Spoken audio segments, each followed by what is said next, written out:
江晨，江晨，出来一下！天大的好事！天蒙蒙亮，江晨刚爬起来，外头就传来一道呼声。他带着疑惑打开破屋的木门：“二叔，恭喜啊，臣子！大前官府征兵，你被选上了。”江福拍了拍江晨的肩膀，满脸笑容：“我当兵？”江晨一愣，嘴角抽了抽，自己穿越到这个平行世界，父母双亡，天崩开局，好容易狗到成年，现在竟然要被抓去当兵，乱世当兵，十去九死，这玩意儿也能？恭喜！江福笑得满脸褶子，这次征兵发媳妇呢。官府下的令，入伍的男丁都能领媳妇，还送1斗粮食。发媳妇？江晨眉头一皱，不屑道：“真有好事，朝廷能想到咱们平头百姓，你懂个屁！”江福一脸羡慕地说：“这可是实打实的好事，那些女人多是流民、罪臣家眷或敌国俘虏，反正都是身份低微的。你呀，平时穷得响叮当，连个媒婆都不鸟你，这回能娶个媳妇，烧高香都来不及。我不想去。”江晨摇头：“想不想都得去。”江福翻了个白眼：“征兵是强制的，你就算不领媳妇也得当兵，领一个好歹能留个后。妈了个逼的，真狗啊！”江晨骂了一句。村里人觉得发媳妇是好事，他却看得透彻。朝廷表面上是体恤百姓，实际上干的是吃绝户的勾当。那些女人身份低下且没有田产，放哪儿都是累赘。发给当兵的，既能哄穷人上战场，还能让这些贱民多生一批娃，娃一出生就是未来的兵，等上一茬战死，再征下一茬。最好笑的是，这次强制征兵只大肆宣传发媳妇，连军饷都没个准数，入伍者能确定拿到的物资就是1斗粮食。空手套白狼了属于是狗日的皇帝。江晨虽然看得明白，却无可奈何，只能问候一下皇帝老儿。江福顿时吓得脸色惨白，赶紧四下张望，惊慌道：“你疯了？这话也敢乱说？还好附近没外人，不然抄家灭族都够了。”江晨笑了笑道：“这也是没人，我才敢说嘛。你小子可别有什么逆反之心，反贼没一个好下场的。”江福低声提醒。江晨知道了，二叔，走吧，你愿意了。江福松了口气。江晨耸了耸肩，反正是强制的，何苦纠结？不如先去挑挑媳妇，好歹入伍前能开几局。县衙门前人山人海，一排排女人被官兵压着站成队，有的面黄肌瘦，有的衣衫破烂，大多低头不语，神情麻木，像牲口一样。旁边是一堆兴奋的村汉，伸着脖子往前瞅，有人窃笑，有人吹口哨，也有人搓着手，像挑猪一样打量。一个官兵扯着嗓门喊：“入伍男丁排队领媳妇，先到先得，快点！”人群骚动起来，前面壮汉们争先恐后：“我要这个！这个壮士能干活，这个屁股大，一看就好生养，不许跟我抢！那个漂亮的给你呗！”呸！一看曾经就是流亡的富家女，不能生不能干，狗都不要。在古代，尤其是饥荒年，劳动力、生育能力才是最重要的。那些腰粗腿壮、皮肤晒黑、看起来能生能干的女人，很快被抢完，剩下的多是些清秀女子，身子单薄，寻常百姓养不起，也不敢养。江晨到场时，已经没几个女人了。江福一拍大腿，遗憾地道：“哎呀，来晚了，好的都被挑走了，剩下的都是花瓶。”江福扫视一眼，现场还剩下6个女人，只有一个身材高大、肩宽腰圆的女人，虽然五官生得也很粗犷，但看着就实用耐造。于是他赶紧拉着江晨，催促道：“快选她，还能捡漏。”江晨看向那豪迈女子，吓得赶紧移开眼睛，这特么半夜关灯都下不去手啊！他正犹豫着，就听到旁边一阵笑声，那是同村的泼皮赵二狗。哈哈哈，我要这个！赵二狗指着那健硕女，笑得很大声。行，这个是你的了。官兵立即拍板。赵二狗领着健硕女，得意而挑衅地看向江晨，道：“江晨老弟，没你的份了，剩下几个废物，受得一阵风就能吹跑，你自求多福吧！”哈哈，这回江晨惨了，剩下那些赔钱货，谁养得活？弱不禁风，一看就是病秧子，还不如不要。附近众人唏嘘不已。江晨不动声色，只是扫过剩下的5个女人，她们一个个都低着头，带着几分破碎感。在他目光掠过时，其中一个青衣女子突然抬头，一双眼睛与他撞上，黑白分明，清冷中透着一丝倔强。恭喜宿主激活乱世枭雄系统，真正的枭雄要给他一个家，宿主娶妻就能变强，祝宿主多多娶妻，早日变成最强枭雄。江晨心中一动，统爹，你特么喵终于来了！你知道这些年我是怎么过的吗？怎么才来啊？呜呜！本系统遵循绿色、健康、正能量的原则，必须宿主成年后才可激活。江晨暗暗竖起大拇指，那你是这个？官兵不耐烦了，摆着臭脸道：“你还没领，赶紧的，快选！”江晨这才走上前来，审视着眼前的5女。如果用前世的审美，她们个个是美女，有的冷傲，有的可爱，有的娇媚，好难选啊！这时，那青衣女子猛然抬头，说道：“选我！”她的眼神中带着几分倔强和不甘。她从未想过自己有一天会沦落至此，像活物一样被男人挑选。但没被选中的女人会被流放边疆，或是充当军妓，这是她无论如何都无法接受的。为了活命，为了复仇，她必须放下身段。江晨不禁多看了她一眼。选我？我识字，我吃得少，我也可以干活的。选我，选我！其他四女见状，也是回过神来，抢着推销自己。这是最后一个男人，也是他们最后的机会。留在这里当村妇，总比死了要好。江晨扭头看向官兵，道：“军爷，我只能选一个吗？”官兵愣了愣，从没有人问过这种问题。不过规矩确实没说只能选一个。江晨深呼吸一口气，手指挨个指过舞女，道：“那么我全都要。”江晨话音落地，全场安静了足足3息，然后噗，哈哈哈哈哈哈，人群炸了。他疯了吧？全都要，穷到脑子出问题了，一个都养不活，还全都要，以为娶媳妇不要钱啊？哈哈，这小子怕是精虫上脑了。众人有嘲讽的，有幸灾乐祸的，也有摇头叹息的。江福直接傻了，嘴角哆嗦，你疯了？一个女人都要吃饭，你哪来的粮食养5个？这不是往死里做吗？赵二狗则是笑到直不起腰，哈哈，江晨老弟，我是真服你啊！你不止穷，还好色呢。你那破屋能塞下5个人？他刚领的媳妇听到这话，也是笑出声，捏着公鸭嗓道：“这小白脸怕是连我都打不过，还想养这么多花瓶。”而那5个女人反而愣住了，他们都期望能被选中，却没想到对方会全都要。这个叫江晨的家伙，不仅好色，还是个没脑子莽夫。跟着这样的男人，还有未来吗？官兵翻了个白眼，道：“你小子确定？”“确定。”江晨认真点头：“成吧。你小子胆子真肥，这5个都是你的了，都他娘签字画押，别反悔。”官兵也懒得多说，反正任务已经完成，后面的就不关自己的事了。江晨笑着点头，毫不犹豫地按了手印，然后领了粮食，选一个媳妇送1斗粮食，他选了5个就是5斗。不过这么点粮食也只够解燃眉之急罢了。那官兵看江晨背好了粮食，冷哼道：“小子，粮你领了，可别想着白吃。要是这5个媳妇被你饿死卖了跑了，那可是官罪，轻则坐牢，重则问斩。”江晨拱手一笑：“军爷放心，我自己媳妇自会疼爱，如此最好。”官兵又道：“下个月30去城西军营入伍报道。”违令斩。明白。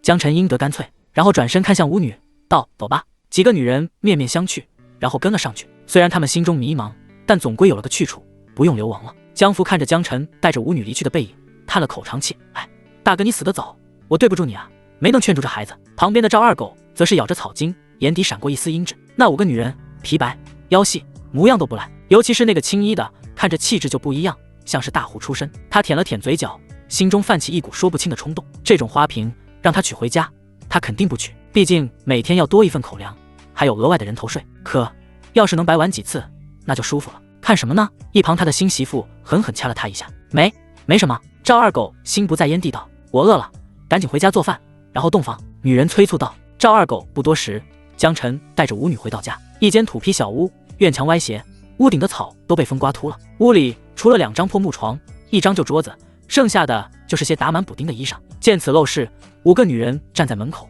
神情各异。不过这是大部分百姓的常态，他们也没说什么，跟着江晨进了屋。江晨放下粮食，微微拱手道：“几位娘子，我姓江，单名一个晨，以后既然是一家人了，都先介绍一下自己吧。”这般翩翩有礼的态度，倒是让几女高看了他一眼。至少寻常的村夫没有这般气度和仪态。一个鹅蛋脸的女子率先开口道：“江晨公子，我叫顾念薇，原是江南富商之女，家中遭义军洗劫，我才流亡至此，都要成亲了，还叫什么江晨公子？”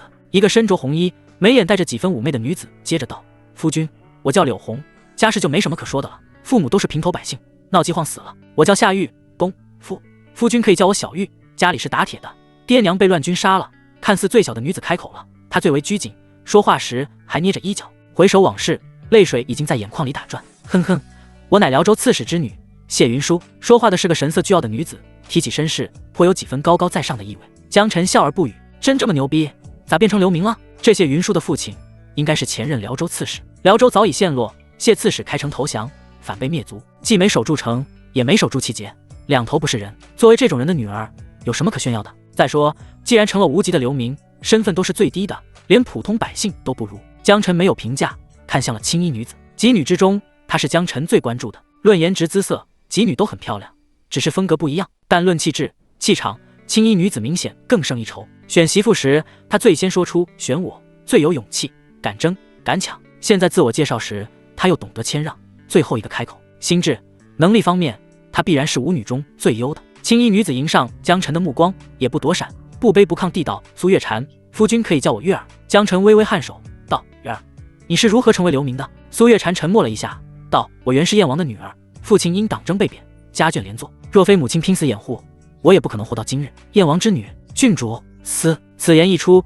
其他几女不禁倒吸一口凉气。这背景可太厉害了。就连自视甚高的谢云舒也是收起了脸上的得意。辽州刺史跟燕王比，那还是差远了。江辰道：好了，大家都互相认识了，不管以前是怎样的身份，以后都是一家人，没有贵贱之分。你们应该都没吃饭吧？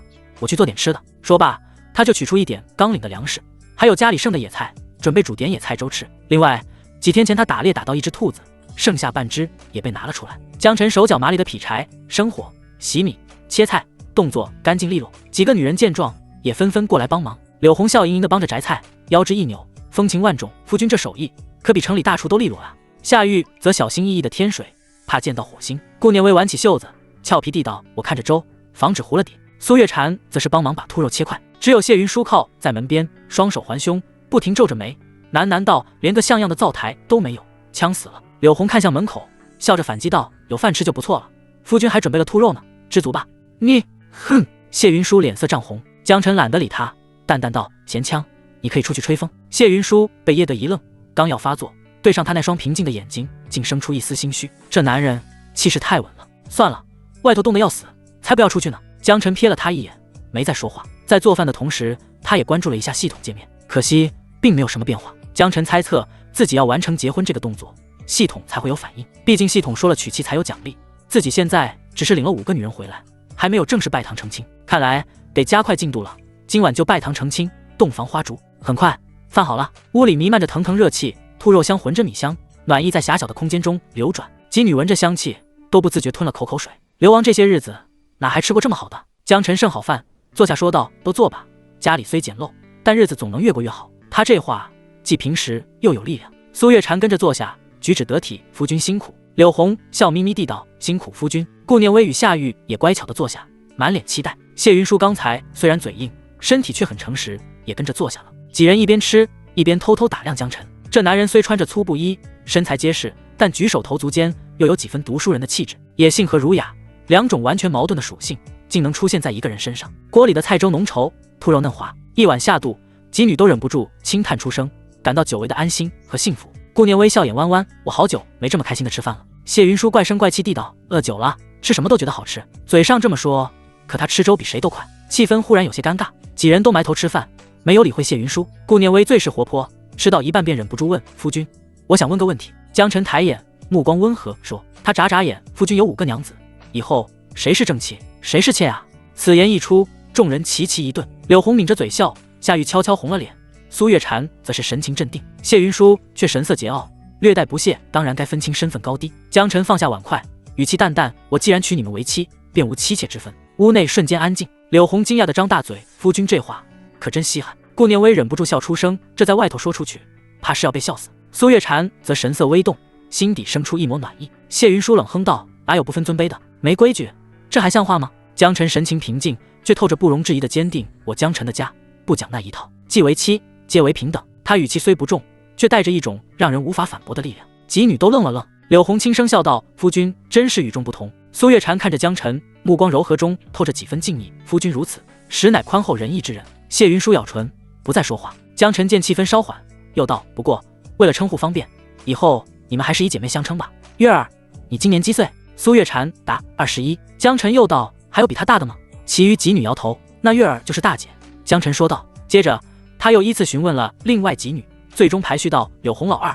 谢云舒跟柳红同年，但是冬月生人，排行老3。顾念微老4，夏玉老5。柳红笑着道：我听夫君的。顾念微、夏玉也在附和：夫君定的，我没意见。唯独谢云舒神情不爽：我可是刺史之女，排在苏月禅后面，我能认，毕竟她是燕王之女。可凭什么柳红也在我前面？她分明是贱民出身。苏月禅皱眉道：夫君说了，只是按年龄分个大小，并没有多余的意味。我不管，我不想当老3。谢云舒气冲冲地道。柳红笑盈盈地道：哎呀，没事的，让你当老2也成，我不争这些。谢云舒一怔，反而觉得自己像被人轻飘飘打了一巴掌，脸一阵发烫。江辰目光一冷，淡声道：按年龄分，如果不服可以离开。谢云舒心头一震，不敢再吭声。屋内的气氛顿时又稳了下来。苏月禅暗暗赞叹：夫君平时虽然平和，但真遇到事也能制冷起来，这才是真正能撑起一家的男子。屋里火光摇曳，气氛原本还算温馨，几人吃得正香，偶尔还传来低低的笑声。但不多时，谢云舒的声音又响了起来：这饭也太粗了，兔肉就几块，菜也淡得要命。他皱着眉，一边挑拣碗里的菜叶，一边满脸嫌弃。桌子也摇摇晃晃的，连碗都放不稳。哎，真是受罪。姬女的笑声戛然而止，场面再次有些僵硬。苏月禅忍了忍，轻声道：“三妹，这已经很好了，咱们都流亡这么久，还能吃上热的，总比饿肚子强吧？”顾念威也跟着附和：“是啊，再忍忍，等夫君入伍回来，日子就能好些了。”但谢云舒哪肯罢休，嘴里嘟囔个不停，你们就知道附和他。没见过世面的小门小户、破屋、粗石、烂床，全都当宝。江晨手里的筷子轻轻一顿，他抬头，目光平静，却让人心头一颤。咸饭不好吃，谢云舒被他看得一怔，心头莫名发虚，但嘴上依旧倔强，不好吃就是不好吃，我又没说错。江晨沉默片刻，然后淡淡起身，伸手将他面前的碗筷一并收走。他语气冷冽，不带丝毫情绪，既然不好吃，那就别吃了。空气瞬间凝固，苏月禅、柳红、顾念威、夏玉都愣住了，他们也觉得谢云舒太娇贵了，但没想到夫君直接把他的饭都收了，这也太活该了，干得漂亮夫君。谢云舒则是睁大眼睛，脸色涨红，声音带着哭腔：你凶我？我爹娘都没这么凶过我，我又没做错什么，不吃就不吃。说罢，他便红着眼睛站起身，甩开帘子冲出了门。外头的风很凉，呼啦啦地灌进屋里。江晨神情淡漠，看也没看他一眼，只道：“那你就在外面站着，别进来了。”门口传来谢云舒抽噎的声音，他气得直跺脚：“你欺负我！你这个粗人、坏人！我就知道你是乡野莽夫。”屋里一片寂静，半晌，苏月禅轻叹了口气：“夫君，要不要我去劝劝他？”江晨摆手：“不用，2顿就懂事了。”四女也都很识趣，没人再提谢云舒，继续吃着热饭。屋里热气腾腾，屋外冷风刺骨。谢云舒抱着胳膊，咬着嘴唇，心里翻滚着怒气和委屈。区区村夫也敢凶我？我可是刺史府的嫡女。他很想这么说，但话到嘴边就哽住了。自己早已不是刺史之女，也早已没了家。屋里传来碗筷碰撞的声音，几人轻笑交谈，饭香随风飘出，那香气混着炭火味，像是在嘲笑他的倔强。谢云舒心头更酸，他原以为江晨会追出来哄他，劝他回去，可时间一点点过去，屋门纹丝不动，风越来越冷，谢云舒冻得直打哆嗦。又过了一阵，屋里传来几女收拾碗筷的声音：“柳红，水多舀一点，我去洗碗。”顾念威把剩下的兔肉收好，明早还能热热吃。那声音每一个字都像针扎一样，让谢云舒心口生疼。刺骨的寒风吹得他浑身冰凉，手脚僵硬，裸露在外面的面庞像是被刀割一样。终于他一咬牙，抹了一把眼泪，推门走了进去。屋里火光温暖，江晨坐在桌旁，几女正帮他收拾碗筷，众人只是瞥了他一眼，然后就像看空气一样继续干活。谢云舒低着头，脸色一阵青一阵红，慢慢坐在角落，像只被主人冷落的小猫。江晨淡淡扫了他一眼，没有说话。这种喜欢耍脾气、自视甚高的女人，他是一个字都不可能哄的。能过就过，不能过就滚。今天要是惯着他，以后他就能蹬鼻子上脸。他一口气娶了5个老婆，以后可能还要娶更多，可不想后院不安生。屋里气氛渐渐平静下来，柳红把桌子擦干净，笑道：“这屋子虽然破，但收拾收拾也挺温暖的。”顾念威点头：“是啊，总算不用露宿荒野了。”苏月禅坐在火堆旁，眉眼温柔，却也有忧色：“夫君，虽说官府发了点粮，可照这吃法，10天半月也就没了。那之后可怎么办？”江晨把手里的木碗放下，神色平静：“这些年我自己一个人过，也攒了点银钱。下午我去镇上买些物资回来，你们在家等我就行。”几女同时抬头，目光又惊喜又感动。柳红轻声道：“夫君对我们真好。”顾念威红着眼睛，以前逃亡的时候，天天担心明天活不活得下去，现在总算有家了。江晨淡淡一笑：“家不在屋子好坏，只在有没有人一起守。”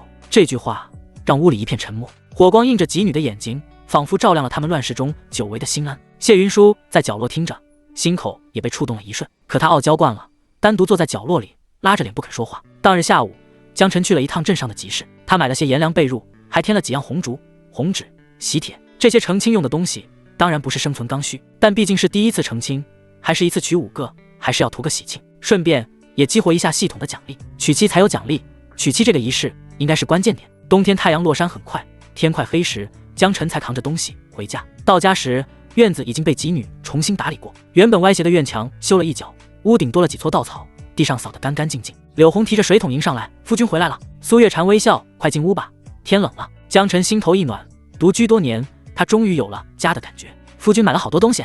夏玉看到江晨放下的竹筐，两眼闪闪发光。苏月禅也是颇为感动，但心中又暗暗叹了口气：“夫君为了养活大家，应该是把所有积蓄都花了。”顾念威握紧拳头，认真地道：“我也要种地干活，帮夫君养家糊口。”几女正说着，江晨把筐底的红烛、红纸取了出来。几女看到那一抹鲜红，全都愣住了。顾念威惊喜的掩嘴：“夫君，这些事……”江晨微笑：“虽说你们是官府发来的，但既然跟了我，我不会让你们觉得低人一等。今晚我们拜个堂，正式结为夫妻。”话音落下，几女眼眶都红了。柳红低头：“喃道：“这年头，谁还讲这些？”苏月禅则深吸一口气：“夫君，您这份心，我们都记下了。”江晨笑了笑，开始布置简陋的拜堂场景。屋外风冷，屋内却烛火摇曳，红纸贴在墙上，在烛火的映照下，好像有了生命。桌上放着几只粗糙的酒碗，虽简陋，却带着一股难得的喜庆和庄重。谢云舒依旧自己待在角落，看着这一切，心情复杂。他本来想维持点矜持，可看着那红烛，看着其他4女都微红着脸坐在一旁，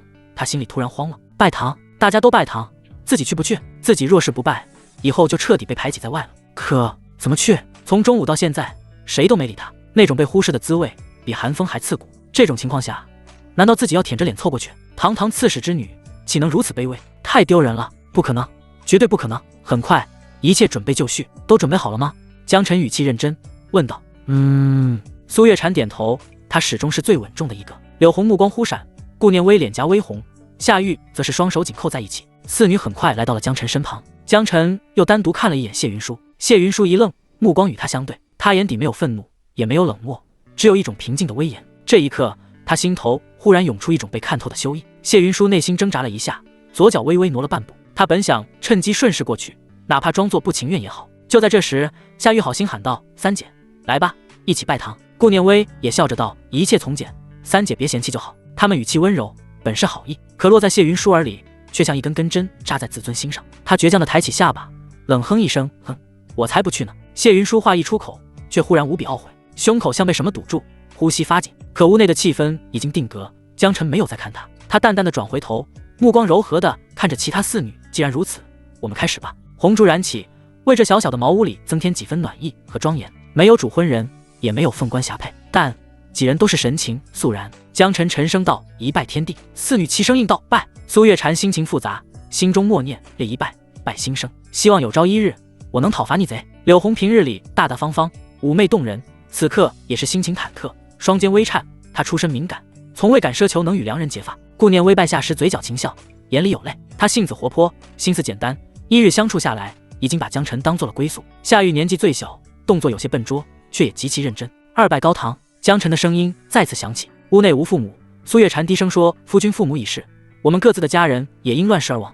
拜天地，亦拜他们的在天之灵。”几人再次拜下，烛光摇曳，影子在墙上交错，如同命运重叠。夫妻对拜，江晨转身与4女对视，火光映着他们的脸，红晕中透着一抹坚定。拜，他们同时俯身。那一刻，外头的风似乎都静止了，所有的苦难流离都在这一拜中被按下暂停。谢云舒坐在角落，看着他们并肩而拜。明明身处一间屋子，自己这边似乎格外寒冷。他胸口发酸，指甲掐进掌心，心底仿佛在一个声音在叫：“去呀！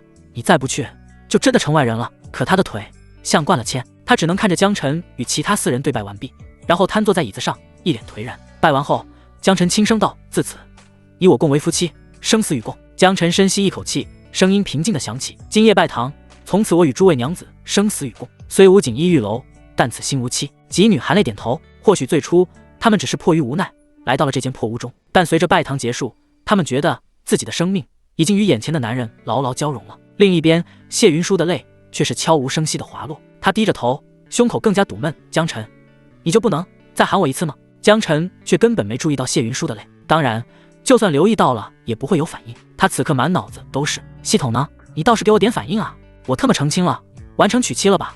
结果半天没动静。江晨嘴角一抽，暗暗咬牙：狗系统，该不会还得洞房之后才算吧？好好好，等着。江晨抬眼一看，几女正低头站在一旁，脸颊泛红，气氛诡异。苏月禅、柳红、顾念微、夏玉4女互相对视，没有一个人说话，但每个人的眼神都闪烁着复杂的情绪，那是羞涩、忐忑，也带着一点点好奇。毕竟他们都知道，既然成亲，那就意味着今晚必须有一个人和夫君洞房花烛。那么谁先？他们虽然饱经苦难，但论情事都是一张白纸，那种男女之事，哪怕只是想想都让人耳根发烫。四周只剩下火焰的噼啪声，空气仿佛凝滞了。苏月禅的指尖在衣角摩挲，脸上微微泛红。她最年长，且几个妹妹都认她这个月儿姐，按理说她应该站出来，只是任由她如何心性稳重勇敢，可面对这种第一次的事，她依旧是个羞涩的少女。她深吸一口气，想开口，却始终说不出来。就在这时，柳红忽然笑了笑，一双桃花眼格外妩媚，也带着几分俏皮。她抬起头看过几女，故作轻松地道：“今日成亲，夫君娶了我们几个，总得有人服侍夫君休息吧。”话音一落，几女齐齐脸红。顾念微低下头，手指死死捏着衣角。夏玉更是直接红到了脖子根，恨不得找个地缝钻进去。没人敢接话，屋子里安静的能听见他们的心跳声。柳红的眼里闪过一丝洒脱和果断，继续笑呵呵地道：“既然姐妹们都还没准备好，那不如我来吧。”这话一出口，顾念微和夏玉都轻松了口气，连忙附和：“好啊，夫君也辛苦了一天，红姐心细，夫君有你照顾，我们都放心。”苏月禅看了柳红一眼，神情平静，但眼底闪过一丝微妙的情绪，那不是嫉妒，而是一种认同与欣赏。柳红第一个站出来，她佩服，她也清楚，今晚谁去，未来地位就会不同。第一个女人对男人而言，象征意义极重。柳红若今夜入房，必定能在夫君心中留下深刻印象。但苏月禅并不后悔，事关生存时，他会争，但争宠他从未想过。他的性子，宁可以品行迎心，也不靠夜色取宠。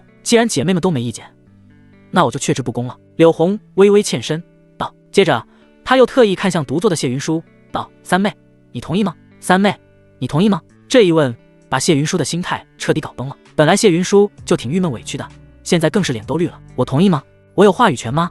我连拜堂都没参与，严格来说都不算他媳妇。谢云舒羞愤难忍，竟是啊呜一声哭了起来，呜呜呜啊呀呀，爹娘，我命好苦啊！江晨眉头一皱，哭要哭出去哭，这里可不是刺史府，没人哄着你。声音不大，却带着极强的压迫感。谢云舒下意识压低了哭声，只是不停抽泣哽咽。顾念微赶紧上前，轻轻握住谢云舒的手：“三姐，别哭了，我们去偏房休息吧。成亲的日子哪有哭哭啼啼的？”夏玉接着说道：“偏房都收拾干净了，能住人。往后若不与夫君同房，就住那边，安静些。”谢云舒咬着唇，泪珠一颗颗滑落。他抬头看向江晨，眼神里有太多情绪，恼羞、委屈、不甘、期待，还有一丝脆弱的倔强。但江晨只是淡淡的看了他一眼，神色平淡，没有多说什么。谢云舒银牙轻咬，声音沙哑：“我知道了，谢谢四妹、五妹。”顾念微、夏玉一左一右扶着他，轻声安慰着往外走。苏月禅最后看了江晨一眼，道：“夫君，今晚有二妹陪着就好，我们先走了。”江晨微微颔首：“你们早点休息。”门被轻轻关上，屋内的喧闹与哭声一下子都消失了。四女去了偏房，只剩下江晨与柳红面对面站在这间简陋却带着几分喜庆的正房中。烛火映照着二人，影子在墙上交叠。柳红低着头，心里乱成一团。她几乎听到自己的心跳，一下又一下，好似快要冲破胸腔。虽然她性子爽朗，刚才也是自愿站出来的，可当真到这一刻，她反而有点不知所措了。她偷偷抬眼看了江晨一眼，江晨正静静地看着她，那眼神平和而沉稳，没有轻佻，也没有冷漠，只是带着几分若有若无的温柔。两人对视，空气都像被烛火烘得发烫。柳红垂下眼帘，声音轻得几乎听不见：“夫君，红儿不懂礼数，若有做的不妥，还请您多包涵。”江晨点点头，声音温柔，却似乎有些发干：“夫妻之间，何来包涵？”说罢，江晨直接霸道地吻了上去。该出手时就出手，这种时候扭扭捏捏，那就不是男人了。柳红先是身子敏锐地颤抖了一下，然后生涩地回应了起来。二人先是屏住呼吸，然后呼吸又变得急促。却在此时，江晨忽然推开柳红，道：“有热水吗？”啊！柳红面红耳赤，疑惑道：“有，夫君是要洗个澡，卫生？”江晨正色道：“这个古代世界，大部分人的卫生意识都很差，他面对的是自己老婆，肯定要注重一些。”好。柳红正处于羞耻状态，虽然不太懂，但还是快速照做。梳洗完毕，江晨也是一把搂住她纤弱的腰肢。“夫君。”柳红的声音细若蚊鸣，双眸中好，似能挤出水来。江晨低声道：“别怕。”这一刻，外面的风声仿佛都静止了，只剩烛光在墙上摇晃，影子紧紧交缠。时间一点点流逝，烛泪滴落在红绸上，发出轻微的扑嗒声。柳红靠在江晨怀里，面上还带着羞赧与正松。叮！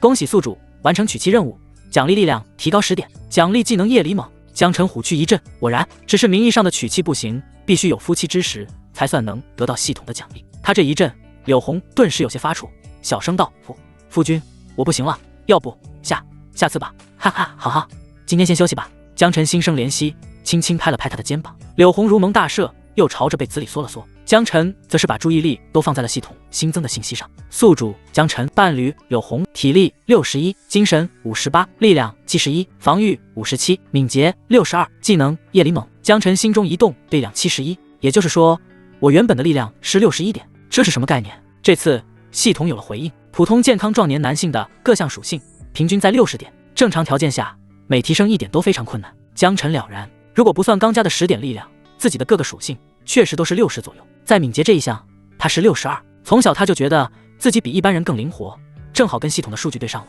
敏捷比常人高2点，都能感受到明显优势了。现在他力量达到71点，在这一项上应该能碾压大部分人类了。啪！江晨试着掰了掰床头的一根横杆，果然硬生生把这横杆折断了。之前的他是肯定做不到的，好在床已经够破了，不差这么一根。道士吓得柳红从被子里探出脑袋，道：“夫君，什么动静？”江晨轻声道：“没什么，床被晃坏了，改日我重新打张新床来。”一听晃坏，柳红顿时脸红到了耳根，又把自己藏进了被子里。江晨把注意力再次放回系统，不过这个夜里猛技能，你觉得我需要吗？哼哼，我天生公狗妖，何须你这技能加成？夜里猛，当夜色降临，黑暗为你披上战衣，宿主在夜间行动时获得全方位提升。全方位提升还是永久性的被动技能，牛的！江晨暗自赞叹，这个技能不止能让自己在床上打架厉害，战场上打架也会更强。以后当了兵，71点的力量，加上夜里猛的提升，那不是嘎嘎乱杀？童子不错，不枉我付出了自己宝贵的第一次。哼哼，江晨正怀抱美人，美滋滋的消化奖励时，啊！一阵惊呼突兀的从隔壁偏房传来，那声音慌乱，带着哭腔，分明是顾念微的。江晨瞬间警觉，整个人弹了起来。他披上里衣，一脚踩上鞋，便快速跨出了门。院中夜风冷冽，偏房的门刚打开，四女正缩成一团，神情惊慌。怎么了？江晨连声问道。夏玉都吓哭了，道：“夫君，有鬼，有鬼啊！”顾念微也是脸色发白，道：“有道鬼影，忽然就闪了过去。”江晨眉头一拧，他是坚定的唯物主义战士，自然不信什么鬼神之说。苏月禅脸色发白，指着床角结结巴巴地道：“我们刚刚看到有个影子从窗外飘过去。”鬼？呵呵，我去看看。他低喝一声，脚步一转，已闪到屋后。月光冷清，照出几道鬼鬼祟祟的黑影，正慌忙翻过篱笆。狗东西！江晨怒吼一声，脚下一踏，身形如豹，转瞬之间已拦在几人前头。那几人一惊，领头的一个身形发抖，却还强装镇定。江晨冷眼一扫，原来是赵二狗。另外还有5个吊儿郎当的青年，也是村里的泼皮，平日里最爱跟赵二狗鬼混。你偷看我媳妇？江晨目光森冷。赵二狗被抓了现行，索性也不装了，反而扬起下巴，打的我就看看你能把我咋样。他这话一出，柳红几女都气得脸红。柳红咬牙，你敢偷看？无耻！赵二狗冷哼一声，偷看咋地？你们一个个都嫁给窝囊废，还不许人瞧瞧？我就是要看。说话时他还肆无忌惮地打量着几个女人，猥琐地舔了舔嘴唇。你几女脸色又青又红，羞愤难忍。嘿嘿，自从上午见过这几个女人，赵二狗就心生欲念，做梦都想狠狠玩弄她们。只是为了生活，他才选了个膀大腰圆的女人当老婆，但他心里放不下几个漂亮小娘皮，于是晚上跟几个兄弟喝酒吹逼，一拍即合，摸到了江晨家。结果刚趴到窗边就被发现了。几女突然大喊大叫，他们下意识逃跑，但此时被江晨这么一吼，赵二狗反而硬气了。老子带着5个弟兄，总共6个壮汉，怕他一个江晨？江晨看到对方那下流的样子，脸色更冷，道：“给月儿他们磕头道歉，我便放你们走。”啥？赵二狗先是一愣，然后忍不住捧腹大笑，哈哈，你傻了吧？我们磕头道歉？我们兄弟6个没把你办了就不错了，你不会指望这几个弱不禁风的花瓶能帮你什么忙吧？本来老子走掉就算了，你非要放狠话，那非得教育你一顿。说话间，6人迅速逼近江晨，带着惯有的嚣张，捏了捏指尖。兄弟们，干他，让这些小娘们看看自己的男人是多废物。赵二狗大喝一声，率先一拳直接轰向江晨的面门。江晨眼神一冷，他甚至没打算躲，只是身形微微一错，左脚一点，腰间蓄劲如弓，几乎把半身的力量都灌注在右臂上。砰！赵二狗的拳还没完全砸出，胸口就被一股巨力轰中，整个人倒飞出去，重重砸在地上，疼得嗷嗷大叫。你敢动手？你小子敢打我？你们几个愣着干什么？吃屎的吗？赵二狗惨叫时，另外5个泼皮也是齐齐攻了过来。江晨人狠话不多，他脚下一沉，身形如同掠过的猛虎，先是一记直拳命中一人的肩膀，动作干净利落，对方只觉得一阵天旋地转，后退2步喘不过气来。第2个泼皮还没反应过来，一记肘击直接砸在他的颈侧，咔嚓一声，整个人被打得翻滚2圈，直接昏了过去。第3人举拳想偷袭，江晨连头都没回，反手一抓，一记蛮王冲撞，砰！那人整个人弓起，双膝一软跪倒在地，吐出一口酸水。还剩下2个泼皮正摆着凶悍的姿势，都没来及动手，脸色就变了。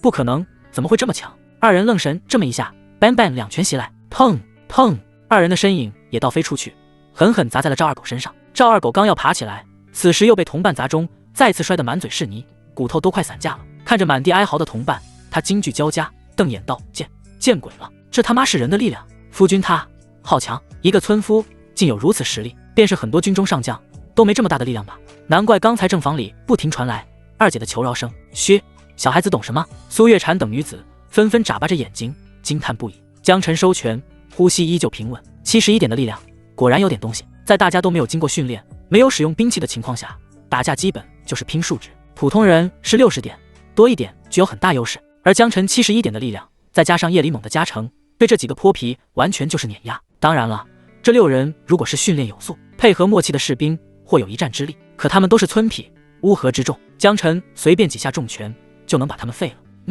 你敢打伤我们？你给老子等着！赵二狗心中充斥着屈辱、愤怒，单手撑着地，想要爬起来。江晨眉头一皱，道：“想走？我说过的，给他们磕头道歉，我便放你们离开。”江晨没有回应，他只是大步上前，眼神冷得像寒刀，然后一脚踩在了赵二狗的手掌上，啪！手掌被硬生生踩进泥里。啊！赵二狗惨叫一声，声音嘶哑，整张脸都扭曲了，额头青筋暴起，好似要炸裂。江晨，你他娘的疯了吧？旁边一个小弟满脸通红，强装硬气的吼道：“你不要得寸进尺，小心我们几个报官抓你，告你恶意伤人。”哦，江晨抬头，目光冷冷地扫了他一眼，毫不犹豫地踹了一脚，砰！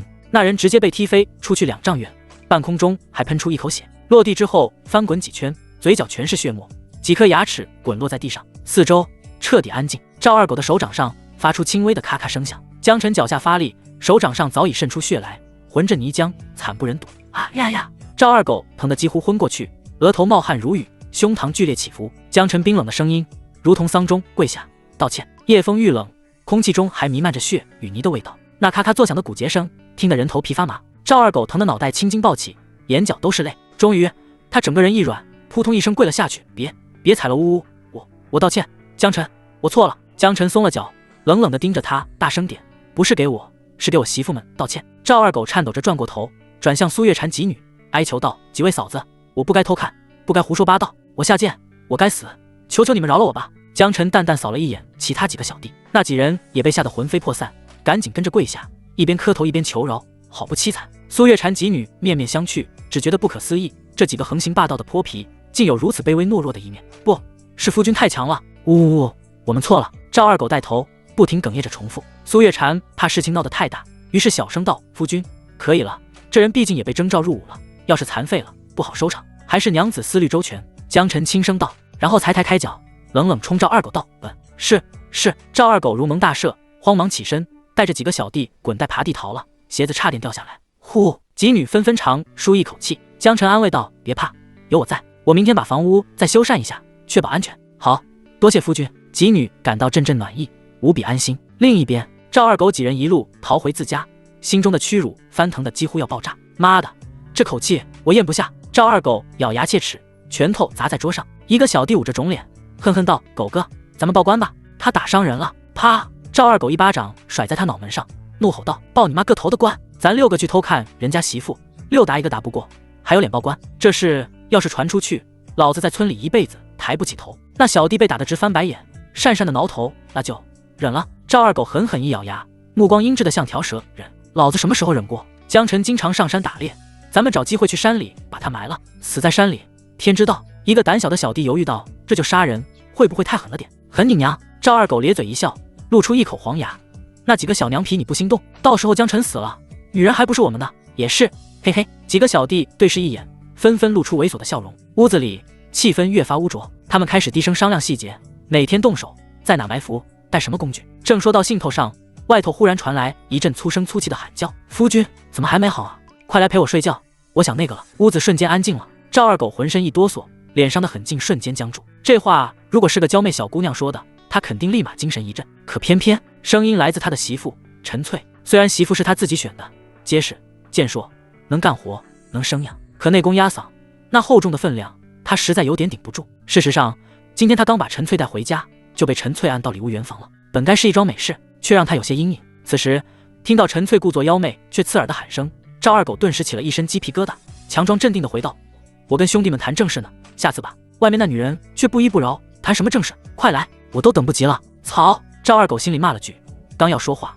门被人猛地推开，那黑壮的媳妇像头牛一样冲进来，一把就把他薅起来：“你再磨叽我就生气了。”哎，放手！我还没……他的话还没说完，就被硬生生拖进屋里。外头几个小弟面面相觑，忍不住干笑：“狗哥真惨，呵呵。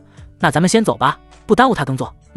明儿再聊正事。”几人一边笑一边闪人。夜风呼呼，屋里传来赵二狗悲愤的惨叫，院中狗吠几声，把那声音掩了下去。次日天刚蒙蒙亮，江晨早早就起了。昨夜回房后，他跟柳红又深入交流了2次，夜里猛的 buff 也让他无往而不利。要不是联系柳红，他一晚上不睡都行。这么早起床，他依旧神清气爽。看着有些破败的房梁与院墙，他打算今天修修屋子，再制作一些陷阱，免得再出现昨夜的危机。退一步说，这房子本来也很破，也该尽快修缮了，否则一场大雪都可能塌。然而不多时，屋内传来了几声惊呼：“咦，三姐呢？谢云舒不在。”三妹。江晨赶紧进了偏房，怎么了？顾念微脸色发白道：“夫君，三姐不见了。”夏玉担忧道：“不会是离家出走了吧？”苏月禅皱眉道：“那昨天又哭又闹，被夫君责骂，之后一直垮着脸，想不开离家出走也是很有可能。”柳红听见动静，也是穿上衣服，似乎游戏一瘸一拐的过来了，道：“什么？三妹不见了？那咱们快去找啊！”夏玉：“是啊，这大冬天，她一个弱女子在外头，很容易冻死的。”江晨冷哼一声：“不用管她，放着好日子不过，愿意走就走。真死在外头，那也是他自己做的。夫君不要怄气。”苏月禅叹了口气，耐心道：“朝廷发媳妇，就是为了让士兵有家有后。若是有人粗暴、冷呆、失责，导致媳妇出事，那可是要问罪的，轻则流放，重则砍头。”顾念微面色发白，昨天才澄清，今天人要是死了，官府肯定会从重处罚，真他妈给老子找事！江晨颇为恼火，这条法令他也知道。最初推行发媳妇送粮这项福利时，有人为了一斗粮食把媳妇领回家，却不把媳妇当人，各种压榨、虐待，死亡率极高。后来官府才定了规矩，领回家的媳妇不能出现事故，更不能出现死亡，否则从重处罚。谢云舒离家出走，要是真死在外头，麻烦就大了。柳红上前握住江晨的手，道：“夫君，三妹虽然性子刚烈，但本性不坏，估计她就是赌气，我们去找找吧。”一夜之后，他和江晨的情感更加亲密，说话也更有分量。江晨也是压下脾气，道：“出去找，这回我非得好好教教她，在这乱世中如何做女人。”天刚亮，太阳还未完全升起，寒气透骨。江晨带着几女出了门，脚下的积雪已经被冻得发硬，每走一步都咯吱咯吱作响。我去那边找。月儿、红儿、微微、小玉，你们两一组，小心些。江晨沉声喝道，手指向村头。知道了，夫君。几人分头行动，沿着村道一路搜寻。村子不大，四面被低矮的山丘环绕，几条烟柱正从远处农舍升起，混着柴草味，但空气里却透着一股压抑的不安。少顷，几人汇合。柳红冻得脸都红了，嘴唇微微发白。夫君，往祠堂那边也没人，连脚印都没看到。顾念微从另一头跑来，头发上全是霜。我去东头的小树林找了，只有野兔子的脚印，没有人。苏月禅则从河湾那边回来，脸色凝重，额面结冰了，但边上有雪被踩乱的痕迹，不知道是不是三妹走的。夏雨声音颤抖，呼出的气化成白雾。夫君对不起，我也没找到。江晨眉头皱得更深，胸口隐隐发闷，再找一圈，若再没影子再说。几人又散开。江晨走在村里，目光扫过空寂的村道，荒凉的菜地，枯枝败草的篱笆，心底那一点烦躁正被寒风一点点搅成郁结。终于又是2-3个时辰，几人再度汇合在家门前，一个个冻得面色发青，手脚僵硬。院里风一吹，几人几乎是同时抖了抖。江晨道：“先进屋吧，烤火，找遍了。”柳红声音发干，连村口那片乱坟岗都去了。顾念微低声说：“没找到。”苏月禅目光复杂。江晨站在屋檐下，沉默良久，道：“死外头就死外头吧，我对他是仁至义尽了。”院中一片寂静。就在这时，外头传来一阵沉重的脚步声，还有熟悉的喊声：“江晨，臣子，我给你送媳妇来了。”屋内几人一怔，快速开门。只见二叔江福披着羊皮袄，顶着风而来，在他身旁还跟着一个脸色惨白、眼圈通红的女子。不是谢云舒，还会是谁？她的头发被风雪打湿，衣袖上全是冰渣，身子瑟瑟发抖，眼睛一看到江晨，嘴唇一抖，委屈而赌气的眼泪又落了下来。江福喘着气，声音带着几分愠怒：“你这媳妇，要不是我中午上山看陷阱，怕是已经冻死在雪沟里了，手脚都冻僵了。我带她回去烫了烫，才能走过来。三姐、三妹，你没事吧？快先进来。”苏月禅、柳红、顾念微、夏玉4女赶紧上前拉住谢云舒。谢云舒哇呜一下，哭声更大了，好似要把所有的郁闷和委屈都发泄出来。昨天她又是被江晨责罚，又是被姐妹们孤立，最后还没参加拜堂。她越想越憋屈，一夜睡不着，头脑一热就离家出走了，结果差点冻死在外面。现在看到大家都在屋里烤火，她就更委屈了，眼泪根本止不住。江福叹了口气道：“臣子啊，家里有点小矛盾很正常，你这家子女人多，各有各的脾气，你得哄着点，别真闹出什么事来。”江晨微微一笑，拱手道：“多谢二叔挂心，我知道了，待会儿我会处理的。”江福点点头，语重心长地说：“那就好，好好安慰他，别再干这种傻事了。你是个男人，气量的大。”江晨点头，转身回屋，从粮袋旁取出1袋米，双手递了过去：“二叔，这点米您拿回去吃吧，这几天雪大，出门不方便。哎呀，你养着一屋子媳妇，自己都不一定够吃，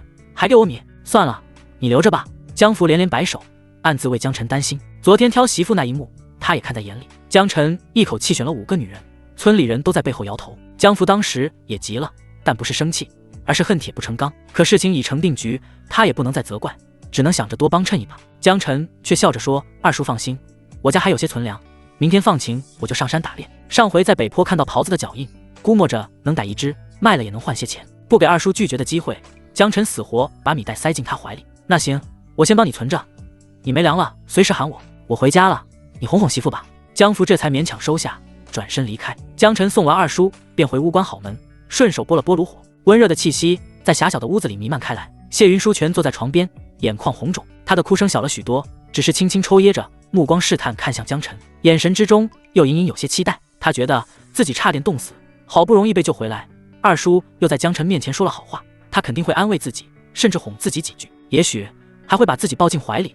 轻声道歉。果然，江晨走了过来，步子稳而沉。谢云舒心头微颤，下意识抬头看着江晨的眼睛，只是那双眼睛并无愧疚和柔情，反倒是格外平静。然后江晨抬起了手，谢云舒下意识脸红了，以为对方要给自己擦眼泪，却不料啪一声脆响，震得炉火猛地一跳，火星溅落在炭灰里。江晨的手掌狠狠甩在了谢云舒的脸颊上，谢云舒的脸被打得偏到一边，半张脸迅速肿起，他整个人僵在那儿，连哭都忘了。屋里陷入死寂，炉火噼啪2声，火星溅出，却没人敢动。柳红、苏月禅、顾念微、夏玉4女也是连呼吸都放轻了。夫君脸上的平静似乎比生气更可怕。谢云舒脸上火辣辣的疼，他觉得像做梦一样，夫君不但没安慰自己，竟然打了自己一巴掌。谢云舒眼泪卡在眼眶里，片刻后，整个人情绪彻底崩溃，哭喊着：“呜呜呜！啊呀呀！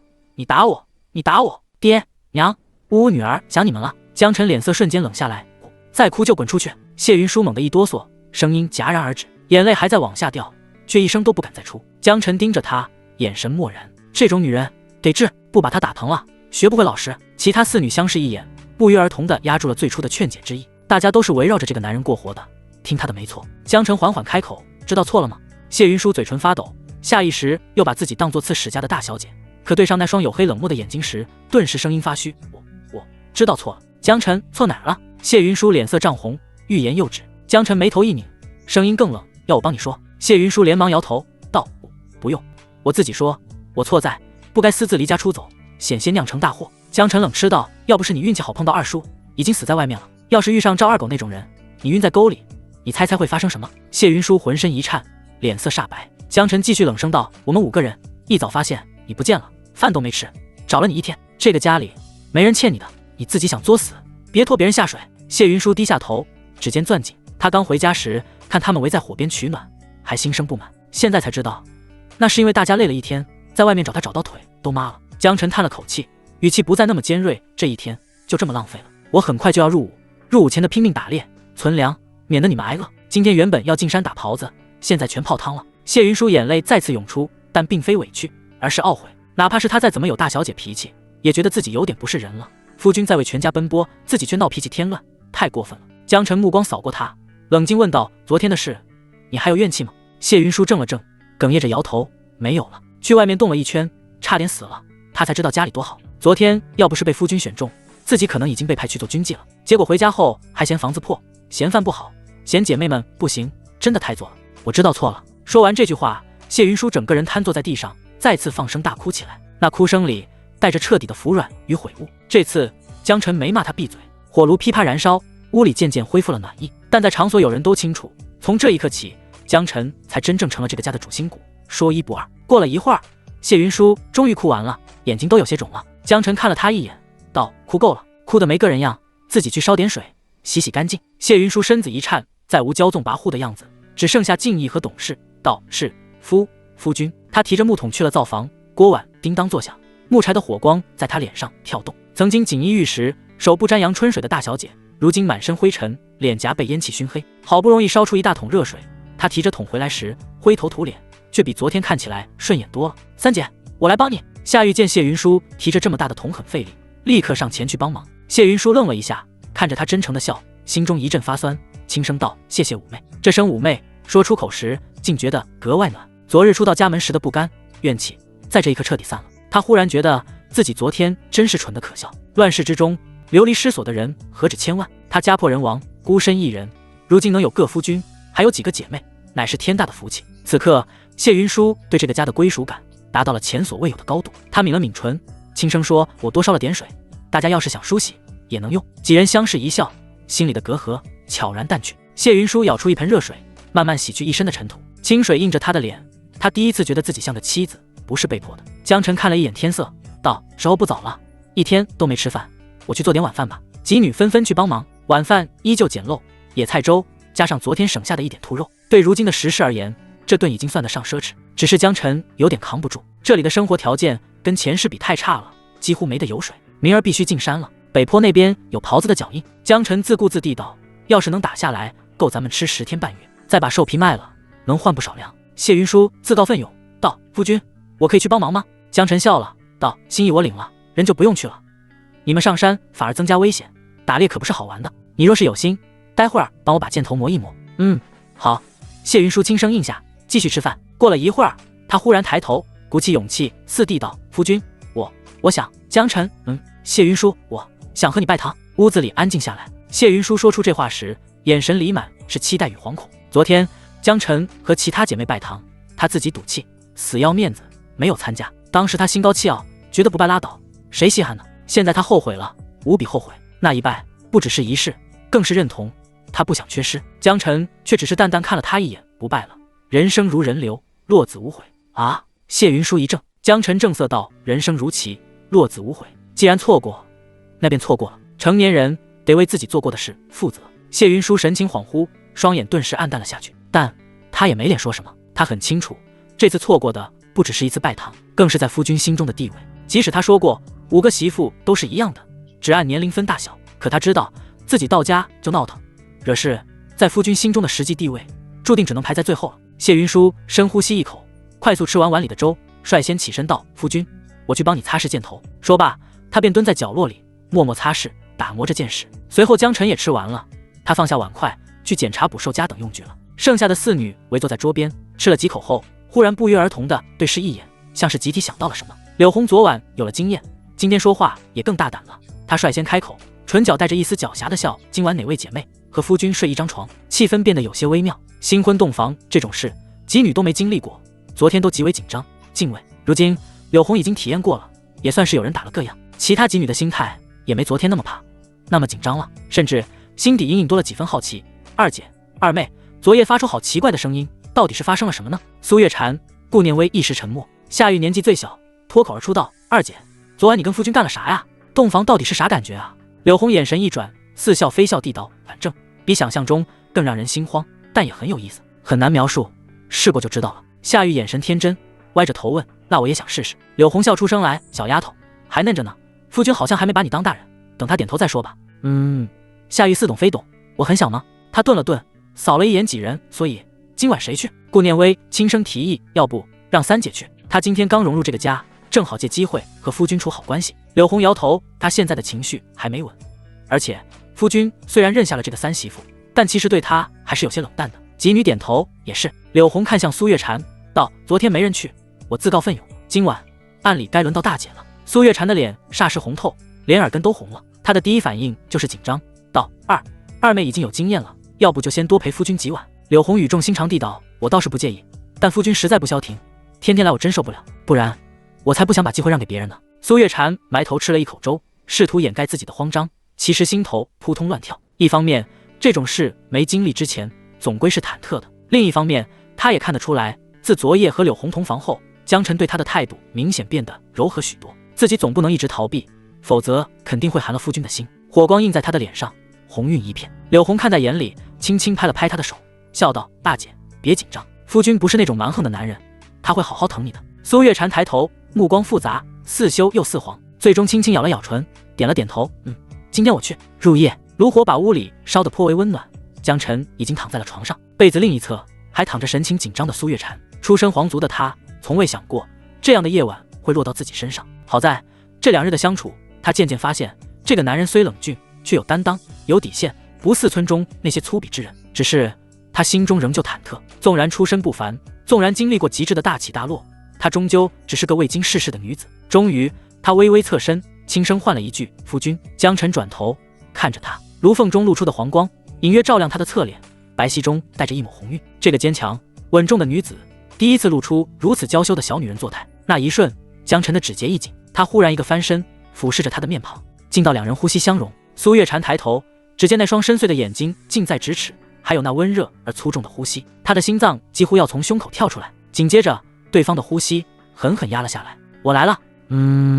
苏月禅的双足瞬间紧绷，他只觉得自己浑身都淹没在了这股阳刚之气中。叮！恭喜宿主完成取气任务，精神提高10点，新增技能杀意感知。宿主江晨，伴侣苏月禅、柳红，体力61，精神68，力量71，防御57，敏捷62，技能夜里猛，杀意感知。昏暗中，江晨查看了一下系统界面，颇为满意。之前他的精神是低于平均值的，现在变成了68，短处成为了长处。68点的精神让他觉得头脑更加清明、专注，且非常不容易疲惫。当然，最大的收获还是杀意感知。杀意感知稳健的男人要学会预知危险，当宿主周围存在直接针对自身的敌意或杀意时，可提前感知到。这依旧是个被动技能，极其实用。乱世人命如草芥，指不定哪天就被人阴了一手，尤其是以后入了军队，危机更多。江晨能提前感知杀意，等于是拥有一个危险报警器，而且杀意不光可以来自人类，也能来自动物。明天进了山，这个技能也能发挥作用。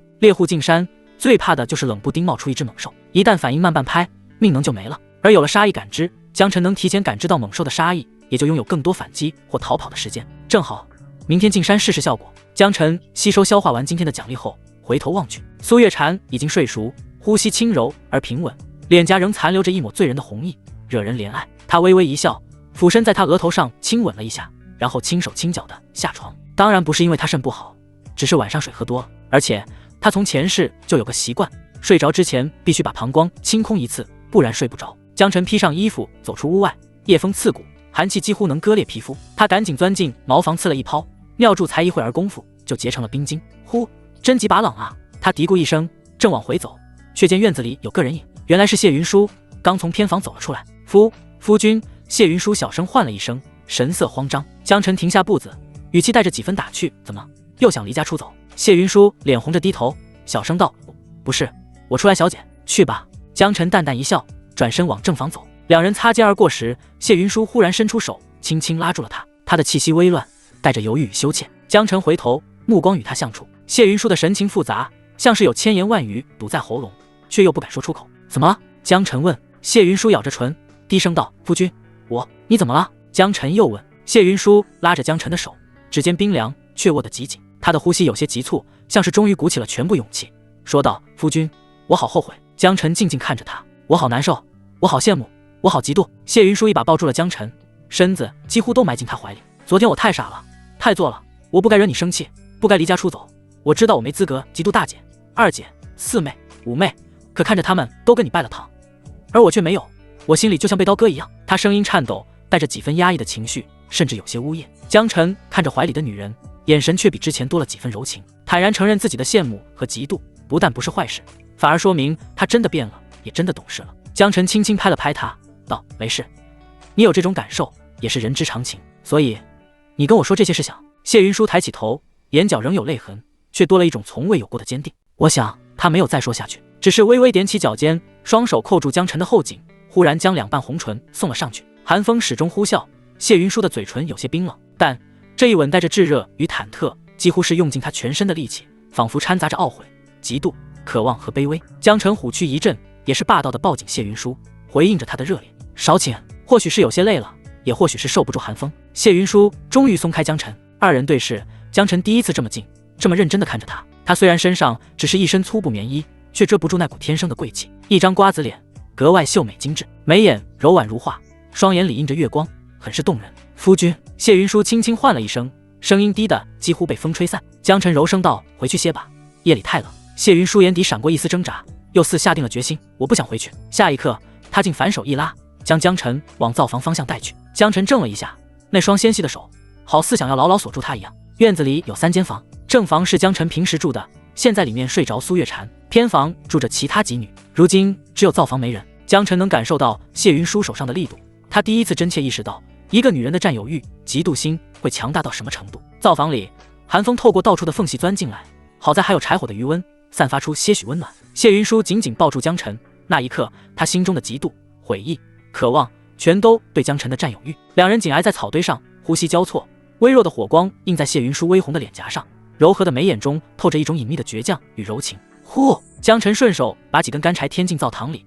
余烬瞬间变成烈火。叮！恭喜宿主完成娶妻任务，敏捷提高10点，新增技能射术精通。宿主江晨，伴侣苏月禅、柳红、谢云舒，体力61，精神68，力量71，防御57，敏捷72，技能夜里猛，杀意感知，射术精通。奖励再次触发，江晨倍感舒适。这次提升的是敏捷，也就是身体的速度和灵活性都变强了，好处不必多言。至于新的技能，依旧是被动效果。射术精通，真男人不出手则已，一出手必中。将射术修炼到极致，可轻易连续拉动世间一切功，百发百中。江晨暗道牛逼，明天进山，只要能发现袍子的踪迹，那就是稳稳拿下了。当然，这技能用来打猎可太浪费了，以后到了战场上，那才是强无敌。万军之中，敌将只要冒个头，直接秒了，到时候自己一战名震天下，那才是纯爷们该干的事。与此同时，谢云舒小鸟依人地靠在江晨身旁，感到前所未有的放松。这2天压抑已久的种种情绪，终于彻底释怀。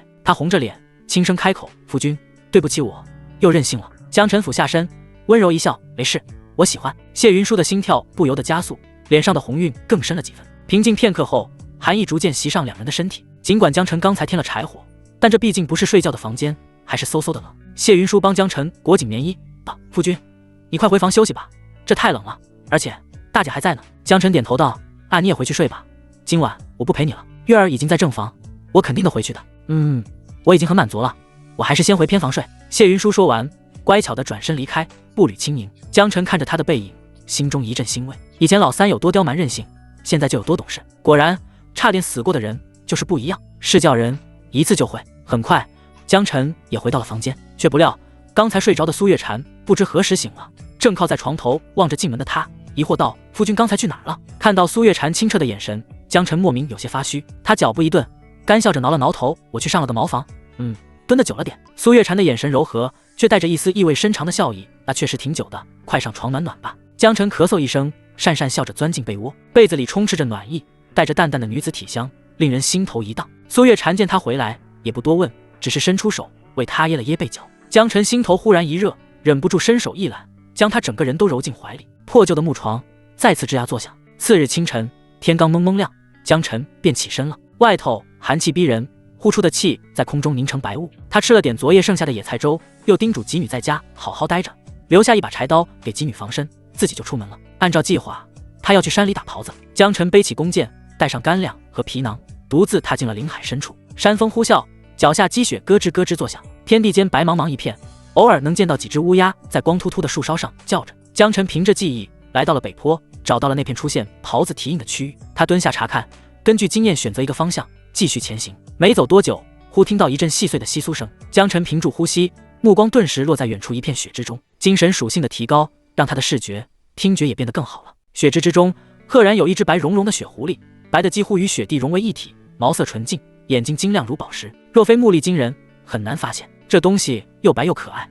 如果是放在前世的地球，肯定是人见人爱的宠物，但在这个时代，注定只能变成食物和皮毛了。江晨聚精会神，当场举弓搭箭拉弦，嗖，箭矢破空，一击命中。雪狐狸几乎没来得及发出声音，就倒在雪地上。那支利箭无比精妙，最小程度破坏了那层雪白的皮毛，射术精通，果然好使。江晨赞叹一声，旋即快步上前拾起猎物，拴在背囊上。这只雪狐狸的皮毛也能卖上不少钱了。他正要继续搜寻，忽然听到背后传来轻微的脚步声，雪地被踩得咯吱一响，随后是一个沙哑的嗓音：“江晨。”江晨扭头一看，只见一个满头冰霜的中年男子，背着破旧的弓，腰间挂着水壶，正是村里最有名的老猎户赵有田。有田叔。江晨微微一愣：“你也上山了？”赵有田抖了抖胡子，眯眼打量他背上的雪狐狸，笑道：“小子运气不错呀，这可是好皮子。”江晨心头微微一紧，总觉得这老猎户今天的眼神似乎有点不太对劲。这老家伙不会是想抢雪狐狸吧？不太可能，村里人互相认识，低头不见头见的，不至于为了一块皮子结仇。赵有田接着说道：“这雪狐狸刚死，趁着新鲜，赶紧下山卖了吧，能换不少米面。”江晨随意笑笑，问：“有田叔这话的意思是劝我快走？”赵有田捋了捋胡子，皮笑肉不笑，呵呵，这北坡可不好走，年轻人经验浅，别乱闯，带着猎物早些下山才是正道。江晨挑眉，淡淡道：“是怕我抢了袍子吧？赵有田脸色微变，随即眯起眼，你也发现了？江晨笑而不答，心里已然明白，果然这老猎户也盯上了袍子的踪迹，怕我跟他抢。两人隔着几步雪地对视，空气里透出一股若有若无的火药味。赵有田咧嘴一笑，露出黄牙，那就各凭本事吧。江晨点点头，声音平静，正合我意。赵有田见他这么狂妄，心头不快，语气带上几分长辈的傲气：小子，打猎可不是拉弓射箭那么简单，你爹在的时候多少还懂点门道，你呢才摸几次弓，等下真碰上袍子，你也争不过我。江晨不置可否，嘴角勾起，有田叔不试试怎么知道？赵有田哼了一声，你这年轻人嘴还挺硬，我还是建议你早点回村，早点去卖狐狸皮，好过在山里浪费时间。狐狸皮再好也没袍子肉香。江晨轻声一笑，那随你。赵有田冷哼一声，反正有我在，袍子注定属于我。随后两人一前一后，小心翼翼地踩着雪痕前进。终于一串新鲜的蹄印出现在雪地上，清晰可见。赵有田眯起眼，仔细辨认着脚印的深浅和方向，心中暗喜，袍子就在前头不远。他心思一转，开口道：小子，这样吧，你我合作，等猎到袍子，我拿3/4，你拿1/4。你年轻没经验，跟我混一趟算是学点真本事。作为老猎户，他决定求稳一些，双方合作更容易猎杀袍子，而自己是主力，江晨只是陪跑的，分他1/4已经仁至义尽。江晨嘴角扬起一丝淡笑，1/4，我媳妇多，吃的也多，抱歉，我全都要。赵有田脸色一沉，哼，随你吧。顺着袍子的足迹，两人悄悄靠近雪岭尽头。忽然雪丛一阵晃动，两只袍子在灌木间若隐若现，一大一小。赵有田大喜，但这个距离他还没把握，于是想再近些，却在此时哗，两只袍子从灌木间窜出，显然是受了惊，向林子深处逃去。赵有田大急道：我要大的，小的给你，分头追。他闪身钻入雪林，一边试图接近猎物，一边举起弓箭。然而几乎在同一时间，嗖嗖，江晨站在原地，直接张弓搭箭，没有任何迟疑，连续2箭射出，箭矢如惊雷般划破寒空。赵有田抬头的瞬间，只见两只袍子几乎同时一颤，脖颈间鲜血喷出，在雪地上洒出2道弧线，两只袍子几乎同时倒地，抽搐2下便再无声息。寂静中，江晨缓缓放下弓，淡然看向赵有田，语重心长地道：有田叔，看来这一大一小都是我的了。赵有田愣在雪地上，整个人像被电了一般，半晌半句也说不出。自己在山里摸爬滚打几10年，遇到袍子时都要脚跟稳，藏身得当才能靠近，才能出箭。谁知江晨仅仅2箭就把2只袍子射死了，这射术，这心理素质太恐怖了，简直不可思议。赵有田胡子抖了抖，喃喃道：这怎么可能？你这剑法哪学的？说话里既有惊讶，也有一股浓浓的尴尬。自己刚才以长辈的身份自称要教教江晨，还大言不惭地说分1/4给江晨，想想都无地自容，恨不得抽自己一耳光。哪儿学的？我能跟谁学？自己练的呗。江晨笑呵呵地道。赵有田叹了口气，一下子像苍老了许多。哎，这就是天赋吧，人比人气死人，我这把老骨头也得认了。说罢，他看向2只躺着的袍子，眼神中闪过一抹不甘。江晨看着赵有田的反应，目光微沉，心底升起一丝警觉。乱世之中，人为了吃的，什么事都干得出来，搞不好这赵有田会心生歹念，想着杀人越货吧。一只雪狐狸不够，但加上2只袍子，那就很考验人性了。不过杀意感知这个技能十分安静，江晨紧绷的注意力这才稍稍松懈，没动杀心，那就问题不大，否则他不介意先下手为强。赵有田缓了缓神，收起了不甘，无奈地道：小子，你这剑法真是了得，刚才我说的话不中听，算我冒犯了。他一边说，一边把自己的帽子抖了抖，像是在掩饰脸上的窘色。江晨淡淡一笑，道：没事，你年长一些，难免对年轻人有刻板印象。接着他指了指2只袍子，道：有田叔，这2只我背上不轻，你帮我把他们抬下山去呗，我给你1只小的作为答谢。赵有田一愣，不可思议地道：啊，只是帮你运下去，你就给我都这么大的好处，你小子不会是寻我开心吧？江晨正色道：这一大一小，我自己弄下山也不容易，就算能弄下去，也会耗掉大量时间和体力，徒增危险，早点出山才是上策。赵有田眼底流露出赞许和佩服，年纪轻轻有着心智，难得。山里多少猎人因为贪心，能猎到猎物，却没能活着带下山，这个忙我帮了。不过1只小袍子太多了，我只要2只前腿就行。江晨的语气毋庸置疑。好了，这小袍子还是个仔，没多大，你都拿着吧，否则这帮你就别忙了。赵有田鼻子一酸，你这帮好爽，更显得我刚才太小心眼了。行，我帮你运下山。说罢，他就掏出油布，和江晨一起把2只袍子简单处理，割断金剑，挂起方便抬运。2人忙活完，正要挑担下山，忽然江晨脑海里一阵警报般的低鸣，杀意感知已触发。江晨瞬时警觉，一只手摸向腰间柴刀，身体的每一根神经都绷紧。他下意识以为是赵有田暗藏歹意，手已经抬起要防备，可技能没有给出针对有田叔的提示，而是指向更远的林深处。吼！与此同时，远处传来一声震耳的笑声，低沉而长，像从山腹里发出的怒吼。是虎啸，有大虫，快走！赵有田脸色大变，就连江晨听到这一声吼，也是瞬间起了一身鸡皮疙瘩。那是一种源于基因深处的畏惧，即便他现在战斗力很强，仍旧产生了恐惧的生物本能。二人的第一反应都是逃，甚至连刚打的狍子都不想要了。那老虎要是追过来，二人带着狍子根本跑不远。但二人内心挣扎了一下，还是准备把狍子带着。没办法，饥荒年物资太短缺了，没食物也会死人。尤其是赵有田家里吃了上顿没下顿，为了这么多狍子肉，值得冒个险。万一老虎没追来，那就赚了。两人连忙挑起狍子，步子拔快，背影在雪地里颤动。同时，赵有田还把2颗狍子脑袋狠狠丢了出去。刚才为了方便运输，二人把狍子的脑袋和4肢都拆了下来。脑袋没肉也不值钱，扔在这里，万一老虎真来了，也能拖延他一些时间。赵有田低声解释道。江晨点点头，一边加快速度，一边时刻留意着后方。事实上，江晨决定把狍子运下去，并非完全是赌运气，因为他有杀意感知，如果老虎距离越来越近，他是能感觉到的，到时候再丢掉狍子也不迟。退一步说，江晨的数值远超常人，还有技能傍身，就算真碰上老虎，也未必没有一战之力。当然了，江晨也不至于主动去找老虎求战，毕竟这玩意的战斗力太猛了，江晨以前也从未遇到过。做人嘛，还是稳健一点，敌不来他也不去。小老虎，这次先放过你，呵呵，但你要是真敢追来，那老子就只能武松附体了。江晨心中冷哼。终于，二人逃了一大段路后，技能感知到的杀意消失了，江晨这才稍微松了口气，道：有田叔，我们暂时安全了。赵有田也是气喘吁吁，道：看样子他只是吼了一声，并没有真的追我们。这老虎也是个怂逼。江晨道。赵有田道：我们虽然没看到他，但他应该是感受到血腥味了，甚至可能发现了我们。至于他没追，也说不定是他受伤了，试图用吼叫吓跑我们。不管了，总之安全就好，先下山吧。江晨道：今天这畜生吓我一跳，改天我非得来弄死他。赵有田大惊，颤着音道：可别冲动，那可是大虫，躲着都来不及，你还想招惹他？今天咱俩是运气好，才能顺利带着狍子走掉。江晨不置可否，自己目前对上老虎确实也没有十足把握，但过2天再刷刷奖励，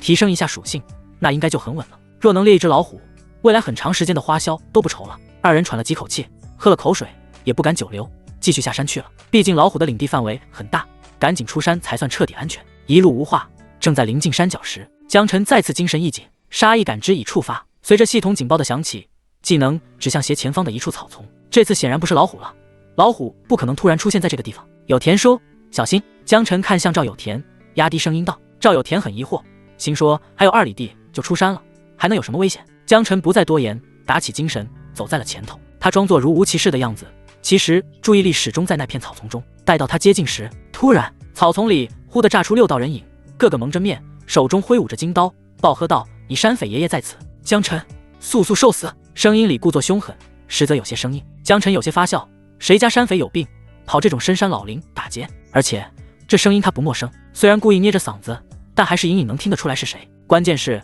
这几个蠢货光蒙着面，穿的衣服都跟平时一样。赵二狗，山匪要是都你们这德行，那可真是脸都丢尽了。江晨嗤笑道。6个蒙面人身子一正，其中一个猛地撕下脸上的布罩，露出被冻红的脸，恶声道：既然被你认出来，老子也不装了。其他5人也是索性撕下蒙面，正是前天半夜偷窥的几个村痞。你们几个活腻了？江晨冷冷地道。赵二狗大怒道：狗约的江晨，你是没搞清楚现在的状况吧？还敢猖狂？哥几个今天是要弄死你，不是来吓唬你的。另外5个泼皮也是扬了扬手中的金刀，杀气腾腾地道：前夜几人被江晨打了一顿，怀恨在心，就决定把江晨做掉，玩他的女人。但江晨太能打了，所以他们这次提前准备了兵器。现在朝廷管得严，也幸亏赵二狗认识些3教9流的朋友，弄到了这么几把锋利的金刀。这些兵器跟普通百姓用的柴刀可不一样，那是又快又狠还好使，砍人如同砍瓜切菜。几人弄到兵器后，趁着江晨打猎，埋伏在这段下山的必经处，打算好好送他一程。嘿嘿，江晨，你放心，你死之后，我们哥几个会好好疼爱你的几个媳妇的。赵二狗咧嘴一笑，便带着其他几个村痞把江晨、赵有田包围了起来。赵有田见到这几把明晃晃的金刀，不禁脸色惨白。你们干什么？赵二狗啧舌道：哎呦，这不是有田叔吗？这下不巧了，只能多杀一个了。要怪就怪自己非要跟江晨一起出现。嗖，一剑破空，寒风都被割裂。跑在最前面的那人顿时停住，剑从后颈穿入，从喉咙穿出，整个人扑倒在雪地上，连惨叫都没发出。嗖嗖嗖，又是3剑连发，剑矢飞掠间，伴着破风之声，精准而致命，每一剑都命中要害，后颈、肩胛、心口。转眼间，4具尸体横沉雪地，留下大片刺眼的红，只剩赵二狗还活着。他愣愣地看着同伴的尸体，双腿竟完全软了，一步都迈不出去，直接瘫在了雪地里。紧接着，一股热流从他的裤裆漫开，黄白的液体在雪上迅速扩散。赵二狗吓得肝胆寸裂，声音破碎：“别杀我，江晨，江兄弟，我错了，我有眼无珠，饶我一命，求你了！”他一边哀嚎，一边转身面朝江晨，夹着尿液跪在地上。江晨脸上没有表情，弓弦再次拉满：“不要，我错。”赵二狗浑身颤抖，泪水、鼻涕糊成一片。嗡，弓弦震动，嗖，剑矢划破空气，瞬息而至，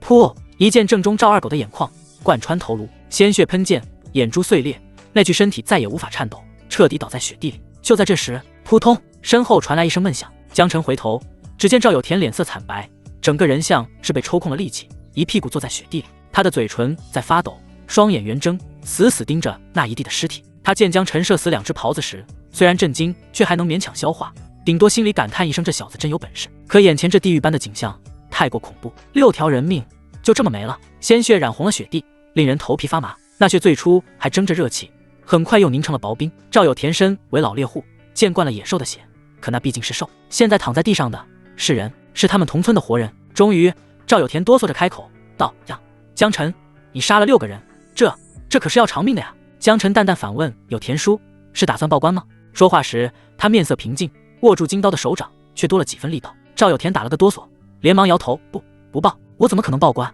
他们几个该死，欺人太甚，活该下地狱。”他顿了顿，竭力让语气稳下来：“今天我俩一起上山打狍子，什么都没看见，什么都没发生。”“没错，今天什么都没发生。”江晨满意的点点头。若对方回答是，他会毫不犹豫一刀送走他。接着，他就把那血刀掏进了雪堆里，这东西来历不明，带回家也是麻烦。然后江晨又把尸体上的几根箭矢收了回来，免得到官府真的查了，牵扯到自己。走吧。江晨重新提起狍子，道：“好。”赵有田如梦初醒，连忙跟上。出了山，赵有田忽然开口，语气迟疑：“江晨，我有件事想拜托你。”江晨看了他一眼，说：“我那儿子赵小凯也被征去了军，你知道的，这仗怕是凶多吉少。”他说到这儿，神情有些苦涩：“你今天的身手，我是服的。你这将来也要进军营，若真在队伍里遇着小凯，可否关照他1、2？”江晨缓缓道：“可以，不过我也有个条件。”“你说。”赵有田点头：“听说你家有一把祖传的宝弓。”江晨目光微动：“我要内功。”赵有田一愣，神情复杂。他祖上也是在战场上叱咤风云的名将，历经几代，家道中落至此，唯有一把宝弓留了下来。弓体物量沉重，寻常人根本拉不开。他家虽早已败落，但依旧一直供着这弓，再穷也舍不得卖。他沉默许久，低声道：“猎弓确实是我的传家之物，可若能让我儿子在军营里多一线生机，也值了。江晨，弓可以给你。”江晨微微一笑，道：“到了军营中，赵小凯就是我老弟。”好。赵有田如释重负。自从儿子被征召入伍，他每日寝食难安，如今有了江晨的承诺，总算让他能安心一些。不一会儿，2人便来到了赵有田家。此时还没到傍晚，院里就升起一阵炊烟，散发出一股浓烈的肉香。这味儿，江晨眉头微皱，赵有田也一愣：“家里吃肉了？不可能啊！”院子里柴火噼啪作响，一个大铁锅架在火上，锅里正滚着鸡汤，油花翻腾，香味四溢。围着锅坐着的是几个穿着军服的男人，腰间佩刀，脚边堆着酒坛子和鸡骨头。他们笑声粗野，聊着不堪入耳的话题。哈哈，昨晚醉春楼那婆娘可真够劲的，给我爽完了。嘿嘿，我那个也不赖，哥几个轮着来都没歇口气，我就有点晦气了。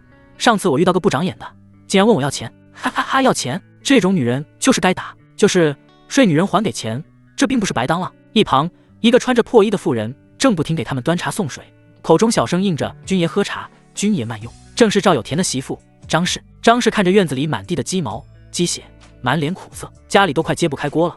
最后这只鸡本想去县里换点粮食，没想到几个军爷一来，直接就把鸡给杀了炖了。后面的日子可怎么过啊？赵小凯站在一旁，双拳紧握，指节都发白。前天他也被征召入伍，本以为当兵之后可以保家卫国，可今日看到这几个兵，他产生了深深的质疑：大钱的兵难道就是这样的吗？我当了兵之后到底能守护什么？那几个士兵根本没把主人放在眼里，笑骂声震天，聊着那些不堪入耳的话题。领头的那个壮年男子一边嚼鸡腿，一边冲赵小凯吆喝：“小子，还愣着干啥？没看着军爷我的酒喝完了吗？别弄点酒来。赵小凯强压着怒火道：家里剩下的钱刚刚全都换酒了，连只鸡都被你们吃了，我上哪儿再去弄酒去？没酒！刀疤兵一拍桌子，酒碗哐当一声倒翻在地。没酒你不会去见，没钱也没人见。赵小凯冷冷回道：没钱？领头的咧嘴冷笑，难道老子给你钱？他说着一脚踢翻板凳，恶狠狠地咆哮：没酒，你自己给老子想办法！赵小凯胸膛剧烈起伏，再也压不住，怒吼：你们身为大前士兵，不保护百姓就算了，却跑到百姓家又吃又拿，还理直气壮！你说什么？几个士兵同时站了起来，酒气混着杀气扑面而来。臭小子，你马上也要入伍的吧？这是你对前辈说话的态度？你这样紫进了军营，皮都得脱几层！领头的男子眯起眼，冷笑一声，伸手一把掐住了赵小凯的脖子。小畜生，信不信老子现在就捏死你？不要！张氏惊呼，扑上去拉扯。军爷消消气，他还年轻，不懂事，您别跟他一般见识。我这就去想法子弄酒来。男子冷哼一声，把赵小凯往后一推，下次嘴再这么硬，老子拔了你的舌头！张氏心中苦不堪言，转身出门准备戒酒，正好看到了赵有田。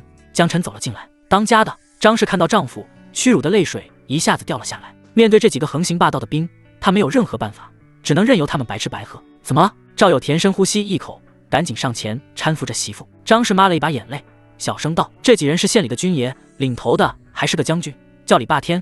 他们听说你祖上留下一张好弓，登门想见识一下。那弓是你收起来的，我也找不到，就让他们稍等。没想到他们等就等了，又说饿了，要杀家里的鸡。他们都是当兵的，还带着刀，我也不敢抗拒，只能把鸡炖了。好不容易攒的10个鸡蛋也被他们吃完了。上回你打下的雪貂皮还没来及拿去县里卖钱，也被李将军要走了。我偷偷攒的那点钱买酒给他们喝了，现在他们还要喝，我1文钱都没了。说到后面，张氏更加绝望，眼泪止不住的流。面对吃拿卡要的李将军，他不但不敢反抗，甚至连生气都不敢。赵有田听完始末，也是忍不住暗暗握拳。这几个狗兵自己一顿吃爽了，哪管别人家死活？可赵有田敢怒不敢言。当李霸天几人的眼神看过来时，他握紧的拳头立马松开，脸上挤出笑容：几位军爷。李霸天瞥了他一眼，道：你就是赵有田，来得正好，一起吃点吧。赵有田看着锅里的鸡，嗓子像被什么堵住了。家里好容易攒下来的下蛋鸡就这么躺在了锅里。事已至此，他只能安慰自己，炖也已经炖了，反正对方主动喊自己去吃，那就吃几口吧。再说这鸡本来就是自己养的，吃一下也是该的。多谢军爷。于是他壮着胆子走上前去，想伸手去拿，却不料李霸天脸色一拉，一个大脚就踢了过去。啪！赵有田的手背顿时被踢破皮，渗出鲜红的血。老子让你吃，你他妈还真吃啊！李霸天嫌恶地骂道。赵有田疼都不敢叫，忙低头连声道歉：对不起将军，草民该死。李霸天冷哼一声道：听说你家有一张宝弓，我特来见识一下，拿出来我瞧瞧。赵有田迟疑了一下，李霸天眉头一挑：我这就去取。赵有田的手还在抖，踉跄着钻进屋里，不一会儿抱出一个长木盒。李霸天迫不及待上前，一脚踢开盒盖，黑亮的弓身映入眼帘。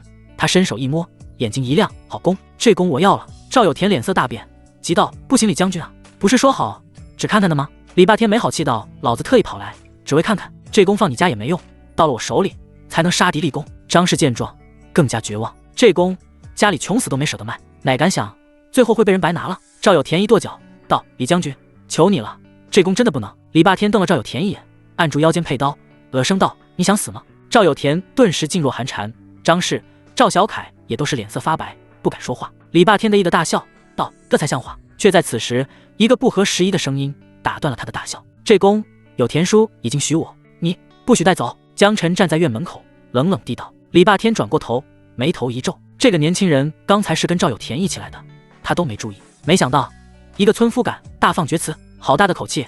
李霸天冷哼一声，手掌一抖，长刀半出鞘，知道自己在跟谁说话吗？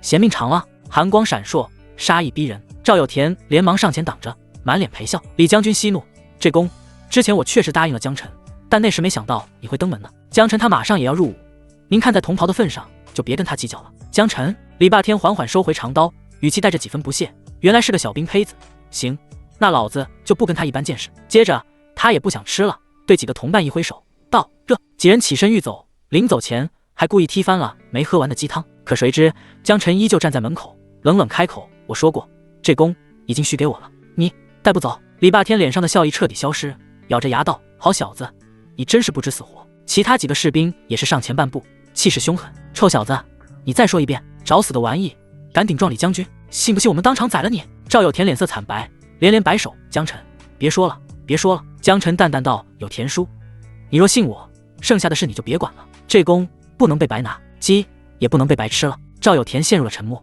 兵，他怕吗？当然怕，但他忽然想到江辰在山中连杀6人的场景，再看看李霸天嚣张跋扈的样子，他选择信江辰一次。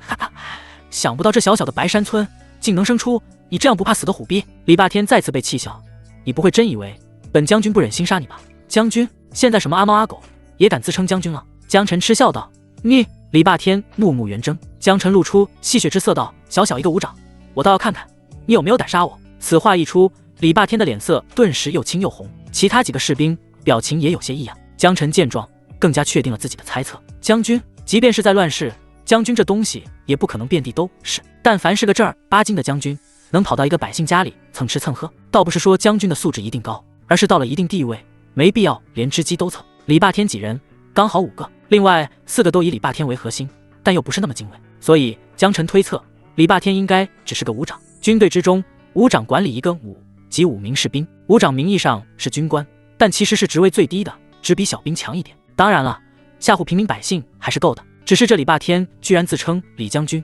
实在有些可笑。大胆！李霸天被拆穿后羞愤难忍，吼着道：“武长难道不是官？不是领导？是领导都能叫将军？傻逼！”江辰淡淡吐出2个字，李霸天更加羞怒交加：“操你妈！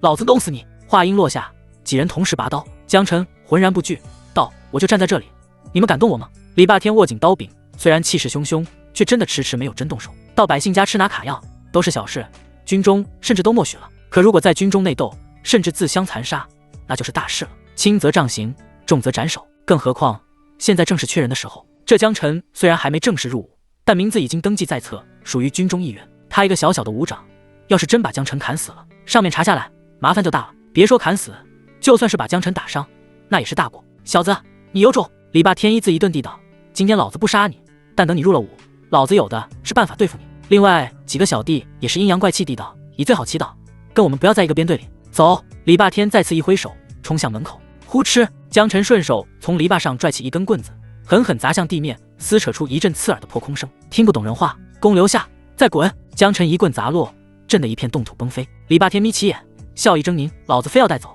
你又如何？”江辰冷冷回道：“那我就只能自己拿了。”话音未落，又是嗖的一声破风响。江辰身影急掠，如一条脱弦之势，眨眼间已逼到李霸天眼前。72点的敏捷再次凸显出绝对的优势。李霸天只觉眼前一花，脑门上便重挨了一棍，砰！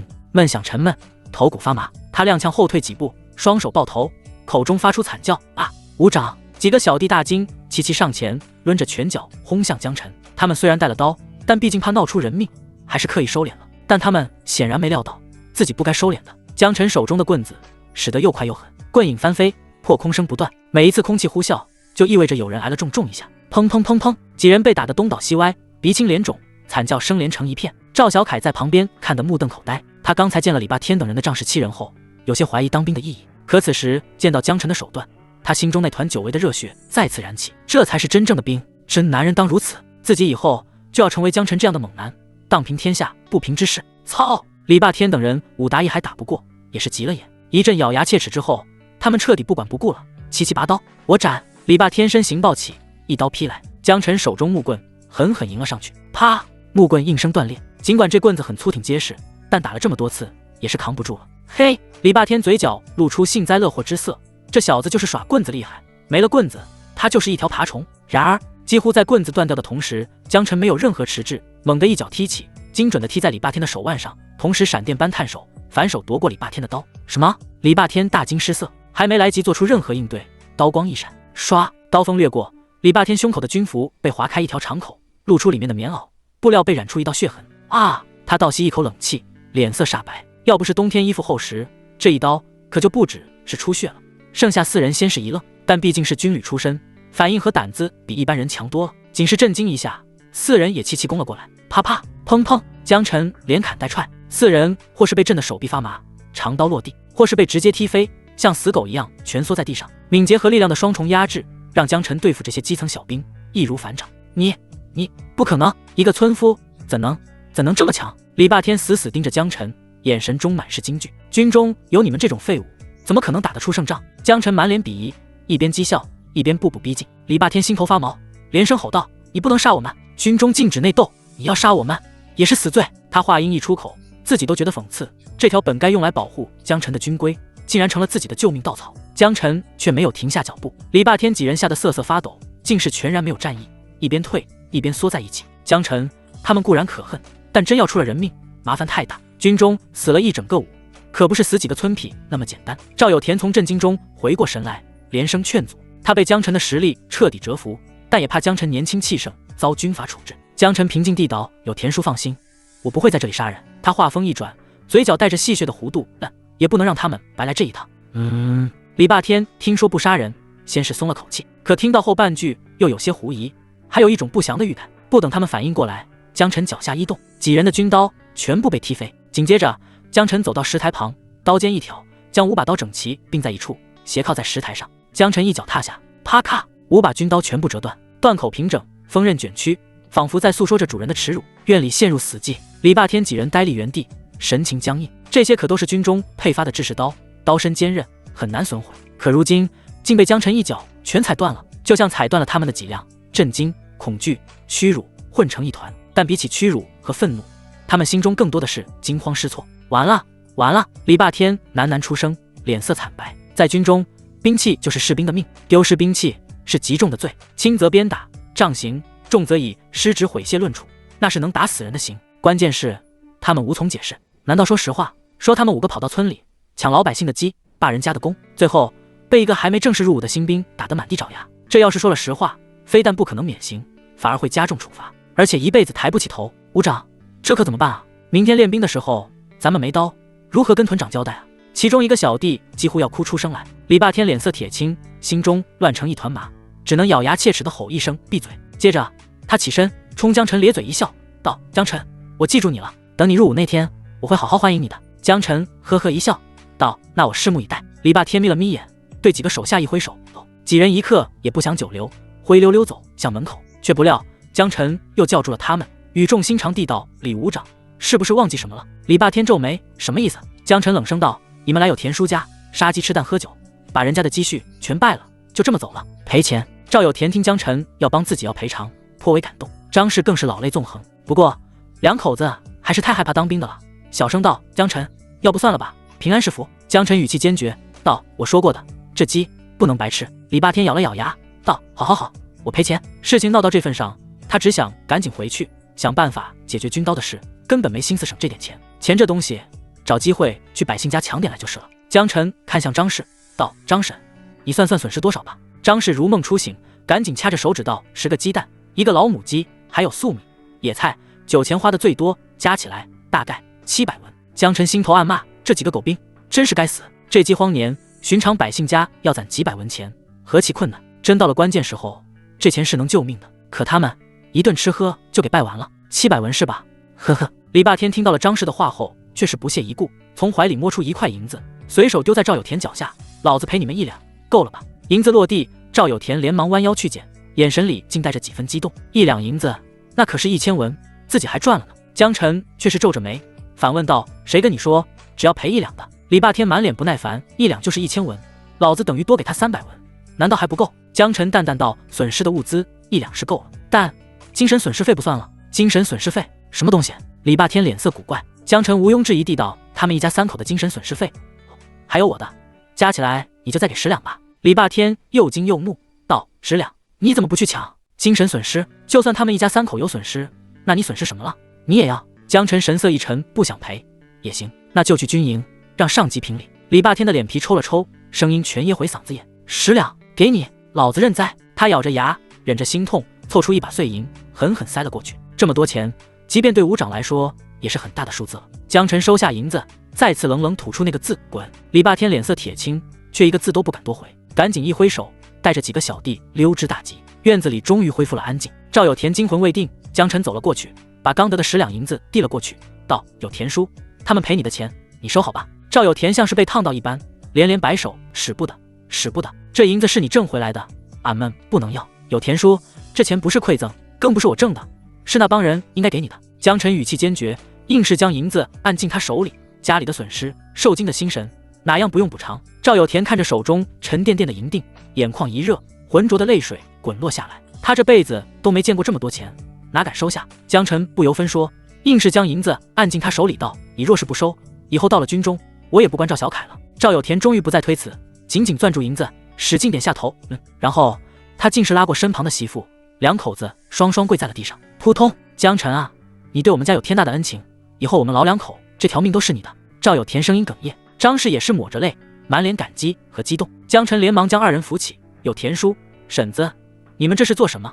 快起来！他正色道：“你们连祖传的宝弓都赠予了我，我帮你们讨回这点公道，又算得了什么？不过财不露白，这钱你们务必收好，免得招来不必要的麻烦。”夫妇二人如同小鸡啄米般连连点头，晓得，晓得。喜悦之余，赵有田脸上又浮起一抹忧色。江晨，我有点担心，那李霸天在军中毕竟是老兵，更懂军中的规矩，还会拉帮结伙。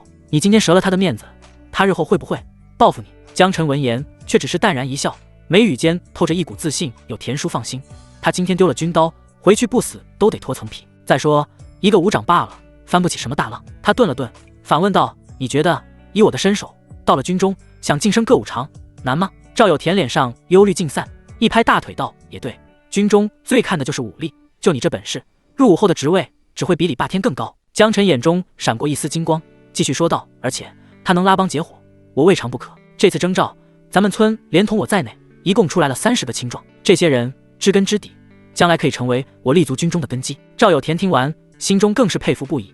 江晨年纪轻轻，竟已思虑得如此深远，幸好自己与之交好，并拜托他关照儿子。接着赵有田赶紧冲赵小凯道：“小凯，你都听到了，到了军中，一切都要听江晨的，凡事多长个心眼，多跟着江晨学。”赵小凯本就与江晨年纪相仿，只小了1岁，幼时也曾一同玩耍，并不陌生。刚才他亲眼目睹江晨大发神威，心中早已充满了敬佩。此刻听到父亲的叮嘱，他也是眼神热情，冲江晨大声道：“晨哥，以后我跟你混了，到了军中，我就是你最忠实的小弟。江晨，这弓你试试。”这时赵有田弯腰将掉落在地上的弓拾起，递到江晨面前。他有些不好意思地笑了笑，解释道：“这是祖上传下来的宝弓，名为破云弓。可惜我膀子没那劲儿，一点都拉不开，只能藏在家里供着。不过我保养得勤，弓的状态还是极好的。”江晨接过弓，手感沉稳温润，弓背乌亮如墨，似有隐隐光泽。他拇指轻轻一扣，弓弦发出一声低沉而清脆的嗡响，仿佛野兽的低吼。接着他略一运气，双臂外张，手腕发力，随着江晨手臂滑动，吃啦，弓身微微弯曲，竟被他轻松拉开，弓弦几乎绷到了极限。这不可能啊！拉开了，就这么轻松的拉开了。赵有田眼珠子几乎要掉出来，难道是我记错了？我再试试。他上前拿过弓，也试着拉了拉，脸长得通红，手背上青筋暴起，可弓身只是微微颤了颤，连1寸都没被拉动。爹，我也想试试，我年轻力气大。赵小凯在一旁看得不信邪，也抓过弓，憋得满脸通红，结果弓弦依旧纹丝不动。江晨再次接过弓，站在院中央，脚步微分，背脊笔直，他双臂缓缓展开，空气随之一紧，仿佛都被那股力量牵引。弓弦一点点被拉开，肌肉线条绷起，如铁石般起伏。嗡！弓弦彻底拉满，一股无形的劲气顺着弓体荡开，带起尘土微微飞扬，空气被震得簌簌作响。赵小凯瞪大眼睛，惊叹得合不拢嘴：“天哪，就这空弦一拉，就跟打雷似的。”赵有田也是又震惊又激动，道：“这弓在我家压了几代人，今天才算见着他该有的模样。”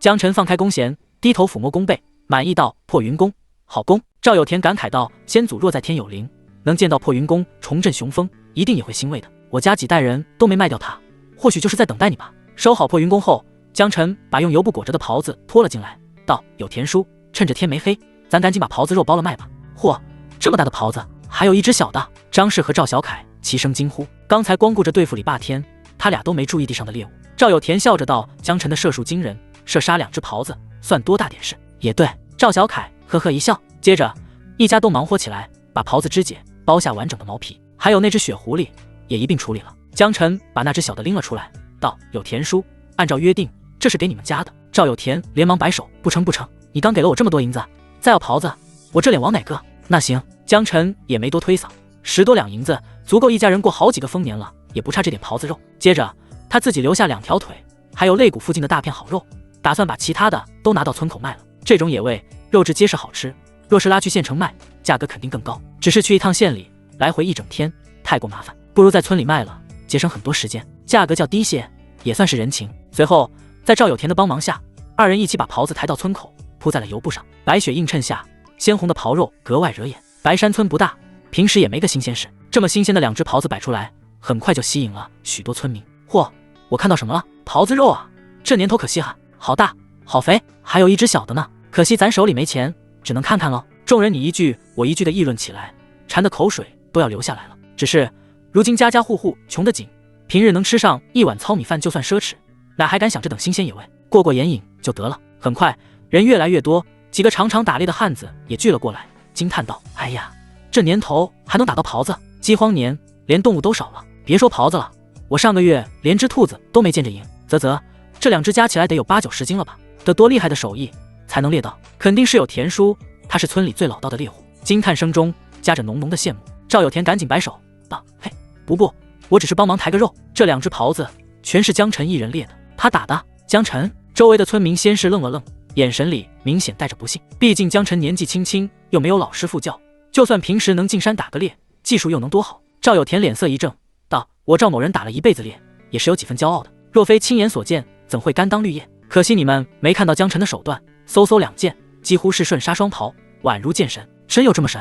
众人一听，全都瞪大了眼。一开始他们是不太信的，但赵有田把话说到这份上，那就不像是假的了。一时间，众人的目光都聚在江晨身上，有人带着好奇，有人带着敬佩，尤其是其中有几个即将入伍新兵，看向江晨的眼神有些崇拜。下个月大家会一起去军营报道，到时候肯定是要抱团的。他们的潜意识里已经把江晨当做了主心骨。就在众人议论时，一个身影小心翼翼地靠了过来，那是个眉眼清秀的少女，神情略带惬意，穿着一件几乎洗白的布衣。江晨记得这女子叶芷晴，她父亲是个读书人，多年前逃荒来这边定居。早些年太平时，老叶靠写字谋生，家中小康。如今乱世，粮价翻天，笔墨无人买，家里早已揭不开锅。叶芷晴看了看那堆狍子肉，试探性地问道：江晨，这狍子肉多少钱一斤？江晨略一沉吟道：20文。这个价格绝对是很良心了，这么好的野味，若是送去县城酒楼，能卖到30文。他卖20文，纯粹是为了节约时间，只要20文。顿时现场一片哗然，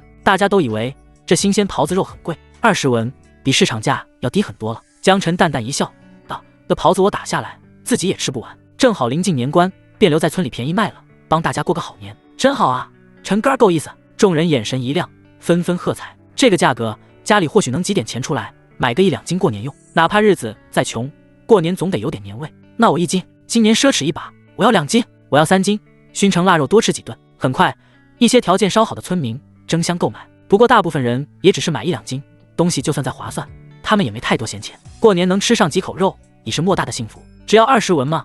叶芷晴神色一正，似乎在犹豫。片刻后，他才从怀里掏出一个小布包，小心地取出1只银簪。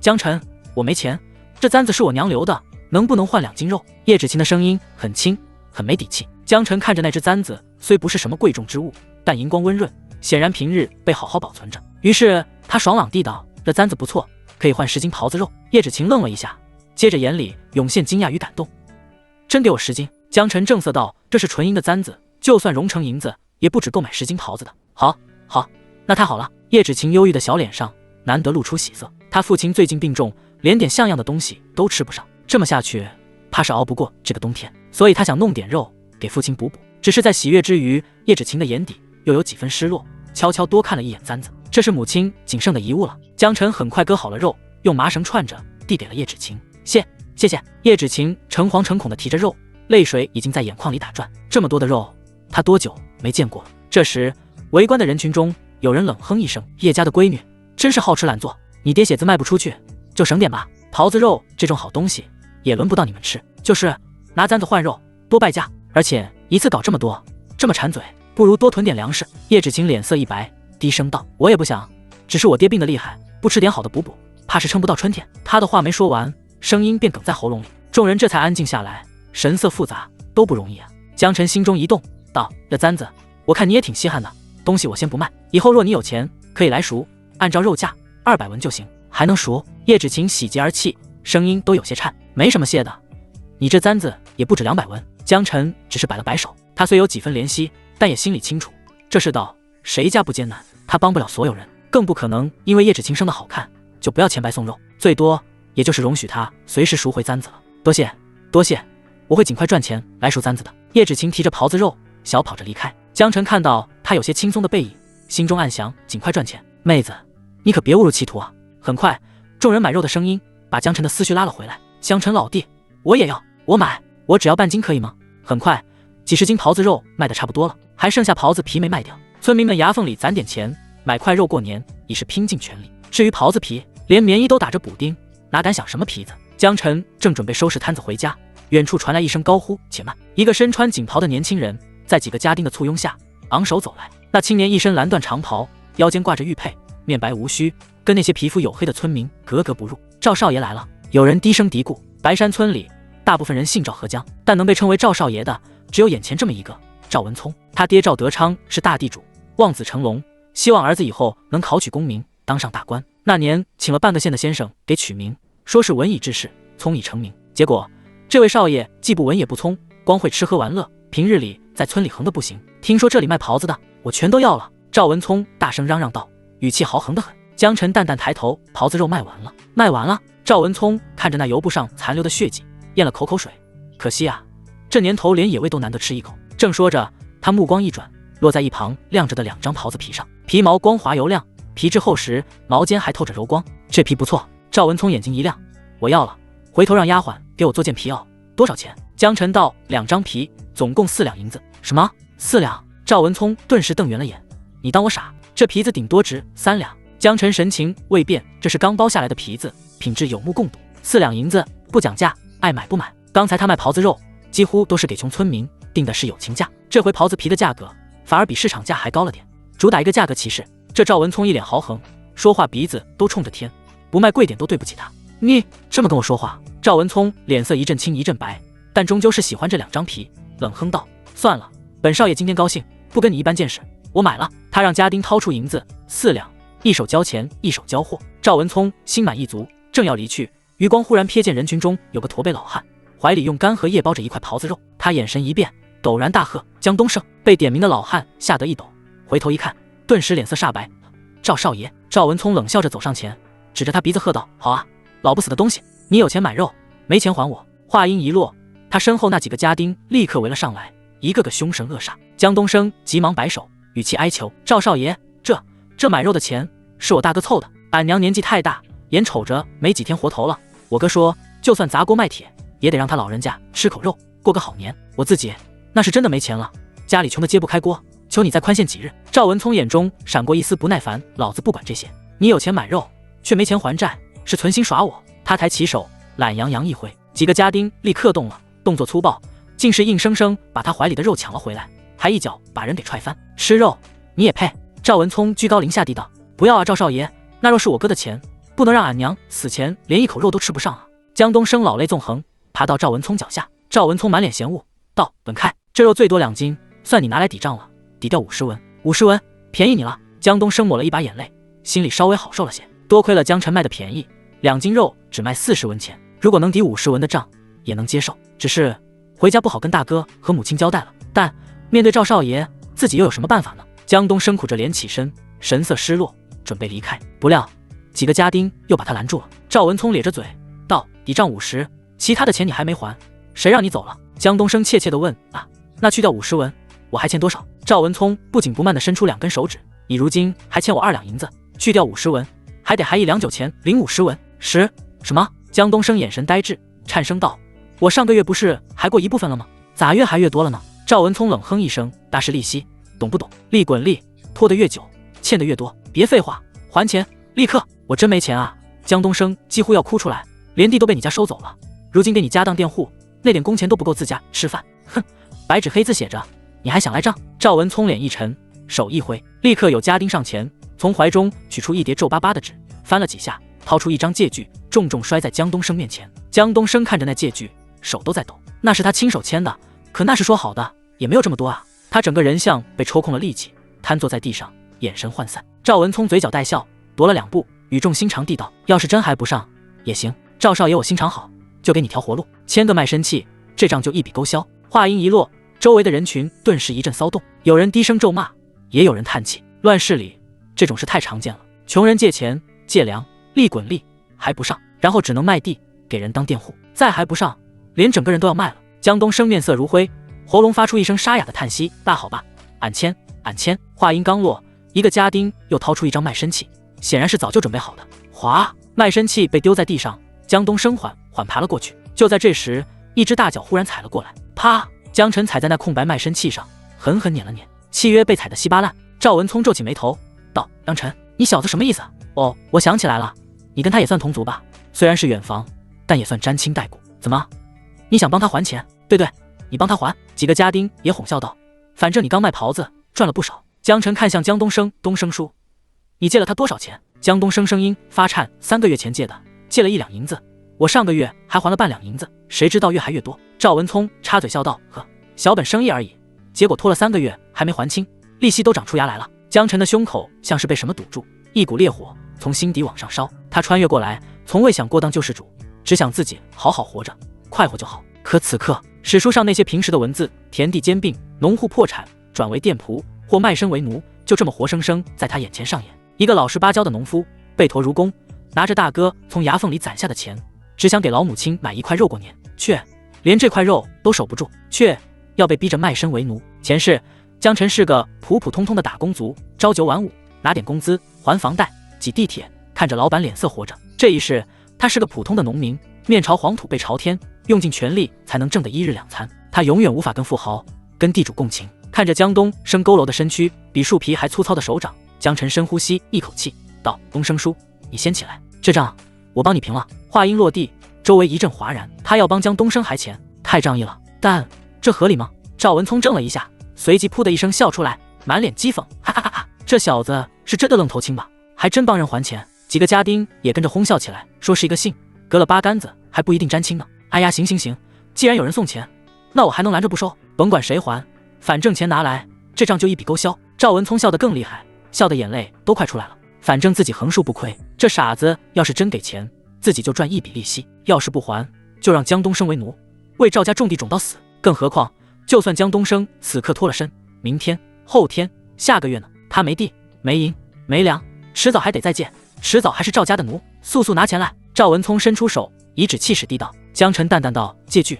我要看。”赵文聪哼了一声，冷笑道：“怕我冤枉江老汉？好好给他看。”说着，他冲身后的家丁一勾手，那家丁再次从怀里掏出一叠皱巴巴的借据，翻出其中一张递了过去。赵文聪的一洋洋的笑：“怎么怕了吧？这可是白纸黑字的借据，可不是我乱说的。”江晨却是连看都没看，撕拉！清脆的撕裂声在寂静的人群中响起。赵文聪愣住了，所有人也都愣住了。江晨神情平静，手指一下一下地把那借据撕得粉碎，散落在泥地里，空气骤然凝固。你他娘的！赵文聪反应过来，整张脸青一阵白一阵。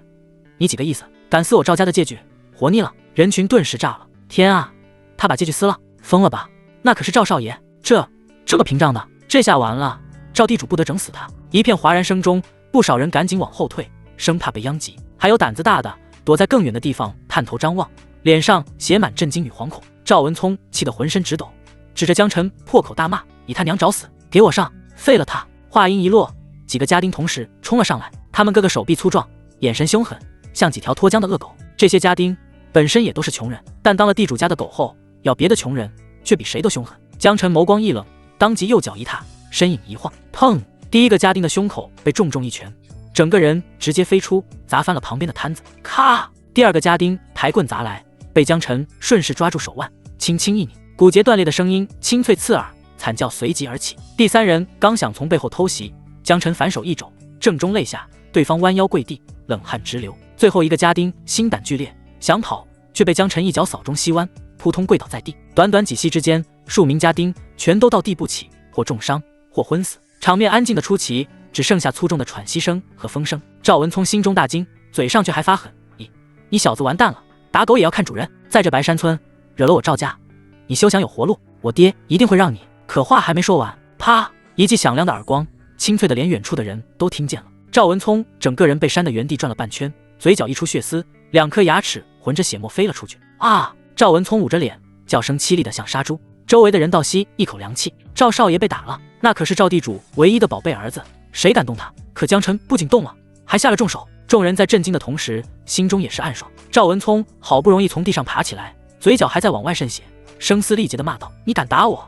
你这贱民，你完了！卑劣的贱民！”啪！又是一记脆响的耳光，直接打断了他的话。赵文聪眼冒金星，半边脸肿得像馒头，眼泪、鼻涕、血水全混到一起。他呆愣一下，到嘴边的脏话终于咽了回去。他算是认识到了，这江晨就是个疯子，听不懂人话的。江晨也没多说，径直走向几个倒地的家丁，从他们身上摸出一叠厚厚的戒具。那些戒具大多皱皱巴巴，边缘带着油渍血迹，显然常年被他们随身带着，用来催债。接着，在众目睽睽之下，他取出打火石。赵文聪脸色大变，惊呼道：“你要干什么？”回应他的是呲的一声，火星飞溅，瞬间点燃那叠戒具。呼哧，一叠戒具被火焰吞噬。住手！你住手啊！呀呀！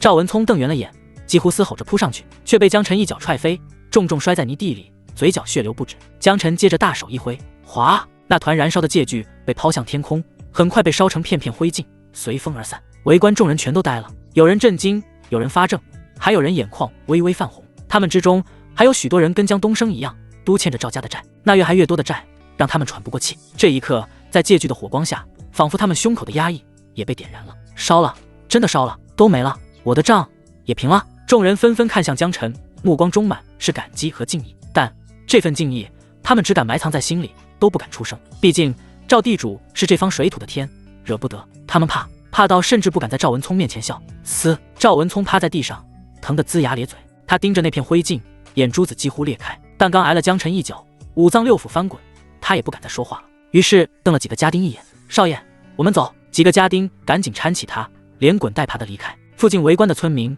都是神色异常，准备回个家。江晨扫视一眼众人，道：“诸位且慢，我有一言。”人群顿了顿，静了下来。胆小的早已跑光，留下的都是有点胆气的。江晨深吸一口气，声音平稳而洪亮：“乡亲们，屏障可快活！”风声呼啸，四周寂然。下一刻，有人忍不住笑出了声。毕竟赵文聪都走了，他们都放开了弦。终于，笑声蔓延，越来越多的人大声附和：“爽！真他娘的痛快！这一把火烧得好！”江晨点点头，沉声道：“爽就对了。可我想问一句，咱们的日子为什么要过到这一步？”众人陷入了沉默，有不甘，有疑惑。是啊，明明自己这么拼命，为什么连吃饱饭都是奢求？江晨一抬手，指着脚下的土地，问道：“这地是谁种的？”咱们。有人答：“那粮是谁收的？也是咱们。”又有人回应。江晨扫过众人，再次反问：“那为何这么多人吃不上饭，还要去借去贷？”有人迟疑道：“因为天灾人祸，这几年收成不好，还一直打仗。”江晨冷哼一声道：“收成不好，那只是表象，因为咱们的粮、咱们的地、咱们的血汗都被地主豪族巧取豪夺了。就拿东升叔来说，他3个月前借1两银，如今竟要还2两半，还不上的被赵地主收了，给赵地主家当佃户还不够，甚至要千拜生气。诸位觉得这合理吗？东升叔吃不上饭，是因为他不够努力吗？是因为天灾吗？那赵地主和他儿子，他们努力吗？他们这辈子摸过锄头吗？为何越是荒年，他们家的地越来越多，仓越来越满，钱也越来越多？这一连串的反问，如同晴天霹雳，震得众人脑中一颤。他们都是没念过书的农民，不懂什么大道理，但他们都有着最朴素的直觉和认知，这不合理。东升叔只因为1两银子就失去一切，沦为奴仆。像他这样的人，你们之中肯定也有，以前有，以后还有。江晨接着道。人群中不少人也是暗暗握拳。没错，若非江晨烧了这些戒具，他们的下场不会比江东升更好。就算眼下能扛过去，未来呢？迟早自己也会失去土地，再成为佃户，最后卖身为奴。咱们活得这么苦，谁造成的？不是天灾，是人。那些地主豪绅自己不种地，却靠着盘剥我们，终日大鱼大肉，妻妾成群。他们说天有定数，说命里该穷，说富贵有命。我呸！他们的好命是用你们的汗堆出来的，他们的富贵是你们孩子的饿死换来的。江晨的声音越来越高，众人神色越来越激动，有人攥紧拳头，有人眼眶通红。一个老妇泪眼婆娑：“是啊，我家儿子前年饿死的，还欠赵家2斗粮。”几个青年握着拳，种地的挨饿，不种地的吃肉，这算什么理？咱们种的地，他们吃；咱们流的汗，他们想。凭什么？凭啥他儿子能穿绸缎，我们的孩子连草根都没得吃？对，凭什么？现场一片骚动。江晨挥挥手，让众人稍微平静，然后再次反问道：“那你们觉得是死可怕，还是给地主当牛马可怕？活得不如狗可怕？”众人沉默了一下，接着咬牙道：“好像也是哦，给人家当奴仆，终日累死累活，只为祈求一口糙饭，还不如死了算了，说不定下辈子投个好胎。”江晨一拍大腿道：“既然你们连死都不怕，还怕个鸟的赵地主？”一语惊醒梦中人，村民们忽然觉得江晨的话好有道理。对啊，老子都活不下去了，还怕什么赵地主？江晨的声音依然平稳：“你们想过没有，为什么赵地主能拿捏咱们？”众人面面相觑，是因为他有钱，有衙门撑腰。江晨声音一顿，猛然一喝：“还是因为你们怕？”这话如一声惊雷，炸在众人心头。你们怕他不借粮，怕被赶出店田，怕被衙门抓，怕被打。可如果大家连死都不怕，怕的就是他们了。这句话像刀一样刻进了每一个人的骨子里。有人攥紧拳头，喃喃自语：是啊，都饿成这样了，还怕啥？也有人咬牙低吼：他赵家粮仓堆得比山高，我家娃都快饿死了。原本麻木压抑的村民脑中好像有什么东西忽然通了。江晨知道火已经点燃，有人握紧锄头的柄，有人低吼，有人狠狠咬牙。江晨抬手指向远处地主家的方向，语气冷厉而霸气：赵地主家粮堆得比人高，老鼠都吃得油光发亮，咱们却连喝糠咽菜都是奢求，半夜住在茅草屋里冻得发抖。要我说，咱们得去帮他吃，帮他吃完那堆放坏的粮。此言一出，众人先是一愣，随后几人眼神中闪出火光，呼吸急促起来。帮他吃？江兄弟这话什么意思？难不成赵地主能让我们吃吗？你是不是傻？陈哥儿的意思是去抢？难道还要他同意？有人激动，有人犹豫。江兄弟，这可是犯法的呀，要是被官府知道，得下大狱的。江晨冷笑一声：法？你们还信这玩意儿？他环视众人，目光如电。官府瞌睡的时候有讲过法吗？衙门派人来征粮砸锅拆屋的时候有讲过理吗？那帮当兵的当差的路过咱们村抢鸡夺米欺男霸女，有谁治过他们？众人陷入了沉默。那些年轻的汉子不禁握紧双拳。江晨声音骤然高起，宛如雷霆：他们抢得光明正大，咱们为活命要口粮就犯法。乱世之中谁守法谁特么就是傻逼，活该被饿死。这话彻底引爆了年轻人的情绪。没错，我们归规矩举种地，得到了什么？陈哥说的对，乱世之中谁守法谁就是傻逼，制定律法的人自己都不守，凭什么让我们守？妈个逼的世道，老子要帮赵地主家吃粮开仓抢粮。起初只是几个热血青年在高呼，很快在场所有村民都振臂呼喊。江晨看着这一幕，心中微微一笑。他鼓动村民主要倒也不是为了做好事，很大程度也是为自己考虑。今天他打了赵文聪，烧了借据，这事不可能善了。赵地主有钱有势，想整死他有的是法子。如果只是他一个人，即便武力值再强也迟早遭重，所以要先下手为强，裹挟全村去针对赵地主家。到时候县衙就算想管也得掂量，他们怕闹大，怕出事，怕丢官位，怕小小的抢粮发展成民变，怕就只能谨慎处理，大事化小。而且白山村刚被征了30个兵，江晨也是其中之一，这些兵都是军队急需的。县衙就算想抓新兵，军队那边也不会放人。朝廷既然强征他入伍，他自然要利用好这个身份。兄弟们，江晨挥了挥手，示意大家安静。众人立即停止了呼声。江晨语气严肃地道：抢粮一事毕竟是有风险的，我们没必要都去，只要去一部分就行，万一真的出事，也不用牵连太多乡亲。众人纷纷点头，虽然他们都热血沸腾，嚷嚷着死都不怕，但如果能不死不被治罪，肯定更好。江晨接着道：咱们村刚被征召30人，由这些新兵去抢最为稳妥。军营那边急需人手，这层身份不但是束缚，也是保护。咱们只要不是犯下杀人放火的大罪，军营都舍不得放走30个兵。对啊，还是陈哥儿脑子好使，咱们抢了粮，朝廷宁可让我们继续去当兵，也不愿意让我们在牢房待着。人群中那些年轻的新兵不禁一拍大腿，他们当即走了出来，大声道：江晨，我们跟你一起去抢粮。江晨咧嘴一笑道：家说怎么是抢？这是拿是取？嘿嘿，没错，那些兵痞能抢普通百姓，我们去地主家取点粮食，那怎么了？本来上战场就9死1生，还怕个鸟？该的！众人哈哈大笑。江晨，还有很多人不知道这事，我再去挨家挨户喊喊。人群中一个壮实的青年站了出来，道：江晨记得此人叫赵明，出了名的有力气。很快赵明去村里转了一圈，到其他没在场的新兵家里喊了一圈，又带回来了好几个人，算上已经在场的总共18人。江晨兄弟只有这么多了，还有12个人不愿意来。赵明有些恼火道：一群软蛋。江晨摆摆手道：道不同不相为谋，人各有志，没什么可说的。他们喜欢安稳，不愿冒险，也能理解。没错，我们兄弟18个也够了。赵明迫不及待地道：干他娘的，干他娘的！抢！哦不，取粮！众人齐声高呼。江晨认真扫过这17个人，牢牢记在心里。村子不大，这17人他并不都熟悉，但也都认识，知道名字。这17个弟兄在他心里的地位已经截然不同。兄弟们，有驴车的拉上驴车，有麻袋的带上麻袋，去取粮。江晨振臂一挥，18个穿着粗布衣服的汉子浩浩荡荡地前往赵地主家。而与此同时，赵地主那栋豪华的宅邸中，哎呦喂，疼死了！你怎么动的？赵文聪鼻青脸肿，一个丫鬟正在为他上药，他又疼得龇牙咧嘴，狠狠把丫鬟踹开。对不起少爷。丫鬟吓得脸色发白，小心翼翼地跪爬过来。赵文聪低头看了他一眼，心中没来由生出一阵无名烈火，道：你是新来的？家中没了田地，爹刚把我卖过来的。丫鬟眼睛里蒙着一层雾，小声道。赵文聪咧着嘴，一把按住丫鬟的发髻，道：“服侍本少爷。”呼！赵文聪舒爽地呼出一口空气。就在这时，一个肥头大耳的中年男人冲进门内，正是大地主赵德昌。他刚在田地里监工，一听说儿子被打了，火急火燎地回来了。儿子！赵文聪再次踹开丫鬟，一边哭一边嚷：“爹，你得给我做主啊！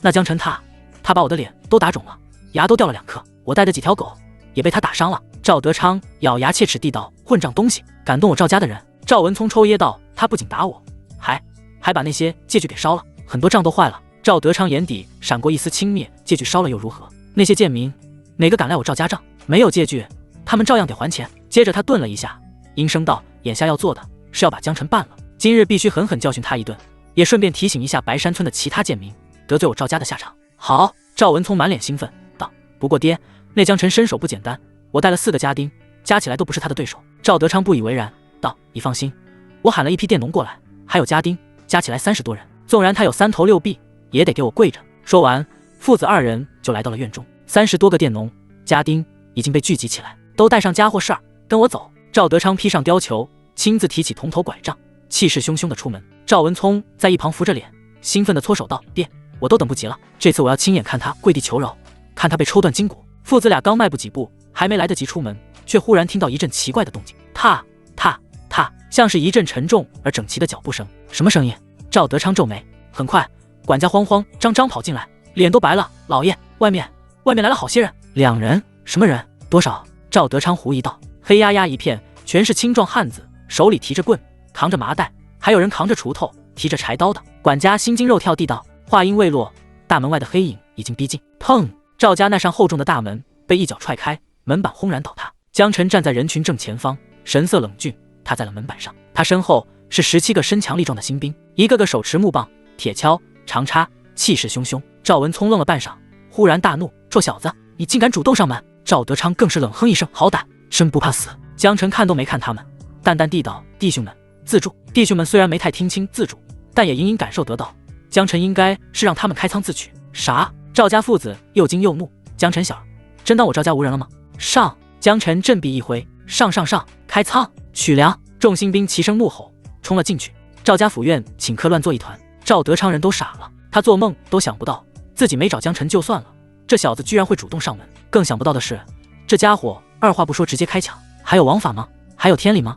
愣着干什么？给我上！拦住他们！赵德昌尖吼一声，那些佃农、家丁也是回过神来，涌过去阻止新兵们。江晨小贼，吃我一拳！其中一个健硕的家丁一脸拍马屁的样子，争抢着攻向江晨，一拳砸出。他要在主子面前好好表现。滚！江晨冷喝一声，一脚踹中那人的胸口，只听咔嚓一声，狗腿子直接飞出去2丈远，摔在地上哀嚎连连，俨然是肋骨断了。这一脚震得四周人群瞬间噤声。那些佃农、家丁本来觉得自己人多，还是在自家主场，没多想就上了。可现在看到江晨这么狠，难免有些发怵。没人想冲在前面，成为第2个骨折的。江晨冷眼扫视众人：“你们也都是穷苦人家出身，我不为难你们，每月拿那点工钱为赵家卖命，不值得。但我话撂这，拳脚无眼，自己作死的，后果自负。”声音不大，却带着极强的压迫感。那些家丁互相对视，心头发毛。他们平时收租、欺负老弱都没问题，可真到拼命的时候，谁也不敢。至于那些佃农，更是被地主压迫的，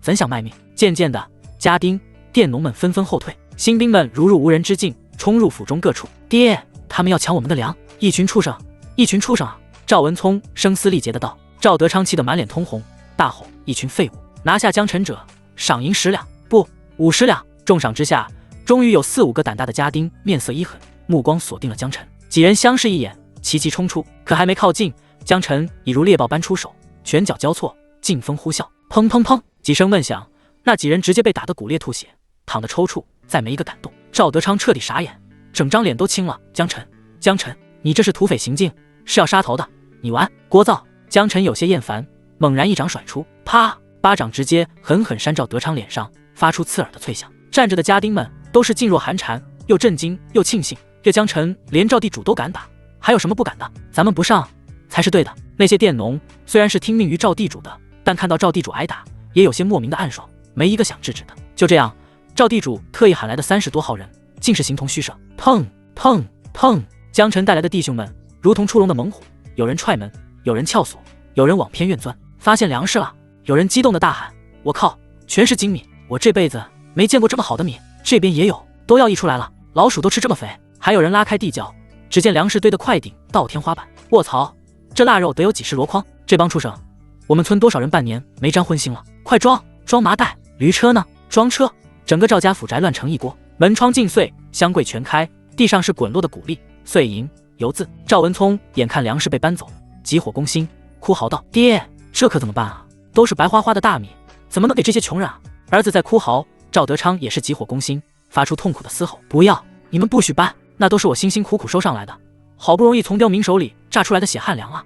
他的心在滴血，忍不住冲向人群，伸手去拦，却被几名扛粮的新兵一肘撞开。赵德昌踉跄着摔倒，整个人滚在地上，鼻青脸肿。他无力制止，只能愤然拍着地面，声嘶力竭地咒骂道：“江辰，你这个庶子，乱民，竟敢动老爷的粮，你不得好死！我要报官！报官！”啪！话音未落，一记耳光如闷雷般响起。江辰一步跨来，眼神冷得能结冰，又一巴掌直接抽在赵德昌脸上，鲜血当即喷出，赵德昌的嘴唇都被打得裂开，鲜血淋漓。在骂！江辰居高临下地道。赵德昌捂着嘴，眼神里满是恐惧，当真不敢再骂。可他没想到，自己明明没在骂，江辰却又一脚踢了过来。砰！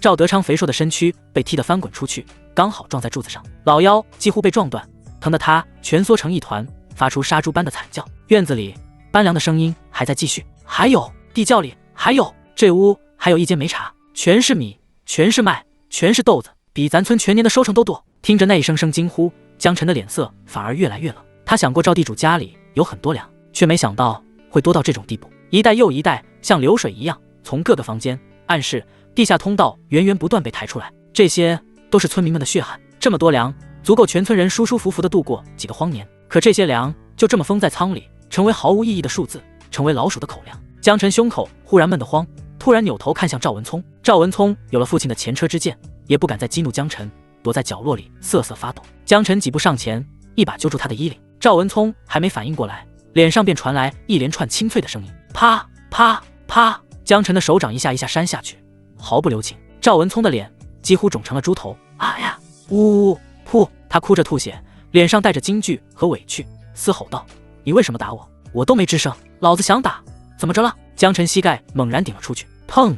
赵文聪整个人被撞翻在地上，疼得满头青筋暴起，捂着肚子翻滚不断，像固有的蛆虫。一个时辰后，赵家的粮仓、地窖、暗室，连马厩后面藏的密库全被翻了个底朝天。天色已黑，麻袋堆满了院子，像小山一样高，空气里混杂着粮香、灰尘、火把的焦糊味。这时，赵明举着火把走来，道：“陈哥，你看，这些是我们在书房里翻出来的，全是佃农的契约、借据，还有卖身契。”众人握拳，盯着那几叠发黄的契据，这里也许就有他们父母的名字，也许未来也会有他们自己。江辰接过，粗略一翻，纸张上密密麻麻的字迹，一行行，一页页，全是血与泪的记录。有的写着借银1两，立3成月息；有的写着无力偿还，愿以子为奴；更有那陈旧的卖身契上盖着鲜红的指印。那指印不是印泥，而是用血按下去的。江辰眼神冰冷，道：“火！”赵明下意识把火把递了过去。江辰把火焰捅向所有契约，丢在脚下，哗！火焰舔舐着纸张边缘，迅速壮大，发出噼啪的声响。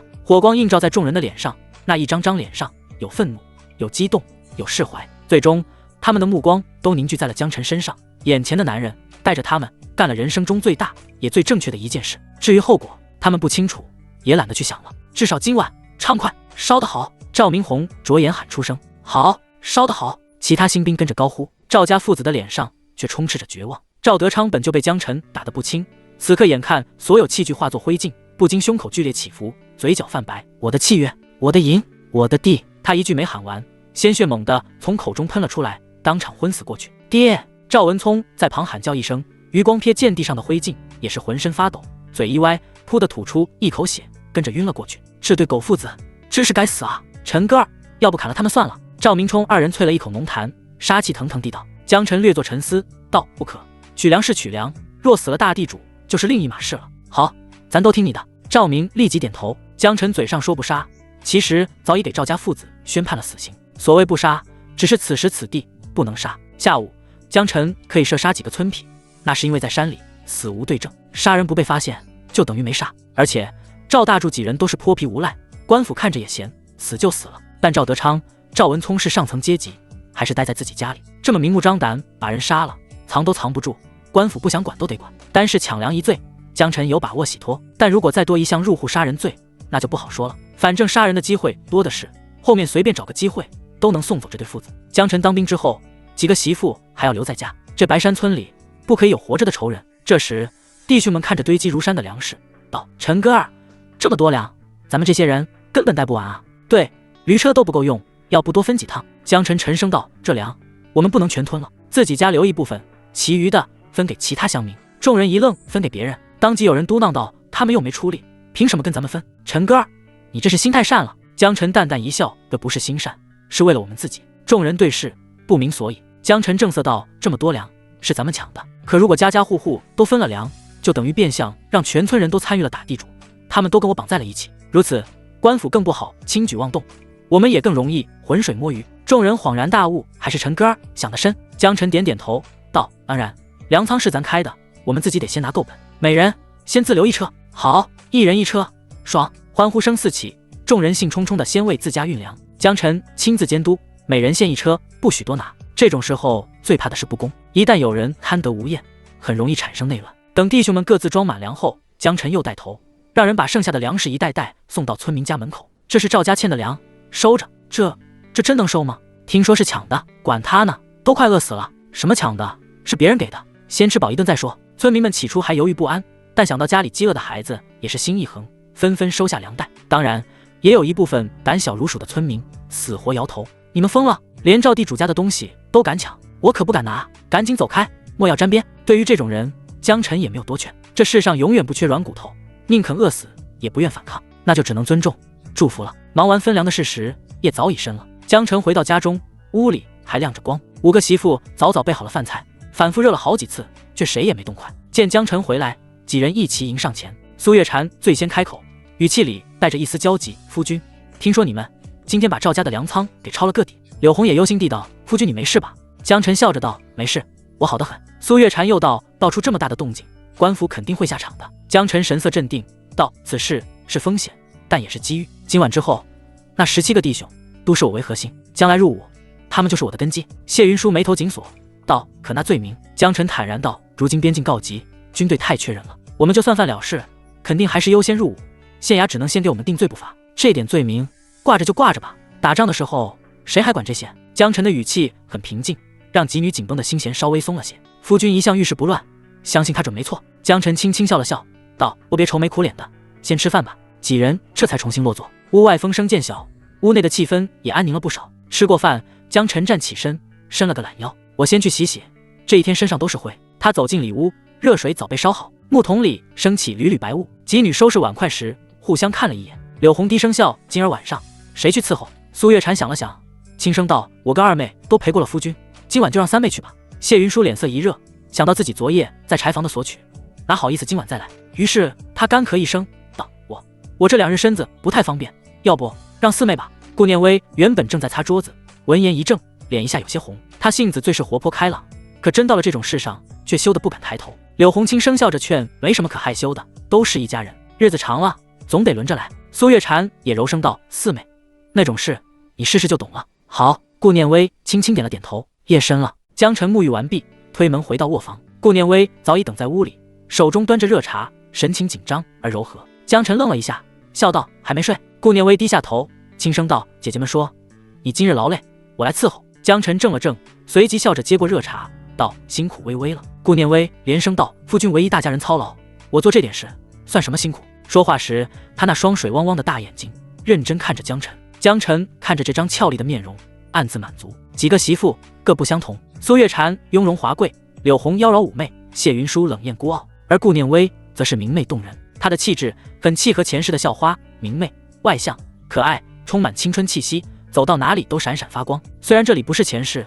更没有学校，但并不妨碍江晨产生这种既视感。可惜要是有一套 JK 就好了。他心生爱恋，忍不住轻轻抬手抚摸了一下顾念威的脸颊。夫君。顾念威的头下意识低了些，江晨能清晰看到他的睫毛在眨动着。呼！江晨深呼吸一口，大手猛然揽向顾念威的肩膀，将他狠狠揉进怀里。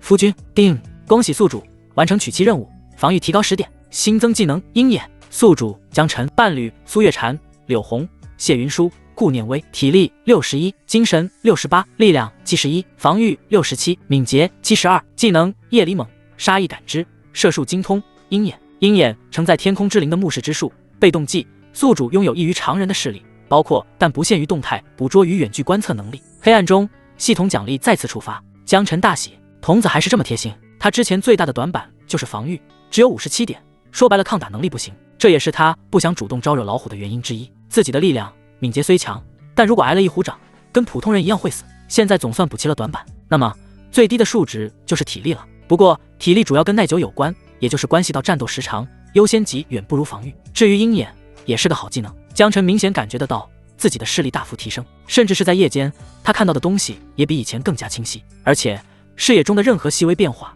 都会被他立即捕捉到。江辰心情不错，把被子里的顾念威又抱紧了些。夫君怎么了？顾念威小声问道。没什么，嘿嘿。江辰坏笑一声，一个翻身，吱啊吱呀。二人的感情再次提升一个台阶后，江辰终于打算歇了。就在这时，外头忽然传来一阵混乱的脚步声，伴着狗吠与慌张的呼喊：出事了！老虎换了！救命！乡亲们救命啊！老虎下山了！伴随着喊声，火光在窗外晃动。顾念威心头一紧，忙披上外衣，出什么事了？我去看看。江辰神色一沉，起身开门。外头的空地上聚集了不少村民，其中几个满脸惊慌，气喘吁吁地道：虎啸，我听见了，妈耶，我家的猪被它咬死了！我就在屋里看得清清楚楚，一声都不敢吭啊！还好你家有猪，不然被咬的可能就是人了。这几人都是村子边缘的住户，距离山脚最近。就在1刻钟之前，他们听到了呼啸，甚至有人看见了虎。虽然后来老虎拖着猪回山了，但他们心有余悸，根本不敢睡觉，火速逃到村子中间，想要寻求援助。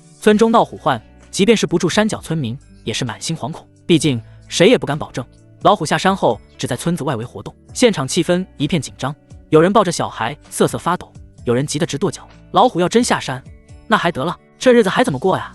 牲畜娃娃都得遭殃，得想办法呀，得想办法。有人提议到，不如在山脚下挖陷阱，埋上奸桩。立刻就有人反驳，陷阱有个屁用，陷阱只能占一点地方，他要从别的方向下山，咱们根本防不住。一个愣头青脱口而出道：把他杀了不就好了？场面一静，随即传出一阵尴尬的干笑。杀？你说得轻巧，那可是老虎啊，这么好杀的吗？众人面面相觑。又过了一会儿，有人提议道：要不咱村里的几个猎户合作一下，是能不能对付那畜生？话音落下，不少人的目光落在了赵有田身上。他是村里最有经验的老猎户，是能不能办，还得他点头才行。赵有田摇着头苦笑道：咱们猎户也不是什么都能猎的，平时打野兔狍子还行，顶天了打个野猪。老虎那可是山中之王，不是人能招惹的，就算是多人联手也会出现死伤，谁愿意拿命开玩笑？在场其他几个猎户也是连连摇头，谁要去猎虎，算我服他，反正我不去，命要紧。村民们低声议论着，胆怯与无奈混成一片。就在此时，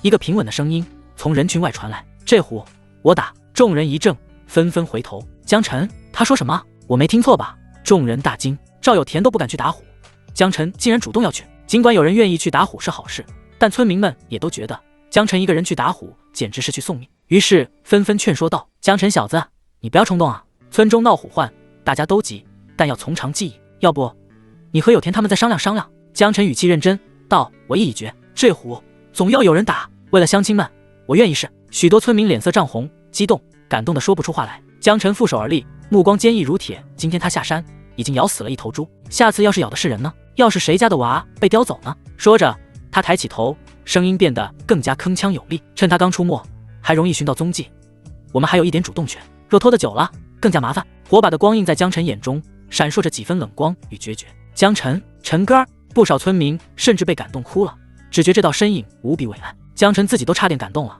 心说我可真是个演讲天才。他虽然颇有种视死如归的气势，但心里清醒得很。打虎不光为村民，更为自己。他即将从军，若能拿下打虎这项成就，提前打响威名，到军队里的路就宽了。当然了，前提是他得有打虎的本事。系统刚刚给的奖励正是打虎的底气，鹰眼能让他更快锁定目标，67点防御让他的容错更高了，还有夜里猛的加成让他夜间更强。此刻的他跟白天截然不同。呼！接着江辰深呼吸一口，严肃地道：诸位乡亲，我打虎之后若成自然最好，但若没有回来，还请乡亲们多照应我那几个媳妇。说完这话，他还假装抹了一把眼泪，顺便拉了一波声望。老大！人群中以赵明为首的几个新兵都是红着眼跳了出来，他们有人比江辰年纪小的，也有年长的。傍晚打地主时，很多人还叫陈哥，算是个通用的称谓。但此刻他们不约而同都叫了一声老大。打虎，不能让你一个人去，我们要跟你一起。打地主打得过，打老虎也不怂，兄弟们一起去，甭管几个大虫都给宰了。一群有血性的汉子握紧双拳，眼里燃着战意。江晨看着赵明等人，却是眼神一沉，不必，我有自己的打虎计划，人多反而坏事。赵明还要张口，江晨却抬手打断，这么逼逼赖赖，怎么跟个娘们一样？我意已决。众人被他的气势一压，顿时都不敢再出声。江晨接着道，都散了吧，我回去准备些工具。赵明惊声道，老大，你不会是要夜里去吧？怎么能半夜去？那太危险了。其他村民也连声说道。江晨也不好解释自己有黑夜 buff， 于是正色道，我准备好工具，不就天亮了吗？你们放心，我自己也怕死呢。好，众人这才心中稍安，陆续散去。江晨回到家中，几个媳妇都起来了。他们虽然没出门，但站在院里也听到了外面的对话。他们知道了江晨的计划后，比任何人都担心，但他们了解江晨的性子，也没有多劝，只是帮他准备好了厚衣、皮囊、柴刀、弓箭等等。夫君一定要小心啊！苏月禅的声音有些发抖，纵使他性格稳重，可一想到江晨要深夜进山，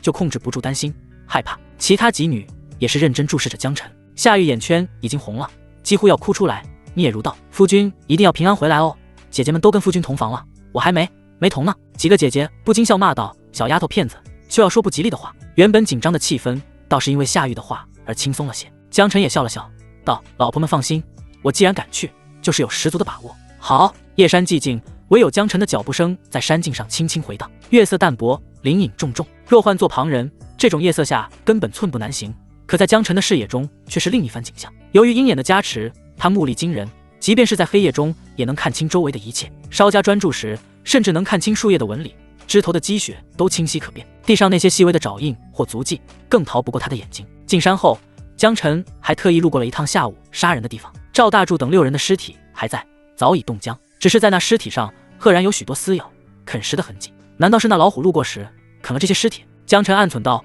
或许是老虎嫌他们难吃，便去村里拖了一头猪吧。江晨打起精神，继续深入山林。终于，他目光一转，在雪地间捕捉到几处较新的血迹。血迹虽然已经被冻住，但颜色还算鲜亮，还带着几分腥臭，是被拖走的那头猪。江晨屏息凝神，顺着血迹往山腰深处摸去。鹰眼所见之处，地上隐约有拖痕与巨大的兽爪印，痕迹蜿蜒而去。没错，那虎应该是把猪拖进山吃了。江晨时刻警惕着周围的一切动静，稳稳前行，终于找到了血迹的尽头。一堆尚未完全被啃尽的猪骨架横陈在地，骨架上的残肉还是鲜红的，应该是老虎吃剩的。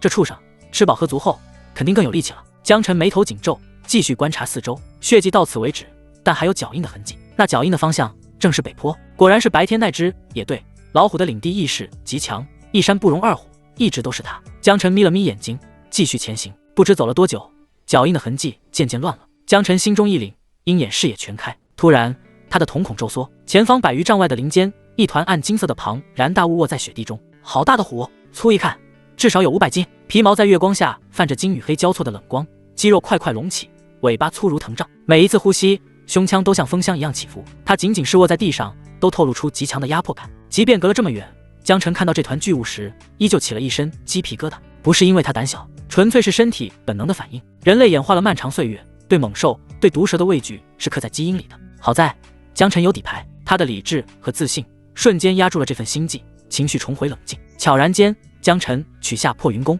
这个距离还不足以出箭。寻常弓箭有效射程也就30-40丈，再远就乏力了。破云弓倒是更厉害，但也就能稳吃70-80丈内的目标。而且老虎皮厚，距离太远，若不能一击毙命，徒增麻烦。于是江晨闭清凝神，伏低身子，缓缓前行。在高敏捷属性的加持下，他的脚步极轻，动作流畅如野猫，连积雪都几乎没有压痕。再靠近一些，再靠近些。就在江晨拉近20丈左右时，那趴伏的庞然大物突然动了一下，忽而一抖，头猛然抬起，金色的树丛瞬间锁定了前方。糟了！江晨心头一沉，山中之王的敏锐程度果然厉害，即便自己各项属性异于常人，也隐匿不住了。几乎同时，杀意感知触发，江晨能清晰感受得到来自前方那巨兽的杀意。下一瞬，黑影如山崩般冲出，老虎从树丛中急跃而起，在夜色的映衬下，身影几乎模糊成一团暗金色的旋风，雪被震得高高飞起，寒风带着浓烈的血腥味呼呼作响。快，太快了！从远处袭来，仅一息时间便已越过10余丈。江晨心中大震，如此巨大的体型，竟还能有如此恐怖的速度，四肢的每一次跃动都能充满爆炸性的力量。武松当年就是跟着玩意打架的。用拳头把这玩意打死了，太牛逼了！江晨来不及感慨，破云功瞬间拉至满弦，一人一虎的距离急速缩短。江晨气息凝成一点，鹰眼聚焦虎躯，嗖，弦声破空，剑矢化作一道寒光，划破黑夜，直取虎首。剑矢所过，空气被割裂，发出刺耳的尖笑声，顷刻间便已逼近巨虎。然而，就在这致命一击即将命中之际，那头巨虎的身躯竟是猛地一扭，砰！剑矢重重地扎进他的前胸，爆出一捧血雾。本该命中眼窝、直透脑壳的一剑，硬生生被这一扭臂开了要害。江晨瞳孔骤缩，好家伙！打虎之前，他已经足够重视敌人了，可此刻才发现自己还是低估了山中之王。这猛虎的反应和速度也是快得惊人。地面剧烈一震，血浪翻滚，碎冰飞扬。那身穿斑驳花纹的巨物倒在离江晨不足10丈的地方，巨大的头颅侧着，口中鲜血直流，眼中还残留着血色与怨毒。江晨却没有立即放松，几支箭虽然命中，但虎皮厚实的惊人，几乎抵消了一半穿透力。尽管老虎倒下，江晨还是再次拉弓。补刀是个好习惯。嗡，一根箭矢破空而出，直刺虎眼。噗！这一箭精准无比，毫无阻拦地射进老虎的眼睛，生生穿透颅骨，深入脑中。巨虎最后抽搐了一下，陷入了彻底沉寂。雪地被血染成暗红，热气蒸腾。江晨才缓缓吐出一口浊气。他看着眼前庞然的尸体，心脏仍在狂跳，兴奋、惊险、刺激、热血，这种感觉令人着迷。前世江晨是个钓鱼佬，钓鱼的快乐本质就源于人类对狩猎的渴望。历朝历代的皇帝们总爱圈个猎场打猎，也是为了这种快乐。而此刻，猎虎的快乐和满足感比钓鱼要强烈100倍、1000倍。爽！江晨暗道一声，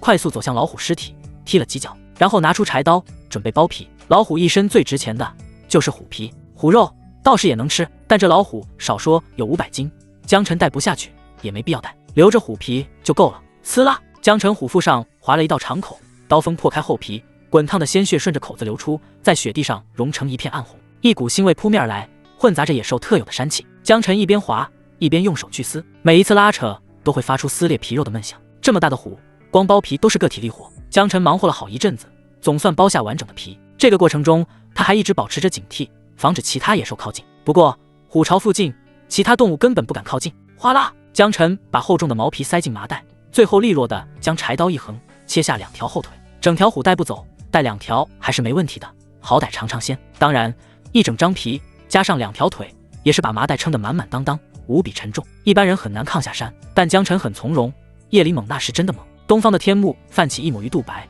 江晨背着麻袋出了山。本该是宁静的清晨，江晨家中却是人声鼎沸，一群官兵荷枪持刀将江家团团围住，一片肃杀。院门口，一名身着青衫、头戴乌纱帽的中年男子负手而立，神色阴沉。他正是青年县令刘泽。刘大人，您可要为草民做主啊！我赵家积德无数，竟被贼子江晨带人抢劫、打伤、烧气，这简直是无法无天呐！刘县令身后，赵德昌与赵文聪父子哭得上气不接下气，好不凄惨。赵德昌一边哭一边跪下哀求刘大人，那江晨木无王法，带人砸我家，抢我粮，还打伤我父子，如今家业尽毁，契约焚空，实乃天理难容，请大人立刻缉拿，严惩不贷啊！赵文聪也哭喊道：杀头，必须杀头，岂有此理！刘泽脸色发青，满脸怒火。如今虽然是乱世，可青岩县还没乱呢，此地仍是大前版图，仍旧归自己这个县令管。江晨此举不但是在践踏大前律法，更是在践踏县令的颜面。更可恶的是，此子竟然伙同一群青壮汉子聚众劫掠。往大了说，这就是造反。今天能劫掠赵地主家，明天岂不是能把县衙也冲了？大人，涉案人员都带来了。这时，官兵们押送着17名汉子而来，正是赵明、赵小凯等新兵。昨天他们跟着江晨一起洗劫赵地主，动静闹得这么大，身份也不是什么秘密，官府稍微一抓，就把人全带来了。尔等可认罪？刘泽怒视赵明等人，厉声质问。若是以前的赵明等人，看到县令早就瑟瑟发抖了，可今日他们却站得笔直，倔强地道：不知罪，放肆！刘铎袖袍一挥，更加恼火。尔等抢掠豪绅，焚毁契约，聚众滋事，持械伤人，还敢说不知罪？我们只是拿回自己交出去的粮，那是我们种的地，流的汗，哪来的罪？赵明目光坚定，昨日的经历让他瞬间活通透了。正如老大所言，这世界本不该如此。好一群刁民，不但目无王法，还不知悔改。刘铎的脸都快绿了，当了这么多年官，没见过这么狂的刁民。一旁的赵德昌哭声更大：刘大人，你看啊，这帮刁民原本都是安分守己的老实人，如今全变了个样，都是那江晨蛊惑人心，煽动暴民，如今连县令老爷都不放在眼里啊！赵文聪附和道：对，江晨罪该万死，此人不死，白山村迟早要成为贼窝。刘铎冷哼一声，目光一转，看向堂前的5名女子。江晨还没回来，还是说他早就知道官府要来，丢下你们逃了？苏月禅声音坚定，夫君不会逃的。其他几女也纷纷点头，神色焦急却笃定。刘泽有些不耐烦，呵斥道：既然他还没回来，那就先拿下你们，就不信他不来。还有，将这17名暴徒押回衙门，从重治罪。是。衙役们应声，便要押人。赵小凯红着眼道：让我们就算了，为什么要抓嫂嫂呢？刘泽白了他一眼，道：这人家属，我抓了又如何？不行，我们不让。老大不在，我们不能让嫂子们有任何闪失。赵明等人大怒，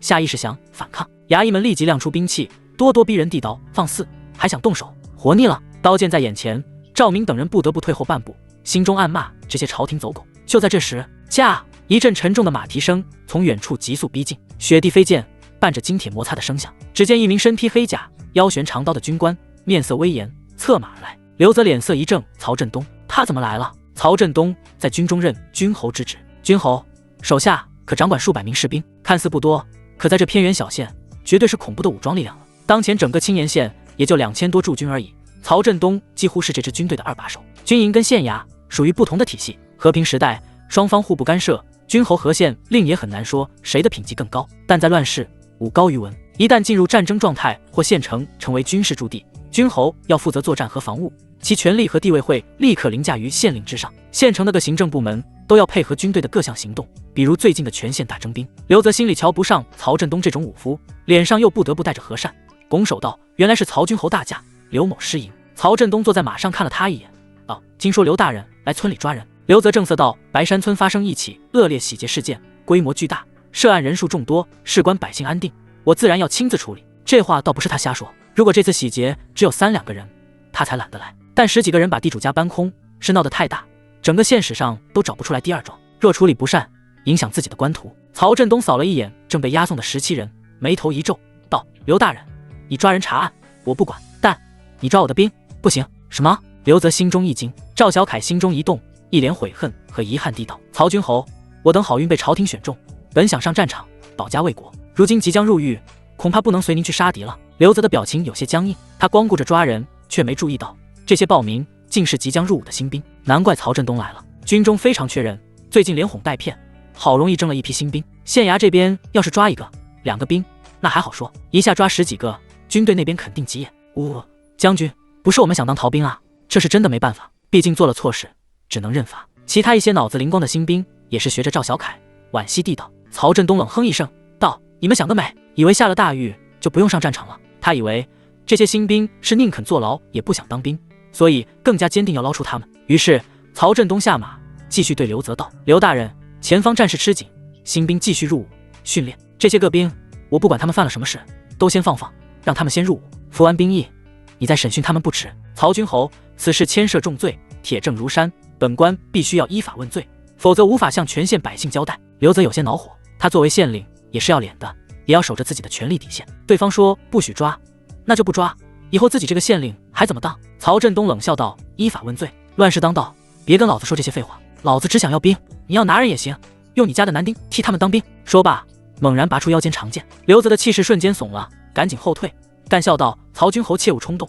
大家互相理解嘛，要不这样，我只抓主犯江晨，如何？这罪总要有个人背的也好。曹振东这才收剑，只抓1人，无伤大雅，不至于因此跟县令彻底闹掰。不行，不能抓江晨，要抓一起抓。赵明、赵小凯等17人却是义愤填膺地道：放肆！曹振东大怒，身上爆发出一股强大的杀气，这是无数鲜血淬炼出来的杀气，跟县令那些狗腿子根本不是一个层次。赵明等人顿时被吼得一怔，心头打颤。就在这时，远处传来一道洪亮的大笑：哈哈，今儿是刮了什么风？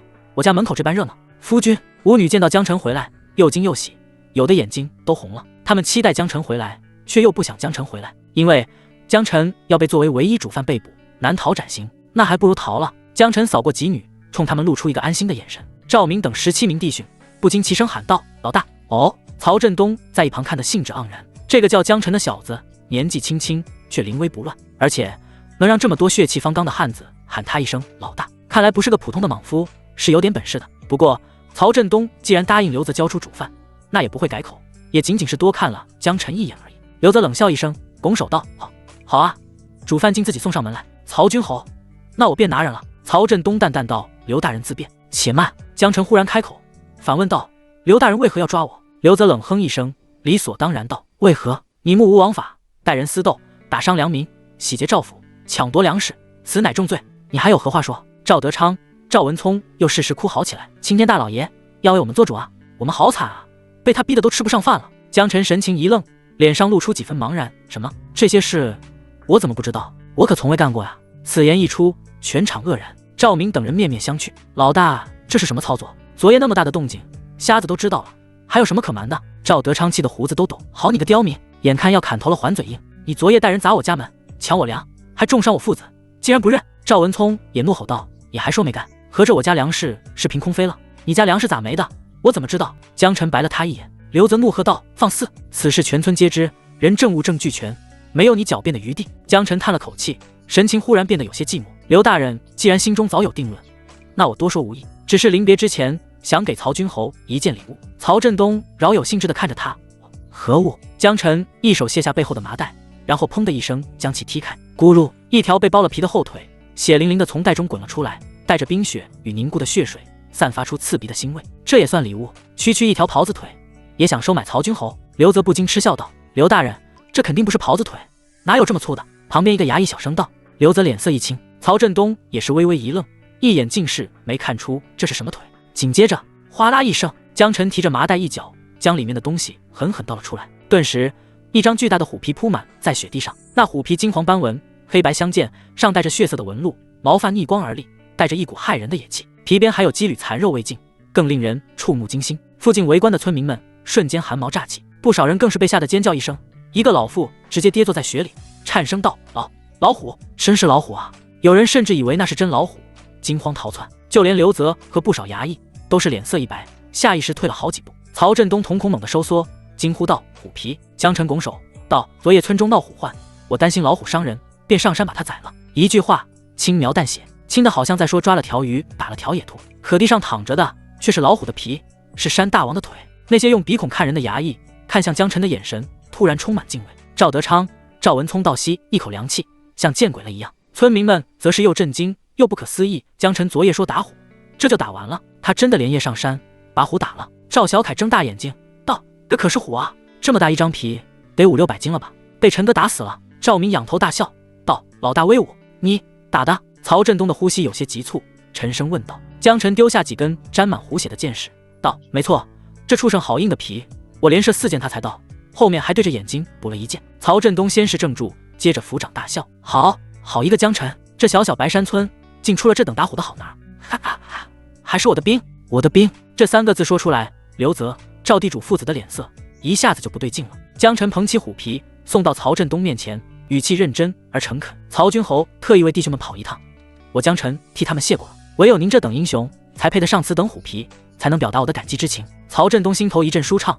虎皮配英雄，说得妙啊！不过他面上仍装作谦让，摆手笑道：“这是你打下的战利品，我岂能夺人之功？东西我不要，你好生收着吧。”江澄神色认真道：“这虎皮，曹君侯不要，还能给谁？若您不收，我便烧了。”说着，他竟真的取出打火石，低头摩擦几下，火星在风中闪亮，燎了一撮虎毛。慢着！曹振东一跺脚，无奈叹气：“哎，你这人罢了。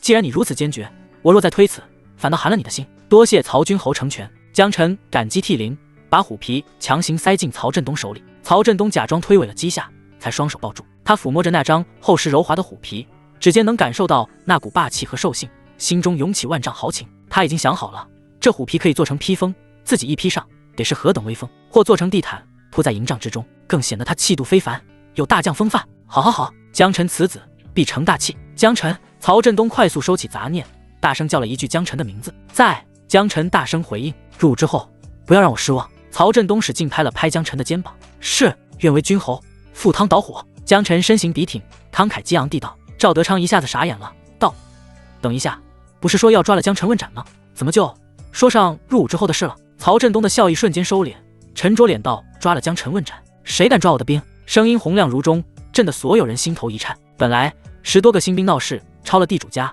他多少要给刘县令一点面子，交出主犯了事。可现在情况完全不同了，主犯江澄竟能深夜进山，单杀猛虎，这种身手，这种胆气，放眼整个大前军中，又能找出几人？把这样的猛士拉去砍头，那简直是脑子被驴踢了，猛士当战，不当死。更何况这江辰很识大体，把整张虎皮都上供了，曹振东怎能让他下狱？斩首！曹君侯，这不合理啊！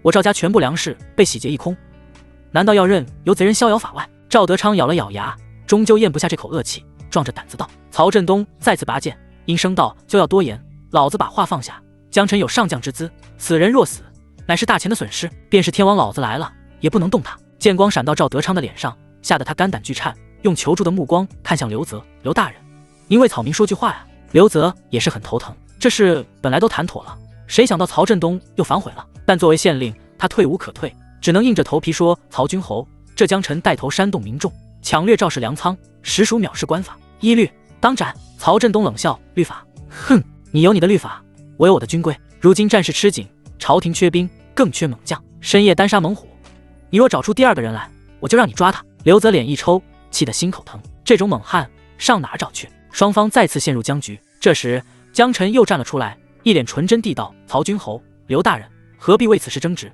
我都说了，我什么都没做，开粮仓、劫赵府、打伤人，种种一切，我根本没参与，也毫不知情啊！放屁！赵德昌暴跳如雷，你还狡辩？多少人都看见你带人抢我赵家的粮食，你的那些同伙也都认了。赵文聪也捂着脸骂道：我的脸都被你打肿了，牙齿掉了好几颗，你怎么有脸什么都没做？江辰慢悠悠地转头看向赵明、赵小凯等17人，淡淡问道：我们昨天干什么坏事了吗？有人去洗劫的主家吗？众人互相对视，心中齐齐一动。他们虽然是老实巴交的庄稼汉，可不傻，这时候无脑听老大的就行。赵明第一个挺起胸膛：别干，我们昨天一整天都在地里干活。赵小凯也立刻应和：哎呀，刘大人，咱都是脚踏实地的百姓，哪会去抢什么人家？我家牛还拴在河边里，昨天就没动我，我媳妇都能作证，咱是被冤枉的。一时间众人齐声应和，语气义正辞严，仿佛个个都是本分人。赵德昌、赵文聪父子脸都绿了，你们颠倒黑白，还有王法吗？还有天理吗？而曹振东只是暴毙站在一旁，微微一笑，暗自感叹这江辰有勇气，有眼力，还有谋略，越来越叫人期待了。赵德昌气得浑身发抖，又道：你们这些恶徒完全是睁眼说瞎话，你们的所作所为全村人都看到了，整个白山村都能作证。江辰神色平静，看向附近的村民们。此刻天光微亮，这边动静这么大，几乎全村人都来了，男的、女的、老的、小的都挤围在外头，探头张望，议论纷纷。江辰露出憨厚的眼神，高声道：咱白山村谁不知道，我江辰是出了名的老实人，我怎么可能去打家劫舍呢？乡亲们，有谁看到我洗劫赵府了吗？有谁看到我打人了吗？人群一下子静了，看到没？当然看到了。昨天傍晚，江辰差点没一脚踹死赵文聪，好多人都在。后来赵地主家闹得鸡飞狗跳，粮仓、地窖全开，粮食一趟趟的往外拉，怎么可能瞒得住？可此刻他们迟疑了，要作证吗？要承认看见了吗？村民们的目光闪烁不定，内心翻腾。他们想到了江东升被逼得倾家荡产，卖身为奴，像狗一样跪在赵文聪脚下。他们想到了自己何尝不是另一个江东升？他们想到了那一纸指丧良心的契约借据，是江辰一把火全烧了。他们想到了家里刚藏了一大袋粮，是江辰领头把抢来的粮食挨家挨户分了。他们想到了昨夜老虎进村，人心惶惶，是江辰毅然上山。他甚至什么都没要，甚至做好了必死的决心，只是希望乡亲们照顾好他的几个媳妇。这样的江辰，要他们现在站出来指证他，送他去大牢、去刑场，他们说不出口。更何况那袋刚得到的粮食是他们熬过寒冬的希望。如果承认江辰抢粮，官府追责，那些粮食还留得住吗？搞不好不但要把粮食上交，还要额外赔偿赵地主家。众人心中波澜起伏，有人紧咬着嘴唇，有人悄悄对视。赵德昌有些不耐烦，跳脚大骂：你们这些贱民还愣着干什么？快回达官老爷的问题，胆敢隐瞒，大刑伺候！人群的目光齐刷刷地望向他。紧接着一个青年村民站了出来，涨红了脸道：回刘大人，曹君侯，我没看见。话音一落，全场静默了一瞬，然后另一个人挺身而出：没看见。第三个、第四个，越来越多的声音响起：我也没看见，昨儿我在家劈柴，哪看得见？我也不知情，没看见，我们都没看见。陈哥儿最老实本分，怎么可能干坏事？打家劫舍，不可能的。再说赵地主家那么多家丁，那么多佃农，谁敢去抢？我们愿为陈哥儿作证，他什么都没干。村民的声音起初还很小，还带着忐忑，后面却会成浪潮，无比响亮。村民们齐声否认，赵家父子简直要疯了，还有没有天理？昨夜之事，全村都看得一清二楚，现在竟全都闭口不认。你们这些没良心的贱民！赵德昌气的脸都歪了，赵文聪更是哭得上气不接下气：假的，都是假的！刘大人，您得为我们做主啊！刘泽没有说话，不知心中盘算着什么。江晨朗声道：“刘大人，事实摆在眼前，全村都能为我们作证，我江晨根本没做坏事，赵明他们也都是无辜的良民，请县令放人，还我们清白。”曹振东哈哈大笑道：“所谓的洗劫赵地主家，原来根本不存在。那么，刘大人的确不必抓人了。”这话显然是在给刘泽递台阶了。既然如此，江晨等人的罪行无法坐实，暂且不必拘捕。刘泽眼珠子转了一圈，严肃地道：“之前他的为难之处在于，县令要维护自己的官威，而曹军侯又是铁了心要保江晨，他夹在中间，要么得罪曹振东，要么县令白当。但现在好了，村民们集体作证，江晨无罪，那么放人也就名正言顺了。他不是怕了曹军侯，而是秉公执法，松了他们。”刘泽接着给衙役们使了个眼色，衙役们对视一眼，纷纷松开赵明、赵小凯等人。赵家父子彻底崩溃，这些抢了他们家粮、毁了他们家契约的强盗，居然能被光明正大的放走，这是什么世道？天道不公啊！赵德昌捶胸顿足道：“你们欺负人，你们官官相护，你们袒护江晨！”那声音哭得极惨，简直像被逼上绝路的苦主。一时间，村民反而生出一丝错乱感。昔日横行乡里的赵地主，竟也有这般凄惨的一面，竟也有被冤枉、被打压的时候。欺负人，官官相护，这种话从赵地主嘴里说出来，充满魔幻的感觉。刘泽顿时大怒，厉道：“放肆！什么叫官官相护？证据不足，全村为江晨请命，本官秉公执法，岂容你信口胡言？”曹振东冷笑一声，一剑指向赵德昌：“剑光森寒，死胖子，说话小心点！本君侯若要欺负你，何须搞这些弯弯绕绕？便是一剑斩了你，你又能如何？”赵德昌吓得半死，慌忙跪倒在地，颤声道：“不敢顶撞君侯，只是我家被洗劫一空，我心里苦啊。都说不是江晨干的，那我家粮总不能是自己飞走的吧？”江晨翻了个白眼，道：“你家粮食没了，你自己找去，找我作甚？”赵明等人也起哄道：“哈哈，就是嘛，你找我们作甚？又不是我们干的，你们！”噗！赵德昌忽然喉头一甜，一口血喷了出来，仰倒在地。刘泽干咳一声，安慰道：“赵地主你放心，本官会继续追查，早日查明真凶。”赵德昌一听这话，哭得更绝望了。抢粮的就在眼前，这查明真凶，查谁去？这时，江晨忽然像是想起了什么，若有所思道：“对了，刘大人，我下山时看到几具尸体，身上都配有金刀，粮食也许是被这些歹徒抢了。”哦，刘泽眼神一亮，尸体何处？江晨快速描述了一下方向和位置，衙役们立即进山找人，不多时就抬来了几具被啃得惨不忍睹的尸体，还有几把明晃晃的长刀。刘泽脸色一变，道：“违禁兵器，这等人果然是强盗。”曹振东顺势点头，语气冷峻而笃定。如此一来，案情明了，这些强盗抢了赵家，分赃不均，反目成仇，自相残杀，死于山中。刘泽正愁找不到人为这事背锅，听得曹振东这番话，立刻拍板，板着脸意，证词言道：“没错，真凶已现，赵家被劫，实乃强盗所为。”江晨暗暗抿嘴，心中赞叹：到底是当官的，主打一个随机应变，个人利益当先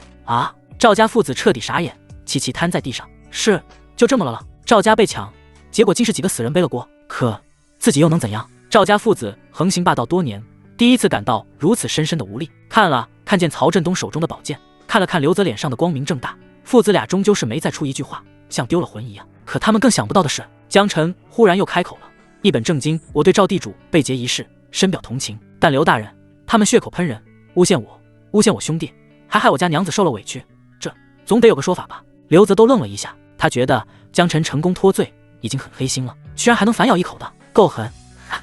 曹振东则是一拍大腿，笑得眼泪都快出来了。这个兵好坏，但是好喜欢。赵家父子则是头皮发麻，吼着道：“我们栽赃陷害你，合着我们还要给你道歉了？”江晨慢悠悠地道：“道歉有个屁用，得有实实在在的补偿才行。”刘泽干咳一声，权衡再三，道：“赵地主啊，若村民所言属实，江晨确实无辜，你们父子也确有诬陷之嫌。按律本应杖责30，但念在你家也方遭劫难，本官于心不忍。”赵家父子脸色发白。刘泽继续道：“这样吧，罚你赔江晨10两银子，就此了结。”噗！赵德昌又是一口血喷出，这世道简直荒唐。他被抢了粮，我特么还得赔银子。赵德昌纵然有万般不甘，可看到县令那不容置疑的眼神，又只能压住怒火。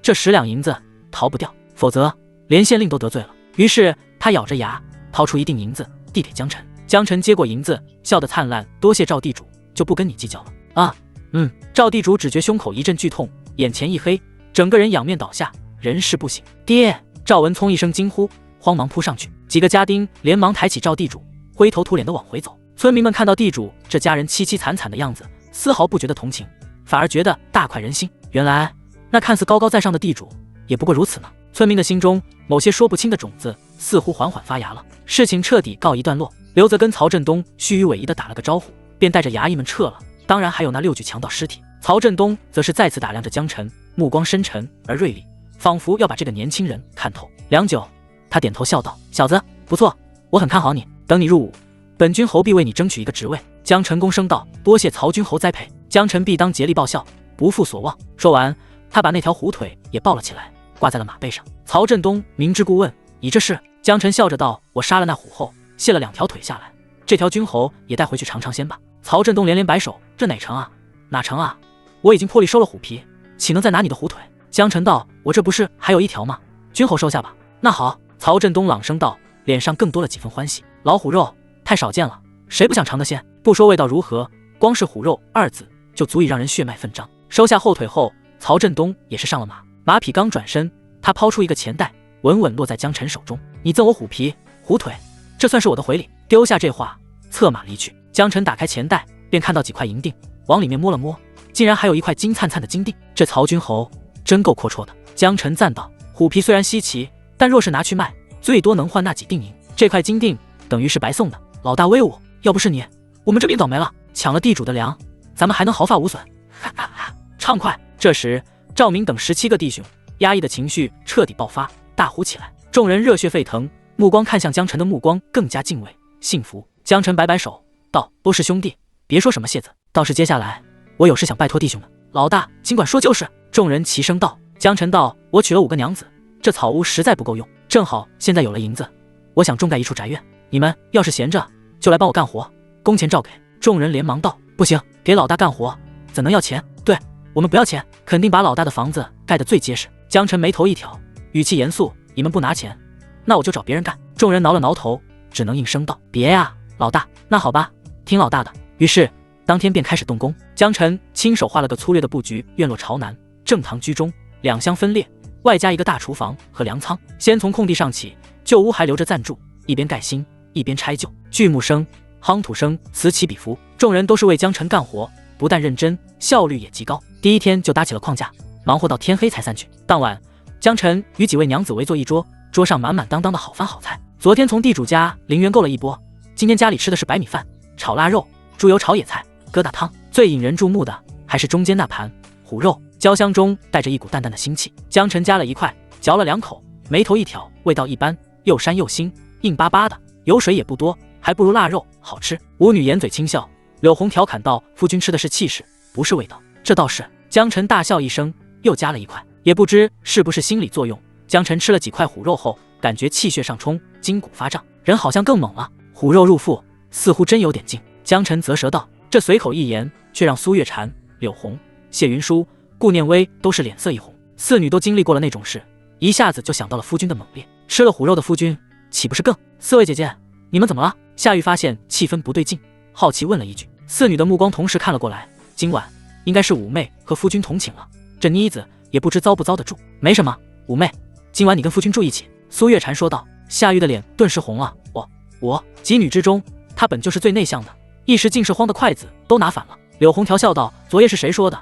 姐姐们都跟夫君同房了，我还没同呢，怎地这么紧张？”顾念微嬉笑着道：“你们不要取笑五妹了，她都快羞得钻到桌子下边了。”夏玉面红耳赤，声音细若蚊鸣：“我当时也是担心夫君安全，没多想就说了。”谢云舒拍了拍夏雨道：“五妹莫要紧张，那种事又不吓人，说不定你还喜欢上了呢。”苏月禅、柳红、顾念微齐刷刷看向谢云舒，疑惑道：“三妹姐，这话说的怎么好似试过一样？三妹也没跟夫君同房过，昨天本来该你的，只因身子不方便，才让微微去了。”谢云舒一下子有些慌了，自己还确实试过了，还是在柴房呢。他强作镇定道：“我约是还过去，下次吧。”几女再次看向夏玉，那还是五妹去。夏玉小心翼翼的点点头。江晨还在一旁疯狂干饭，忍不住笑了笑道：“你们几个聊得这么开心，要不要带我？”几女忽然都有些不太好意思。一开始他们对这种事还难以启齿，都是背着夫君商量谁去同房，如今居然都当着夫君的面说了，夫君是我们冒失了。几女惭愧道。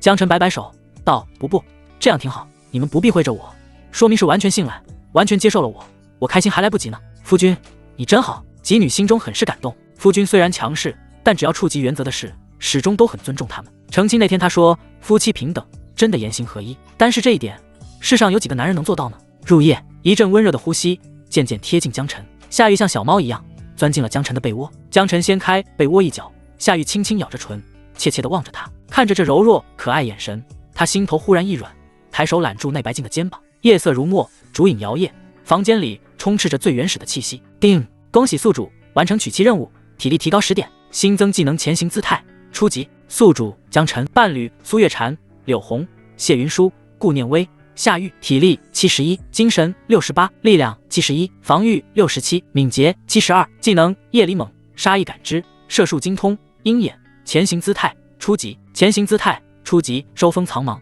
不见形影。主动技，宿主可以调息静心，收敛气机，降低外界的感知。初级状态，持续时长1刻钟，冷却时间10天。奖励如期而至。江晨在脑内看了一下自己的各项数值，成就感满满。刚好5种属性，5个媳妇各帮他提升了1种。目前他的基础数值全方面碾压普通人，而新增的这个技能也是很有意思。之前得到的技能都是被动技能，不需要江晨去控制，在特定条件下会自动生效，而这次得到的前行姿态却是主动技，虽然有持续时长和冷却时间，但江晨依旧很满足。15分钟的前行效果能干太多事了。远的不说，最近他打算等风头过了，去送走赵家父子，斩草除根。如今有了这门前行之术，形势就更稳了。天蒙蒙亮，鸡刚打鸣。江晨没想到的是，经过昨夜的深入交流，那内向怯弱的夏玉竟变得格外主动。他刚醒就主动贴在江晨胸口，在被窝里不老实地动了动，仿佛要用这最朴实无华的方式表达对江晨信赖与依恋。江晨宠溺地抱紧了他，房间里传来阵阵异响。不多时，外面传来一阵喧闹声音，10多个5大3粗的汉子来到了院子里，嚷嚷道：“兄弟们，今天加把劲，再多干点，争取让老大和嫂嫂们早日住上新房。”正是赵明等人，他们昨天答应帮江晨盖房，回去睡了一觉就又来了，积极性比江晨还高。众人隐隐听到房间的动静，一个个神色各异。其中一个尚带几分稚气的少年脱口而出，大声道：“老大在干嘛呢？怎么屋里还哐当哐当的？”江晨在里头听见，差点一口气没上来，没好气地回了一句：“老算。”那少年似懂非懂，其他年纪大点的汉子不禁发出一阵哄笑。过了一会儿，江晨略整衣衫，推门而出：“老大，俺们来干活了。”众人兴冲冲地道。江晨腹诽道：“真特么，干活还这么起劲，来这么早，差点耽误老子正事。”接着他扫视一眼人群，问：“刚才是谁问我在干嘛的？”那少年立即站了出来，嘿嘿一笑，道：“老大，是我，江大兵。你虎啊，这是能问的吗？”江晨瞪了他一眼。江大兵挠了挠头：“我没太懂老大的意思，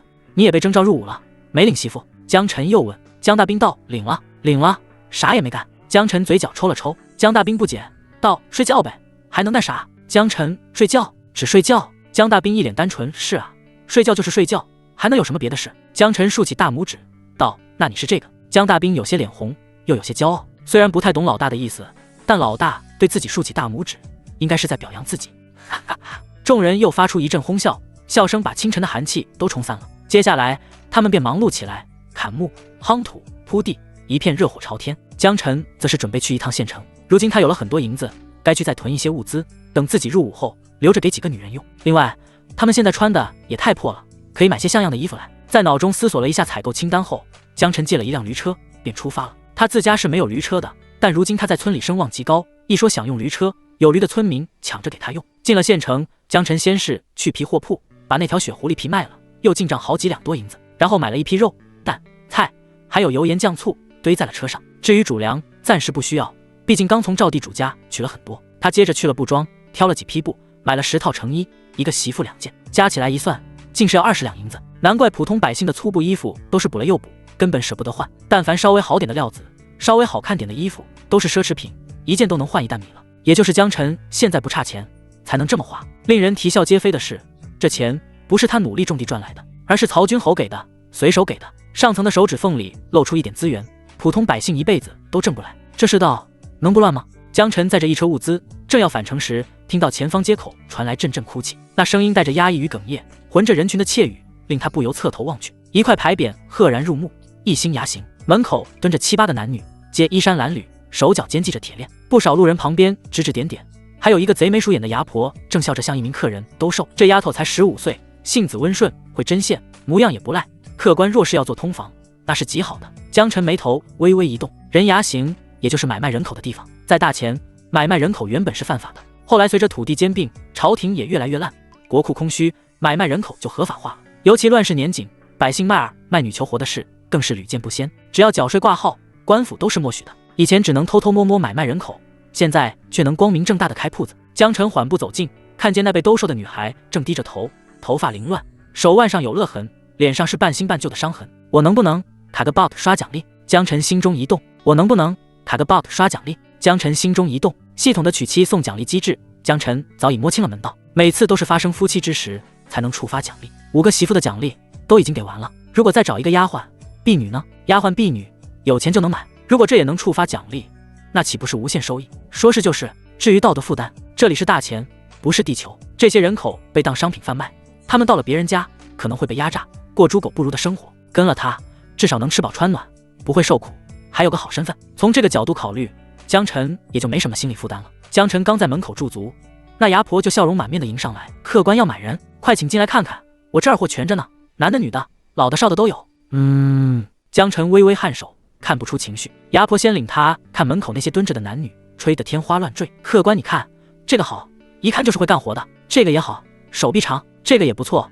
屁股大得很；还有这个汉子，买回去看家护院最适合。江晨扫了一圈，摆手，这些都算了。牙婆眼珠子一转，瞧见他带了辆满满的驴车，立刻改口：“客官有眼光，那边还有更好的货，您请随我来。”穿过里院，另一排货被带了出来。这些人显然更精致一些，不论相貌还是气色，都比外头的强不少。江晨打量了好一会儿，神情平淡，却在心里暗暗比较。虽然是为了测试系统，自己也得喜欢才行。他买丫鬟不是真的为了干活，压榨劳动力，感觉其实是第一位。感觉跟什么有关？无非颜值、气质。正思量间，他看见了一个年轻女子。那女子应该跟夏玉差不多年纪，衣衫脏污，头发散落着，脚踝上戴着锁链，但眼睛很大很黑，还隐隐露出2颗虎牙，显得有几分灵气。若她梳洗干净，必然是个美人胚子。不过江晨的目光并未在她身上多停留，他而是指向一个结实些的女人。这个多少钱？牙婆眼珠一亮，立刻拍胸脯：“客官有福气，这个最能干，洗衣做饭、挑水劈柴，一样不误。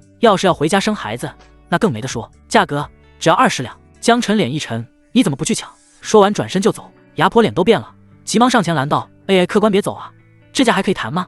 江晨不悦道声：“这年头银子难赚，你一个丫鬟敢要20两，他干一辈子活都不值这价。”牙婆干笑：“15两，真不能再少了。”江晨哼了一声：“我没那么多钱。那客官您看有多少？”牙婆试探着问。呵呵，江晨心里暗骂：合着你看我有多少，你就要多少呗。他板起脸道：“你就说个底价吧。”牙婆咬咬牙，仍不肯松口。这女人能干又实用，这年头可不好找，真不能再低。江晨摆摆手：“算了，我买不起这么好的，我重选个次的。”那行，您再挑。牙婆陪笑道。江晨又看了看，似乎不太满意，勉强指向那虎牙女子道：“这个看起来瘦弱多了，像是快饿死了，应该便宜吧？”牙婆一本正经地道：“哎呀，客官，这妮子瘦是瘦点，可身子底子好，也便宜不了多少的。”江晨不满道：“这病恹恹的样子，还便宜不了多少？那我不是白选了？看着病恹恹，但我这的货物包是没病没残疾的。”牙婆一拍大腿，假装很肉疼地道：“也罢，看客官面善，给你个便宜价，10两银子。”江晨白了他一眼，他这瘦得像竹竿，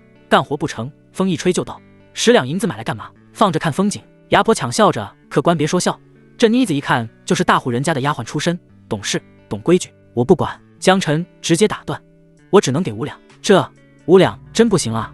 牙婆很为难：“那算了，不买了。”江晨转身便走，头也不回：“5两银子，买他还不如买头驴。”牙婆眼看江晨真出门了，急得一跺脚，连连喊：“嗨呀，8两，真不能再少了！”江晨脚步一顿，缓缓回头，迟疑道：“8两，要不这样，你再送我1斗米，我就答应。”您呐，这太会还价了。牙婆差点没哭出来，咬着牙点头：“行，也罢，送1斗米，下次您再来。”成交。江晨掏出银子，干脆利落地拍在桌上。牙婆喜笑颜开地收下银子，取来契约，双方各自按上手印。整个交易过程中，那虎牙女子都没什么表情，仿佛彻底麻木了。直到牙婆把她推到江晨面前时，她才稍稍反应过来，茫然地抬起头看了江晨一眼。那双本该充满喜怒哀乐的黑色双眸，却像是一潭死水，空荡荡的。牙婆脸一沉，厉声骂道：“还愣着干什么？不长眼的东西！这是你的新主子，还不快跪下谢！”少女身子一抖，反射性的想要下跪。江晨伸手轻轻拉住了她的手臂：“算了，不必。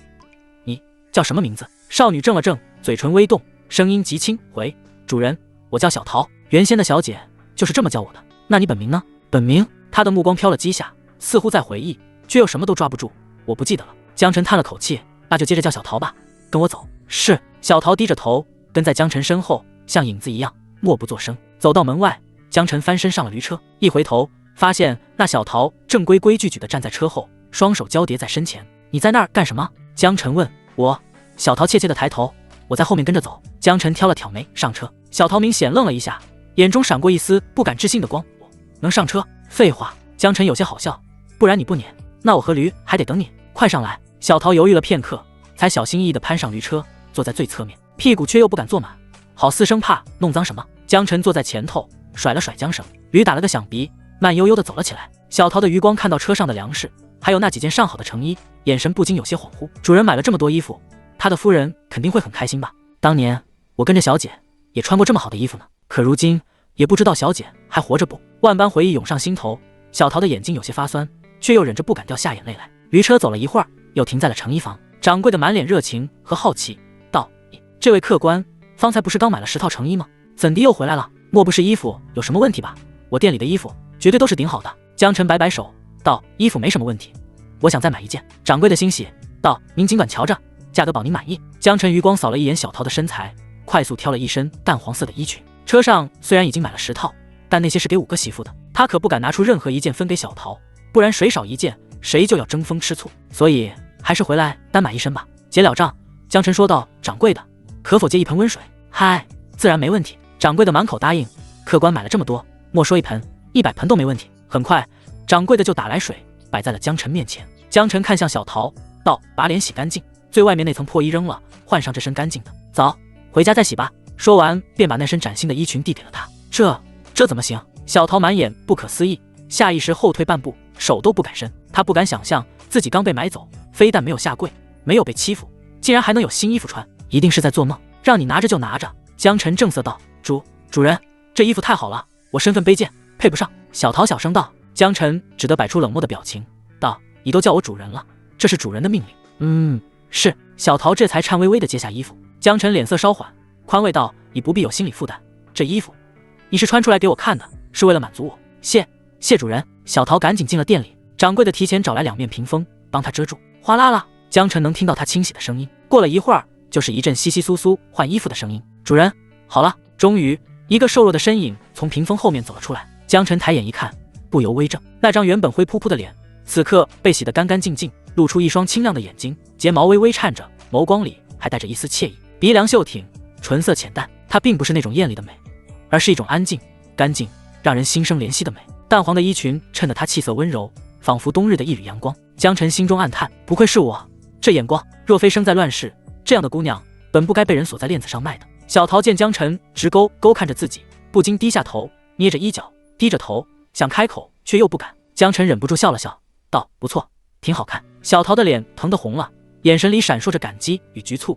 谢谢主人。原本他对这个世界早已没有了希望，可此刻他觉得自己的人生终于又有了一份光亮。上车，随后2人再次出发，这次是直接返回白山村了。从白山村到县城其实挺远的，就算赶着走，一来一回至少要大半天。江晨还在半道，太阳就开始落山了。驴车嘎吱作响，路上的影子被拉得很长，一切似乎都很祥和。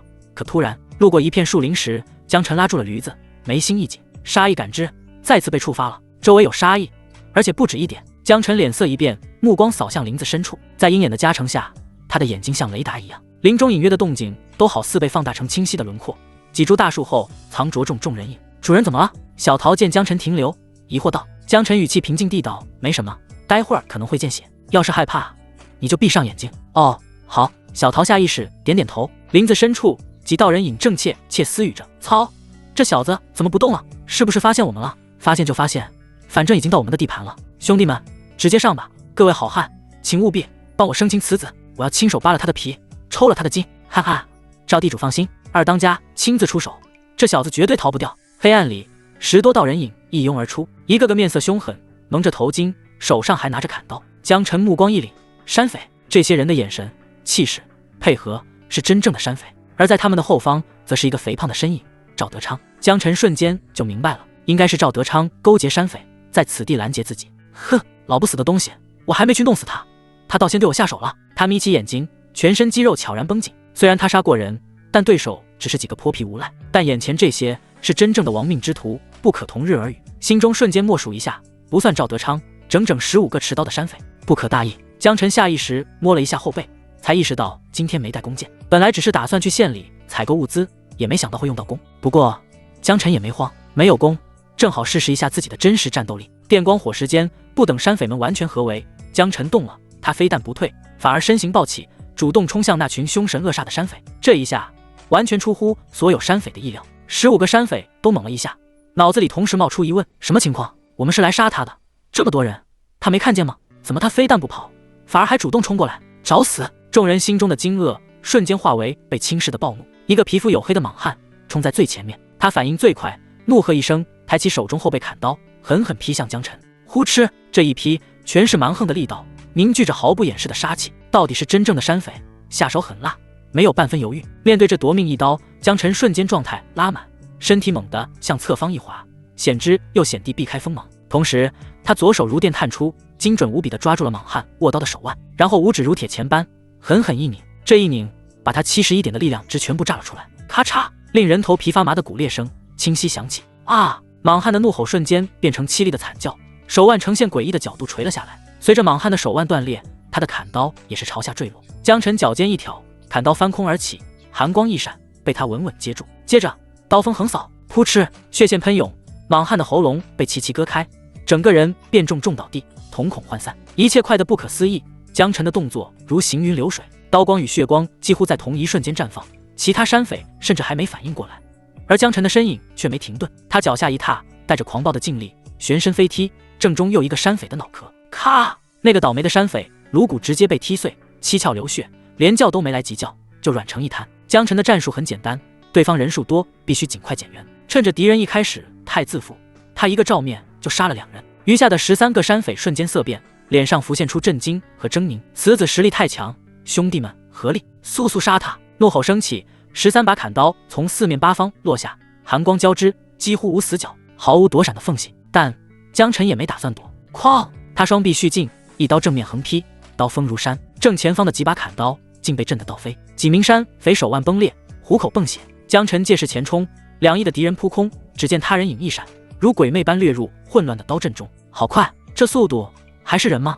惊呼未落，江晨的刀已洞穿一名山匪的腹部，扑哧，鲜血溅洒，长刀拔出时带出一捧血雾。第3名山匪倒地。几乎同时，江晨身后冷光闪烁，有人偷袭。他早有感知，猛地一个后踢，咔嚓，偷袭者的下巴被硬生生踢碎，牙齿与血混成一团。紧接着江晨回身一拳，拳劲沉猛如铁锤，狠狠砸在那人的胸口，砰！胸骨塌陷，肋骨锯断，五脏破碎。那人被震得倒飞，落地时已没了声息。又死一人，旁边一名瘦小山匪彻底吓傻，浑身颤栗。江晨身影一掠而起，长刀劈下，噗！人头飞起，血柱直冲3尺。第5人死。15个山匪才过了几招，就死了1/3，血溅在地上，蒸出一层白雾，宛若令人窒息的地狱之气。剩下的10人面如土色，这他娘的是人吗？快跑，回山叫人！最初气势汹汹，仿佛是在玩弄猎物的他们，全都被吓到心态崩溃。地上的尸体还有心中的恐惧，让他们瞬间失去了战斗意志，拔腿逃向密林深处。殊不知他们10人若殊死一搏，或许还有1线生机，逃反而成了活靶子。江晨的敏捷达到了72点，是单项最高的属性。咔咔咔，他宛如疾风掠影，刀光翻飞，血肉横飞。逃命的山匪连惨叫都断断续续，几个呼吸便已再斩5人，最后还有5人活着，已然吓得涕泗横流，逃都不敢逃了，只能跪在地上疯狂磕头，哀求道：饶命啊！我们错了，我们不是想杀你，我们也只是拿钱办事，冤有头债有主，有话好好说。江晨神色冷漠如冰，拿钱？既然拿钱，就要担得起拿钱的代价。说话间，刀锋再次连劈，咔咔咔咔，4颗头颅接连坠地，血雾弥漫，场间只剩最后一个中年山匪。此人气势略强，从一开始就是领头的样子。他意识到求饶无用，于是咬牙嘶吼：你敢杀我，我乃黑虎寨2当家王志强，寨中还有弟兄无数，你若杀我，大当家一定杀了你，屠你全家。江晨眉头微皱，杀我全家？2当家以为对方被吓到了，语气更强势了些。没错，我黑虎寨纵横青岩县多年，你得罪了黑虎寨，下场必定极为凄惨。江晨嗤笑道：那我就端了整个黑虎寨。什么？王志强瞪大眼睛，么字刚吐出来，江晨便已手起刀落，噗，血花飞溅，王志强人头滚落，目光中似乎带着不可思议。这小子是真不怕黑虎寨。15具尸体横七竖八地躺在地上，远处本来在看戏的赵德昌早已脸色惨白，浑身发软。为了报复江晨，他煞费苦心，搭上黑虎寨这条线，并且耗费重金请黑虎寨截杀江辰。县令不治江辰的罪，他自有别的办法。而黑虎寨也没辜负赵德昌的期望，为了表示重视，二当家亲自出马，总共出动了15人。如此阵容，杀谁不是信手拈来？赵地主满心欢喜和期待，一起过来看戏，顺便亲自虐杀江辰。可没想到会是这样的结果，15个山匪全死了，那刺眼的血水几乎蔓延到他的脚下。赵德昌满身冷意，仿佛置身冰窖，他被吓到不能走路，只能这么爬着，想要逃离这里。那肥胖的身躯像虫子一样奋力蠕动着，嗖！可他还没爬多远，一道破空声骤起，江辰甩出手中长刀，狠狠钉在了赵德昌的手上，刀刃穿透手掌，深深插进泥土。啊！赵德昌发出凄厉的惨叫，疼到老脸扭曲变形。江辰步步走近，目光冷如寒铁。江辰，我错了，都是误会啊！你听我解释，要不这样，我还有钱都给你，只要你饶我一命。江辰带着命令的语气道：“不算死的这些，黑虎寨中还有多少人？”赵德昌下意识回道：“还有约莫30多个。江辰，求你不要杀我，我真的知错了呜。你是知道自己要死了？”江辰面无表情，拔起那柄刀，又是一插，噗！刀锋直接刺透心脏，血流如泉。赵德昌喉中呜咽，再没能发出一点声音。这时，背后忽然传来一阵急促的干呕声。江辰回头，只见小桃双手掩着嘴，脸色煞白，身子微微发抖。他强忍着，但还是没能克制住，在路边吐了出来。江辰叹了口气，他自己不是第一次杀人了，早已适应了死亡的气味。可小桃毕竟还是个女孩，她虽见过流民冻死、饿死、被人贩子虐死，但也从未见过这一滴血水与断肢的惨烈场面，一般人是真的顶不住。江辰走回驴车，从车上取出一个水囊，道：“喝口水吧。”小桃接过来，勉强喝了一口，却被呛得咳嗽起来。江辰语气淡淡，却透着几分关心。害怕吗？小桃小心翼翼地道：“那你觉得？”江辰看着他的眼睛，我做的对吗？我是不是太狠毒了？小桃愣了愣，随即抿唇，认真地点头。主人做的当然是对的，他们是山匪，坑害百姓，死有余辜。再说，他们都要杀主人了，就算为了自保，主人做什么都是合理的。江辰微微一笑，道：“你能这么想就行。总之他们该死，心里放平和些，也别有负担。”小桃点了点头，声音还有些发颤。我就是有点犯恶心，也难免，这血腥味太重了。江辰沉吟了一下，道：“待会儿我要去一趟黑虎寨，你自己先驾着驴车回村，顺着这条路一直走就行，后面都是好路，应该没什么危险。”小桃猛地抬起头，惊疑不定：“啊，主人真要去黑虎寨？难道是要去灭他们？”江辰平静道：“可那胖子说了，寨子里还有30多人呢，那里还是他们的老巢，主人一个人去也太危险了。”江辰正色道：“我杀了他们的二当家，若不彻底解决，他们迟早会来寻仇，没有千日防贼的道理，必须先下手为强。”小桃满脸担心：“可我担心。”江辰笑了笑道：“我自有算计，真打不过，我也能全身而退。”好，主人一定要小心啊，小桃等你。小桃见他语气笃定，只得轻轻咬唇，驾着驴车缓缓离去。江辰回到一堆尸体旁，扫了扫地上的刀，刚才用的那把的刀砍了太多人，刀刃已经卷口，该换各锋利点的了。挑了一圈，还是二当家的刀最好。江辰提刀而去，山风呼啸，远处的山影在夜色下若隐若现。江辰循着山路而上，渐渐看到寨门前的火光。此刻他清晰感受到自己的状态提升了一截，夜里猛开始生效了。事实上，他杀二当家等人时才只是傍晚，没有夜里猛的 buff， 现在正式入夜 buff 生效，江辰也是更多了几分底气。继续上山一段，江辰就听到一阵噼里啪啦的火焰声。山寨大门口，2个巡逻的山匪正蹲着烤火，一边喝酒一边骂骂咧咧：“真他娘的冷啊！等明天不用巡逻，哥俩一定得去醉春楼爽一波，嘿嘿。听说店里新来了一批骚婆娘，啧，我都等不及了。”2人正说着，其中一人却是骤然睁大眼睛，一道白芒从他的后颈闪过，另一人看到一道黑影出现，下意识想喊，可喉咙还没动，便已被割破了脖梗。2名守卫死前都不知道这个鬼魅般的男人是如何实现的。江辰甩了甩刀上的血迹，悄无声息地进入大门。此刻他已经开启了前行姿态，大大降低了外界对他的感知。有了这项技能，他可以轻松进入敌人腹地，各个击破，这也是他敢于单刷黑虎寨的底气。随着江辰的潜入，他途中又遇到了几次零散的山匪，都被轻松干掉。普通的小喽啰，尤其还是在夜里，很难发现他。6个、7个、8个，一路来到山寨的中心，江辰已经收割了8条性命。他并无半点犹豫或同情，这些人也许曾经也是普通百姓，但既然成了山匪，既然把刀剑对向更弱者，就不值得再被可怜了。山寨中央一栋宽敞的大屋内传出一阵嘈杂的声音，有粗野的笑声，有酒香和肉味，还有俗气的曲调。江辰前身靠近，蹲在窗下，从缝隙里往里看去。好家伙，大厅里灯火通明，与外面的寒冷和黑暗格格不入。几名衣衫暴露的女子在中央跳舞，还有专门负责伴奏的20多名个山匪围成一圈，一边看着舞，一边大口吃肉，大口喝酒。桌上堆满了酒菜，地上散着被撕烂的衣布。江晨暗自感叹，乱世之中，土匪成群，占山为王，早已不是什么稀奇的事。可黑虎寨猖獗到这地步，县衙都不管，可见世道已经烂透。大厅首座上，则是一个身披貂皮的中年男人。那人身材魁梧，皮肤黝黑，眼神锐利如鹰，即便只是静静坐着，也透出一股狠厉的压迫感。江晨眯起眼，心道：看来山匪们几乎都在这了。那貂皮男应该就是大当家，果然有头领之威。咕咚咕咚，大当家瞥着大厅内的舞女们，脸上露出几分厌烦，接着狠狠灌了几口酒，把酒杯重重砸下，骂骂咧咧地道：真他娘的没意思，别跳了，来来回回就是这些花样。舞女们脸色惶恐，纷纷退到一边。大当家皱了皱眉，问道：今天中午抓的那个女人松口了吗？旁边一个小弟应道：回大当家，他还是什么都没说。问他身份，问来历，都是死不回答。大当家有些不耐烦道：娘的，不管他，给脸不要脸，不管他是谁了，现在就把他带进来，老子要爽一爽。不一会儿，先前离去的小弟去而复返，带着一个穿着深色劲装的女子。大当家，人带来了。小弟把女人丢在地上，恭敬地道。江晨藏在暗处，凭借鹰眼的加成，能清晰看清这女人的样貌。她的面容并非寻常女子的柔美，而是眉宇轩昂，带着一股英气。最引人注意的还是她的身形比例，个头颇高，用前世的计量单位，大概有170厘米多一点。腰肢被劲装勾勒得出极好的轮廓，纤细却充满力量感。那修长的双腿，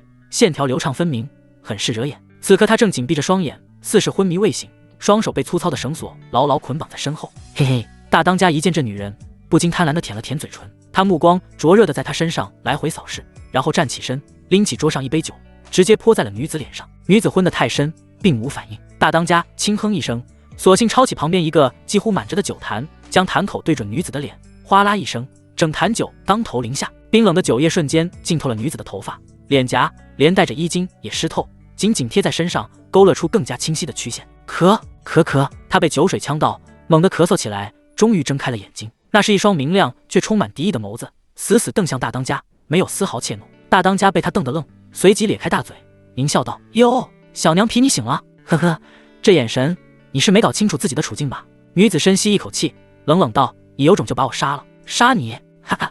大当家一脸猥琐道：老子费劲把你弄回来，可不是为了杀你的，我可舍不得。他俯下身，凑近了些，带着酒气的呼吸喷在女子脸上。我再问你一次，你练过武，不是普通人，说你到底是什么来历？女子把头一偏，冷斥道：你没资格知道。大当家有些不耐烦了，一把扼住了他的脖子，恶狠狠道：你真以为老子会怜香惜玉？女子被掐得脸色涨红，但眼神依旧倔强，毫不退缩。大当家气得咬了咬牙，脑子里飞快地盘算着，今日中午弟兄们在山下偶然撞见这女人，见她形单影只，便想捞上山来玩乐。没想到她身手了得，一群弟兄加起来差点没打过她，反而被她打伤了好几个。幸好她本身有伤，剧烈打斗之下伤口崩裂，气力不支，才被生擒回来。大当家一见这女人就心痒难耐，这姿色还有骨子里透出的那股阴气，远非青楼里那些只会谄媚的庸脂俗粉，或是村里那些怯懦无趣的农女可比。他太想征服这匹烈马了，但这女人练过武，且身手不像野路子，普通人家的女子哪有机会接触高深武学？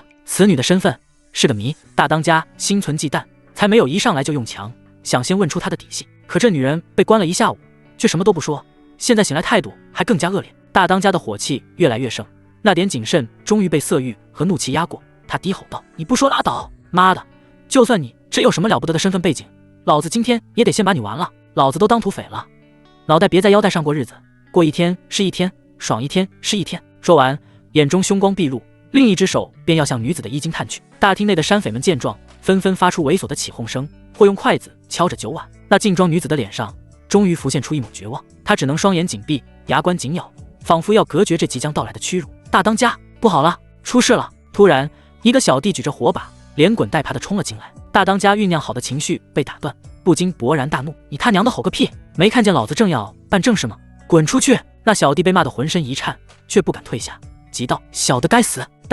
但实在是事出紧急啊，咱们寨子里好几个弟兄死了，都是被人一刀割喉，死在哨尾和路上。什么？大当家脸色骤变，道：都跟我出去看看。一直潜伏在窗外的江晨也是神色一凛，他见着大当家身形沉稳，实力恐怕不低，所以想稍微蹲守，寻找一击必杀的最佳时机。但此刻形势突变，寨内警觉，自己也就没必要藏了。就在大当家带人准备冲出大厅时，哐当，窗户被一股巨力猛地撞开，木屑纷飞。江晨如同猎豹般窜入厅内，落地的同时，手中钢刀已然化作2道冷电，抹向距离最近的2个山匪。扑哧扑哧， 2道血箭从颈部激射而出，瞬间染红了饭桌和酒肉。益达多、江晨始终贯彻着优先减员的原则，能先手带走2个，绝对不客气。那2个山匪连惨叫都没能发出，便捂着脖子软倒在地，气绝而亡。啊！厅内的舞女顿时花容失色，一边尖叫一边四处逃窜。山匪们也被这突如其来的变故惊呆了，还以为自己眼睛出问题了。大半夜的，竟有人敢单枪匹马闯黑虎寨，还一上来就杀了他们2个弟兄，活腻歪了吧？大当家猛地转身，目如铜铃：“小子，你他妈好大的狗胆，敢杀我王浩南的弟兄！”王浩南，江晨心中一动，这名字有点耳熟。哦，对了，10多年前青岩县出过一个厉害的武举人，就叫王浩南，据说弓马娴熟，武艺超群，本来有望通过武举入仕，光宗耀祖，但后来传闻被人顶了名额，之后便心灰意冷，一蹶不振，渐渐没了消息。没想到如今他当上了山匪头子。小子，你是哪家山头的？报上名来！王浩南强压怒火，带着一丝谨慎多问了一句。江晨淡淡一笑，笑容里带着戏谑：“王大当家真是贵人多忘事，怎么拿了赵地主的钱去办到劫杀我，却连我是谁都不知道？你是江晨？”王浩南若有所思，随即脸上露出毫不掩饰的不屑：“哼，老子拿钱办事，管你是谁？区区一个乡下村夫，还没资格被老子记住名号。”说着，他眉头猛地一皱，狐疑道：“等等，老二那个废物，难道没在道上拦到你？”旁边那个报信的小弟忍不住插口道：“大当家，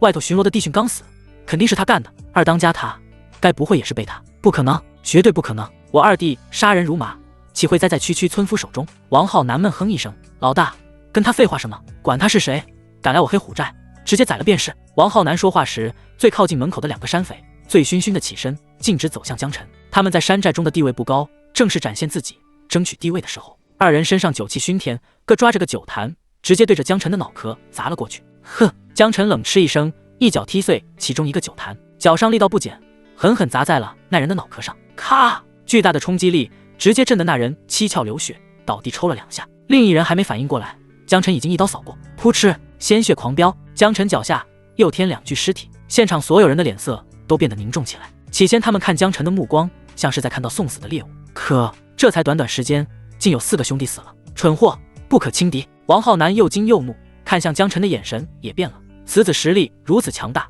恐怕老二真的栽了。你该死！我要亲手砍下你的脑袋，为二弟报仇！王浩南暴喝一声，手腕一抖，一柄银灰色长柄大刀从岸边划出，整把刀在火光中闪烁着金属的冷意，刀身隐隐有暗纹流转，显然不是凡品。周围小弟顿时爆出一片喝彩：“老大威武！这小子死定了！能让老大亲自出手，他死也值了。”他们端着酒，神色再次变得轻松，好似即将观看一场血腥的表演。老大可是武举出身，要不是朝廷有眼无珠，老大恐怕早已是大将军。如今宝刀在手，杀个毛头村民，简直手到擒来们！你们都好好看，好好学！下一瞬，王浩南健硕的身体如同猛兽，猛然出手，宝刀破风，寒芒如电，带着席卷的气劲，直扑江晨面门。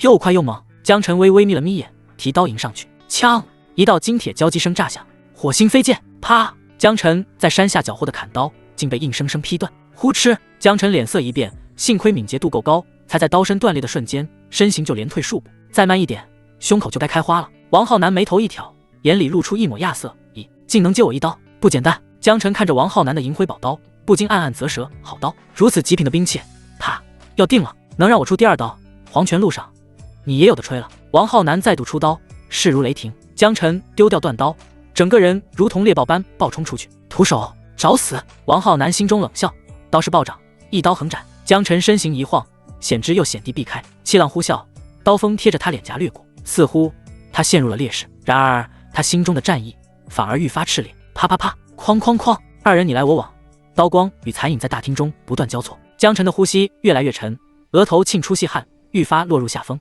王浩南却感到强烈的耻辱，当着小弟们的面，自己竟然这么久还没结束战斗，真是有损寨主之威。小子，你死！王浩南连连劈砍，刀势狂猛，桌椅俱碎，空气中弥漫着金属与血腥混合的味道。结束了！王浩南怒喝着一刀斩下。江晨双眼猛地一凝，忽然迎上前去，啪！他终于找到机会，在避开宝刀攻势的同时，一把抓住了王浩南的手腕，那力道之大，竟让王浩南浑身一震，脸色猛变。什么？这小子怎么突然？江晨嘴角勾起一抹笑意，另一掌猛地拍在王浩南肩头，气劲如虹，震得王浩南手臂一麻，虎口崩裂。王浩南的捉刀之手瞬间松懈，哗！江晨顺势将宝刀夺下，动作干脆利落。刚才他看似不断落入下风，其实一方面是为了让对方松懈，另一方面也是为了找机会夺走兵器。江辰即便防御高，也不敢用肉身去接刀。如今兵器一主，最大的威胁就不存在了。刀在手，气势瞬间逆转，快都上！王浩南瞳孔骤缩，大呼道：“本来还想在小弟面前大振雄风的，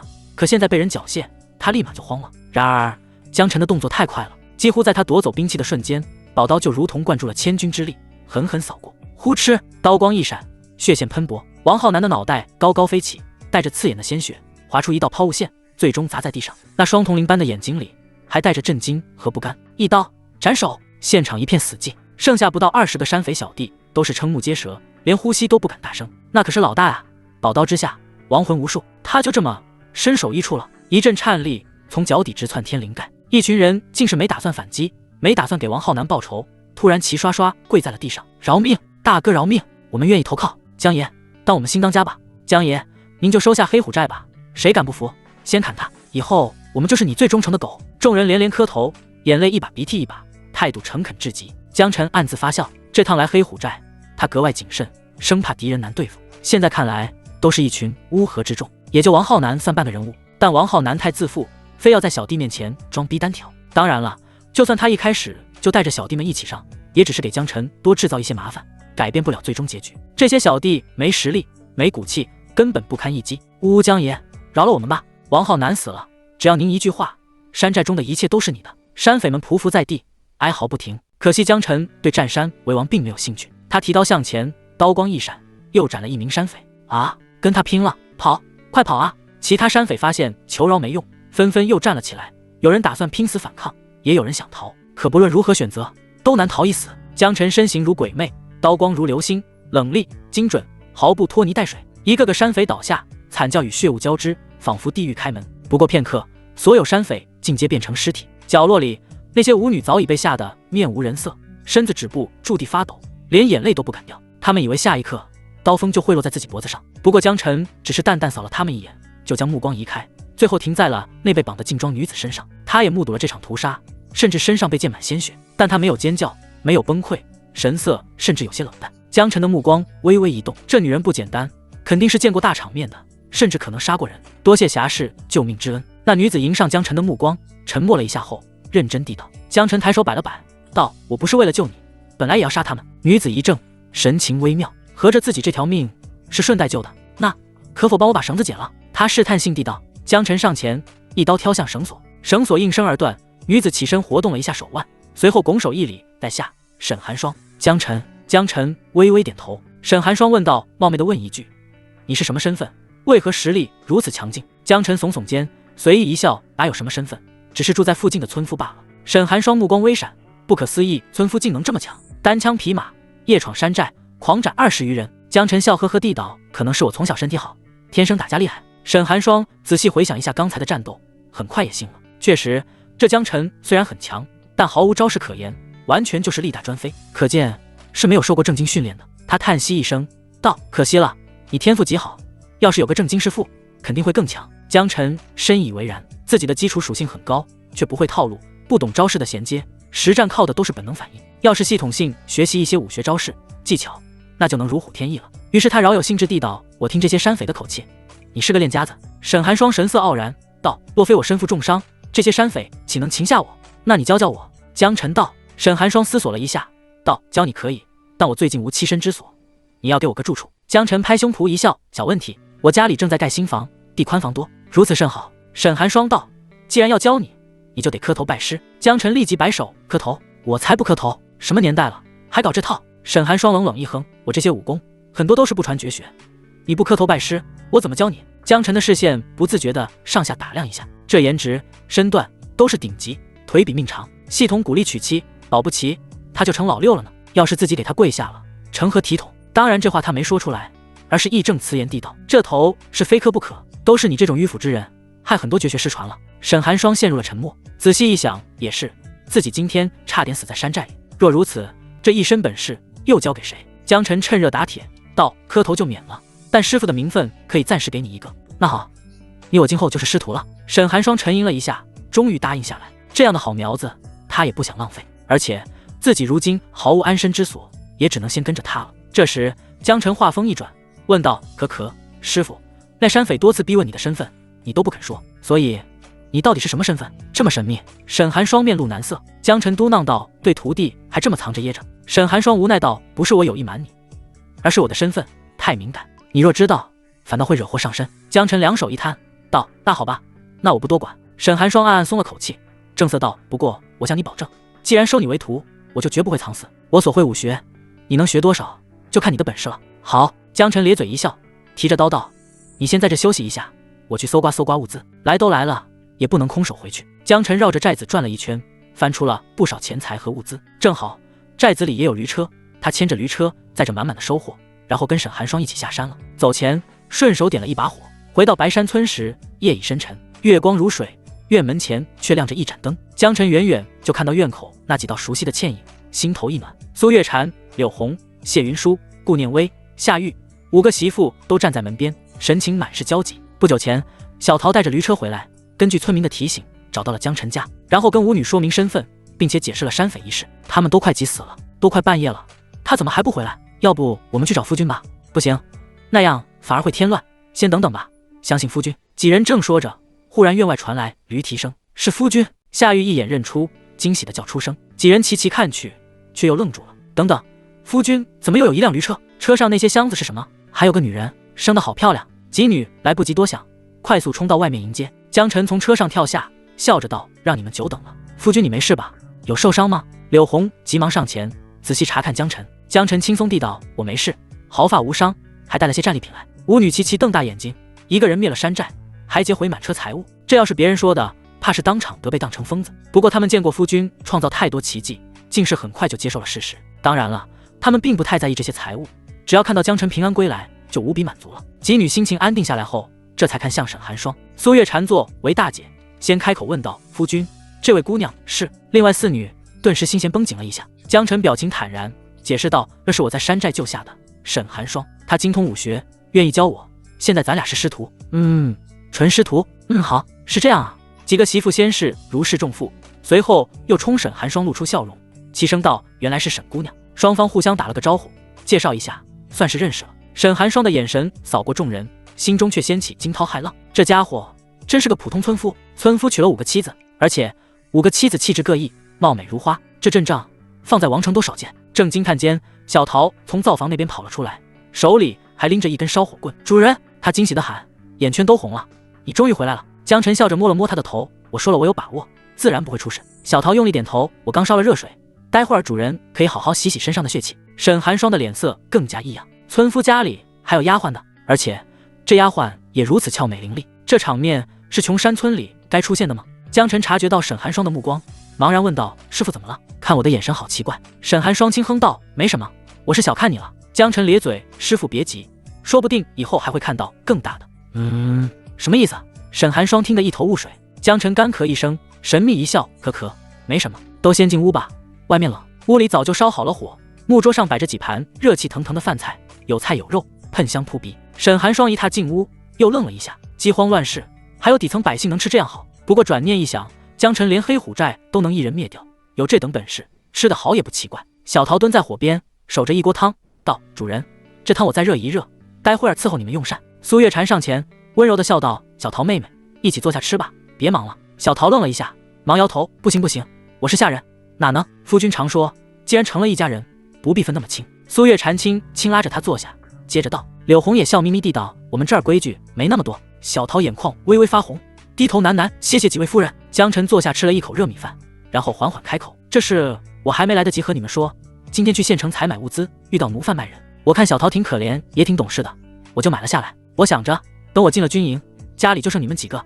到时候日子不一定好过。小桃能帮你们分担些家务，也算个照应。夫君有心了。”舞女闻言，心头一热，原本还担心夫君突然带了个女人回来，是有什么隐情，原来也是为了这个家。小桃聪明懂事，做事也麻利，我们都很喜欢呢。苏月禅笑着道。柳红道：“小桃啊，你不用太拘谨，平日大家相处自然些。”夏玉把小桃的碗筷塞到他手里，道：“快吃吧，小桃，想吃什么自己夹，别光客气。”小桃手忙脚乱地接过，眼泪却一下涌了出来。她原本对活着早已没了期望，却没想到还能感受到家的温暖。傻丫头，哭什么？顾念微把自己的帕子递给了她。苏月禅关切地问道：“小桃啊，你流亡之前是在哪儿生活的？”小桃擦了擦眼泪，眼神黯淡：“我原是青州人，在许家当丫鬟，许家是当地的大户人家，几代从医，老爷是有名的神医。许家人待我极好，尤其是大小姐，把我当亲妹妹一般。后来叛军攻破城池，他们要求老爷为伤兵治病，老爷不愿失了气节，宁死不从。叛军大怒，不但杀了老爷，还屠整个许家。众人神色微变，有同情，也有敬佩。许老爷好气节，可惜了，叛军真该死。小桃眼泪一滴滴落下，继续道：我那天刚巧出去买东西，回来时整座府邸都烧了。之后我在废墟里找了3天3夜，也没找到大小姐的尸体，也不知道她还活着没有。我就是幻想着有朝一日还能见到大小姐，才努力在流明朝中活着，不然也早死了。她的声音越来越低，最后只剩下细微的呜咽。屋内一片沉默，只有火堆发出的噼啪声。在场谁没有经历过苦难？饥饿、死亡，在乱世中早已成了常态。这狗日的世道！江晨骂了一声，端起酒碗一饮而尽。穿越之初，他只想好好活着，只想自己过得舒服，但他渐渐发现身处乱世，自己很难活得舒服。而如今他有点想改变什么了。夫君，苏月婵轻拉住江晨的手。江晨道：我没事，感慨一句罢了，吃饭吧。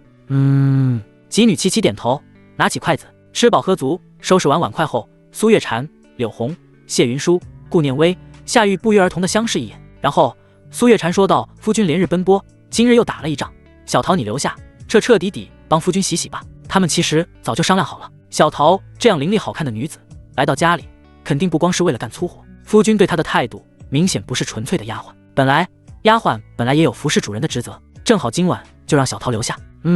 好。小桃听到这话，立即点头。沈姑娘，劳烦你先去偏房住了，等过几日新房盖好，住的就宽敞了。接着苏月婵又看向了沈寒霜。好。沈寒霜始终是客的身份，自然没有意见。很快几女快速离去，只剩下小桃和江晨。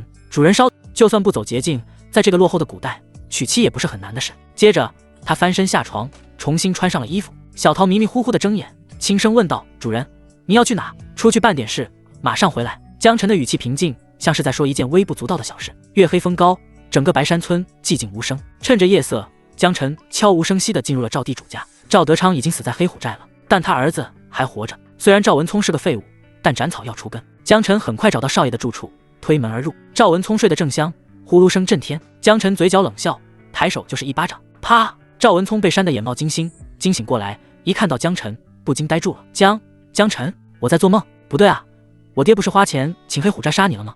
你怎么还活着？江晨笑得温和，去问问你爹吧。赵文聪一下子慌了，困意全无，你什么意思？江晨懒得废话，一把拎起他，就像拎起一只鸡。赵文聪惊恐乱蹬，想喊，却被扼住喉咙，喊不出声。接着江晨从怀里取出一根粗麻绳，套在他脖子上，另一端挂上横梁。赵文聪脸色惨白，努力发出微弱断续的声音：你要干什么？不要杀我！江晨神色冷漠，麻绳猛然向下一紧。哥！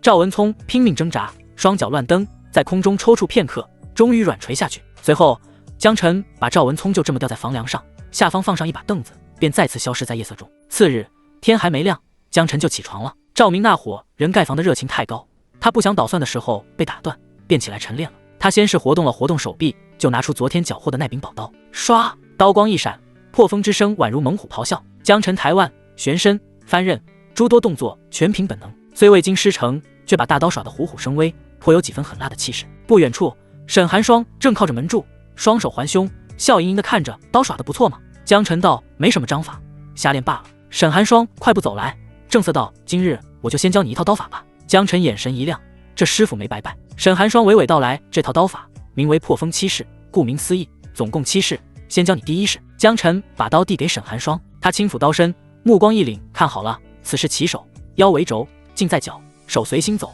气贯刀锋。唰，刀光在清晨的薄雾中划出一道银弧，带起冷风3尺。那一瞬，江晨只觉心头一震，仿佛看见一场雪夜的杀法，这刀法果真厉害。再来一遍。沈寒霜收刀，微微侧手，江晨立刻模仿起他的姿势，起手略显笨拙，但第2次、第3次后，动作已然顺畅。他悟性极高，很快就抓住了那一缕式的精髓。呼，吃啦！刀气破风，隐隐有声。沈寒霜见状，眸中浮出一丝惊讶，有几分欣慰，暗道：这家伙不但身体基础天赋极强，悟性也很高，恐怕5年之内就有望触及到我的高度了。哗哗哗，呼呼呼！江晨练习了一会儿后，动作愈发熟练。沈寒霜拍拍手道：觉得很快，先休息一下吧。江晨收刀笑道：还得多谢师傅指点。沈寒霜道：我也不能白吃白喝你的，过阵子等我伤势好些，可以与你实战陪练，效果应该会更好。江晨嬉皮笑脸地道：那最近我得准备些补品，让你恢复快点。沈寒霜轻斥道，油嘴滑舌。接着他脸色一正，又道：这把从山匪手里抢来的刀，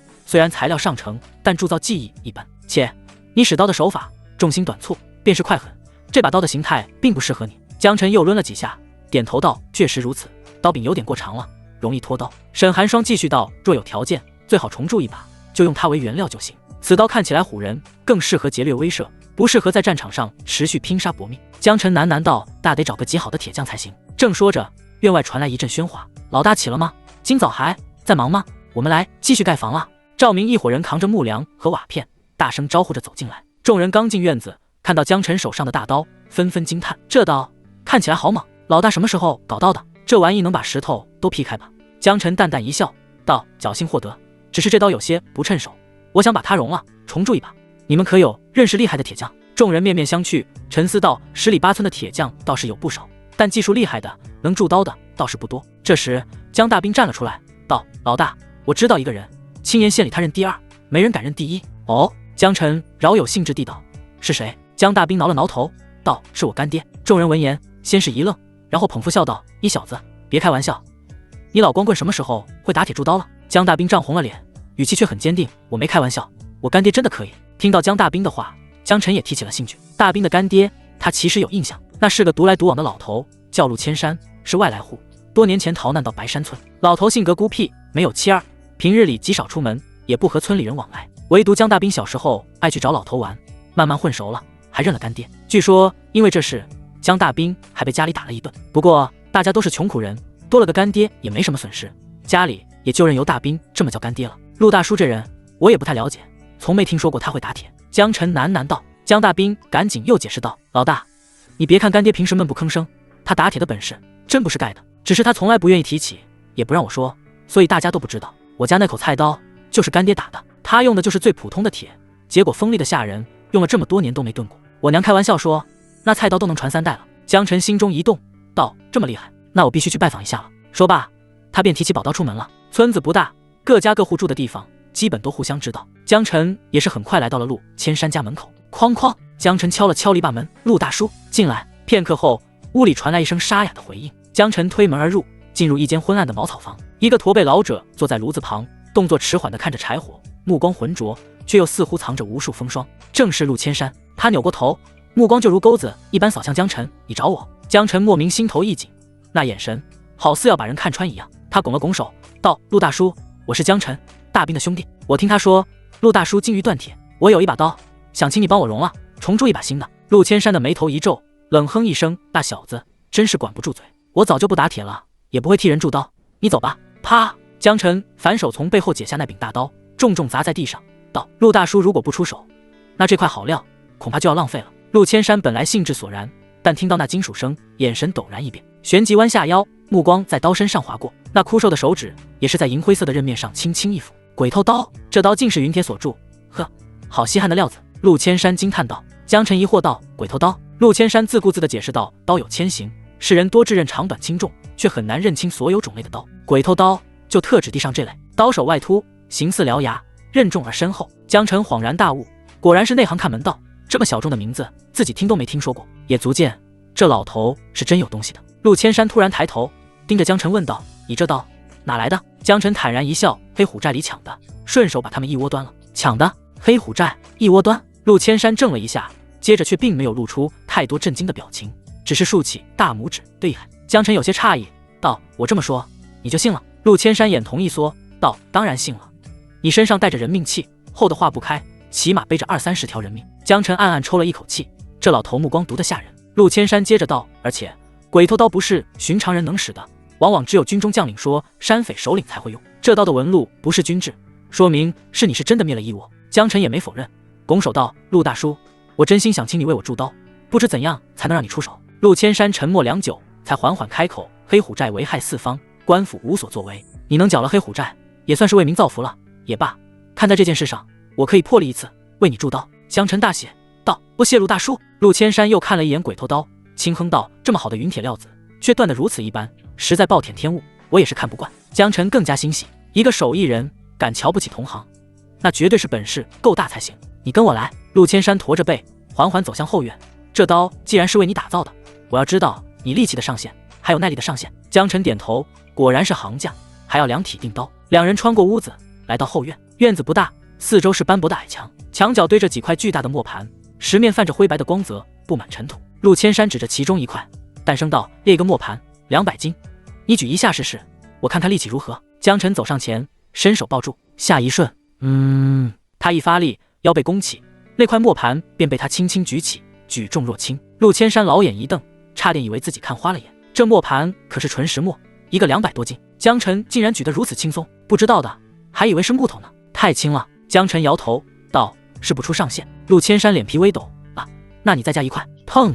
江晨二话不说，把手中磨盘放下，然后又抓起一块叠了上去。陆千山屏住呼吸，2块，他不会还能举起来吧？然而江晨并没有直接举，而是又抓起一块叠了上去。你要干什么？不会要一口气抱3块吧？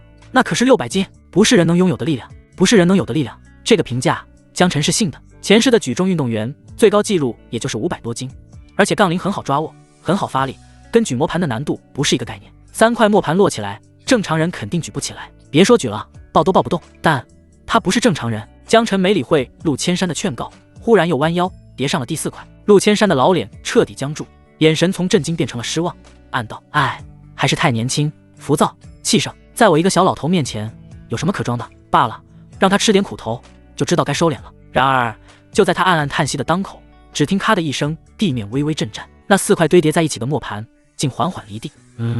陆千山猛地抬头，老眼瞪得浑圆，只见江晨双臂微曲，肌肉绷起如铁索，呼吸沉稳如山。那4块巨大的磨盘在他怀中微微上升，硬生生被他托举过了头顶。那一瞬间，阳光从屋檐洒下，磨盘的阴影笼罩在江晨的身上，仿若天神降临。我操！陆千山嘴巴张得能塞进一个鸡蛋，忍不住爆出一句粗口。除了这个字，没有任何词语能表达他的震撼。他活了半辈子，什么高手都教过，也见过军中猛将，可眼前这一幕，这是人类能做到的吗？4块磨盘，800斤，实打实的石头，且体积庞大，发力点还极难找。这江晨居然能举过头顶。最匪夷所思的是，江晨的呼吸依旧平稳，要不是院子里只有4块磨盘，这小子怕是能加到1000斤以上。陆千山越想越头皮发麻，连眼角的皱纹都在抖。他愣了好一会儿，才回过神来，哆嗦着道：“够了够了，不举了不举了，快放下来吧，别闪着腰。”好。江晨双膝一屈，手臂向下，砰！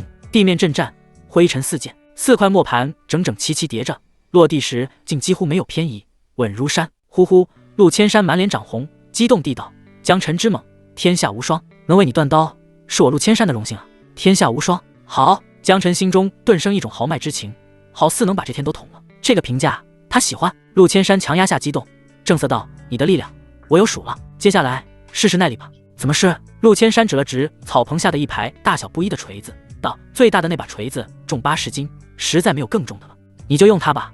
不间断抡锤重击地面，看你能坚持多久。”80斤的大铁锤，这本是他的荣耀和骄傲。如此又粗又大的锤子，整个大钱也没第2个铁匠能使得了。可对江晨说起这个数字时，他却感到心虚和羞耻。那我开始了。江晨都没休息，上前几步，单手把80斤的锤子提起，好似抓着一根竹竿，然后他便挥动双臂，狠狠砸了下地面。咚！铁锤砸地，尘浪翻涌，地面被砸得更加坚硬凝实。第2下，第3下，节奏稳，力量足。咚咚咚，锤声如战鼓，密集如雷。江晨抡起锤子，不断砸击，速度始终不减，呼吸始终不乱。20下，50下，陆千山的嘴角开始抽搐。这家伙力大无穷就算了，连耐力也如此惊人。咚咚咚，上百下之后，江晨的呼吸依旧平稳，脸色不红不白。地面生生砸出了一个光滑发亮的大坑。又过了10几下，突然啪的一声，锤柄断了。陆千山竟有种如释重负的感觉，连声喊道：“好了好了，不用再试了，你的耐力我也了解了。”江晨停下，神情有点尴尬：“对不起，陆大叔，把锤子弄坏了。”陆千山嘴角抽搐：“没事，我重新打个柄上去就行。”江晨嘿嘿一笑道：“那接下来要干什么？”陆千山正色道：“你跟我说说你用刀的习惯，还有身长、臂长等等，我先画个草图。”江晨暗暗惊叹，这种量身定制的思路简直是太超前了。关键是陆大叔不但有这种思路，还能够成功实现，能找到这样的影视高人，真是血赚。很快，陆千山取来笔墨，一边细细询问各种问题，一边在纸上绘画。片刻后，一张刀的草图浮现于纸上。江晨眼神一亮，刀身狭而后，重心偏前，刀线修长凌厉，有点像是地球上的横刀，却又更加霸气凶猛。江晨很满意，这就是最适合自己的刀，要是成品出来，用起来一定更爽。江晨仔细观摩了一会儿，发现了一个问题：陆大叔，看这草图，要用到的材料应该不少。那把鬼头刀融了，能够用吗？陆千山道：确实不够，不过我还囤了一块陨铁，到时候一起融掉就够用了。江辰心中感动，道：那怎么行？要不这样，我给你银子，你算算大概要多少？陆千山摆摆手，道：不必，宝刀配英雄，我那陨铁收藏了10多年，就是等待今日。对我而言，自己铸造的兵器能跟着强者大杀四方，就是莫大的荣耀。江辰脸色一正，道：话是这么说的，铸剑所需各种材料、人力都是钱，我不能白要，这100两，陆大叔收下吧。说完就放下一袋沉甸甸的银子。陆千山还要推辞，却被江辰打断，你若拒绝，这刀我就不打了。这陆千山一脸为难。江辰笑了笑，道：大叔，我刚洗了黑虎债，不差钱，倒是陆大叔你一个人生活不易，有了这些钱，下半生也无忧了，说不定还能娶个婆娘。那好吧，我收。陆千山叹息道：但娶婆娘就算了，没意思。江辰好奇道：怎么被女人坑过？你有这等厉害的铸造手艺，出身应该不凡吧？陆千山哑然失笑道：我当年是皇家的铸造师，因为宫内发生了一些事，悄悄逃离了皇宫，具体的就不便细说了，你知道了对你也不好。江辰了然，原来是专门为皇族打造兵器的大师，难怪这么厉害。我随后就去断刀，10日后你来取。陆千山接着道：好，那我就先回了。江辰抱拳离去。江辰回到家时，刚进院子就看到赵明等人一边热热闹闹的干活，一边兴致勃勃的聊着什么。听说了吗？赵文聪死了，半夜上吊，今早才被人发现的。真的假的？真是，衙役都来过了。听说官府给的结论是受不了家道中落，上吊自尽。谁知道呢？死了也好，虽然死了人，但众人都是幸灾乐祸，好似遇到什么喜事一样。江辰的嘴角浮现一抹讥笑，果然乱世人命如草芥，就连地主家的儿子一旦失了势，死了也没几个人愿意管，官府随便有个理由能了结也好，这事是彻底告一段落了。等自己去了军营，村子里也没有人能威胁媳妇们了。老大，你回来了，怎么样？干爹答应给你断刀了吗？江大兵看到江辰回来，连声问道。答应了。江辰笑着道。好，众人齐声欢呼。却在此时，一阵急促的马蹄声忽然从远处传来，并且越来越近。驾！只见一个身穿铁甲的士兵策马而来，背着一个钱的旗帜，胸口挂着赤铜令牌。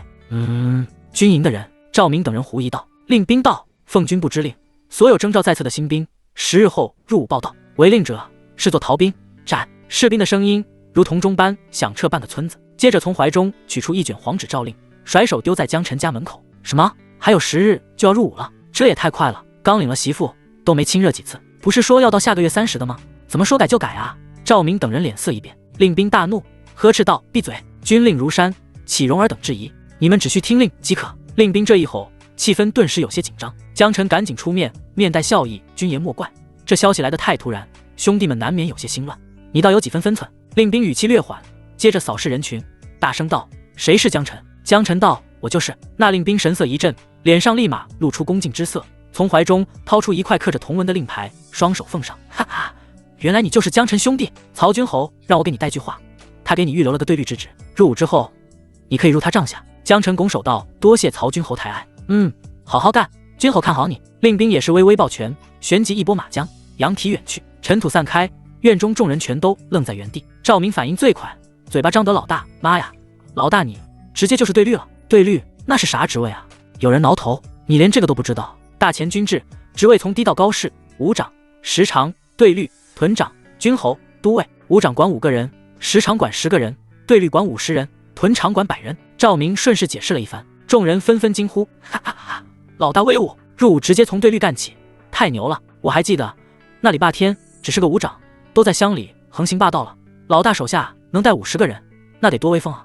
恭喜老大！众人热血沸腾，入伍的恐慌一扫而空。江辰脸上的笑意却不深，本来还要1个月才入伍，现在直接缩短到了10天，这只能说明前线愈发吃紧，非常缺人，形势很不妙。这一批入伍的新兵恐怕很快会被推上战场，九死一生。江辰想到这里，再看到嘻嘻哈哈的弟兄们，心中不由轻叹一声：兴，百姓苦；亡，百姓苦。他现在改变不了天下大事，只希望以后尽量多保几个弟兄，让他们都能活着衣锦还乡。接下来的几天，江辰就没再出去了。白天跟沈寒霜练武，几日下来，战斗力又提升了不少，破风七式也愈发熟练。晚上则是跟老婆们切磋，毕竟过几天就去军营了，临走前的多多交流。让他惊喜的是，这些天虽然没有娶妻，但系统界面上体力和精神又提升了一点，这让他摸索出了规律，跟老婆深夜切磋，日积月累也能提升数值。虽然提升非常缓慢，但胜在可持续，也因此江辰每日更加勤奋，把防御又刷上去了一点。第10日，入伍前的最后一天，得益于弟兄们连日爆肝，拼命赶工，新宅终于彻底竣工，青瓦覆顶，厚木为梁，窗明几净，院落宽阔。正房那张那饱受摧残的破床终于成功退役，被换成了一张新的大床。傍晚，江晨特意买了一堆好酒好菜，把夏宴喜、赵明、赵小凯、江大兵等弟兄悉数到齐，算上江晨，总共18人，个个开怀畅饮，笑声震天。兄弟们，来，这一杯，敬我们这段日子。江晨举起碗，酒液溅出半滴，在落日余晖中如火光闪烁。干了！恭喜老大入住新宅，为新宅干杯！也恭喜老大成为军官，为老大干杯！也祝愿我们所有兄弟入伍后能建功立业，为我们干杯！众人齐声高喊，气势如山。碗碰碗，酒声连天。另一桌上，几位女子也坐在一起，满是柔情地看着江晨。苏月禅深深感慨，当初刚见夫君时，只当他是个普通村夫，如今一看，真是成大事之人。谢云舒温婉一笑，是啊，夫君还没入伍，就聚拢了这么多弟兄，形成了自己的小势力，等到了军中，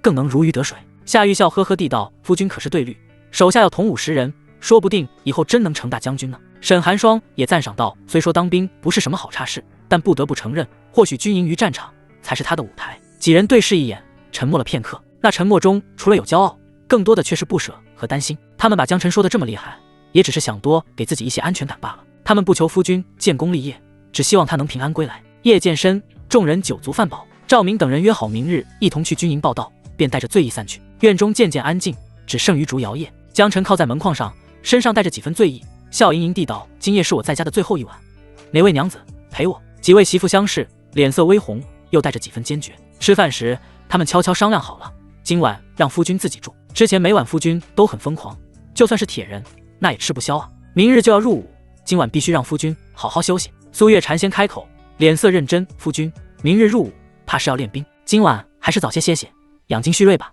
是啊，谢云舒柔声附和：“前几夜你太辛苦了，该让身子缓缓。”江晨耸了耸肩，道：“我其实精神挺好。”几女齐声道：“不行，今晚夫君必须好好休养，我们也要自己感受一下新房间呢。”那好吧。江晨看着几个懂事的媳妇，只得独守空房去了。几女也是收拾好碗筷，各回自己的房间。新宅宽敞，房间很多，他们也不用挤在一间了。夜深人静，江晨翻来覆去，怎么都睡不着，也不知是酒意未散，还是新床新被子太暖，胸口似有火焰翻滚。他索性踢衣而起，出去吹了几口凉气。他目光微转，看了看两侧静静的房间，旋即嘴角微微一勾，脚步极轻的朝其中一间走去。一进门，清幽的香气扑面而来。苏月禅还没睡着，仰头出神，突然一股熟悉的温热气息扑面而来。苏月禅惊道：“夫君，你怎么没睡？”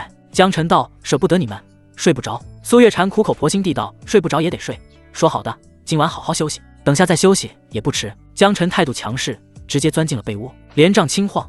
不知过了多久，苏月禅好说歹说，劝江晨自己回去专心睡觉，他才勉强答应。江晨走出门，心说今天只陪了月儿，岂不是偏心？不行，于是他进入了下一个房间。夫君，柳红的声音很惊讶，又带着几分欢喜。故技重施。接下来第3个房间，夜色之中，一只大手熟练地塞进被窝。可突然，江晨脸色一变，这手感不对。江晨刚意识到不对劲，耳边就传来一声低喝：“意图！”话音未落，被褥中猛然跃出一道身影，衣袂翻飞，一拳裹着罡风直轰面门。呼哧！江晨精神一崩，幸好反应够快，瞬间抬掌迎了上去。啪！掌拳相撞，他竟是手臂发麻，被震得连退几步。好强！江晨看着沈寒霜，由衷赞叹道：“师傅才休养10来天，一拳竟能把他击退数步，有点东西的。自己的实力主要是靠数值撑起来的，师傅却是真正的武功高手，底蕴和经验太深厚了。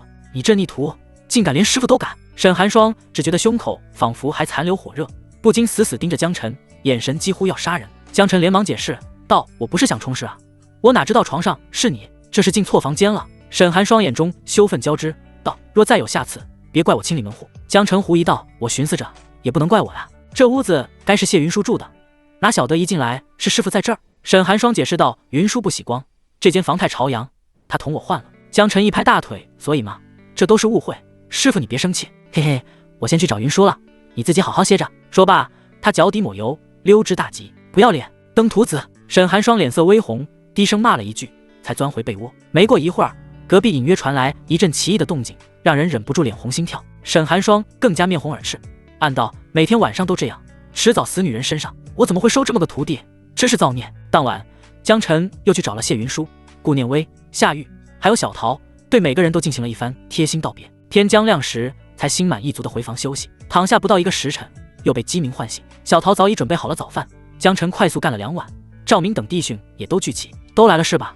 那就准备出发吧。江晨高呼一声，然后温柔地走向几女，挨个轻轻抱了抱5个媳妇跟小桃。他们强忍着眼泪，齐齐说：“夫君一定要保护好自己，我们等你，放心。”江晨冲他们露出一个安心的表情，然后转向沈寒霜，嬉笑着道：“师傅，要不要也拥抱一下？”沈寒霜面无表情，冷冷吐出一个字：“滚。”江晨悠悠地道：“好冷漠，好绝情。”随即他再次向众女道别，便带着弟兄们出发了。几女望着他的背影，直到彻底消失。江晨率众走到村口，天光微亮，没走多远，又有12个青壮赶来：“陈哥儿，我们可否同行？”白山村共被征召了30人，江晨这边的18人一起打过地主，算是过命的交情。另外12人没有参加，自然跟江晨有些生分。不过自从江晨打虎后，整个村都敬他。如今即将入伍，那12个人也是主动向江晨示好，想一起出发。没问题啊，走着。江晨爽朗一笑，尽管双方不是一类人，但也无冤无仇，反正是一个村子的，一起去也有个照应，只是不会深交罢了。30名白山村的新兵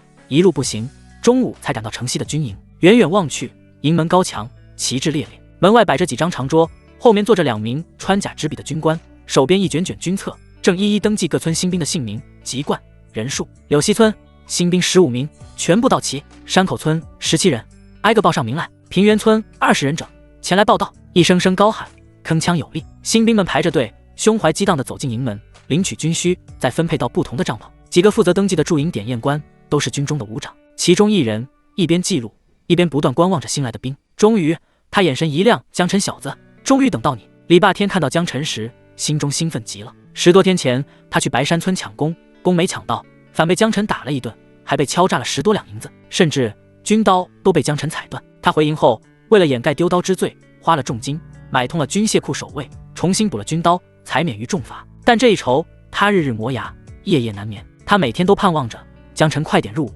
等到了军营，就是自己的主场了。他有的是手段，让江晨生不如死。嘿嘿，李霸天心中很快有了算计，嘴角不禁勾起狡黠的弧度，但他不动声色，好似完全没看见江晨，继续登记。平原村的登记完，下一个。时间快速流逝，白山村的众人也在一侧等候，队列整齐。可过了很久，他们眼睁睁看着那些后到的都进了营门，却还是没排到自己。赵明低声嘀咕：“前面都快登记完了，咋还没叫到咱们？”江大兵也疑惑道：“咱们是不是被漏了呀？”被漏的应该不会算逃兵吧？江晨微微皱眉，抬眼望去，刚好迎上了李霸天的目光。李霸天故意用鼻子吃了一下，眼神中带着戏谑。江晨心中冷笑，原来是他在搞鬼。于是他大步走出，高声问道：“几位点验官，为何还没到我们？”在场有好几个点验官，李霸天也不好明着针对江晨，这才一拍大腿道：“嗨呀，我差点把你们忘了，你们是哪个村子的？过来登记入伍吧。”白山村。赵明等人赶紧上前，江晨没再多说，初到军营不宜生事，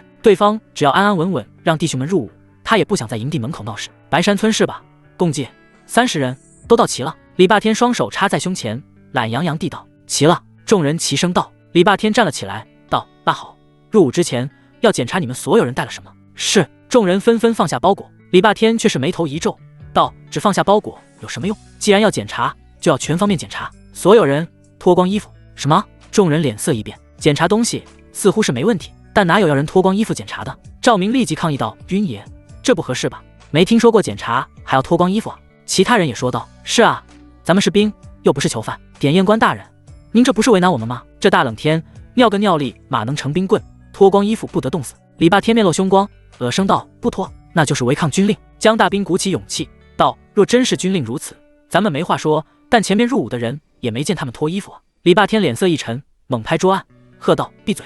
军令如山，岂容置疑？白山村人向来不安分，本将军检查的细节有何不妥？”他一口一个将军，声音压得极沉，气势逼人。旁边其他几个点验官互相对视，心中皆觉尴尬，但碍于同僚面子，也没必要唱反调，纷纷默许。都脱！李霸天目光如刀，继续道：“谁不脱，违抗军令，杖责30。”寒风中，白山村的新兵面面相觑，有人捏紧拳头，有人低头咬牙。羞辱与愤怒在每个人的胸口翻腾，却被冰冷的军令2字死死压着。这里是军营，不比外界，在外界明面上还是有一套律法制度的，可在军营只有军令。唉，众人面露难色，虽然迟疑，但也准备脱衣服了。其他村子的人见状，不禁指指点点，窃窃私语。白山村众人更加难堪，当众脱衣检查，冻死是其次，关键是还丢人啊，简直是奇耻大辱。李霸天得意洋洋地看着众人，心中畅快至极。江辰小子，老子不但要弄你，还要全村人陪你受辱。就在这时，江辰忽然挑眉道：“都不许脱！”声音不大，却带着毋庸置疑的气势。众人一愣，李霸天大怒：“江辰小子，你要违抗军令吗？”哼！江辰只回了他一声嗤笑，好似都不屑于理他一下。李霸天胸口燃起烈火，咬牙切齿地道：“好好，你有种，你要为他们出头是吧？我给你个机会，你替他们脱衣，算是以身作则。只要你脱干净，他们就免了。”说到这里，他心里更加得意，深深佩服自己的才智。这个要求等于是把江辰架在火上烤。江辰想聚拢人心，就只能脱，当众受辱。如果不脱，就说明他不在意兄弟，会失了人心。横竖不是人。江辰目光平静如水，淡淡道：“要检查。”呵呵，好。李霸天咧嘴一笑，以为江辰是屈服了，却不料江辰猛然卸下背上的包裹，旋即只听锵的一声，那一声犹如寒雷炸响，布帛滑落，一抹惊天的刀光闪耀出来。众人下意识的侧目，那把刀宛若银龙出渊，寒气逼人，刀身极宽，双面开锋，长约4尺半，弧光冷冷，映出人影的同时，似乎连空气都被切开。刀脊上隐隐有暗金色的花纹流动，刀柄嵌着2颗墨玉，散发着森然之意。而在刀柄根部，隐隐刻着2个小字：惊雷。那字比例遒劲，如刀刻石，杀气四溢。此刀正是陆谦山容了鬼头刀，额外添一块云铁，耗毕生技艺铸造而成。惊雷是2人一起取的名，寓意为此刀一出，势如惊雷。而这把刀的主人也将如惊雷般响彻大前。今日入伍，他自然是把刀也带着了，只是日常行动不宜太招摇，所以刀也裹在了包里。此刻宝刀出鞘，顿时引来一片哗然。这是什么刀？好强的寒气！一个新兵居然有这么好的刀！等等，但他拔刀是什么意思？李霸天看着那森然的长刀，先是一惊，竟吓得后退了一步。可这一退，让他瞬间感到强烈的耻辱和愤怒。自己平时是武长，今天是负责新兵登记的典验官，是军官，竟被一个还没入伍的新兵给吓到。被吓到本身就是奇耻大辱。江辰小子，你竟敢以下犯！李霸天咆哮出声。可话音未落，江辰一刀劈下，啪！桌案应声断裂，木屑碎片迸开，震得地面也跟着微颤。李霸天骇然失色，这刀如果再长点，自己脑袋怕是要开花。这江辰简直是个疯子，在白山村动手就算了，这里可是军营门口，一个新兵蛋子对长官动手，何等狂妄，何等该死！造反！江辰要造反了，还不速速将他拿下！李霸天大声呼喊。门口负责维持秩序的士兵总共数十人，立即围住了江辰。但江辰的气势太狠，士兵们围上来，却没有谁敢先动手。李霸天的几个同僚更是躲得远远的，生怕受到波及。呼呼！李霸天本人也是呼吸沉重，暗暗向后退。江辰纵身一跃，手中惊雷一指，精准地抵住了李霸天的咽喉。李霸天顿时觉得脖梗一凉，仿佛被厉鬼锁喉。他脸色变白，不敢再动，只能颤声喊道：“你敢在军中刺杀上级，你是要万劫不复的！”江辰淡淡道：“你逼我弟兄脱衣受辱，我只问一句，你哪条军令要求如此？”李霸天支支吾吾，说不出头绪。附近包围江辰的士兵面色有些焦急，但李霸天被控制，他们也不敢轻举妄动。江辰冷冷道：“说不出来，我便取你首级。”李霸天只能硬着头皮道：“你们都是新兵蛋子，我是武长，也是今日的驻营典验官，负责统筹你们。我说的话本身就是军令。”江辰激道：“哦，那我要是让你死，也算军令？”其他几个典验官同僚的脸色也已变得难看，沉声道：“江辰，你过分了，军中内斗是大罪，若李武长有闪失，你将受斩首之刑。”说话时，他们想拉开江辰，把事压下去。今日我非要杀他，我看谁敢阻拦就试试。江辰忽然暴喝，另一只手上掏出一块令牌。几个同僚被这喝声震得脚下一虚，立刻都缩了回去。再定睛一看那令牌，顿时脸色大变。这令牌是对律，他是对律？怎么可能？一个还没入伍的新兵，怎么会有对律的令牌？李霸天也有点懵，对律职位比我还高2级，他妈的见鬼了吧！江辰低声道：“你刚才说上级的话就是军令，那现在我要你跪下，给我的弟兄们磕头认错。”轰！江辰的话如同一道惊雷，在场所有人心头炸开。李霸天整个人呆住了，脑袋嗡嗡作响。跪下认错？自己给这些下贱的村夫，这些泥腿子新兵下跪？这2个字在他脑海中疯狂回荡，像刀子一样剜着自尊。不可能！李霸天浑身颤抖，脸色铁青，额头青筋暴起。你做梦！你以为你是谁？敢让我？回应他的是江辰的手指一动，刀锋轻轻一压，李霸天脖梗上的血痕更深了，鲜血顺着李霸天的脖子滑落，染红了衣襟。哎呀呀！不要杀我！李霸天嚎嚎大叫，对死亡的恐惧彻底压过了自尊。他双腿一软，扑通一声跪在冰冷的地上。我错了，白山村的弟兄们，是我狗眼看人低，我错了，我错了呀呀呀！李霸天颤抖着发出嘶哑的声音。赵明、江大兵等人都看傻了，也有人眼眶通红。自己从小身份低微，如今更是最底层的新兵，竟然能得到长官的道歉，而这一切都是老大争取到的。现场其他的士兵、别村的新兵也是瞠目结舌，感觉太不真实了。江晨，我已经道歉过了，你快把刀拿开！李霸天跪在地上，眼泪一把鼻涕一把，再无先前的嚣张。江晨嗤笑道：“我说过的，要杀你，你敢！”李霸天双目圆睁，杆子还含在喉咙里，他就只见刀光如弦，毫无迟滞地划过来。这一刀短促而决绝，没有拖泥带水。刀锋落下，人头滚落，那颗沾满血水的大脑袋从外圈的士兵脚下滚过，吓得士兵们脸色发白。死了，就这么死了！现场一片死寂，所有人都没想到江晨真的敢杀人，还是在军营大门口当众斩首，何等疯狂，何等狂妄！江晨，你完了！军营重地，岂容你恣意杀害同袍？其他几个点验官都是倒吸一口凉气，纷纷斥责。就在这时，营地内传来一阵急促而沉重的脚步声，还有一道带着哭腔的嚷嚷：“曹军侯，那小子竟敢伪造你的令牌，还持刀挟持长官，性质恶劣至极，必须当众斩首，以正军规。”只见一队士兵快速奔来，为首者身披铠甲，赫然是军侯曹振东，在他旁边则是一个点头哈腰的男子。门口的士兵们一下就认出来了，心中恍然，这马脸男是李霸天的时常。李川跟李霸天虽为上下级，但是一个村子的本家，关系极深。李川师长肯定是见到形势失控，直接去喊曹军侯了。确实，事情闹得太大了，必须曹军侯亲自出面处理，才最为稳妥。哗！很快，曹振东的队伍涌到门口，整齐成列。李川刚站定，视线便落在了地上那颗血淋淋的脑袋，他的身子一下僵住，脸色煞白，随后哀嚎扑倒，抱头痛哭：“霸天，我的好兄弟啊！”李川痛心疾首，几乎肝胆寸裂。他刚才去汇报时，李霸天只是被江晨挟持，谁想到这么短的时间人就死了，这江晨真敢杀！霸天，哥对不起你啊，你竟遭受这般无妄之灾，竟这般死了。李川哭得撕心裂肺，旁人听了无不动容。随后他放下李霸天的头，望向曹振东：“曹军侯，请诛杀此贼，给我兄弟一个交代。”曹振东挑了挑眉，营中一时鸦雀无声。终于赵明、赵小凯、江大兵等人深呼吸一口，站了出来。他们虽然人微言轻，但不能让老大一个人扛。众人高声道：“曹军侯，李霸天滥用职权，欺辱新兵，将对律是为我们讨公道，是为了维护军纪，请曹军侯三思。”李川冷哼一声道：“一律，你们还敢说？这江晨伪造令牌，更加罪不容诛。”在场其他士卒、点验官也是暗暗点头。一开始他们也都奇怪，江晨一个新兵蛋子，怎么会有对律的令牌？现在冷静一下也明白了，令牌肯定是伪造的，这就说得通了。但不得不承认，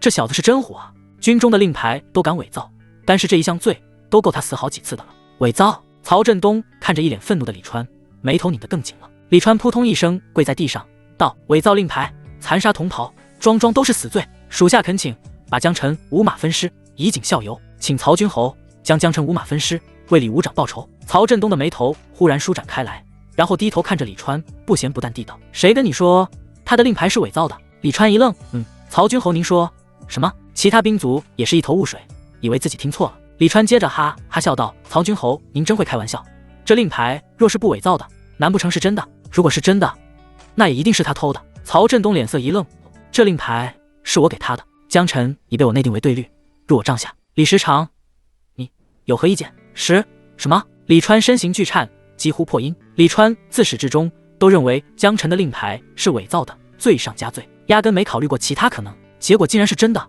是曹军侯亲自发的。现场其他的兵也都愣住了，新兵蛋子入伍就从对律干起，这太逆天了。不过他们也只是震惊，可不敢评价质疑。军中最重要的就是服从，曹军侯如此安排，自然有他的用意。李川暗暗咬牙，眼睛看向地上的尸体，终究不甘，于是应声道：“曹军侯虽说江晨是对律，但他公然在营门处杀同袍，手段过于残忍，纵然李霸天有错，也罪不至死啊。”曹振东淡淡看向江晨：“江晨，你可有话说？”江晨气定神闲，傲然反问道：“罪不至死？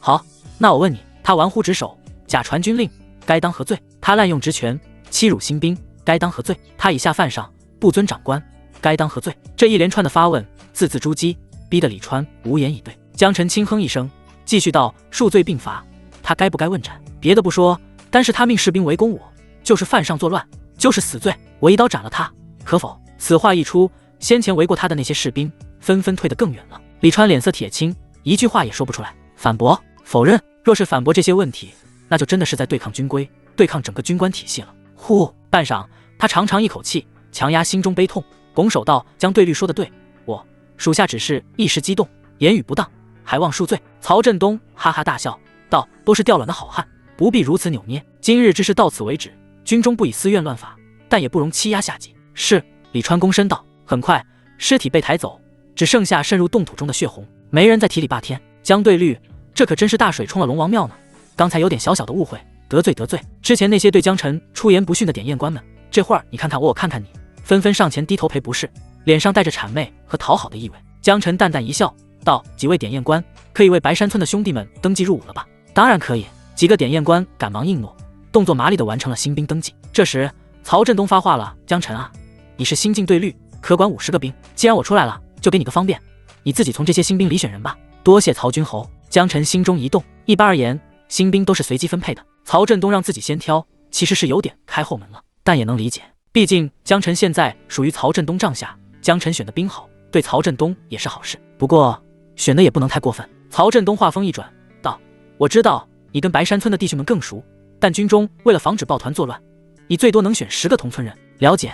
江晨点头，这样的规矩也在他的预料之中。军中都是一群大老爷们，聚在一起很容易出事，尤其是熟人扎堆，更容易成为不安定成分，因此各村的新兵都会被打散。曹振东让自己选10个同村人，已是最大限度的放权了。江晨大步走到白山村众人旁边，逐个扫过，神情复杂。这批新兵中，那12个没一起打地主的，肯定首先排除了。江晨不是圣母，名额只会给自己信得过的弟兄，只可惜剩下17个弟兄，注定有7个不能在一起了。老大赵明等人也知道即将发生什么，神色或凝重或失落。江晨没有立刻点名，而是语气认真道：“这次选兵，我只能带10个兄弟，但我向你们保证，我不会放弃每一个弟兄。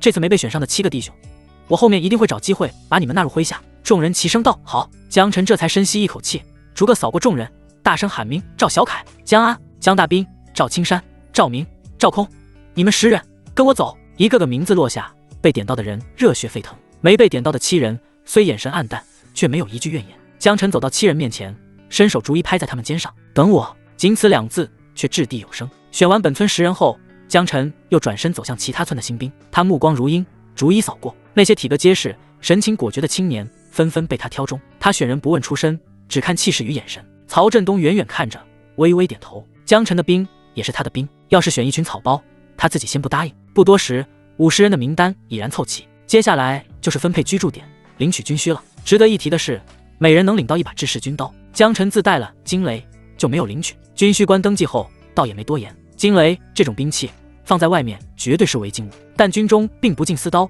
只要能杀敌，随你用什么。至于铠甲，那就没有了。哪怕是江晨这样的队律，也没有配发。大钱资源有限，铠甲昂贵，至少是屯长才有。前世电视剧里的战争场面，双方士兵都穿着铠甲冲杀，那是为了观影效果。真实的古代哪有这么多铠甲？普通士兵有把刀就不错了。听说大钱国库空虚，再过几个月，可能连新兵的刀都发不起了。忙完了各种流程，天色已经黄昏。江晨带着自己麾下的50个弟兄，顺着营道往里走。一路上帐篷林立，旌旗招展，呼喝声此起彼伏。这边就是咱们队的地盘，今日先熟悉环境，明日练兵。领路的军卒指了指一片空地，叮嘱一声后转身离开。江晨看了看，总共6顶帐篷。大钱军中，普通士兵10人睡一个帐篷，队律及以上可以单独睡一个帐篷，这也算是江晨最大的福利了。老大，咱们先进去瞧瞧。赵明等人初来乍到，对什么都很有新鲜感，纷纷掀开帐篷钻了进去。可没多久，里面就传来一声声大骂：“我操！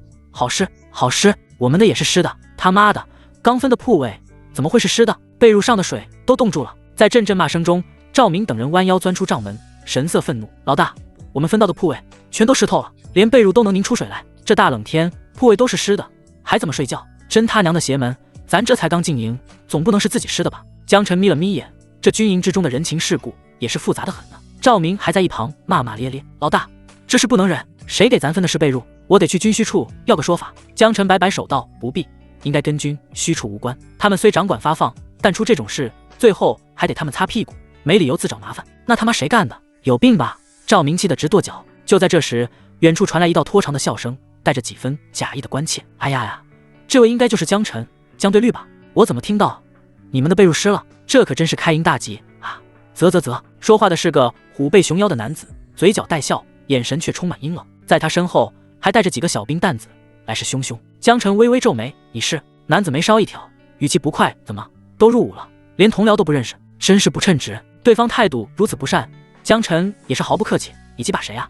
我非得认识你不成？那男子脸色长得通红，怒极反笑，好大的口气！你这新来的队律，怕是连天高地厚都不晓得，真该好好学学规矩。江晨的脸色也拉了下来。这时，旁边一个青年手下上前半步，小声道：“江队律，此人是庄强风，职位也是队律，同属曹军侯麾下。不过，庄队律似乎对你有些不满。”江晨侧头，哦，为何？青年的声音压得更低，道：“听说曹军侯麾下原本有一名屯长，不久前折了，那个位置就空了。按军中惯例，几个资深的队律都想往上爬，而庄强风是最有希望的一个。可今日你一来，就直接被封为队律。聪明人都猜测，曹军侯是要重点提拔你。若如此，庄强风升屯长的机会就等于被你给劫了。他心中肯定极为不满。”江晨目中闪过一抹寒光，呵呵，原来如此。接着他颇为赞赏地看着那青年，道：“我记得你，西夏村的陈宇，对吧？”青年连忙点头，有些受宠若惊。江队律还记得我的名字呢？江晨笑笑道：“我亲自选的兵，当然记得。这些信息你是如何知道的？”陈宇挠了挠头道：“从中午进营开始，我就在四处观察，跟许多兵卒闲聊扯淡，谁和谁往来，哪个营帐权大，哪个士兵嘴碎，都记在了心里。这些消息都是我从只言片语里拼出来的。”江晨眼神一亮，捡到宝了。他拍了拍陈宇的肩，道：“你小子是个人才，很有潜力。”嘿嘿。陈宇傻笑了一声，唧唧歪歪说什么呢？江晨，你我虽然同为队律，但我是你的前辈，你这是什么态度？庄强风见江晨居然不搭理自己，不禁恼羞成怒。江晨冷声道：“态度？你也配？庄强风，你他妈有话直说，别给老子玩这些弯弯绕绕的。”好！庄强风拍手叫好，道：“那老子直说，老子就是瞧不起你这种关系户。”关系户？江晨笑了。庄强风恶狠狠地道：“不是关系户还是什么？你一个新兵蛋子，一天战场都没上过，居然当上了队律，不是关系户还是什么？你别以为有曹军侯给你撑腰，你就能理所当然的享受这一切。咱们当兵的军功才是一切，就算是军侯在这里，我还是要说你不配。”这番话说的既霸气又有骨气，吸引了很多人。吃瓜士兵围了一圈又一圈，不少人暗暗点头。没错，很多弟兄出生入死好几场战役，都没混个职位。他一个泥腿子出身的新兵蛋子，凭什么就直接当上了队律？就算是走后门，也不能太过分吧？赵明闻言义愤填膺地道：“你们放屁！我俩老大怎么不配？我家老大打虎。”虎字还没说出来，江晨就冲他使了个眼色，打断了这番说辞。他赠虎皮给曹振东，当时就说了是真心相赠，而且曹振东给了远高于市价的金锭。如今到了军营，自己要是大肆宣扬此事，反而显得功利性太强，有些道德绑架军侯的意思。站在曹振东的立场，肯定不爽。当然也说不定曹军侯为了装逼，说那虎皮是自己打的呢，所以虎皮最好别提。赵明顿了一下，又道：“我家老大今日中午在军营外一刀斩下午场里霸天，何等威风，何等强悍，这等实力凭什么不配？对，我家老大勇得很，一刀枭首，军中几人能做到？当时在场这么多人，甚至没人敢拦着江队律，他可太配了。”其他江晨麾下的新兵也纷纷附和。庄强风不屑地道：“他拿把刀，是个人都看得出来，品质非凡，斩首全靠刀好，更何况李霸天是什么臭鱼烂虾，斩了他还算本事？”你赵明等人气得面红耳赤，江晨却是笑呵呵地道：“所以你想怎样？”庄强风脸色一正，傲然道：“军中不养关系户，更不养废物。你说你配得上队律之职，可敢跟我打一场，证明一下真正的实力？”此言一出，现场一片哗然。打？这是要动真格了呀！一老一新，两个队律，这下有意思了。这江丞相凭空冒出来的，我也挺质疑的。确实，我觉得我也能当队律，只是不知道他敢不敢接战。他如果不接，以后也混不下去了。庄强风听到众人的议论，嘴角不禁露出得意的弧度。他要晋升屯长，稳妥起见，必须先把江晨狠狠踩到地下。为了避免江晨拒战，他故意派人弄湿了被褥。这在军中不算什么大事，但侮辱性极强。江晨刚上任就受到这种欺辱，如果不接战，以后就彻底抬不起头了。别说晋升，估计都没人再服他。另外，庄强风还故意闹出很大动静，引来无数围观。这么多兵看着，更是把江晨架在火上烤。拒战就是前途尽毁，沦为笑柄；接战，呵呵，就是被打到满地找牙，同样威严尽失。庄强风对自己的实力非常自信。江晨，你要是不敢，就自己把这对绿之职卸了，滚回你的白山村。庄强风的话越来越难听，一圈圈目光或带着质疑，或带着不屑，全都凝聚在了江晨身上。江晨却是笑出声来，指了指庄强风，不咸不淡道：“想跟我打？呵呵，可以，但敢不敢？输了叫爹？什么？输了叫爹？”江晨话音一落，全场轰然。他疯了吧？居然敢这么玩！军中打架输的人本来就很丢脸了，要是再叫爹，真是一辈子抬不起头了。庄强风愣了一下，随即哈哈大笑：“好，我原以为你只是仗着曹军侯赏识的毛头小子，没想到还挺有胆。来，谁送谁孙子？众人暗暗为江晨捏了一把汗，真要打上了，还是太年轻气盛了，容易被击。那可是庄队率啊，曾经一人挑翻5个老兵的狠人，江晨这小子怕是要惨了。就在这时，一声冷喝从远处传来，胡闹！一个身披半甲、腰悬佩刀的中年男子迈步而来，冷冽的目光扫过全场。周屯长，是周洪大人。众人纷纷退让。大前的屯长地位在队律之上，军侯之下，手下可管2个队，共100人。在军中，屯长的地位算是很高了。而周洪正是庄强风的直属上司，而江晨是被突然提拔的队律，暂未被分配给任何一个屯，但从级别上讲，也算是所有屯长的下级。哼！周洪到场后，脸上写满不快。军营重地，岂容私斗？你们眼中还有军规吗？庄强风堆笑上前道：“屯长，可不是私斗，属下与江晨队律惺惺相惜，只是切磋两手。”切磋？周洪挑眉，对，切磋。江队律也是认可的。庄强风继续道。周洪看向江晨，江晨淡淡道：“没错，切磋而已。”周洪沉吟半晌，一甩手道：“也罢，那你们点到为止。”遵命。庄强风当即抱拳，正好也请屯长做个见证。好。周洪微微颔首。江晨心中却是冷笑，这个周洪明显是向着庄强风的，真想劝阻私斗，何必说什么点到为止？但这也正合江晨的心意，反正有屯长默许了，真打出个好歹，那也是属于切磋。嘿，庄强风早已迫不及待，当即咧着嘴道：“来，战！江晨，我要让你知道，在尸山血海中磨练过的战士，永远不是你这半吊子能比的。”他说话之时，气势极盛，双臂已经摆好架势，准备攻过去。批话真多。江晨却是神色轻蔑，没有做出任何多余的动作，直接身形爆闪，脚下沙尘炸开，一拳轰出。是他的力量、速度都远超常人，这一拳又快又猛，空气都似乎被挤爆。什么？庄强风瞳孔骤缩，几乎连反应都来不及，只能本能的抬臂应接。啪！下一瞬，清脆的骨裂声回荡开来，庄强风整个人被震得连连后退，手臂上传来剧烈的痛苦。附近众人都是大惊，什么情况？可江晨的动作丝毫没停，庄强风的身形还在退的途中。江晨就脚尖一点，身形如电，再度欺身上前，又是一拳。啪咔！庄强风胸口发出的脆响更加清晰，俨然是肋骨断了。那壮硕的身躯也是2段倒飞出去，重重摔在地上，震得尘土飞扬。啊！庄强风发出撕心裂肺的尖叫，痛得疯狂翻滚。附近的士兵都是目瞪口呆。结束了吗？庄队绿他骨头断了，这也太快了！天啊，这新来的到底是人是鬼？周洪骇然失色，大喝道：“胜负已分，住手！”江晨早已收手，拱手道：“周屯长，属下点到为止了。”但似乎庄队律不怎么耐打呢。呵呵呵，江队律真是年少有为啊！周洪一字一顿地道。他看得出来，江晨出第一拳时，庄强风就已经输了，可这小子却敢在自己叫停之前又打了一拳，分明就是故意的。但这哑巴亏只能吃了。赢了，我们老大赢了！赵明等人一片欢呼。另外几10个被江晨挑来的新兵，跟了一个新人队律，一开始都还很忐忑，现在看到江队律这么猛，他们也都彻底放心了，觉得跟着江晨前途无量，一起欢呼。在这声声欢呼中，周洪的脸色却越来越难看，更像地上的庄强风。饭桶，老子手下怎么有你这样的兵？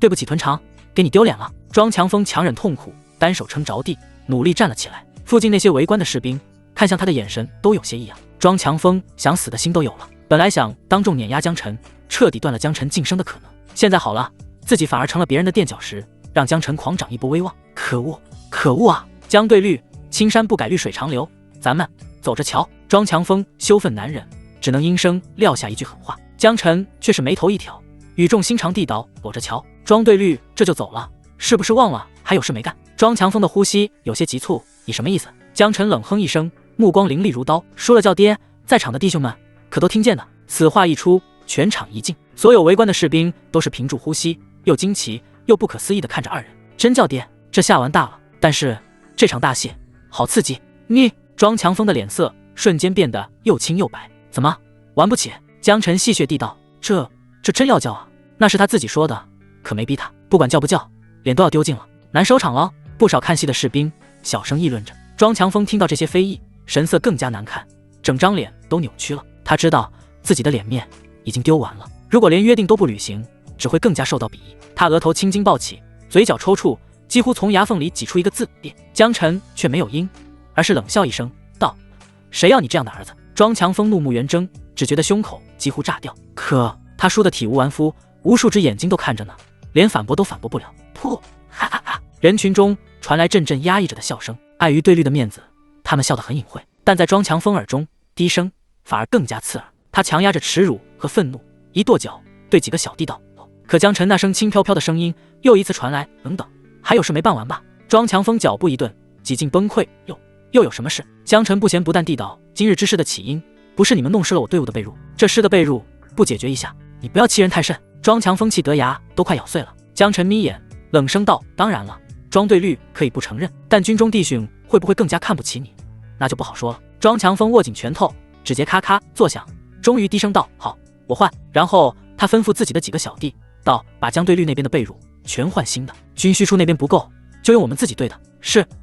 几个小兵立刻跑去照办。不多时，湿被褥被换下，干燥的褥子整整齐齐铺好。江队律，你是有种的！庄强风最后咬牙切齿地丢下一句话，才愤然离去。江晨也是对自己的手下道：“弟兄们，先去帐篷歇脚，顺便检查一下被褥有没有问题。”好，老大威武！众人齐声欢呼。江晨和庄强风一战，很快在军营里传开。本来质疑他的人不少，现在质疑声都没了，也再没人再来挑战他。江晨乐得安稳，天刚黑就进帐篷休息了。之前每晚都有温香软玉在怀，今夜独守空帐，倒真有几分冷清。正无聊时，帐门被人掀开，一股冷风灌入，随之而来的是甲片摩擦的轻响。一个身穿银灰色铠甲的中年男人悄然走近。江晨在营中待了半天，也摸清了很多细节。眼前这身铠甲的制式与曹振东如出一辙，那就也是军侯级别了。营中有2000多人，军侯5名，这个不速之客应该就是另外4人之一了。江晨连忙起身相迎，对方却率先拉住江晨，笑容和煦地道：“江队律，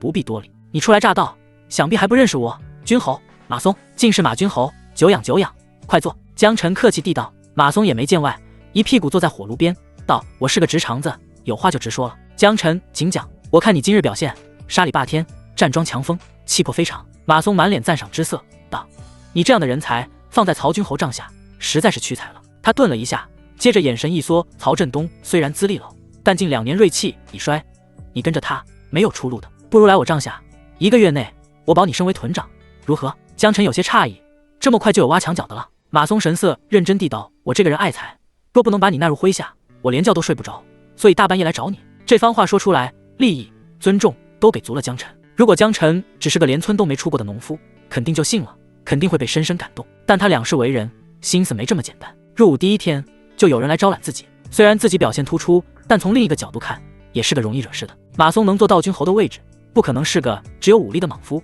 行事必定要深思熟虑。这么快就挖墙脚，不太合理。江晨脑中快速盘算了一下，想到了前世的一段经历。他第1次工作时刚入职，也遇到过同样的挖角，对方高薪高位，好话说尽，拉拢他加入新公司。后来机缘巧合之下才知道，那个猎头是自家 HR 开小号装的，为了试探他的忠心。眼下这个情况，马松8成也是在替曹振东测试忠诚度。这马松现在骂曹振东各种不好，说不定2人私下里是铁哥们呢。江晨思绪飞转，眼底闪过一丝玩味，他神色不动，说道：“马军侯，您的心意我感受到了，但我已经入了曹军侯帐下，岂能离开？”马松微笑道：“我知你忠义，但也好为自己考虑，你跟着我，前途要更好，而且我答应你的事一定能做到。难道你不想早点当上屯长吗？”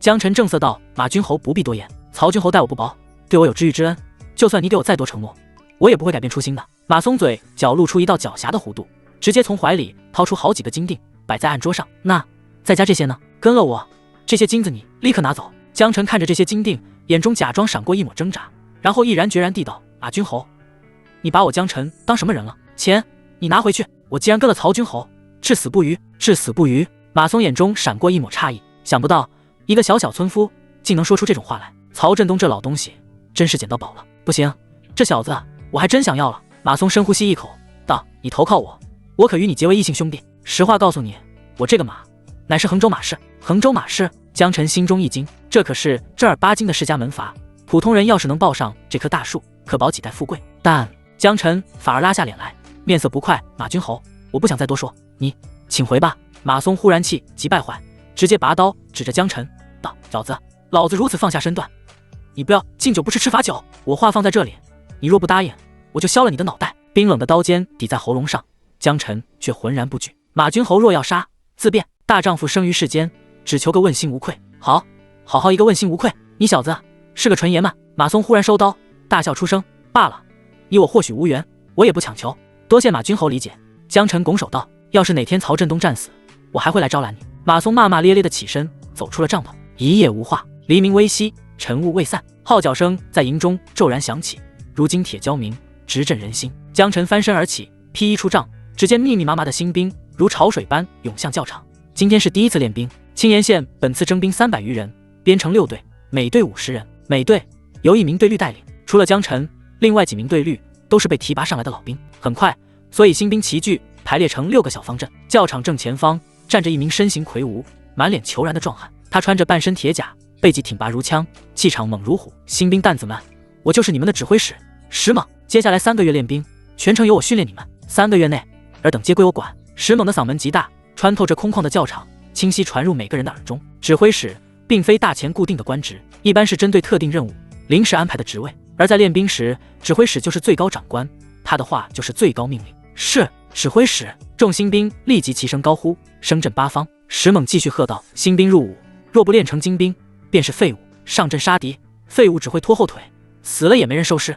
所以想活命的，给我往死里练！众新兵都是心神一震。昨日入伍登记时，他们当兵的感受还不算非常强烈，此刻听完指挥使的话，才真切体会到自己是个兵了，是个随时要上战场的兵。他们的心情有激动，有忐忑，也有畏惧。石猛背着手来回踱步，语气却忽然变得沉冷。练兵期间有2条铁律：其一，违令者斩；其二，逃阵者斩。无论是谁，哪怕你是伍长、时常、队律，犯了军规也一样斩。最后一字落下，场中一阵死寂。众人感到强烈的压迫感，这种压迫感也让他们对指挥使产生了本能的服从欲。江晨则是暗自惊叹，本以为大前烂成这样，军中练兵也是草台班子，没想到这石猛还真不是摆上。开口3句，先立威，再树纪，后警众，杀气极盛，却有章法，难怪选他当指挥使。石猛又道：话不多说，今日第一练跑步，所有人围教场晨跑10圈，结束后放饭，调队之人没有饭吃。话音落下，长久就出现一阵唏嘘和哀嚎。这么大的教场跑10圈，那不得累死？关键是要跑完才能吃饭。石猛暴喝一声道：谁不想跑的，站出来！现场顿时陷入寂静。石猛大手一挥，吼声如雷：全员绕场10圈，快跑！300多名新兵立刻动了起来，脚步声在教场上此起彼伏。没跑多久，便有人开始气喘吁吁。这些新兵多是青岩县各村的农民，平日干农活虽然也算锻炼了，但他们常年吃不饱饭，体力很差。如今一大早空腹起身，迎着寒风就跑圈，顿时有人脚软，有人岔气，有人面色发白，但没人敢停，因为他们更怕掉队了连饭都吃不上。很多人当兵最大的期望就是不用饿肚子。江晨跑在自己队列的前面，余光扫过那些踉跄的身影，心中滋味万千。老百姓是真他娘的惨，乱世的始作俑者或许正在庙堂之上，在奢华的府邸中烤着火，搂着美人舒舒服服的睡觉。他们谈笑之间就能决定天下多少人的死活，而乱世的最大受害者，这些平民百姓却要在军营中接受摧残，等练好了还要去战场上流血送命。好在江晨自己的状态很好，并不感到疲惫。绕教场10圈，粗略估计用前世的单位大概就是10公里。他的体力只远超常人，这点训练量就是热身。江晨跑得极稳，呼吸均匀，脚步如鼓点。可身后的弟兄们一个个脸色通红，汗如雨下，越来越难撑了。江晨回头大声道：兄弟们挺住，别掉队，能吃苦的才有命活下去，现在苦一点，上战场活下去的机会才能多一点。他的声音随着跑步的节奏稳稳传进队伍耳中。赵明等人本已脚软，听到江晨的话，反而咬牙挺起，努力跟上。他娘的，拼了，不能停！老大可是队律，他都不嫌累，我们怕什么？我们不能丢了老大的脸。教场外围，石猛背手而立，手中拎着一根皮鞭，他眼神如鹰，盯着每一队的人员，谁偷懒，谁掉速，他看得一清二楚。啪！一鞭子抽在空气里，炸响如雷。一个新兵被吓得浑身一抖，立刻重新加快脚步。石猛冷着脸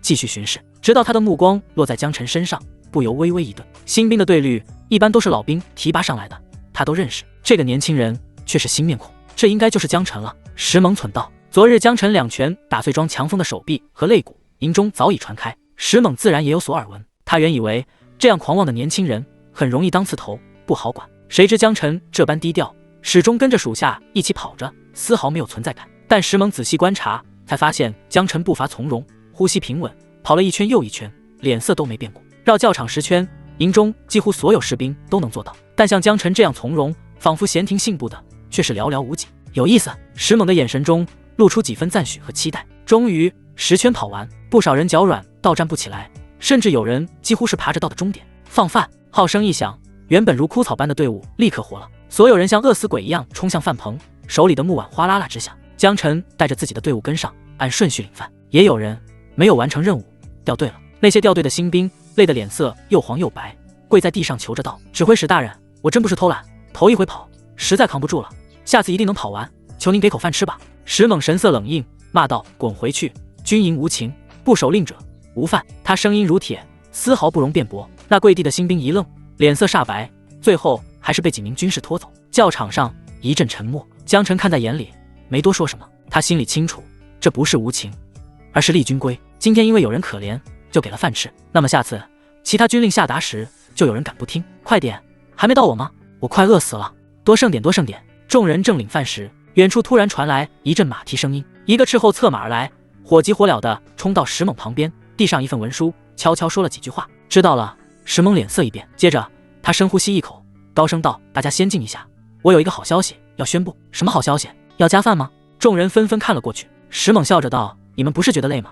上面有命令，练兵时间可以缩短了。这次练兵不用3个月，只需要10天。”“什么？10天？这么好的吗？”众人先是一愣，然后大喜。刚才累得要死的人甚至跳起来欢呼。这才只是一个晨跑，都累成这样了，真是一点都不想练。缩短到10天，可真是天大的好消息呢！欢呼声中，江晨的眉头却是拧了起来。练兵时间短，江晨并不认为是好事。军队又不是搞慈善的，只发军饷不吃苦，背后的唯一可能就是前线紧迫到了极点，急到必须把几百个半生不熟的村夫立刻就拉去战场。一群村夫只训练10天就上战场，跟送死有什么区别？这批新兵怕是要去当炮灰。赵明脸上满是兴奋，凑过来问：“老大，你怎么愁眉苦脸的？”江晨收敛心绪道：“没什么，虽然只有10天训练，你们也要打起精神。”“没问题，老大，听你的。”众人笑呵呵地拍胸脯保证道。江晨没再说什么，只是默默端起碗吃饭。粗粥下肚，一股难言的沉重感却压在心底。就在众人热火朝天的干饭时，5名身穿甲衣、腰佩长刀的军官跨入教场，几人气势沉稳，每一步都带着铁血味。那是青岩县军营的5名军侯，整个军营有2000多兵，分属5个军侯统领，其中曹振东、马松、江晨都是见过的。几位军侯出现，立刻引起一片轰动，新兵们紧张又兴奋，顿时挺直了背，大气都不敢喘。军侯们巡视队伍，顺带说了些冠冕堂皇的话：“诸位都是我大钱的哪儿，以后大家都是亲兄弟，你们未来要守护的是家国，是父母妻儿，努力建功立业，衣锦还乡。”这些口号很空，但对淳朴的村夫却非常有效。不少新兵听得热血沸腾，觉得自己受到了重视，对未来也是充满期待，干劲十足。为了增强士气，几位军侯还深入新兵群体中，不时拍拍新兵的肩膀，或是说些鼓励的话，惹得一些傻小子热泪盈眶。巡视完一圈后，曹振东路过江晨队伍，他目光一抬，给江晨使了个眼神。江晨心领神会，悄悄出队，来到了曹振东面前。曹军侯有吩咐。曹振东压低声音道：“江晨，你是个聪明人，跟聪明人说话，我就明说了。”江晨点头。新兵提前入伍，提前结束练兵，这背后的意义你可明白？曹振东语重心长地道。江晨小声道：“前线危机。”曹振东道：“你们这批新兵就是用来去消耗敌人兵力的。”江晨心中一震，果然这300新兵是炮灰，只是这话居然被曹军侯明说了。看来昨夜马松的招揽真的是一次试探，通过了试探，曹军侯才真正把自己当成了心腹，才能连这种话都说。曹振东接着道：“你现在是队绿，可一旦去了前线，也要跟他们一起冲杀，所以我打算把你调出来，到我身边当个护卫。虽然是护卫，但这波送死你就不用去了。”江晨一时沉默，若答应自己确实会更安全，但他回头看了一眼正抱着粗粥大笑的弟兄们，自己有军侯庇护，可以不用当炮灰，那他们呢？曹军侯属下愿意继续当这个队绿。江晨深呼吸一口气道。曹振东又惊又急道：“你疯了？这种时候逞什么兄弟义气？实话跟你说，这批新兵就是最不值钱的消耗品，十死无生。我见你对我忠心，才特意来保你。”江晨拱手道：“军侯的意思属下明白，但我若逃了，那还是军侯赏识的我吗？”曹振东沉默了一下，接着拍了拍江晨的肩膀道：“既然你有决心，我也不多说了，刚才的事当我没说过，你也切勿传播，以免扰乱军心。”属下明白。江晨认真点头。哎，你小子可别死了。曹振东叹了口气，这才转身离去。新兵们刚吃完饭，教场上又响起石猛那雷霆般的声音：“都站好，归队。”由于练兵时间缩短，接下来直接进行兵器与军械的训练。话音一落，许多新兵顿时精神一振。昨天大家领了兵器，光摸着就觉得新奇，这下终于能正儿八经的使用了。唯独江晨眼神沉了沉，他突然站出队列，大声道：“石指挥使，我想带自己的队伍单独训练。”这一嗓子把周围所有人都惊得不轻，不少新兵瞪大眼睛：“疯了！单独训练是什么鬼？这个队律好勇，有时指挥使在，需要单练。难道他觉得自己能练得更好，或是单纯想偷懒？现场一片哗然，石猛眉毛一挑，脸色沉了下来。他早上看江晨跑步，本来还赞赏有加，现在一下子就不高兴了，冷斥道：“江队律，到底还是当了刺头呢？”周围一片倒吸冷气，指挥使没生气都很吓人了，这吓动了怒，江晨怕是危险了。江晨却神色平静，拱手道：“指挥使误会了。”误会？石猛冷笑：“你要自己练？怎么？是觉得本指挥使的练兵方法不行？”气氛陡然紧张。江晨摆了摆手，不卑不亢道：“当然不是，指挥使的练兵方式当然是上等的。不过我这些弟兄身体素质参差不齐，我比任何人都了解他们。剩下的10天，我想用更针对性的训练方法，提高他们战斗能力和生存能力。”这是他的真心所言，也是深思熟虑的决定。石猛的练兵方法是给整支新兵用的，是为了提高训练总收益，适合练几百上千人。江晨想充分提升自己兄弟的生存机会，肯定不能用这种流水线式的练兵，更应该采用小班教学，所以他才站了出来。哼！石猛的目光如同鹰隼一样犀利，死死盯着江晨。周围安静的落针可闻，良久，他才眯了眯眼，反问道：“所以你是觉得你练出来的兵会比本指挥使练出来的兵更好？”江晨坦然道：“我没这么说，我对指挥使的能力没有任何怀疑，也充分尊重指挥使。”顿了顿，他又补上一句：“但我自己的兄弟，我会尽力让他们更强。”这句话看似谦逊，却也表达了足够的自信，暗藏锋芒。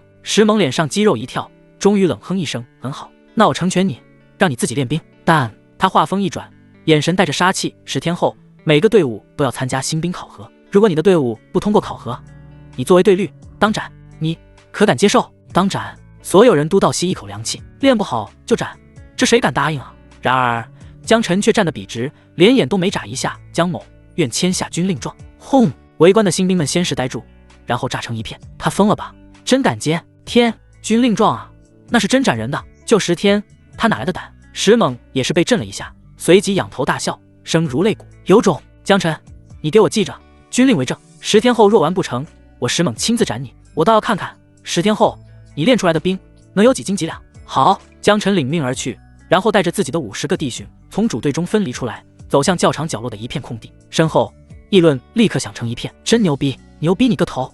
这是作死！”不过他那态度是真硬气，硬气有什么用？10天能练个屁！他还是太年轻气盛了，迟早会吃大亏。这事要是没办好，命就没了，也不用担心以后吃亏了。石猛察觉到骚动，猛地一声暴吼：“看什么看？继续练！”鞭子啪地抽在地上，众新兵立即噤若寒蝉。另一边角落中，队内50名汉子满头雾水地看向江晨。赵小凯忍不住问道：“老大，你为什么一定要自己练？使指挥使那套操练虽然狠，可也是正经练法呀。”“是啊，我们跟着大部队练不好吗？”江晨没有立即回答，而是目光沉着，反问道：“如果10天之后就让你们战场，你们有几成能活？”众人沉默，答案大家心里都清楚，几乎没有。江晨继续说道：“短短10天，不论怎么练，个人实力能提升的都很有限，强一点的炮灰依旧是炮灰，所以我要练的是你们的服从性和执行力。”江晨早想好了，这个队伍最大的王牌就是他自己。到了战场，整个队伍最佳的行动方式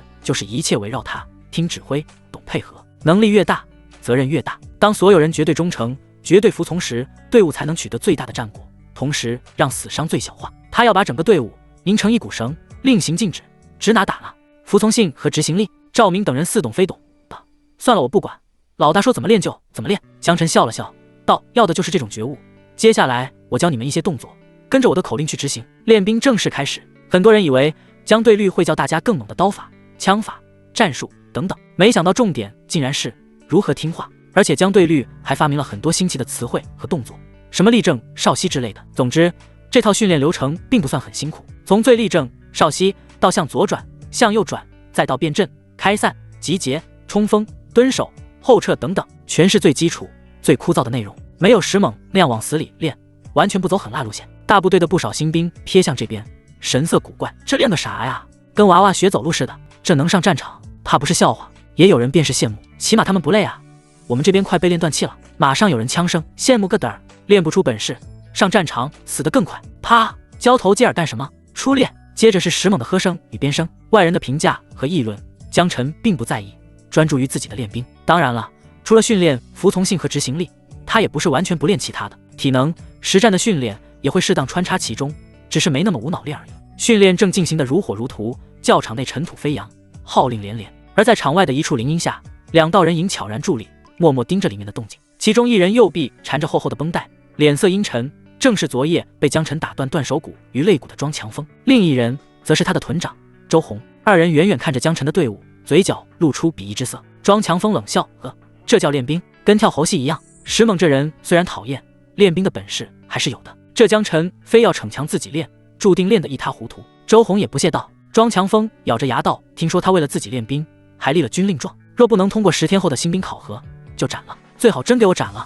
他害我重伤，当众羞辱，死100回我都嫌少，死子必须死。”周红的目光同样阴鸷，他身为曹军侯麾下的屯长，本就眼高于顶，江晨若再升一级，岂不是与自己平起平坐？想想都难以接受。庄强风阴恻恻道：“他这练法8成通过不了考核，到时候死定了。”周红却摇了摇头，沉吟道：“那小子有点古怪，也说不定真给蒙混过关了。我们得添把火，让他的考核更难一点。”庄强风听得心动，却仍有一丝顾虑。可咱们都是曹军侯麾下，要是被发现，不好收场啊。周红哼了声：“我们何必自己动手？不是有个叫李川的吗？”庄强风一拍大腿，眼神一亮：“对哦，还是屯长高明。李川那个无长弟兄被江晨当众斩首，他比我们恨江晨100倍。”2人相视一眼，嘴角同时勾起阴冷的笑意。10日转瞬即过，第10日的午后，阳光正烈，营地西侧的山脚下却一片肃杀。新兵考核即将开始，都准备好了吗？随着石猛一声高喝，全场瞬间安静。6队新兵整整齐齐地站在原地，脸上或紧张，或兴奋，或忧虑。考核方式并不复杂，6支队伍在各自的队律带领下，从山脚出发，翻过这座小山，到达山的另一侧。完成翻山者的数量不低于队伍总人数的9成，且队律必须抵达，用时不得超过1个时辰。有一项不满足，则整个队伍算失败。乍一看，这样的考核似乎不难。这座山不算高，坡度也不急，并非什么险地。一个体力尚可的壮汉，1个时辰是能翻过去的。但怎会这么简单？真正的难处不在山本身。首先，每人要负重20斤；其次，山间设有陷阱，随时可能出现突发状况。下山之后，还有几条临时挖出来的战壕，必须跨过去。最后，更有1支老兵组团拦截。虽然拦截的目的是测试，不会真刀真枪的干，只是一次演练，但对从未上过战场的新兵来说，绝非易事。总之，战壕、陷阱、拦截，一环扣一环，任何一个环节掉链子，都可能导致全队完蛋。很多新兵都面面相觑，腿肚子都在发抖。指挥使如果没通过考核会怎样？会被强制退伍吗？有人鼓起勇气试探性地问道。江晨听到这话，有点莫名的想笑，这些老实巴交的农夫真是把朝廷想得太善良了。好不容易征来的兵，怎么可能强制退伍？再不济也能当炮灰呢？石猛瞪向问话那人，冷哼一声道：“没通过考核的，全队领30军棍，扣除本月军饷。”啊，哎！现场一片唏嘘哀嚎。30军棍，这也太狠了，可能不至于打死人，但绝对是皮开肉绽，遭老罪了。最可怕的是，还会扣除军饷，还指望挣点军饷养一家老小呢？爱什么爱？谁有意见的，直接去领100军棍！石猛暴吼一声，现场再次陷入死寂。不知为何，这次选中了他。李川敏锐地意识到了，这是弄死江晨最好的机会。直接杀江晨确实很难，但江晨立下了军令状，若不能通过考核斩，那么只要确保不让他通过就行了。于是李川利用职务之便，特意给江晨准备了大礼。江晨啊江晨，同样是翻山之路，你的路注定要比别人的更难走呢。李川心中自语，仿佛已经看到江晨引颈受戮的一幕，越想越兴奋。山中阳光被树林切割成斑驳光影，落在新兵们的脸上。山路蜿蜒，石土松软，每一步都让人气喘。江晨的队伍却走得格外稳，他始终走在最前，步伐不是很快，却极其沉稳。前排放慢半成速度，第7、8位，距离拉近，不要掉队，负重往前移一点，别让绳子磨到肩骨。张虎，你呼吸太乱，跟着我的节奏。他的声音不大，却有种掌控一切的感觉，让手下不自觉就踏实下来。短短10天的训练已显威力，50人没有人慌乱，没有人擅自乱跑，队形紧凑，严格按照江晨的命令去行军。这种场面让山脚远处偶尔经过的其他队伍都侧目。卧槽，他们怎么那么整齐，跟一个人似的？这江晨到底是怎么练的？但他们很快就释然了，撇嘴道：“光整齐有什么用？体力和能力要跟得上才行，对吗？他们这些天光练基础的东西，待会儿遇到突发事件根本处理不了，就算能到山的另一侧，老兵的拦截也过不了。不管他们，咱们走啊！”张队律，我踩到陷阱了，我的腿啊呀！江晨的队伍完全没有受到外人的影响，继续走了一会儿后，江晨忽然抬手，停！50人瞬间止步，动作整齐划一，像被绳子同时扯住一样。江大兵低声问：“老大，怎么了？”江晨半蹲，看着地面上一处几乎难以察觉的异样，表面看是自然的枯枝落叶，但叶子底部有轻微不自然的凹陷，前方5步有坑。江晨道：“第2、第5、最后2排绕左2尺，众人立刻按指令行动，没有任何多问。过一会儿，才有人看清，那是一个被枯叶掩盖的陷阱，很深。赵小凯后背发凉，老大牛逼！其他人也都愈发心服口服。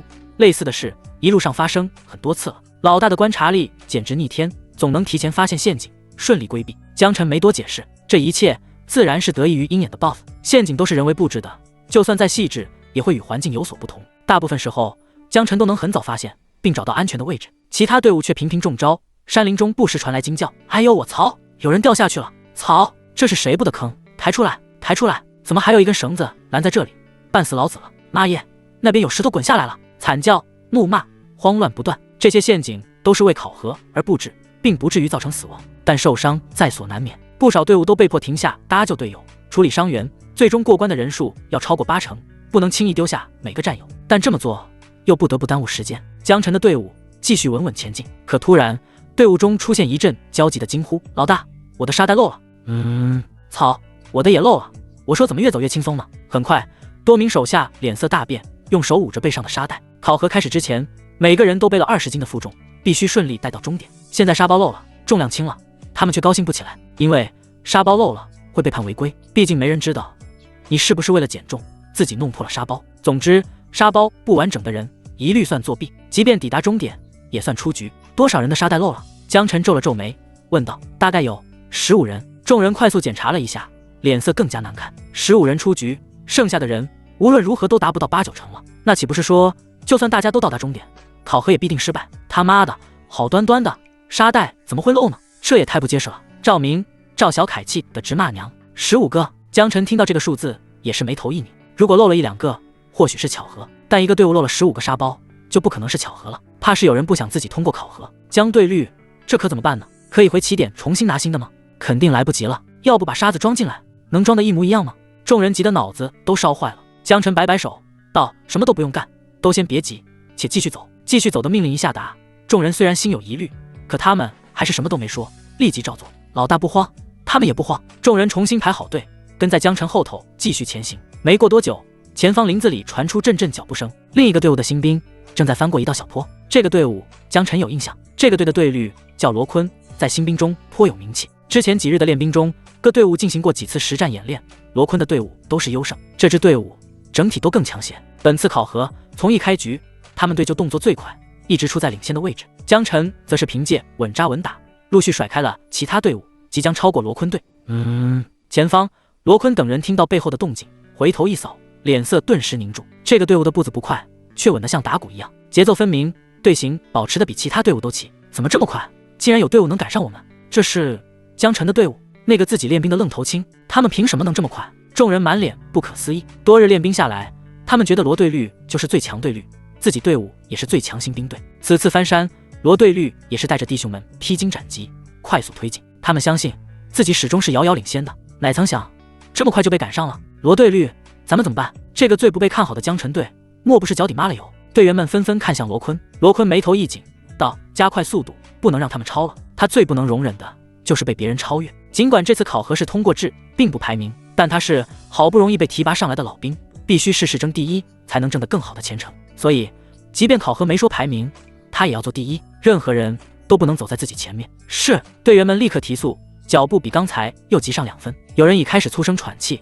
却不敢掉队。可让他们心里发毛的是，江晨队的距离依旧在稳步缩短，像是一条不急不慢却始终逼近的影子，而且几乎没中过陷阱。他娘的，敢跟老子争第一！兄弟们，再加快点速度！罗坤心里浮出一丝危机感，大声催促。却在此时，哇呀一声惊呼，一个壮实的身影整个人向下坠去，摔进了被树叶掩盖的土坑。操！又有人中陷阱了！罗坤骂骂咧咧地道：“是找铁牛，快把他拉上来，不要耽误时间！”附近几个队友立即大喊，伸手去捞人。赵铁牛却发出惨烈的尖叫声：“啊，痛死了！我的脚！”他摔在地上，好容易爬起来，想把手递给队友，可距离不够，他只能尝试跳起来，却发现腿上根本无从发力，痛苦的更加撕心裂肺。饭桶，这也能陷进去？找棍子来，给他抓住！罗坤气不打一处来，本来时间就紧迫，偏偏这时候掉下去，真是该死！又过了好一会儿，赵铁牛被几个同伴艰难地拉上来，整个人被拖得满身灰土。等人上来后，后方传来整齐的脚步声，江晨的队伍已经只剩下几10步的距离了。罗坤脸色铁青，快走，继续走，第一名一定要是我们的！可赵铁牛才站起来，脚一落地，整个人直接打了个趔趄，疼得冷汗直冒。罗对绿，我的腿不行了。他说完，整个人几乎要瘫下去。旁人一看，全都吸了口冷气。赵铁牛的脚踝已经肿得吓人，肿起的形状甚至撑破了鞋面，红得发紫，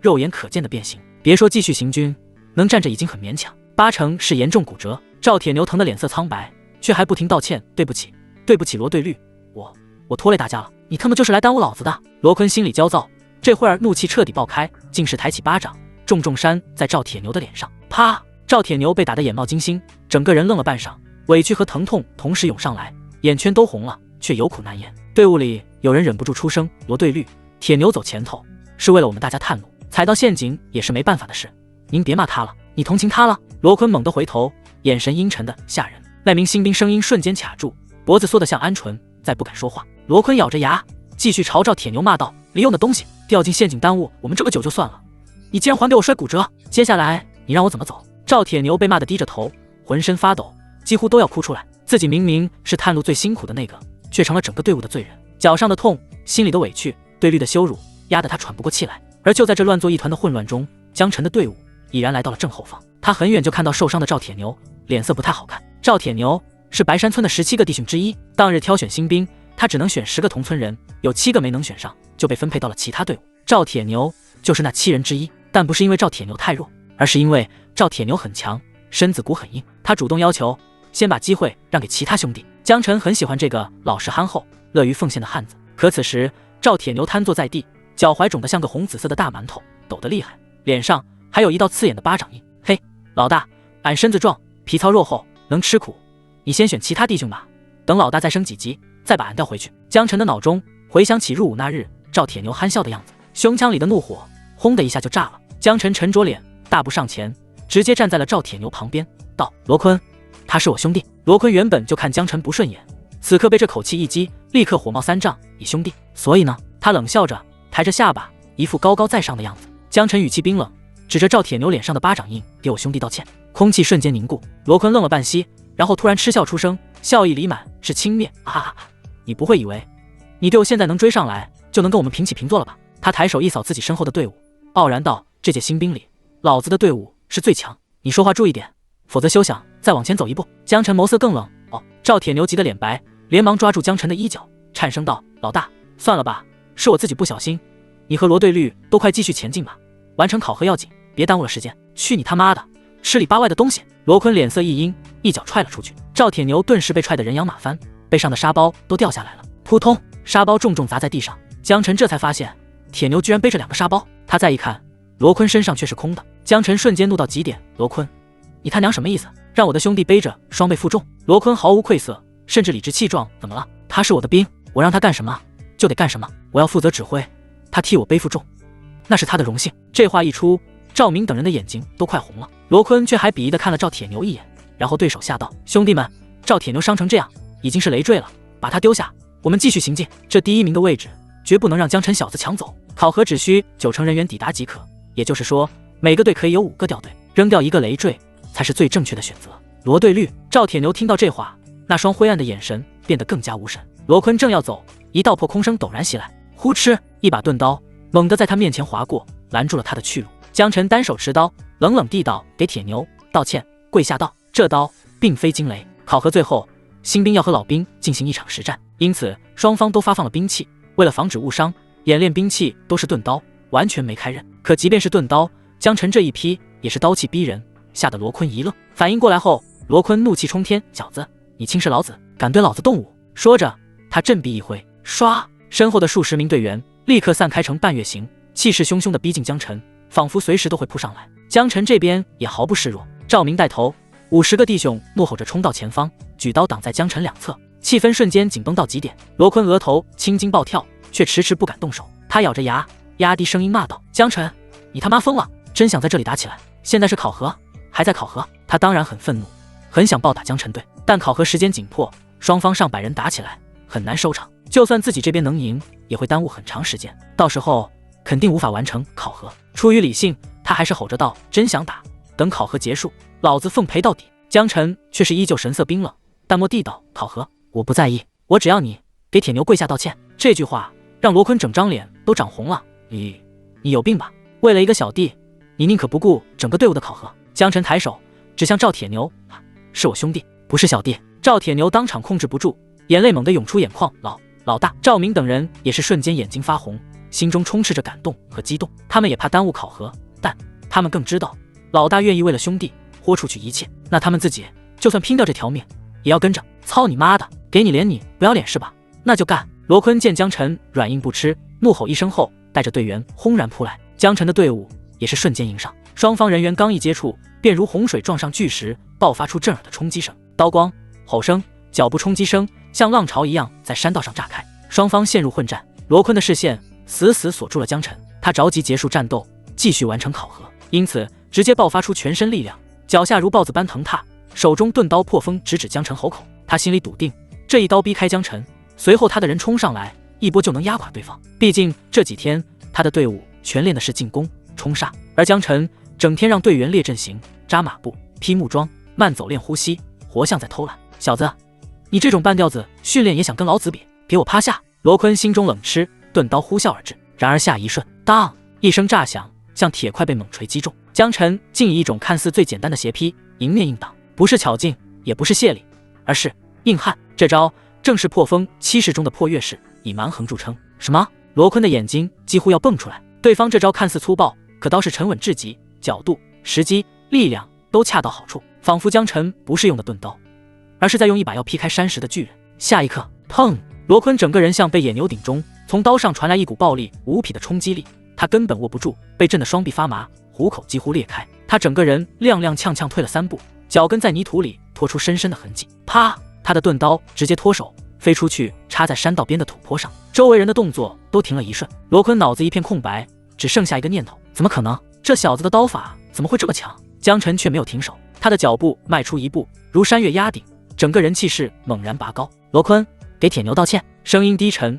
却像雷声滚过山谷。罗坤咬牙怒吼，强行稳住身体，嘶吼着再次扑上来。巧合，一定是巧合！我不信你真有这么强！可他刚想还击，江晨的刀已经再度劈下。砰！这一次，罗坤整个人被直接抽飞出去，钝刀没开刃，但这力道足以把一个壮汉打得在地上翻滚数圈，直到撞上树才停下来。他胸口发闷，喉咙里一甜，当场吐血。罗坤试图起身，肋骨却更加剧痛，仿佛有碎骨在胸口拧动。可他再次吐出一大口血，身子止不住的发抖，再次看向江晨的眼神已然变成了震惊和畏惧。太恐怖了，只是用一把钝刀竟能发挥出如此实力，这是人类的力量吗？也幸好是钝刀，才只是砸断了肋骨，若是真正开刃的军刀，自己的胸腔怕是直接被开了。罗坤倒下时，双方队员还在激情对拼，准确来说才刚开始对拼。罗坤的手下们自以为训练有素，本想大展身手，狠狠碾压江晨队，可眨眼的功夫却发现自家的队率飞了。罗队率，坤哥！众人余光落在罗坤面前的血迹，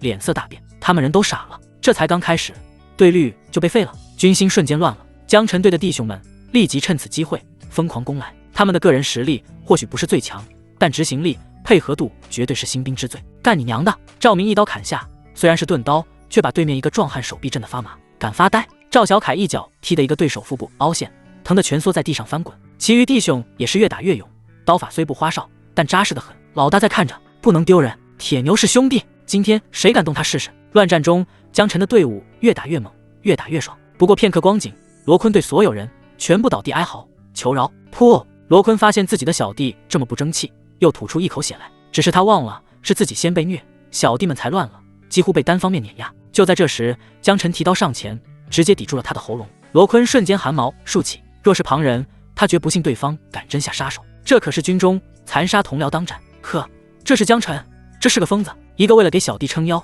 宁可不顾考核的狂人。罗坤心中第一次真正感到恐惧，不等江晨开口，就连声道：我道歉，我道歉。说完，他连滚带爬地爬向赵铁牛，面上写满了屈辱与惊恐，嘴上却不敢有丝毫停顿，咬着牙说道：对不起，铁牛，今日之事是我处理不当，亏待了你。但罗坤终究是骄傲惯了的人，腿只是弯着，却没彻底跪下。下一瞬，啪！江晨一脚踢在他腿弯上，罗坤整个人猝然跪地，膝盖砸在泥土里，他的脸长得通红，却不敢抬头，只能死死忍着。江晨居高临下，冷声道：重新道。罗坤全身都在抖，牙关紧咬，他不甘也不愿，但他也更畏惧，最终只能松开牙关，颤声道：铁牛，我对不起你。这句话出口，周围瞬间一片死寂。罗坤的手下们都是目瞪口呆，忘记了身上的疼。平时威风凛凛，对我们呼来喝去的罗队绿，竟有如此卑微的一面。赵铁牛更是满脸不可思议，眼睛有些发红。他从没想过，高高在上的罗队绿竟然真的向道歉了，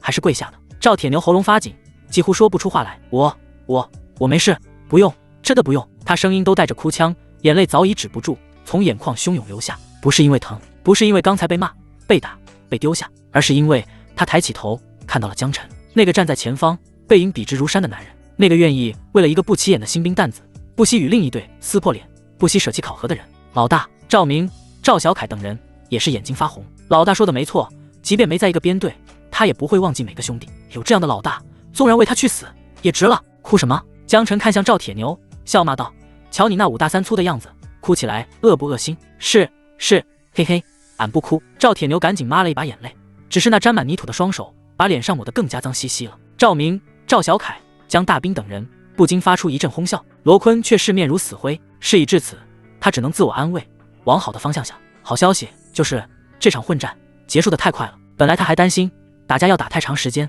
耽误新兵考核，现在好了，才几个呼吸的时间，战斗就被江辰一招终结，完全没浪费什么时间。接下来时间还算充裕，有望正常完成考核。队员们虽然受了伤，但不严重，努力应该没问题。于是罗坤强忍着胸口的剧痛，起身喊道：都别愣着，起来，检查伤势，还能走的继续走，考核拼一把，尽量在1个时辰内完成。队员们相视一眼，也是吩咐照做。确实，考核能完成还是要完成的，不然1人30军棍，那可真是要了老命。正当罗坤准备带队继续前进时，江辰淡淡声音如同索命的厉鬼：谁让你走了？罗坤的心态有些崩裂，猛地转头尖声道：人打也打了，道歉也道了，你还想怎样？江辰，你不要欺人太甚，你有种真把我们杀了，到时候指挥使绝不会放过你的。我又不傻。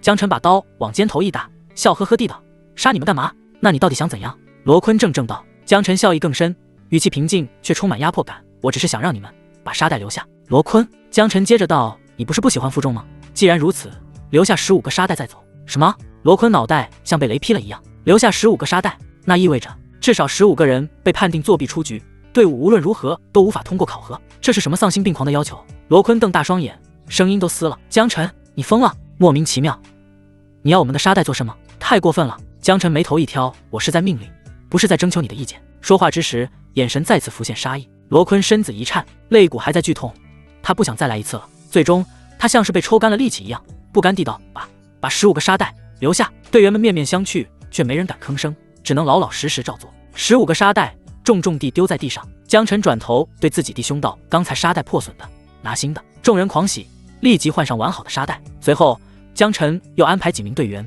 轮流搀扶着赵铁牛一起离开。铁牛虽然不属于自己的编队，但受了伤，留下来肯定会被穿小鞋，还是一起带下山去，尽快疗伤为好。走。一切安排妥当后，江辰一挥手，队伍继续有条不紊地推进。刚才的小冲突并没有耽误多少时间，反而让队伍的士气越来越旺，弟兄们更加同心如铁，整个队伍比先前还稳，步伐干净利落。很快，山路尽头豁然开朗，他们顺利下山。远处的终点附近有个临时搭建的窝，石猛坐在小木桩上，正在喝水解渴。突然，他瞳孔微缩，远处林道一支队伍整整齐齐率先出现，那是江辰队。石猛猛地站了起来，满脸不可思议。他是真没想到，这江辰自己练兵竟然能第一个出山，这小子有点厉害啊。石猛忍不住赞叹，接着却眯了眯眼道：但接下来的战壕关卡，看你如何通过。你的队伍可没有经历过针对性的训练。江辰一行人继续走了一段，很快就来到了战壕处。5道宽阔且深邃的战壕横在前方，像巨兽张开的口。江辰抬手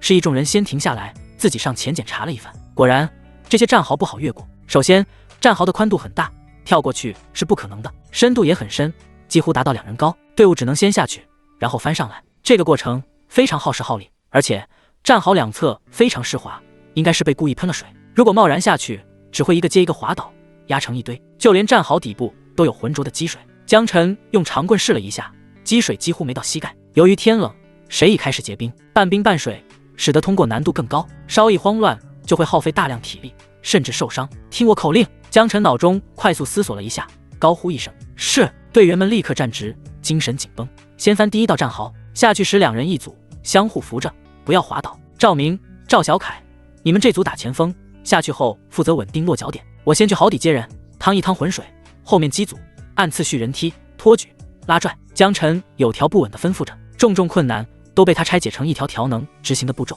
众人只需要严格执行，遇事不慌就行。哪一组出现困难，江辰就会亲自去帮忙。哗，很快队伍开始按顺序落入好底。赵明他们按照江辰的指挥分散站位，稳住落脚点，让每一位下来的兄弟都能踩住他们的肩膀或者手臂，不会滑进浑水里淹个半身。江辰站在中央，伸手接住掉下来的同伴，一把拖住对方的腰，将人稳稳往前推送，整个动作无比顺畅丝滑。等所有队员成功翻越第一道战壕，江辰大腿一蹬，脚踏战壕一侧，身子猛然向上一攀，便借力翻了上来。他第一个下去，最后一个上来，老大牛逼，队率无敌！众人纷纷惊呼。大家费尽力气才能翻过的战壕，老大这么轻松就上来了，跟闹着玩一样的。走下一道，翻出第一道战壕后，江辰立刻让队伍调整队形，不给疲劳蔓延的机会。接下来的几道战壕一样按照他事先安排的计划执行，开路的开路，接引的接引，一队人如同一条连贯流畅的铁链，不断穿过深壕，翻越湿壁。远处的窝棚下，石猛瞪大眼睛，端着茶水的手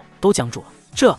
这么快就翻过了第一道壕沟？他练了无数次兵，没见过动作这么快的，而且还是一个小队率，只带了10天的兵。石猛很快就发现，这个队伍强大的根源就是江辰本人。这家伙能给所有队员兜底，只要队员们像工具一样执行命令，发挥基础的作用，其他问题都会迎刃而解。难怪这小子要自己练兵，因为他绝对自信，他的兵只需要完全围绕他作战，就能发挥出最大的能量。石猛的眼神渐渐发亮，最初因江辰私自练兵而产生的不满，全部变成了赏识和期待。与此同时，老兵拦截队他们也看到了江辰队伍的动向。卧槽，这队新兵怎么这么快？这群杂兵动作这么熟，真是新兵。这番战壕的速度比我们老兵还稳，咱们马上也该上了。都准备好。数十名老兵纷纷严阵以待。虽然他们的任务是考核测试，不需要真的拼命，但要是被新兵队伍轻松突破，那也是丢脸丢到家了。这对新兵看起来这么猛，更应该认真对待。人群中，李川盯着逐渐推进的江辰队伍，眼神阴沉。这小子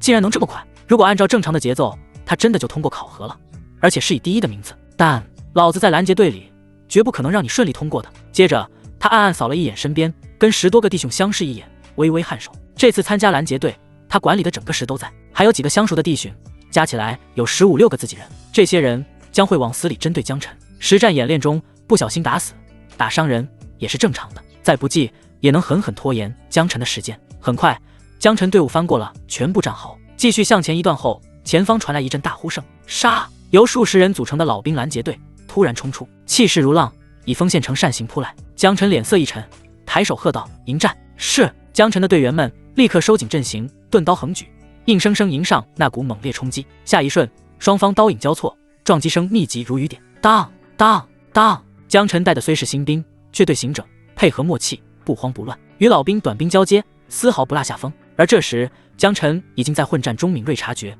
李川也在，而且至少有10多个老兵始终跟着李川，专门堵江辰的路线，手上动作比其他老兵狠辣数倍。江辰，今天我看你怎么通过考核！李川狞笑着冲上来，钝刀划破空气，带着凛冽杀意。这是演练，双方下手都应有分寸。可李川这一刀是奔着死里砍的。江辰眼神瞬间冷下去，侧身让过对方的攻击，同时手腕微震，反手一刀抽向李川的刀背。当！李川虎口发麻，被震得连连后退。一起上！他身后10多人狞笑扑来，瞬间10多把刀从4面8方砸向江辰。即便是钝刀，这么多把同时砸下，普通新兵的脑壳也得炸了。可江辰不是普通新兵，他脚步如游龙，刀势如惊雷，每一次出手都把敌人的钝刀震得颤3颤。哐哐哐！每一次挥刀都让一个老兵横飞出去。砰砰砰！短短几个呼吸，5、6个老兵已经被生生震倒在地，哀嚎不止。李川的其他党羽都是脸色一变。卧槽，这江辰还是新人，这家伙像是个猛将。川哥，你不是说咱们一起上，足以轻松虐他吗？李川目眦欲裂，尖吼道：“别废话了，继续干他！就算打不死，也要拖延他的时间，不能让他通过考核。”可江辰的弟兄也不是瞎子，他们的骨子里早已被植入围绕老大的本能，纷纷3、3、2、2协作，帮江辰分担压力。当然了，其实就算没人分担，江辰也已经开场就费了几个老兵的战斗力。超高的基础数值，还有刚跟师傅学的刀法，让他手中的钝刀所向披靡。很快，李川已连吃数刀，胸口闷痛，气息紊乱。妈的，他怎么这么强？李川咬牙后退，脸上满是震撼。他做梦都没想到，自己加上10几个弟兄，单为一个江辰，竟连他的裤脚都上不到。李川越想越憋屈，越退越恼怒。去死吧！他暴喝一声，脚掌蹬地，像疯狗一样朝江辰扑来。钝刀狠狠劈向江晨的脖子。其他老兵都是瞳孔一缩，李川疯了，真要闹出人命。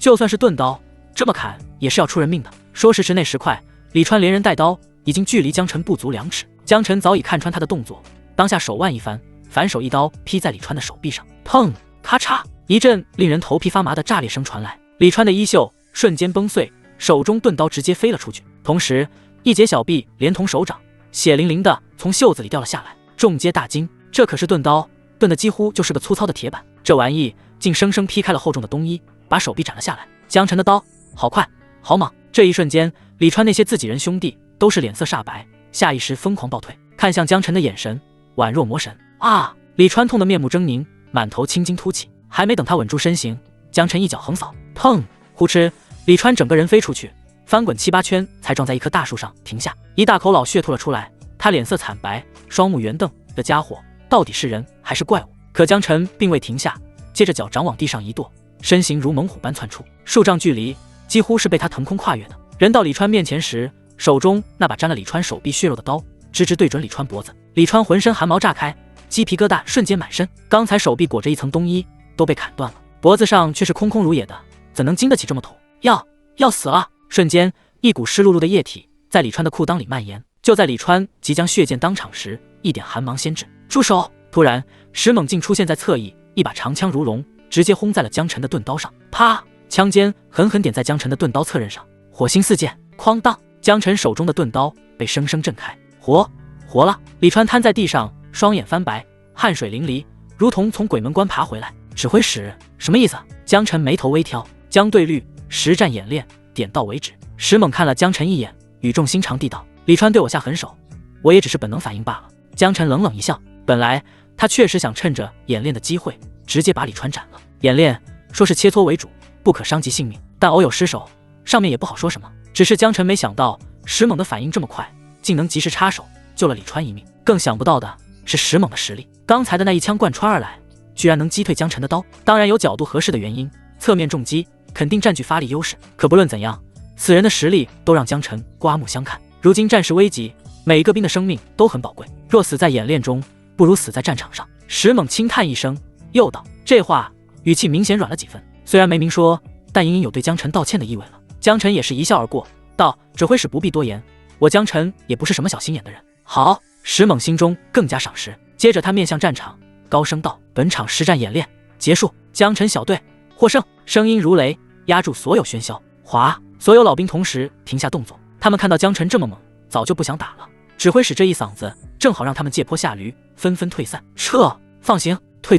江晨的队员们个个热血沸腾，爆发出震耳欲聋的欢呼声。赢了！我们真的赢了！老大太牛了！爽！畅快！10天前他们还是一群连刀抓都不稳的新兵，10天后他们甚至能轻松击败老兵拦截队。虽然都是老大的功劳，但他们一样感到荣耀。兄弟们，走！江晨再一挥手，带着众人走完最后一段路，抵达终点，取得令旗。石猛也快速跟了过来，清点一下人员，喃喃道：怎么多了一个人？指挥使，我们中途发现一名其他队伍的新兵受伤无法前行，把他一起带来了，请指挥使先带他去疗伤。江晨一边解释，一边指了指瘸着腿的赵铁牛。赵铁牛脸色发红，有些窘迫。石猛更加心惊，什么？这小子额外带了一个累赘，还能满编通过，强，太强了！哈哈哈！好，江晨队通过新兵考核。石猛朗声大笑，然后吩咐左右带赵铁牛先去医治。好啊！哈哈哈！通过考核了，老大完成了军令状。赵明等人再次欢呼。虽然他们相信江晨，但这些天还是提心吊胆，担心江晨真的被军阀处置。这下总算能彻底松口气了。却在此时，不远处传来一个不合时宜的声音：等等，指挥使是不是宣布的太早了？还没检查他们的沙袋呢。所有人齐刷刷看过去，只见李川扶着树干，一瘸一拐地走了出来，眼神中满是怨毒。尽管刚刚死里逃生，但他明白自己跟江晨的仇怨更大了。今日必须让江晨死。幸好他为了阻挠江晨通过考核，做了2手准备。其一，就是在拦截中尽可能直接误杀江晨，如果杀不了，就狠狠拖延时间，让江晨队伍超时。其二，他提前给江晨队的沙袋动了手脚，其中10多个沙袋会随着颠簸和摩擦而漏沙。根据规则，沙袋必须完整运到终点，否则算失败。这招预留的杀手锏终于要使出来了。李川夹着湿漉漉的裤子，快步走到石猛面前，义正辞严地道：指挥使，这江晨翻山的速度太快了，我怀疑他们偷偷减少了负重，应该检查一下他们的沙袋。石猛眉头一皱，确实有这么个规矩，但一般没人会违反，所以他刚才也没特意检查。但听李川这么一说，似乎也有道理。江晨队伍的行动太快了，难道真是减了负重？请指挥使严格检查。李川高声重复，以为稳操胜券。江晨心中一动，好吗？我还奇怪沙袋怎么会漏这么多，8成也是这李川搞的鬼。石猛的眉头越来越紧，最终沉声道：来人，逐个检查沙袋，称重。几名手下立即上前，带着简易的杆秤。李川嘴角缓缓扬起，就是现在，只要有5个以上的沙袋破损，全队考核失败。按军令状，江晨当斩。而被动了手脚的沙袋何止5个？李川激动的心跳加速，期待着江晨露出绝望神色的一刻。他扭头看向江晨，却发现江晨站在那里，神情异常平静，甚至嘴角带着讥笑。兄弟们，卸下沙袋！江晨冲弟兄们使了个眼色，众人没有任何迟疑，齐刷刷把背上的沙袋卸下来。石猛的手下逐个挤压、检查、称重。很快，几人大声道：使指挥使，所有沙袋完好无损，无漏沙，重量达标。好，下去吧。石猛满意点头。他很赏识江晨，有意重用江晨，自然不希望江晨是个小人。李川看到这个结果，却是脸皮一哆嗦，暗道：怎么可能？怎么可能都是完好的？一个破损的都没有。我明明至少给他队伍的沙袋做了手脚，至少10几个呢。指挥使是不是出什么问题了？要不重新检查一下，或者是称不准了？李川不甘心，又道。石猛瞥了他一眼，神色变冷：你在质疑我的手下，还是在质疑我？属下不敢。李川瞬间起了一身鸡皮疙瘩。江晨突然质问道：李川，你为何如此笃定我的弟兄们偷偷减重？我当然是猜的。李川支支吾吾地道。江晨语重心长地道：哎，不会，你偷偷对沙袋动了手脚吧？一派胡言，我若动了手脚，你们的沙袋怎么会是完好无损的？李川冷哼道。江晨呵呵一笑道：我们的沙袋确实出了问题，中途漏了15个。李川脸色一变，真漏了？那说明我做的手脚是有效的，那为什么最后是完好的？漏了，那这些是什么情况？石猛指了指地上完好的沙袋。江晨耸了耸肩道：其他队伍给的漏。石猛哑然，什么其他队伍给的？分明是抢的。这江晨可真是个虎逼，新兵考核中从未出现过大规模抢夺别队沙包的情况，可江晨就干了，还干成功了。等等，也就是说他抢了别队15个沙包，还能毫发无伤，以第一的速度完成了考核。怪物，简直是个怪物。这李川脑子里嗡嗡的，他千算万算，没算到江晨还能这样抢，这么好抢的吗？难道被抢的队伍都没反抗？李时长似乎很失望了。江晨戏谑地道。李川回过神来，大声道：指挥使，江晨队抢夺其他队的沙袋，简直无情无义，有违规矩，难道不该直接判他们考核失败吗？江晨淡淡道：也条规矩说不能抢夺别队的沙袋。李川瞬间哑然，确实抢劫其他队伍，乍一听就是有问题，可仔细一想，考核规则很明确，新兵只要把沙袋完好带到终点，至于中途发生了什么并不重要。真实情况的战争也是如此，上面下达了军令，只看结果。这李川心有不甘，硬着头皮道：可是你抢夺其他队伍的沙包，难道不是自相残杀吗？军中一向禁止内斗。江晨直接打断了他，吊笑道：我可没说是抢的，是其他队伍给的，能听懂人话吗？你！李川满脸铁青，气得说不出话来。石猛暴怒道：李川，你够了，新兵考核只看结果，你再三质疑将队率，是何居心？这一吼吓得李川汗毛炸起，连声道：属下只是合理怀疑。石猛盯着李川的眼睛道：我只问你，沙包泄露一事，你为何提前知晓？我只是觉得江队率行军太快，有违常理。李川颤声道：不敢直视石猛。石猛眼瞳一缩，真是如此。李川，本指挥使的手段你应该明白，有些事要是我查出来，性质就不一样了。这老兵拦截队中，你的整个师都在吧？呼呼，李川的脸色惨白，呼吸无比沉重。我再问你，沙袋泄露，你可知情？石猛再次爆吼，声音如雷，震得李川的脑子都在嗡嗡作响。扑通，李川的心态彻底崩溃，直接跪在了地上，瑟瑟发抖道：属下该死。面对石猛的压迫感，他甚至没有勇气撒谎。你认了？石猛一字一顿地道：是属下一时糊涂，求指挥使给属下一次机会，让属下留下这条性命去战场上杀敌。李川涕泪横流，语气带着恐惧、悔恨还有虔诚。石猛冷哼一声道：来人，拖下去，斩了！斩！李川一愣，随即像疯了一样扑倒在地，手脚并用地爬向石猛，哭嚎道：不要啊！指挥使饶命！我知道错了，我真的知道错了呀！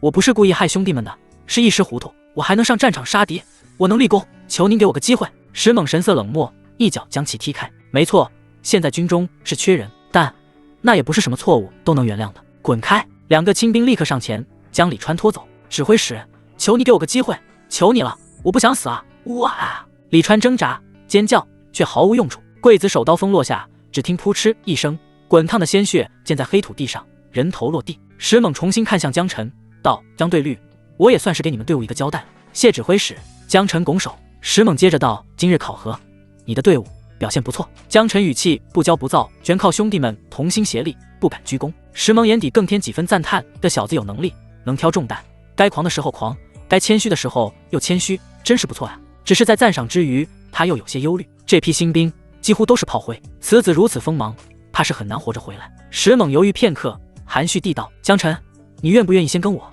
我手下正缺个得力的副手，专管练兵，不用上前线。”周围不少老兵立刻露出艳羡的目光，这种机会求都求不来。江晨却是摇头，语气平稳坚定：“多谢指挥使抬爱。其实曹军侯也提过类似的话，只是我既随兄弟们一同入伍，自然要与他们一同上阵，生死同当。”石猛愣住半息，随即露出苦笑，既敬又佩。他重重拍了一下江晨肩膀，叹息道：“战场上刀剑无眼，你虽勇猛，也要惜命。希望以后你我有共事的机会。”会有的。江晨沉声应下。时间快速流逝，终于第二个新兵队伍出现在山脚下，他们气喘吁吁，也是越过战壕，突破老兵拦截队，速度比江晨队慢了一大截，但总算是完成考核了。随后是第3队、第4队，等到第5队通过考核时，已经逼近时间的极限。那一队几乎是在最后几个呼吸里爬进终点，累得脸色发白，手脚抽筋。石猛抬起令箭，沉声宣布：“时间已到，后面的队伍再来也是白费。”6支新兵队伍已有5支完成，只有1支没到，唯一没完成的一支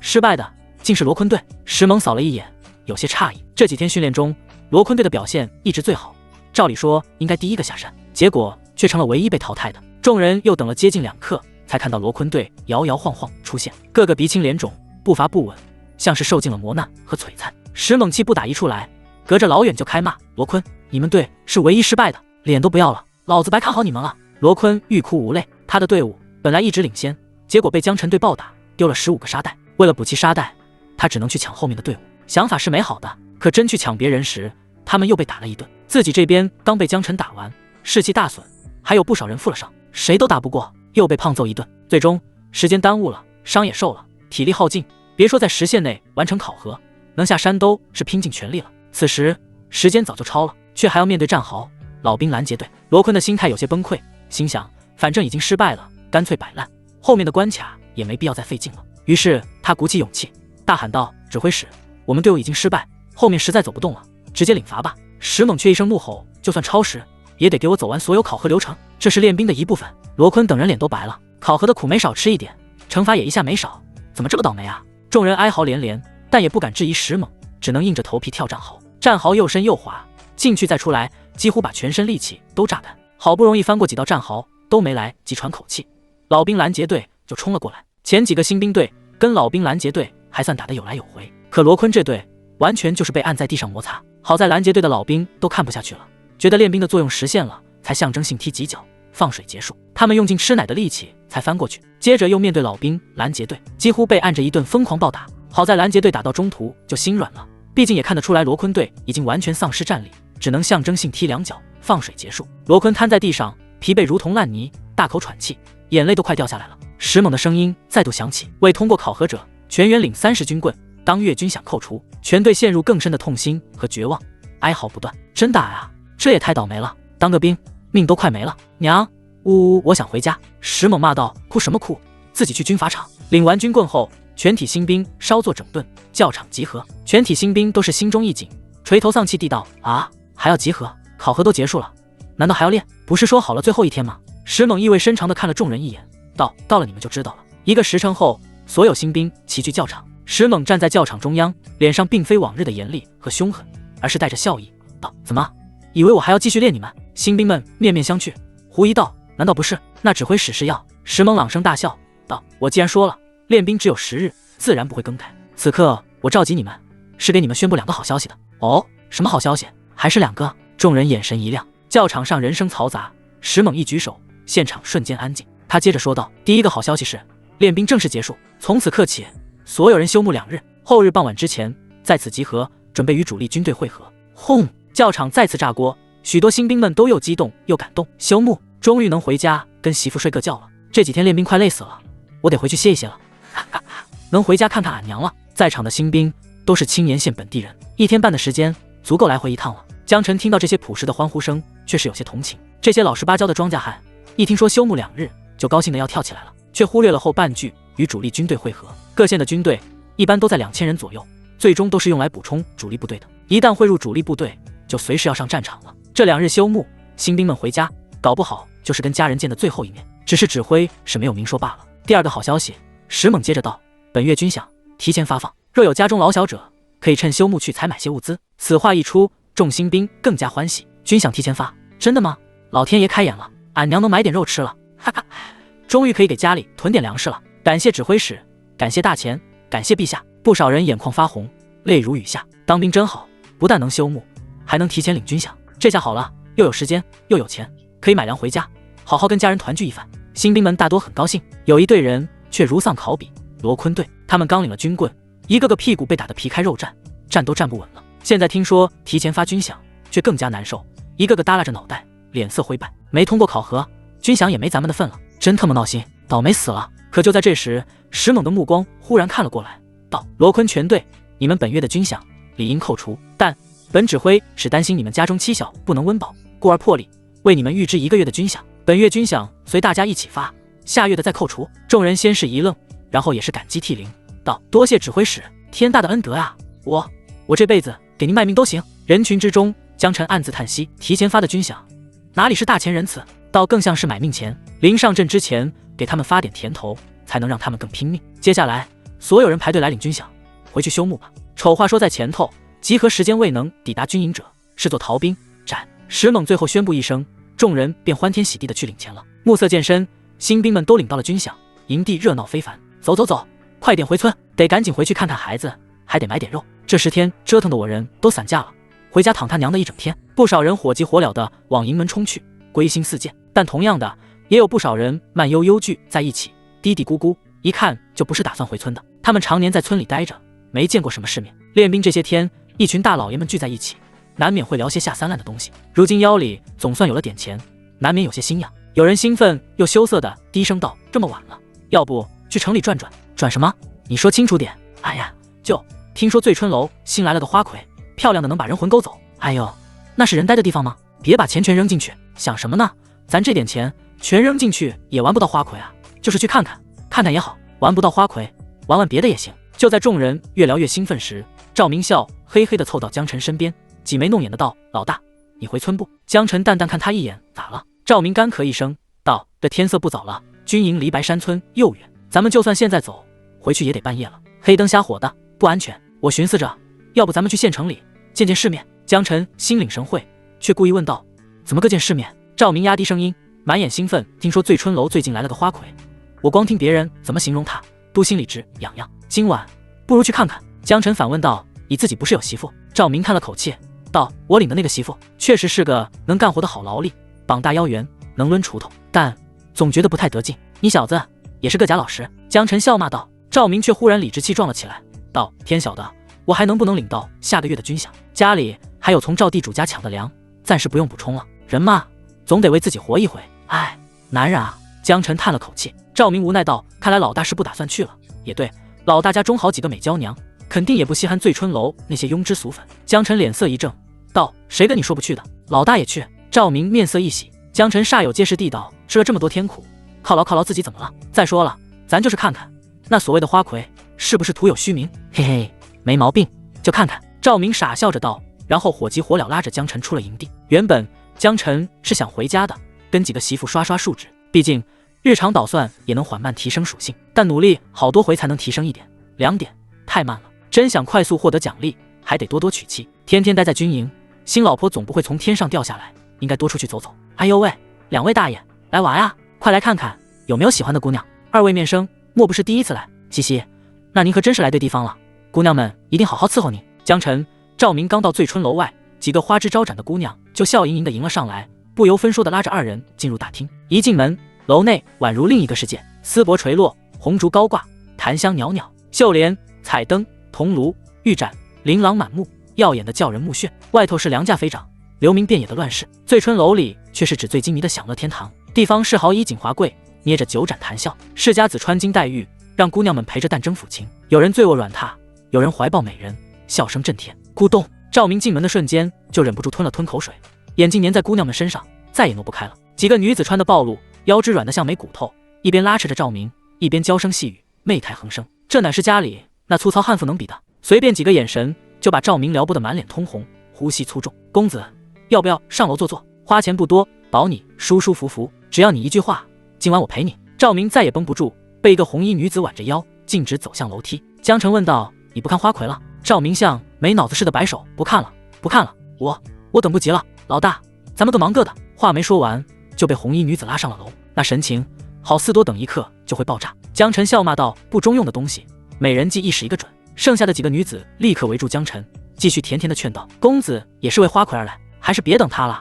那婆娘不是花钱能玩的，她呀脾气古怪的很，公子不必在她身上浪费时间和钱财。公子你长得俊，不如跟我几个上楼，要不姐妹几个一起侍奉你，保你今晚永生难忘。公子的身体这般结实，怕是也会让我们几个永生难忘呢。”咯咯咯，几女的声音软的能滴出蜜来，媚的能把人的魂都勾出来。寻常男人早就被他们抬上楼了。江澄却是摆摆手道：“用不着，几位姑娘且忙去吧。”这几个风尘女子虽然颜值也在中上，但她确实没什么兴趣。上次通过小桃的测试，她也知道了系统没有 bug 可卡，花钱买女人不可行。既然没有奖励，还不知道谁赚谁亏呢。哼！女子们面色微正，多少有些扫兴。江澄顺势问道：“花魁什么时候出来？”一听这话，姑娘们的小嘴撅得更高了。怎么都是为了那个骚狐狸精？她呀，架子大，还要晚些。自从来了醉春楼，多少客人为她而来，可她一个客人都没接过，还说没有中意的。干我们这行，都是客人挑我们，她倒好，反过来挑客人了，装模作样。偏偏那些男人还吃她那一套，一个个像疯了一样。江澄摇摇头，正色道：“你们啊，格局小了。她这是免费帮你们引流了，高兴还来不及呢。”引什么？引流？啥意思？几女疑惑道。江澄反问道：“他虽然不接客，却能让大量客人涌进来，你们是不是更容易接到活了？”几个女子想了想，点头道：“这倒也是，最近真是赚得多了。”但接着他们又撅起嘴：“可我还是讨厌他。”我也讨厌，反正烦，看他就够。江澄却是更多了几分兴趣，能让男人趋之若鹜的，未必是真花魁，但能让女人厌恶记恨，那绝对是顶级花魁了。公子真不要陪侍，那您先自个儿玩会儿。几女给江澄安排个座位，留下一小壶酒，一盘花生米，就继续扭动着腰肢去拉拢新的客人了。江澄倒也乐得清静，一边自斟自饮，一边望着大厅正前方的一片帘帐上，帐内隐约有青烟缭绕，大厅的骚动越发明显，议论声此起彼伏。突然，帘帐内传来一阵隐约的乐声，是古筝拨动前弦的声音，轻轻一震，像是拨在所有人的心尖上。瞬息之间，大厅沸腾。来了，黎落姑娘要出来了，等了一个时辰，总算等到了。嘘嘘嘘，都闭嘴！黎落姑娘不喜欢吵闹。哎，你推我干什么？腿让老子挪开点！原本那些跟其他姑娘喝酒取乐的贵客，此刻齐刷刷推开绑头的柔软，一个个屏住呼吸，眼睛死死盯着帘帐。少顷，乐声结束，帘帐缓缓掀开，一只纤细白皙的手轻轻拨开帘角，脚步位置，气韵先来，仿佛有股微凉的花气掠过所有人的鼻尖。随后，一道身影从帘后缓缓迈步而出，他戴着薄纱，只露出了半张脸，可仅是这半张脸，便足以让人心神荡漾。只见他双瞳似水，睫宇微垂，眼尾轻挑，泛着一点懒倦，又一点孤高，透着一种不近人间烟火的冷。那是一种不刻意、不勾引、不媚笑的美艳。她的身段更是极好的，腰肢细软，长裙拖地，却遮不住她那修长妙曼的线条。大厅瞬间安静，随后爆发出狂热的吼声：“黎落姑娘啊呀呀呀！我愿出100两，只求与姑娘共饮一杯。100两算什么？我出500两，只要姑娘点个头，我立刻双手奉上。哪里来的蠢猪，500两也敢做美梦？黎落，黎落！”黎落！一名豪客直接把怀中的姑娘推倒在地，也顾不上扶，激动地道：“让开！黎落姑娘，我耗尽家财娶你为妻。”那姑娘爬起来，低声骂道：“死老东西，你方才还说愿意娶我！”那豪客甩手：“滚滚滚！老子瞎了眼！黎落，我愿出1000两，只求你为我独奏一曲。”全场狂热到几乎要把屋顶掀飞。江澄看着场面，暗自惊叹，这些人动不动就是几百、上千两，好似钱不是钱一样。单看楼内，真是好一个大钱盛世。江澄的目光也是落在了这个花魁身上，果真漂亮，仅是半张脸就已如此令人痴狂，只是不知道下半张脸如何。前世有些人戴口罩和不戴口罩完全是2个颜值，这个黎落应该不会是个口罩战神吧？在众人的喧嚣与热情中，黎落微微抬手，动作轻柔，像是落在湖面的指尖，将喧声压下一瞬。他纤腰侧转，盈盈一礼，语音柔而不媚，轻而不冷。方才这曲《落梅花》是赠予各位的，承蒙诸位厚爱，来陪小女子抚琴赏月。他纤腰侧转，盈盈一礼，淡淡一笑，仅是一笑，就让大厅内的男人们再次呼喊起来：黎洛姑娘，只要你一句话，我愿为你上刀山下火海。黎洛抬眸正色道：各位应该都知道的，我黎洛不图财，若遇到中意之人，自然愿意共度良宵。江辰暗自感叹，啥也不要，这种放在前世，那属于是女菩萨了。人群一怔，随即更为激动。那如何才能得到姑娘中意？我这张脸够吗？我家娘子说我可猛了。黎洛看我，不少人开始拍着胸肌吹嘘自己，试图吸引他的注意。黎洛微微抬手，示意安静，接着道：须是文武双全之人。文武双全，不少人都眉头一皱。短短4个字的要求，却一点都不简单。主要是这个要求太宽泛了，文到什么程度，武到什么程度才算文武双全？黎洛姑娘，这文武双全总得有个章法吧，不然你说啥就是啥，岂不成了你一言而定？一个粗豪的声音喊道，道出了许多人的心声。空口无凭，确实难以服众。黎洛略作沉吟，随即嫣然一笑：这位壮士所言极是。既然如此，为了公寓，也为了让诸位都满意，今晚觉得自己身负才学、勇力不俗的客人，可登台一展所长，或赋诗填词，或展示武艺，是否文武双全，在场诸位皆是明眼人，自有公论。这个提议既好玩又公寓，台下众人纷纷抚掌赞许，很多人都跃跃欲试。好，这个法子好，公平，是骡子是马拉出来溜溜，哈哈，正该如此。这么说来，每个人才都有机会嘛，正好还省钱了，嘿嘿。台下众人纷纷抚掌赞许，很多人都跃跃欲试，尤其是那些自恃才学或武艺的人，都是眼神一亮，抢着道：我要上台展示，我也要，我先来。那比比，全场气氛瞬间火热起来，甚至充满了火药味。黎洛发出银铃般的笑声，道：诸位贵宾如此热情，倒是让小女子受宠若惊了。这么多人都想展示，我有一计，咱们可以先来文的，我出个题，诸位即兴作诗展示，如何？先来文的，一起来。这个好，黎洛姑娘出题吧。众人纷纷催促，却在此时门口传来一阵喧闹声。哗，一个身穿铠甲、满脸横肉的中年男子大步走来。即兴作诗，外面战火连天，你们这些鸟人还有心情在这搞诗会呢？男子一进就发出雷霆般的吼声，震得现场立马安静下来。厅内的客人起先还很不满，扭过头去，下意识想要骂人，可看到对方那气场，一下子就怂了。关键是他还穿着甲，能穿铠甲者在军中至少是个屯长，而且此人一身煞气，绝对杀过不少人。这不是雷军侯雷豹吗？现场有人窃窃私语。今晚开始休沐2日，不少士兵也来醉春楼消遣，他们一眼就认出了来者。果然男儿本色，雷军侯也来这种地方。哎呦喂，竟是魏军爷，快请上座。门口几个姑娘反应很快，立即喜笑颜开地迎了上去。滚开！雷豹却是暴眼环睁，一把推开几女，然后扫视全场，满脸鄙夷和怒意，破口大骂：他娘的，一群不知死活的东西！外有北蛮寇边，内有叛军推进，青岩县又能撑几天？尔等不思报国，竟还敢在此聚集，搞这些酸腐不堪的狗屁诗会，迎风弄月，能挡得住敌人的铁骑马刀吗？这声吼如同惊雷，震得人耳膜嗡嗡作响，无人敢应声。随即雷豹粗壮的手指猛地抬起，直指高台的黎洛，语气霸道，不容置疑：还有你这女人，搞这些虚头巴脑的东西作甚？今晚什么事都别赢了，哪儿也别去，就你陪老子喝酒睡觉。话音一落，很多男人都暗暗握拳，怒火中烧，暗暗骂道：他妈的，这臭丘巴，义正言辞说了半天，显得自己多么高大伟岸，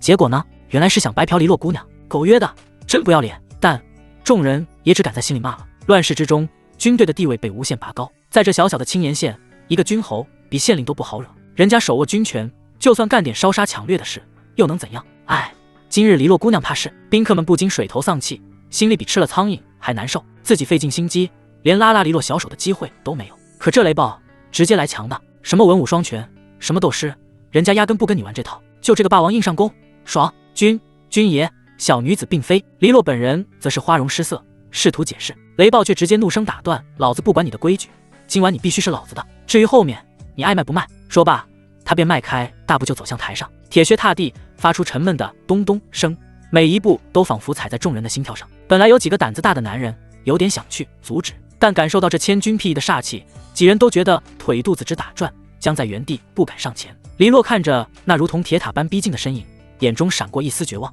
他虽见过不少风浪，但面对这等蛮不讲理的沙场悍将，竟没有任何办法。而刚才那些嚷嚷着愿意为他死、为他付出一切的人，却都在低头喝闷酒。为了一个女人得罪君侯，不值得。再说，就算自己想阻止，那也得阻止得了才行。军爷，黎洛深吸一口气，眼神中闪过一抹决绝。军爷若要强人所难，小女子宁可自我了断。现场众人不禁大惊失色，或是满脸敬佩。自我了断，这等绝色佳人，若是死了，岂不可惜？不过黎洛姑娘也真是有骨气，竟能宁死不屈。哦，自我了断，不识抬举的东西！雷暴大怒，手掌从背后一摸，取下一把长枪。既然你想死，那老子帮你。接着，长枪呼啸，直刺向黎洛的咽喉。黎洛感受到那致命的锋芒，绝望地闭上双眼，长长的睫毛因恐惧而剧烈颤抖，但挺直的脊梁未曾弯曲半分。呼哧！可接着，破空之声戛然而止，枪尖在触及他的衣襟之前，生生停住了。雷暴的狂笑声响彻大厅。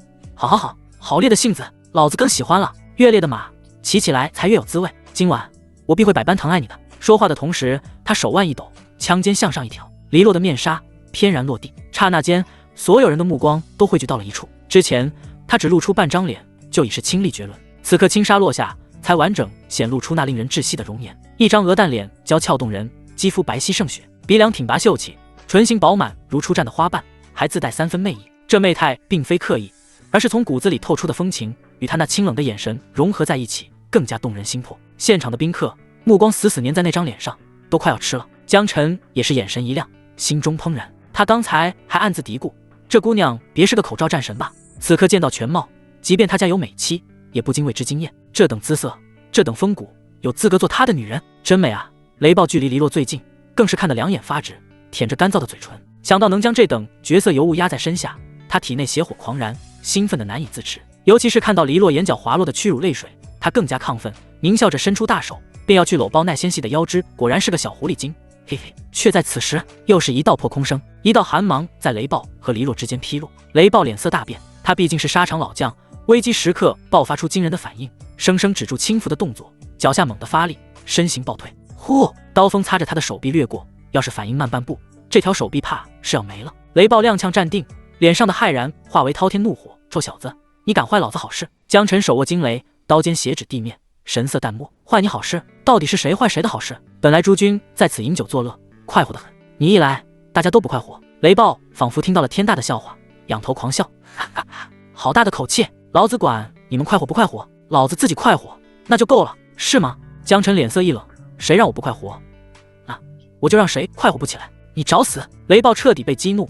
杀意如同实质般弥漫开来。他不再废话，脚下猛地一蹬，手中长枪如同毒龙出动，带着凄厉的破空声，直刺江晨咽喉。啊！要死人！台下宾客见状，不少人失声惊呼，更有胆小的直接闭上了眼睛，不忍看那血溅舞步的场景。黎洛更是欲手紧捂心口，呼吸几乎停滞，美眸中充满担忧与恐惧。有点东西。面对这块准狠的一枪，江晨暗自赞叹。营中5位军侯，他与马松、曹振东2人相熟，另外3人只是远远见过，但也听过名号。若论战斗力，雷暴是5人中最强的一个，一身蛮力与悍勇是公认的单挑第一。事实也确实如此，单是这第一枪就仿佛蕴含着崩石裂土的威力，若换作寻常好手，恐怕在他手下走不过3招。但江晨浑然不惧，身形微侧，手中惊雷后发先至，刀身精准地贴上枪杆，顺势一引，一脚枪，火星四溅。雷暴只觉得一股诡异而磅礴的力量从枪身上传来，长枪几乎要脱手而飞。他心中大骇，急忙沉腰坐马，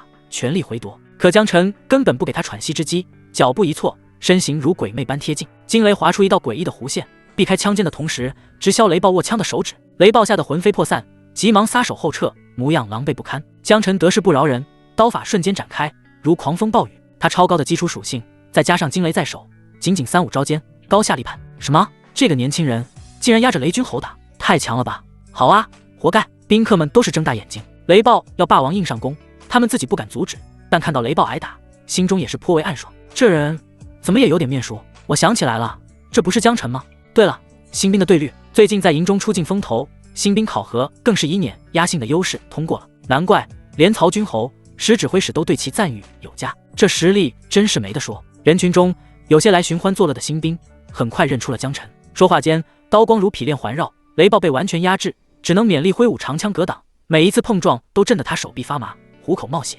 当，又是一声巨响，雷暴手中的长枪被惊雷硬生生劈飞，旋转着插入了远处的梁柱之上。雷暴眼中终于露出恐惧之色，还未曾反应过来，江晨一记重踢狠狠砸在他的胸口。砰！雷暴胸口传来闷响，身体如同断线的风筝般倒飞出去，重重地撞在门口的朱红柱子上，震得柱子都几乎颤抖。噗！一大口鲜血从口中喷出，他的脸色变得惨白，死死盯着持刀而立、气定神闲的江晨。屈辱、不甘、愤怒在心头交织，他想要再战，却浑身剧痛，胸口更是好像碎掉了一样，拼尽全力才扶着柱子勉强站起来。静，死一般的寂静。所有人都目瞪口呆地看着这一幕，大脑一片空白。这个看起来清俊的年轻人，竟然这么猛的吗？几招之内就碾压了以勇武著称的雷军侯。短暂的寂静后，是轰然炸开的议论声。我没看错吧？雷军侯输了？何止是输，简直是被吊起来打！我的天，刚才那刀法，我眼睛都没跟上。江晨远远用刀指着雷暴，嗤笑道：“就这，还想来醉春楼白嫖？你现在还快活得起来吗？”咔咔，雷暴的拳头因极度屈辱而紧握，指节咔咔作响，但他喉咙里却像是堵了块石头，一个字也说不出来。败了，而且是毫无悬念的惨败，被人当众吊打，还有什么脸反驳？他强忍着剧痛，踉跄着走到梁柱旁，奋力拔下长枪，然后才背对众人，不敢去看那些异样目光，咬着牙道：“既不如人，老子认栽。”说罢，便拖着受伤的身躯，头也不回地走出大门。那背影与来时的威风霸气判若两人。江晨嘴角带着不屑，经此一事，两人的梁子算是彻底结下了。但他也不怕，自己已是对绿，且直属曹振东麾下，不是雷暴能拿捏的。这雷暴最好是真的认栽。争！江晨手腕一翻，金雷刀精准归鞘。直到此时，黎洛才如同大梦初醒，他快步上前，对江晨躬身道：“多谢公子救命之恩，敢问公子尊姓大名？”江晨，姑娘不必多礼，我也只是看这种人不爽罢了。江晨拱手还礼，语气平和。如此翩翩君子的风范，更是深深触动了黎洛的心弦。哈哈哈，还好还好，恭喜黎洛姑娘虎后脱险。那个雷暴真不是人，活该被打，大快人心。厅内的其他客人也是雀跃起来。刚才雷暴在，他们一个都不敢吱声，现在却个个义愤填膺。黎洛眼神中闪过一抹轻蔑，刚才雷暴为所欲为，自己已经心生死志。那些平日里将他捧上云端、迎风弄月的所谓才子豪客，无一人敢出声，更无人敢上前。唯有江晨挺身而出，正面硬汉那个军中悍将，而且还赢了，赢得干脆利落，宛如战神。这是何等的男儿气概！更难得的是，此刻危机解除，江晨的目光清澈而坦荡，举止彬彬有礼，毫无贪婪与猥琐。对比之下，黎洛愈发心神荡漾，脸颊微微发热。他再也无法抑制心中的悸动，抬起那双水光潋滟的眸子，直视着江晨。江公子，救命之恩，无以为报。若公子不弃，今夜可愿留下，与黎洛共度良宵。声音虽轻，却清晰地传入在场每一个人耳中。所有人都愣住了，脸上满是羡慕、嫉妒、不甘。江晨心中一震，这女人倒是实在。不过转念一想，自己又帅又猛又君子，他若是选别人，那才真是匪夷所思。想到此，江晨嘴角勾起一抹明朗的笑容，道：“黎洛姑娘相邀，江某自是乐意之至。”听到他如此干脆的应答，黎洛先是松了口气，随即那脸上的红晕蔓延至了耳根，如同熟透的樱桃，娇艳不可方物。他羞涩地垂下眼睑，轻轻了一声，不胜娇羞啊！直到此时，台下才爆发出哗然和议论。我的天，黎洛姑娘竟然主动邀约，这家伙真是走了天大的桃花运啊！羡慕死了！为什么刚才站出来的不是我？得了吧你！刚才雷暴在的时候，你躲得比谁都快。哎，美人配英雄，自古如此。我等还是喝酒吧。种种议论充满了酸涩与羡慕。正常人的第一反应就是江晨得到这个机会，理所当然。然而，一个略显尖锐的声音响起，带着几分不甘与挑刺的意味。诸位，且慢！黎洛姑娘先前说的明白，要选的是文武双全之人。江晨英雄救美，我等固然佩服，可一码归一码。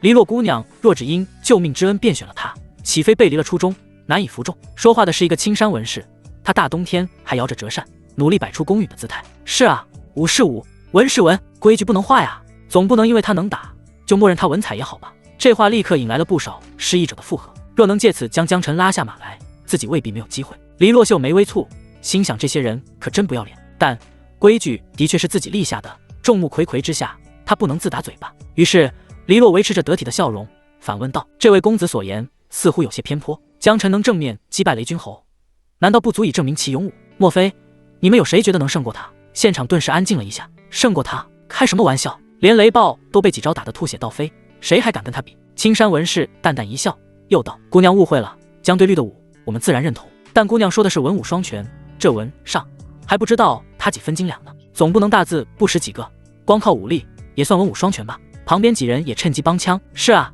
文是文，武是武，他打架再强，也不能算文武双全。黎洛姑娘，你之前可是亲口说了，要出题让大家作诗，一较高下。此事被雷暴打断，如今风波已平，咱们应该继续文斗才对。没错，比到底，这样才公平。”此言一出，得到了不少人的响应。武力上他们是彻底没指望了，但若能在文采上压过江晨一头，说不定还能挽回局面，争取美人的好感。所有人的目光都聚焦在江晨身上，想看他如何应对。江晨却是捧腹大笑道：“你们要继续斗诗？没错，你要证明自己。”众人齐声道：“江晨脸色猛地一沉，之前的平和淡然瞬间被一股痞气与蛮横所取代。斗师，斗你妈了个头！老子练就一身杀人技，来这地方消遣取乐，还要跟你们这些酸儒讲道理比诗词，那这身武艺不是白练了？江晨闷哼一声，然后猛地一脚踹出，哐当，身旁一张木桌应声而飞，杯盘碗碟摔得粉碎，吓得附近的人惊叫着跳开。刚才还群情激昂的文士们，此刻个面如土色，噤若寒蝉。江晨目光如刀，那股刚刚击败雷暴的凶悍气势毫无保留地释放出来。谁要跟我斗师？没人敢接话。江晨嗤之以鼻道：李洛想选谁是他的事，轮得到你们这些阿猫阿狗指指点点？他邀请我作甚，还需要你们同意？是我们冒失了。壮士说的对。不少人都尴尬地笑着，回想起雷暴吐血的惨状，谁还敢放半个屁？黎洛望着江晨，不禁目光忽闪，一颗心如同小鹿乱撞。这个男人可真是不走寻常路，相比于别人的虚伪矫饰，这种毫不掩饰的强势和蛮横，反而更让他感到安心和心动。江晨环视一周，见再无人敢聒噪，便拉着黎洛的手准备上楼。等，就在此时，那青衫文士或许是觉得太屈辱，竟鼓起勇气起身，厉声斥责道：粗鄙、野蛮、无礼！说到底，你就是胸无点墨，毫无文采，只能倚仗蛮力震慑我等。江晨脚步一顿，似笑非笑道：你不服，你不怕我砍了你？被这道目光盯着，青衫文士双腿发软，但话已出口，众目睽睽之下，他只能硬着头皮，梗着脖子道：没错，我就是不服。你纵然砍了我，也改变不了你配不上文武双全的事实。江晨哈哈大笑道：呵，倒是有几分硬骨头。你不是要比诗吗？那我就给你个机会。什么？此言一出，所有人都感到不可思议。他竟然答应了。这个刚才还一脚踹翻桌子，大骂斗你妈了个头的粗鄙莽夫，居然真敢跟人比试。黎洛也惊讶的掩住朱唇，美眸中充满了好奇与探寻。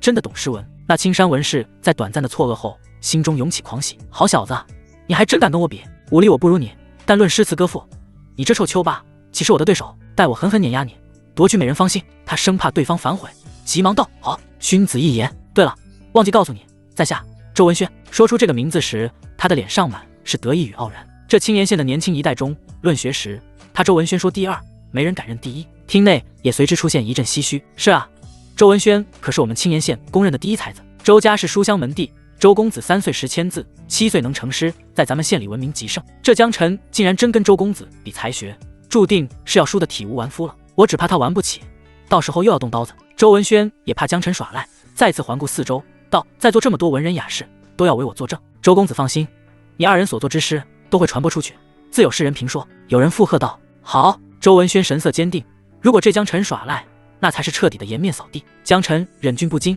扫视众人道：还有谁不服的？可以一起来。众人一时有点茫然，这家伙到底是真的有点墨水，还是纯粹嘴硬？不过他们都不想跟江晨争了，有周大才子在，其他人也没有出面的必要了。既然如此，那就是只有我和江晨比试了。请黎洛姑娘出题。周文轩冲黎洛微微拱手，信心十足地道。说完，他又特意补充了一句：相信黎洛姑娘出题一定会很公允。黎洛柳眉微蹙道：周公子难道是觉得我会帮江公子作弊？我与他也不过刚相识罢了。周文轩笑了笑道：周某没有这个意思，只是随口一说。黎洛轻哼一声，看了一眼满地狼藉、翻倒的桌椅、飞溅的酒菜、碎裂的杯盘，然后淡淡道：眼前之景便是题目。众人暗暗点头，这个好，绝对没有提前透题的可能。且看这二人如何发挥吧。还用看？肯定是周公子完胜。也对，这江晨一介武夫，怎会懂什么诗词歌赋？周文轩也是拍手叫好道：此题甚好，那我先来吧。旋即他围着过道踱步，故作沉思状，摇头晃脑的吟道：欲斩琼浆碎华庭，狼藉一片不忍惊。狂屠屠城匹夫勇，雅乐难敌刀兵鸣。可叹风月地，化作演武场。斯文扫地进。诗成，几个与他相熟的文人立刻捧场的叫好：好诗好词，切景切题。是啊，将眼前之景与斯文扫地之感道尽，妙，不愧是周公子，几不成词，绝了。周文轩听到这些赞许，不禁神色得意，挑衅地看向江晨。他自以为此诗既描述了眼前的场景，又暗讽了江晨是破坏风雅的狂徒，匹夫，利益上也占了上风。黎洛的脸色却不太好看，此人的才学的确不错，成诗极快，内容也算应景工整，但格调不高，气量狭小，实在是不要脸。但也不得不承认，这首诗一旦传出去，江晨的名声就臭了。他不禁有些担忧地看向江晨，其他宾客也是兴致满满，想看他如何应对，是绞尽脑汁的应对，还是气急败坏的动武？如果动武，江晨将会遭到更多的骂名，反而把周文轩的地位推向新的高度。江晨，要不多给你一个时辰时间想想？周文轩故意大声说道。江晨朗声长笑，声震屋瓦，那笑声中充满了豪迈与不羁。接着他大步走到场中，声若金石，铿锵吟诵：金樽清酒斗十千，玉盘珍羞值万钱。停杯投箸不能食，拔刀四顾心茫然。仅仅4句，满场皆静，所有人都被这磅礴气势所摄。开篇前2句以夸张笔法疾言艳引之奢华，对应了眼前的场景，完全不同于周文轩写的一片狼藉。视角不同，格局不同，看到的东西也不同。单是这2句就已分高下。下2句笔锋斗转，拔刀四顾心茫然，一股英雄无用武之地的玉帛之气喷薄而出，且正符合江辰的戎马身份。诗的意境瞬间从醉春楼的方寸之地拉到了壮阔的天地之间，这格局太高了。宾客们原本对江辰满脸不屑，此刻却由衷叹服。江辰语调陡然昂扬，带着一股劈开混沌的锐气。欲渡清河冰塞川，将登北邙雪满山。闲来垂钓碧溪上，忽复乘舟梦日边。静，厅内瞬间陷入安静。竟然还有吗？这4句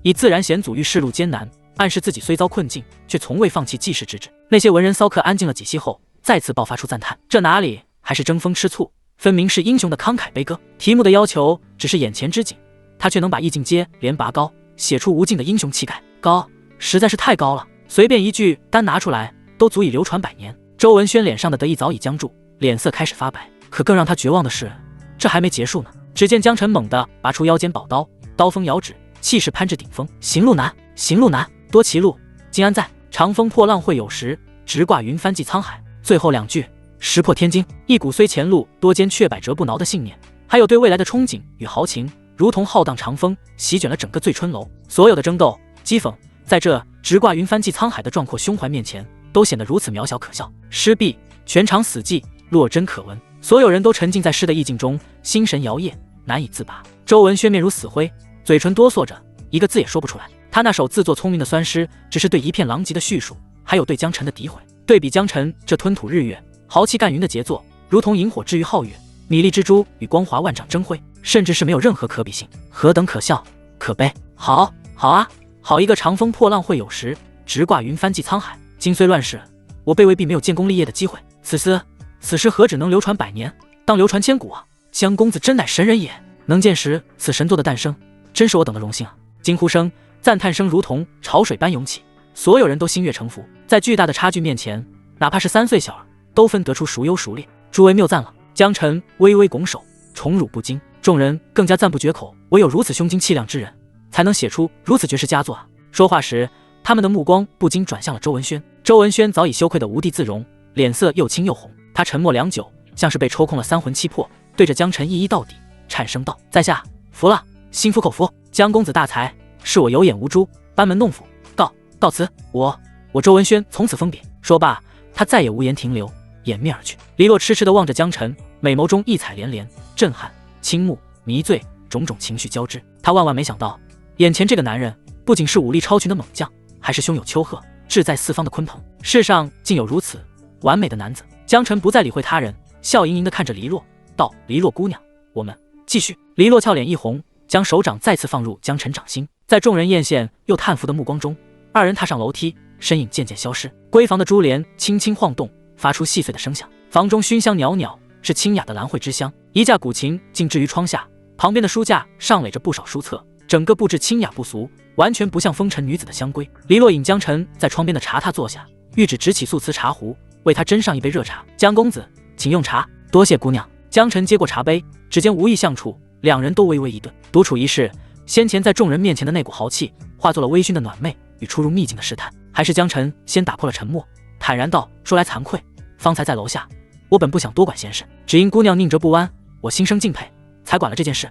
定，恭喜宿主完成娶妻任务。定，恭喜宿主完成娶妻任务，防御提高10点，新增技能奇术精通。宿主江辰，伴侣苏月禅、柳红、谢云舒、顾念微、夏玉、黎洛。体力72，精神69，力量71，防御78，敏捷72。技能夜里猛，杀意感知，射术精通，鹰眼，前行姿态，初级骑术精通。骑术精通，人马合一，欲骑如御己。宿主可驯化世间一切马匹，且当宿主骑乘时，可如臂10指。奖励到账，江辰很满意。本来他还担心黎洛是青楼女子，并不能触发奖励呢。这次的奖励依旧很实用，10点防御的提升，让他最短板变成了最长板。骑术精通在战场上作用自是不必说。江辰收起杂念，眼前的系统界面消失，接着他微微侧身，目光掠过颈背边缘那抹嫣红，心中不免多了几分惊诧。尽管黎洛是清官人，可以挑选客人，但这里终究是醉春楼，是风月场，他身处其中，竟还是完璧之身。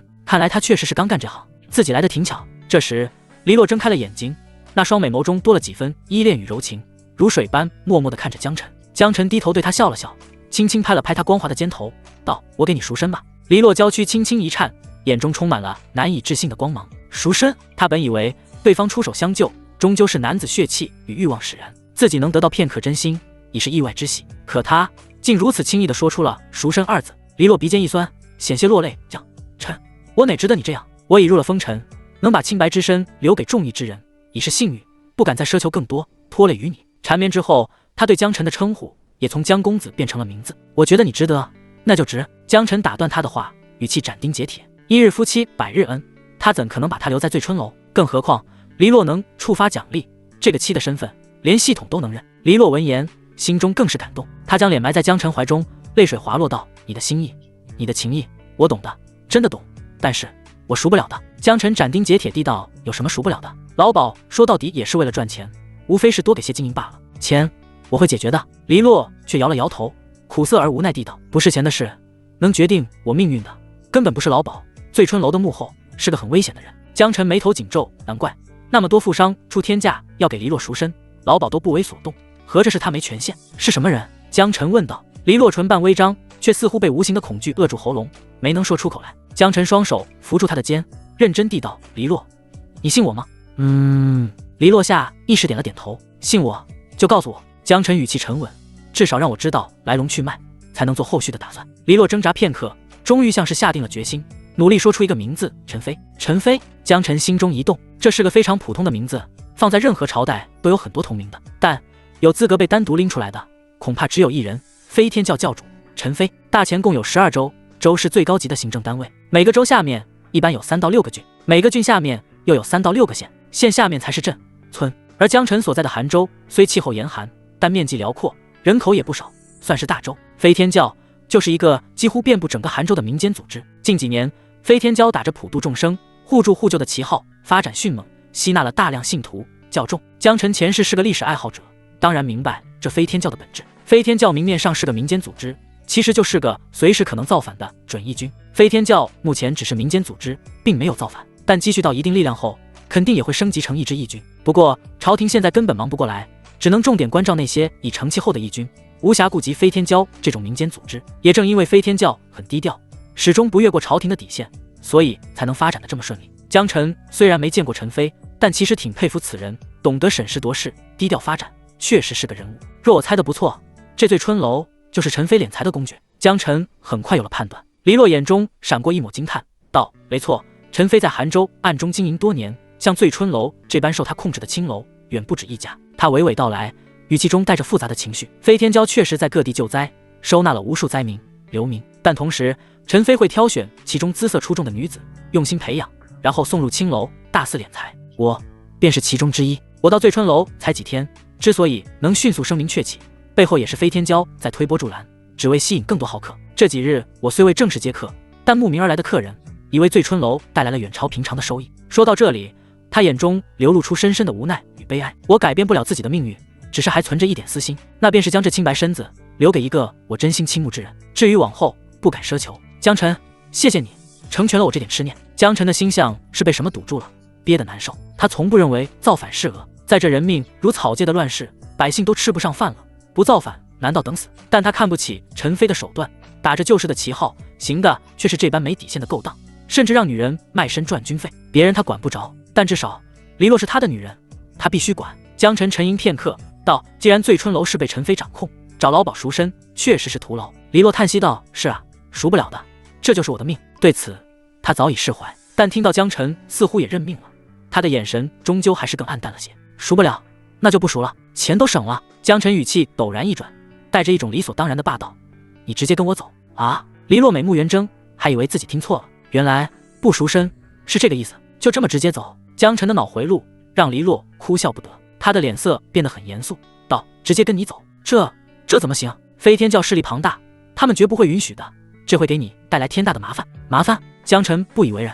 黎洛，你可能是被洗脑了，把陈飞想得太无所不能。你的意思是？黎洛露出倾听之状，江晨正色道：“这陈飞最大的优势就是他还没反，所以能安稳发展，积蓄力量。但没反也是对他最大的限制。没反，他就还必须遵守大钱的规矩。我职位虽不高，也是大钱军官。为了一个女人，他不可能挑衅军方，那样只会提前暴露野心。花魁，他大可以重新培养，这笔账他会算的。”黎洛若有所思，喃喃道：“好像有道理，是我对他的畏惧太根深蒂固，以至于下意识就慌了。”江晨笑了笑道：“至少在他公开造反之前，不可能做冒险或出格的行为，而等他真的造反了，就要正面与大钱军队交战，更没心思管一个花魁。”黎洛紧绷的心弦不禁松了不少。江晨又道：“当然了，以上只是理性的推断，即便他真要报复我，我也不可能认怂。我这个人头铁，见不得自己女人吃苦，见不得自己女人吃苦。自己女人这4个字令黎洛心头一颤，原来在他心里，自己从来不是露水情缘的过客。这个男人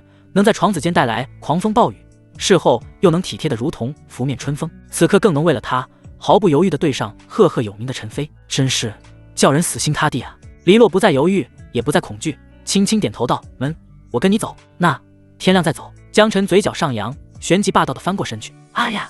一声惊叫，青丝再度交缠。次日清晨，天色微亮，江晨带着黎洛径直向醉春楼外走去。黎洛换上了一身素雅的常服，脸上未施粉黛，却更显清丽绝俗。他低着头，紧紧跟在江晨身侧。可刚走到前厅，老鸨就带着几个护院急匆匆地堵住了去路。“哎呦，我的江公子，这是要带我们家黎洛去哪儿？”老鸨挤出一个比哭还难看的笑容。“去哪儿？自然是回家。”江晨理所当然地道。老鸨连声道：“黎洛可是我们醉春楼的花魁，不能带走，也不赎身的。”江晨神色淡然，反问道：“赎身？谁说要赎身了？”老鸨一愣：“啊，那您这是？”江晨理直气壮地说道：“我不给钱，那就不算赎了。”啊！老鸨差点一口气没上来，脸上的粉都要气掉了。昨晚那雷暴已经很霸道蛮横了，这江晨打退了雷暴，本以为是个老好人，没想到是个更坏、更不要脸的。老鸨指着江晨，哆嗦了半天，才尖声道：“光天化日之下，你想强抢我醉春楼的姑娘不成？”他身后的几个护院也是面露凶光，蠢蠢欲动，但一想到昨日江晨展现的恐怖武力，又不敢真的上前。江晨懒得再多费唇舌，眼神一冷：“要么我现在直接带他走，要么你开个赎身的价格，我可未必不能给。”老鸨被江晨气势所慑，又瞥见那柄令人胆寒的宝刀，再想到江晨还是军官，只能暗暗咬牙，决定认栽。眼前的局面早已不是他能处理的了。接着他挤出一个比哭还难看的笑容，道：“江公子，这是说的哪里话？你既然与黎洛两情相悦，妈妈我成全便是。至于赎身，谈什么钱，岂不伤了和气？”老鸨心里盘算的清楚，真要开价，这煞星估计也给不了几个字，说不定反而激怒他，不如做个顺水人情，至少面子上好看些，也省得的罪人。事出有因，教主就算知道也不会苛责的。你这老婆娘倒是圆滑。江晨呵呵一笑，便牵着黎洛的手，坦然走出大门。跨出门槛，清晨的阳光扑面来，黎洛微微眯起眼，感受着久违的暖意，心中对未来的迷茫也变成了期待。离开醉春楼，江晨朝着罗马市走去。“我们先去买匹马吧。”“啊，买马？”黎洛的眼眸中闪过一丝惊讶。对寻常百姓而言，马是极其奢侈的，骑马也是一项颇为珍贵的技能。在军中，骑兵更是地位超然的存在，堪称军中骄子。青岩县兵员2000多，压根就没有骑兵这种东西，而江晨竟然会骑马。江晨只是淡淡一笑，并未多解释，略懂一二。现在他有了骑术精通，骑马回家肯定要快多了。买马的钱反正也不缺。江晨、黎洛刚到马市，一个尖嘴猴塞马商便迎上来。他目光扫过江晨的佩刀和黎洛的姿色，心下判定这是位舍得花钱的主，于是热情洋溢地道：“这位爷要看马吗？”江晨点点头：“那您可来对地方了，咱这儿刚到了一匹北的好马。”马商殷切地引路来到一片马厩前，逐个介绍过去：“您看这匹，耐力十足，日行百里不费劲。再看这匹，性情温顺，最适合您这样的贵人骑乘。还有这匹，可是有西域血统，您看这骨架。”马商口若悬河，把每一匹马都吹得天花乱坠，但报出的价格也一个比一个惊人，最便宜的都要20两。江晨之前买了小桃当丫鬟，也才花了8两银子而已。马比人贵，难怪骑兵如此稀少。介绍了一圈，马商见江晨似乎兴致不高，便把他引向几匹真正品相上乘、性格温驯的好马，但价格也极高，都奔着上百两去了。江晨只是想买一匹马用来通勤，倒也没必要花太多。他的目光越过这些好马，落在边缘一个单独的马厩，里面拴着一匹通体乌黑的马匹，品相一样不错，但这匹马的脾气明显很不好，人还没靠近，他就烦躁地打着响鼻，不断刨动蹄子，眼神中充满了警惕与不驯。江晨心中了然，马的价格、品相固然重要，但性格更是关键。一匹脾气烈的马，难以驯服，还容易伤人，即便身强体壮，价值也要大打折扣。但他身负骑术精通，不仅擅长骑马，也能驯服世间一切马匹。在他这里，脾气差就不是缺点了，反而能大大提升性价比。这匹马怎么卖？江辰指了指黑马。马商闻言，先是一愣，接着心中狂喜，他竟然看上这匹黑马。这黑马的性子太烈，都不让人靠近，来了快1个月，踢伤了好几个人，一直砸在手里。今天总算遇到个不懂行的冤大头了。马商强压嘴角的笑意，继续吹嘘道：“哎呦喂，公子真是慧眼识珠啊！这匹宝马名为赤电，也就是遇到您这样的明主了。您看他这粗壮的大腿，这宽阔的背脊，奔跑起来必定追风逐电。”江辰暗自发笑，一匹烈马，还整出名字来了。赤电，还别说，取得有模有样的，不用多说，直接报价就行，合适我就买，不合适就走。江辰干脆利落地道。马商眼珠一转，伸出一根手指道：“此等宝马，至少需100两银子。”江辰直接被气笑了，你逗我玩呢？那边几匹性格温顺、调教好的上等马，也就100两左右。你这赤电马，脾气差得像爆竹，一点就炸，也能值100两。马商脸上笑容一僵，辩解道：“公子，话不能这么说啊！你看这品相，这骨架，百里挑一啊！性子烈，说明有劲，妥妥的千里驹啊！”江辰调侃道：“行啊，说得这么好听，现在你上去骑一圈给我看看呗。只要你能稳稳骑上去走一圈，这100两，我二话不说，立刻付钱。”马商的脸色尴尬无比，脚下不自觉地往后挪了半步。他比谁都清楚这马的烈性，哪个驯马师来了都是鼻青脸肿走的，自己这把老骨头上去，怕不是要被直接摔散架。这个嘛，马商支支吾吾，怎么不敢？江辰似笑非笑地道：“那行，我们降低点难度，你也不用骑上去，就走过去拍拍他。他若是乖乖的不发脾气，不动蹄子，这100两我认。”马商被江辰的话价在了那里，周围还围了不少看热闹的人，指指点点。他脸上青一阵白一阵，但一想到银子，还是心一横，暗暗给自己打气，有什么可怕的？畜生终究是畜生，老子养了你这么久，拍一下还能真反了不成？行，那你可瞧好了。马商挽起袖子，小心翼翼地靠近赤电。赤电察觉到生人靠近，立刻警惕地转过头，耳朵向后抿起，发出低沉的警告声。马商咽了口唾沫，嘴里念叨着：“乖马，是我。”他颤抖着伸出手，想快速轻拍一下马臀，就缩回来。然而他才刚抬手，都没能实在地拍下去。挥！赤电发出一声暴怒的嘶鸣，猛然弹出，势大力沉，砰一声闷响，马商下意识退走，却根本来不及，一股巨力狠狠轰在他的大腿上，整个人被踹得离得倒飞出去。哎呀！马商抱着大腿蜷缩成一团，嗷嗷惨叫，疼得满头都是青筋。周围响起一片惊呼和笑声。哎呦，真踢啊！这马性子也太烈了，这么烈的马，谁敢买啊？买回家杀了吃肉，那也太亏了。马商的脸色更加难看，只能假装听不见。江辰笑盈盈地看着他，道：“要不你重新报个实价？”马商知道碰上行家了，只能忍痛站起来，摆出一副痛心疾首的模样。哎，罢了，我看你也是真心想要，是个懂行的，那我也不跟您报虚价了，60两，成本价给你，就当交个朋友，如何？江辰心中盘算，60来两的价格倒是算合理范围，毕竟这马就算脾气差，体型品相摆在这里，价格不可能太低。如果对方一开始就报60两，他可能也就爽快买了，但这奸商开口就是100两，心太黑。江辰也是毫不客气，直接竖起3根手指道：“30两，我最多给你30两。30两。”马商像是被踩了尾巴，声音都尖了：“您这价砍得也太狠了，直接对半砍，我连本钱都回不来。”江辰不咸不淡地道：“本多少是你的事，今日这马连你都踢，这么多人都看着，除了我，谁还敢买？”马商的脸皮抽了抽，看了看附近围观的人群，是啊，这么烈的马，大家都看在眼里，以后想骗人都骗不了，想卖出好价几乎不可能了。继续养着，每天还要消耗草料，留得越久，亏得越多。看来他不愿意卖。黎洛，我们走。江辰不再多言，拉着黎洛就走。马商一跺脚，终于急了：“公子爷，留步啊！我也没说不卖啊！哎呀，30两就30两，卖你！”江辰这才留步，取出30两银子递过去。马商接过银子，心里一块大石落地，虽然肉痛，但总比砸在手里强。不过刚被踢了一脚，他连接近赤电都不敢了，干笑着道：“这马，要不您自己牵走？”“没问题。”江辰爽快走向马厩。马商一边捂着大腿，一边在心里恶毒地诅咒着：“这畜生连我都踢，你要牵他，他肯定更会踢，让你砍价这么狠，最好他一脚踢断你的肋骨。”哼！他瞪大眼睛，期待着江辰被狠狠撂蹶子时，不可思议的一幕发生了。方才凶悍无比的赤电，在江辰靠近时，竟莫名的安静了下来。那躁动不安的蹄子不再刨地，警惕竖起的耳朵也放松了下来，只是用那双乌黑的大眼睛静静地看着江辰。江辰从容解开了缰绳，接着像是安抚老朋友一样，拍了拍赤电结实的脖颈。赤电非但没有抗拒，反而主动低下头，用脸颊和鼻子亲密地蹭着江辰的手掌，喉咙里发出舒适的呼噜声，尾巴还悠闲地轻摆动。江辰很满意，骑术精通，无条件驯化一切马匹，系统果然没有虚假宣传。这怎么可能？马商使劲揉了揉眼睛，几乎以为自己出现了幻觉。这还是那匹见人就踢六亲不认的疯马吗？如果他一直这么温顺，以他这身绝佳的品相，卖个150两都没问题啊。对了，一定是巧合，这畜生肯定是暂时没反应过来。马商在心里疯狂否定，死死盯着江晨，等他骑上去，马感觉到重量，肯定会发狂，把他狠狠摔下来。仿佛是为了回应马商的期盼，江晨直接拉住缰绳，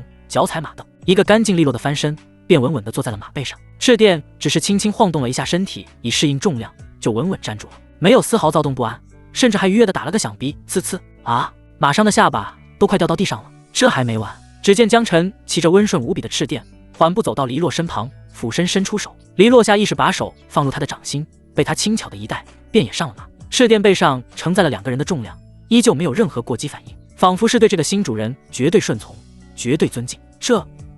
这是见鬼了！马商只觉得眼前发黑，胸口发闷，这么极品的马，自己竟然30两就给卖了。啪！江晨轻拍赤电，潇洒离去。马商却只能捂着剧痛的大腿，在原地捶胸顿足，然后冲那些看热闹的人吼道：“看什么看？不买马的不许看！走开走开！”驾！出了马市，赤电也是能施展速度了，报警了。江晨在黎洛耳边低语一声，随即双腿一夹马腹。下一刻，黎洛只觉一股强大的推背感传来，耳边风声呼啸，那黑色骏马猛地窜出，越跑越快，在城外的官道上纵情奔驰。道路两旁的树木飞速向后倒退，却并没有颠簸与失控，马背异常平稳。江晨操控着骏马，时而加速冲刺，时而灵活地避开路上的坑洼与碎石，人马合一，如履平地。这骑乘之术竟能达到这种程度。黎洛一开始还有点慌张，很快就适应了，感受着江晨掌控一切的从容，他心中的震撼无以复加。武功高强，文采风流，就连骑术也如此炉火纯青，这个男人还有什么不会的？策马奔腾，江晨很快就回到了白山村。高大的黑马在这穷乡僻壤极为扎眼，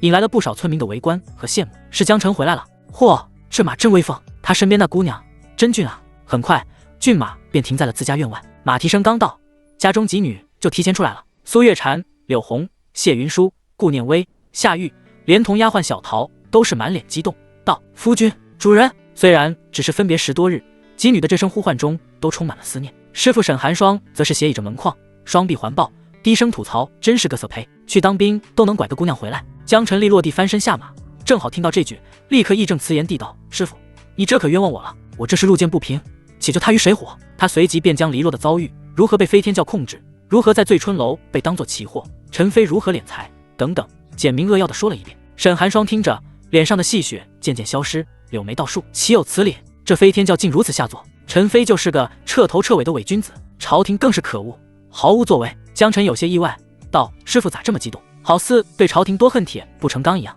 沈寒霜眼神闪烁了一下，道：“我同为女子，听到黎洛的遭遇，自然更看不惯。”也对，江晨笑了笑，然后对黎洛道：“黎洛呀，你不用太拘谨，来跟家里的姐妹们都认识一下。”黎洛压下心中的忐忑，对着风姿各异的几女盈盈一礼，声音清越动听：“黎洛见过各位姐姐妹妹。”苏月禅坐为大姐，率先上前，温柔地扶起她道：“妹妹不必多礼，既然来了，以后就是一家人。”其余几女也是面露笑容，点头致意，她们的心思都很通透，瞬间就明白了夫君的态度。上次带回来的小桃，虽然夫君也很疼爱，但进门时毕竟是丫鬟的身份，而这位黎洛姑娘，夫君却默认大家以姐妹相称，其中的差别不言而喻。互相交换了一个心照不宣的眼神后，几女心中也没太纠结，反正这个家早已是百花齐放，不多这么一朵，保不齐哪天师傅变成媳妇，他们都不会意外。好了，夫君难得休沐回家，咱们一起做点好的给夫君吃吧。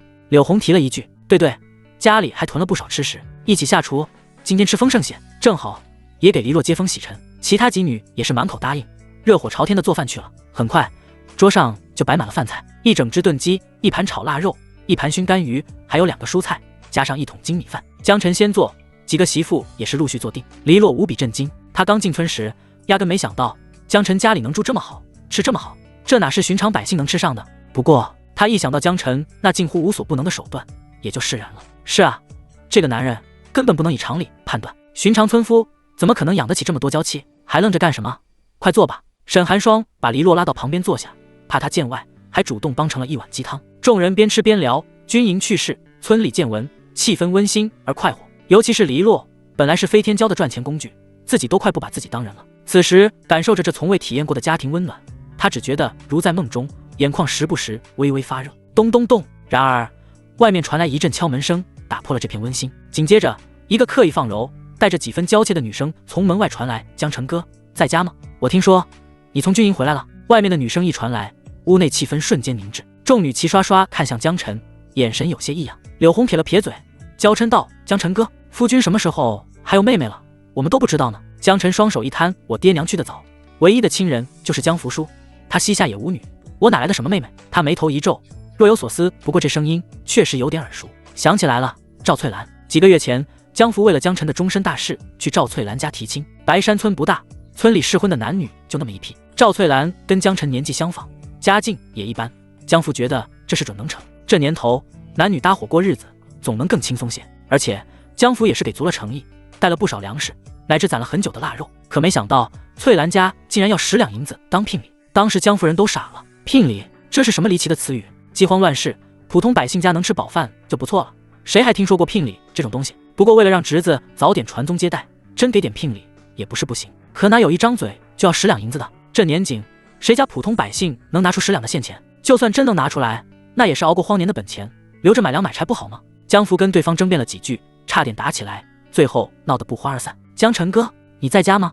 我进来了哦。门外，赵翠兰试探性地将头伸进大门，然后径直走了进来。她目光快速扫过崭新的院落，心中涌现嫉妒与后悔。这么好的房子，住起来得多暖和，多舒服啊！当初他家不仅拒绝了江家的提亲，还在村里贬低江晨癞蛤蟆想吃天鹅肉。可自从10多天前江晨盖了气派的新房，他就开始不平衡了。但江晨已经娶了好几个媳妇，他赵翠兰好歹是村花，怎么能去当老小？所以他忍了。可今天听说江晨竟然骑着高头大马回来了，连马都有了，赵翠兰彻底坐不住了。他母亲也怂恿他说：“傻闺女，那新房就该属于你，你要去重新夺回来。”那江晨虽然娶了好几个，但都是来路不明的流民，身份低贱。你可是白山村土生土长的好人家姑娘，根正苗红，你去了他家，凭你的条件和身份，肯定还是正气。而且那江晨当初主动来提亲，肯定是对你念念不忘。男人都是贱，得不到的才是最好的。你现在去，稍微给他个台阶下，他肯定急不可耐的要把你娶回家供着，对你百依百顺。赵翠兰越想越觉得母亲说的对，没错，江晨发达了，身边却只有些流民女子，心里更惦记自己。于是她精心打扮了一番，提上篮子，自信满满的来了。赵翠兰进了院子，刚好江晨也从正房里出来了。房门打开，里面飘出一阵饭菜的香气。赵翠兰下意识吞了一下口水，接着脸上绽放出菊花般的笑容，亲昵地喊道：“江晨哥。”哥字刚出口，他的笑容却又僵住了。只见江晨身后跟着一群莺莺燕燕，或娇艳，或清冷，或温婉，个个美若天仙。赵翠兰虽然自诩村花，今天还特意梳妆打扮了，但此时也是忍不住自惭形秽，几乎不敢直视己女。不过她立刻想起母亲的话，江晨哥当初可是主动来提亲的，他心里有我。这些女人不过是流民，身份低贱，只是运气好才被收留，哪有资格跟我对比？于是赵翠兰重拾自信，语气带着刻意的熟人道：“上次就听说江晨哥盖了新房，我本来想给你送点新家礼物，可惜你又早早去了军营。刚才听村头老汉说你回来了，我就赶紧来看你了。”江晨淡淡一笑：“哦，这么客气呢？不客气，不客气，咱俩谁跟谁呢？”赵翠兰立刻顺杆爬，试图拉近关系。然后她掀开了篮子上盖着的布，很暖心的道：“看我送你的礼物，我亲手做的。”嚯，这多不好意思！江晨抬眼一看，居然是一摞烙饼，还冒着热气。如今普通人家能吃上粗粮、糠团就很不错了，这一篮子用面粉做的烙饼，确实算是下了血本。几女都对这一图明显的赵翠兰心生排斥，不想与她有太多瓜葛，更不愿收这东西。谢云舒最为牙尖口利，率先站了出来，用疏离的语气说道：“这可太破费了，咱们怎么好意思收你的礼物呢？”“是啊是啊，不能收不能收，赵姑娘你还是拿回去吧。”其余几女也是连声说道，好似在宣告女主人的身份。赵翠兰的脸色有些尴尬，心里暗骂道：“老娘给江晨哥送礼，你们操什么心？等老娘当了正妻，非得好好立规矩，狠狠收拾你们。”心里这么想，她脸上依旧是和煦的笑容。“哎呀，这不算什么，就是点家常便饭。江晨哥当兵这么辛苦，吃点好的补补怎么了？”江晨哈哈一笑，目光扫过那篮饼，爽朗地道：“这事不算什么，那我也就不客气了。”赵翠兰心中一喜，却又像是吃了苍蝇一样，有点膈应。喜的是江晨收了礼物，膈应的是江晨偏要来一句确实不算什么，显得自己这份礼物好似不值一提。夫君，这几个媳妇则是心头一紧，神色复杂。难道夫君真对赵翠兰有意思？可夫君虽然喜好美色，也不至于来者不拒吧？这赵翠兰只能说勉强有点姿色，但跟家里的姐妹比，差的也太远了。更何况她明显有所图谋，不是过日子的人。就在他们心思浮动之际，江晨接过一篮子饼，释然往屋里走。正好我想吃饼了，屋子里那盘炒腊肉，等下用来卷饼吃，肯定嘎嘎响。几个媳妇哑然失笑。好吗？夫君原来真是单纯，想吃饼，压根不在意赵翠兰是什么意思。你敢送，我就敢要。赵翠兰的脸皮却是抽了抽，暗道不是，你拿着饼就走了，不该跟我说点什么吗？就算你不提一下提亲的事，好歹喊我进屋坐坐吧。眼看江晨真要回屋吃饭了，赵翠兰急忙喊道：江晨哥，怎么了？江晨扭头疑惑道：礼物和心意我都收了，你要不先回家呗？外面怪冷的。外面怪冷的。这貌似关切的话语，却让赵翠兰的脸都绿了。冷你不让我进屋，我都主动给你机会了，你就不知道接一下？真是个榆木脑袋，不解风情。赵翠兰暗自跺了跺脚，也顾不得什么矜持了，索性把话挑明，脸上挤出几分羞涩和歉意。江晨哥，不久前你和江福叔去我家提亲，我娘的态度可能有点不太好，说了些不中听的话。江晨一拍大腿，大度地道：哎呀，我当什么事呢？都过去了，你这不是送饼来了吗？就当是道歉了。赵翠兰心中莫名有些恼火，暗道：抱歉，你还真觉得我家做错了？什么脑子？她强忍着骂人的冲动，脸上认真地道：实话跟你说吧，其实当时我娘对你要求那么多，也只是想试试你的诚意，看看我在你心中的重要程度，并不是真的想要那10两聘礼。江晨暗自惊叹，这话术怎么有种跨越时空的熟悉感？赵翠兰轻叹一声，语气带着委屈和无奈，而且我娘的意思也不代表我的意思，其实我对你还是很有好感的。她适时地低下头，声音渐小，只是我娘当时那么说，我作为女儿总不能当场跟她唱反调，那也太不孝了。对，没错。江晨连连点头，附和道：都是你娘的意思，我明白。呵呵。赵翠兰心中一喜，赶紧趁热打铁。总之，我跟我娘其实都是很看好这桩婚事的，当时闹得不欢而散，事后我越想越惋惜，心里一直放不下。江晨顺着他的话道：所以呢？赵翠兰目光灼灼地看着江晨，眼神真挚又带着羞涩。经过我这些天的劝说，我爹娘都答应让我嫁给你了，咱们可以商量一下，把婚期定了。他紧紧盯着江晨的脸，期待看到他欣喜若狂的表情。江晨却是深深叹气道：哎，那可不行啊。赵翠兰一愣：为什么不行？我都同意了呀。江晨两手一摊，一脸无奈：我这聘礼还没凑够呢，哪能娶你？赵翠兰一听，心里乐开了花，面上却故作嗔怪：以我两情相悦，还在乎这些俗礼做什么？只要你有这份心，我就知足了，还要什么聘礼？江晨却神色严肃：那怎么行？你都说了，你娘要知道你在我心中的重要程度，我要是连聘礼都不给，岂不是显得我一点都不重视你？这聘礼必须给。赵翠兰心中狂喜，本来她觉得江晨现在发达了，又有新房，又买得起骏马，自己就算不要聘礼也行，反正等成了婚，家里的东西都是自己的。可现在江晨居然坚持要给聘礼，可真是意外之喜，自己没道理不要啊。虽然你这么说，但他假意推辞了一下，然后做出不得已的表情，道：罢了，你话说到这份上，我如果再推辞，就是糟践你了。那这聘礼你打算给多少？还是按原来的10两？他紧紧盯着江晨的嘴唇，心跳加速，仿佛已经看到了白花花的银子。江晨却是眉头一皱，态度坚决地道：10两？怎么可能10两？赵翠兰心里咯噔一下，以为自己要价太高，正想主动降价，却听江晨郑重地道：以你的姿色和咱俩的感情，10两简直是侮辱，至少也得50两。50两？赵翠兰猛地瞪大了眼睛，以为自己听错了，就算是县里的大户人家，也未必能给这么多聘礼吧。不等他反应过来，江晨沉吟道：不行，50两还是配不上你，得100两。对，就100两，少一个子儿都不足以表达我对你的重视。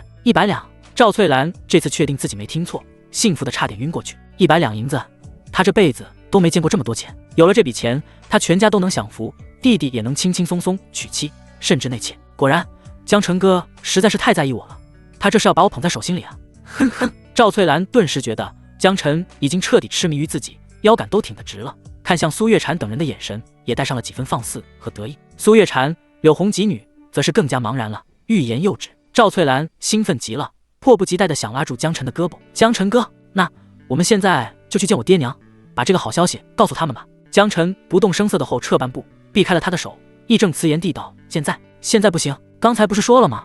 我聘礼还没攒够呢。你的意思是？赵翠兰喃喃道。江晨一拍胸脯道：等攒够了聘礼，我再去你家重新提亲，让你风风光光的。可是100两可不是小数目，得攒多久啊？赵翠兰有些急切。江晨指了指旁边的赤店道：你放心，我如今在军营里混得还不错，攒钱快得很。你看这才10来天，我不就挣了这匹马回来吗？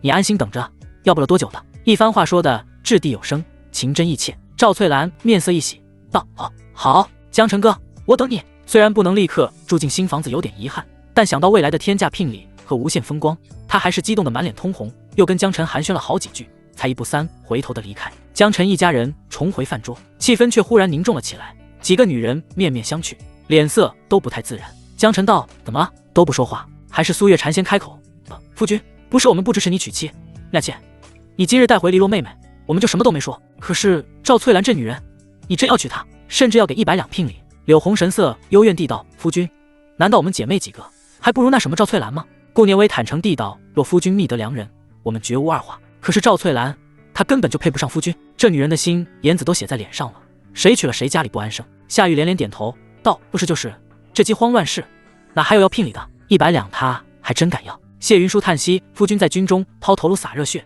好不容易挣点钱，怎么能这么花你？”就连师傅沈寒霜都轻哼一声道：“不弟，你是真饿了。”感受到众女恨铁不成钢的眼神，江晨真是哭笑不得，古代人还是太实诚了点儿。于是他摆摆手，笑着解释：“我跟赵翠兰说着玩的，你们还真信啊？”“啊，说着玩的？”众女不禁一愣，随即仔细一想，好像也是，这是夫君能干出来的事。柳红第一个没忍住，扑哧一声笑了出来，紧张的气氛瞬间缓和。江晨脸色一正，不屑道：“我又不见花100两聘礼娶个捞女回来，你们放宽心就好了。”捞女，众女没听说过这个词，但似乎能脑补出是什么意思。江晨又坏笑着道：“他想要聘礼，让他在家慢慢等着吧，看以后谁敢娶她。”沈寒霜都忍不住轻笑出声道：“你可真是大缺大德。”江晨义正辞严地道：“什么大缺大德？这分明是积德行善，我这么干，省得他以后祸害其他穷哥们，功德无量。夫君的思路总是与常人不同。”几女纷纷露出了轻松的笑容。江晨笑呵呵地道：“吃饭吃饭，还别说，这烙饼真香。”堂屋内的气氛再次变得温馨而欢快，众人正围着饭桌吃得香甜。突然，苏月禅眉头微蹙，放下筷子，用手帕掩住了嘴，发出一阵轻微的干呕。“月儿，你怎么了？”江晨注意到他的异样，关切地道。苏月禅缓了口气，脸上带着些许尴尬，道：“没事，可能刚才吃的有些急，搅了大家兴致，我去旁边坐会儿。”说着，他便想起身离席。可他走到床边坐下，那股反胃的感觉并未缓解，身子又忍不住耸动了几下。几女见状，也都面露忧色：“大姐，你这看着不像吃急了，还是找大夫看看吧。”这时，小桃轻声但认真地道：“要不我先给月儿姐看看吧。”江晨有些惊讶：“小桃，你能看病？”小桃笑着道：“主人忘了吗？我原本所在的许家是好几代传承的医学世家，我常年跟在老爷和小姐身边，耳濡目染，也学了些医术。”江晨喜道：“小桃原来还是个大夫，我真是捡到宝了。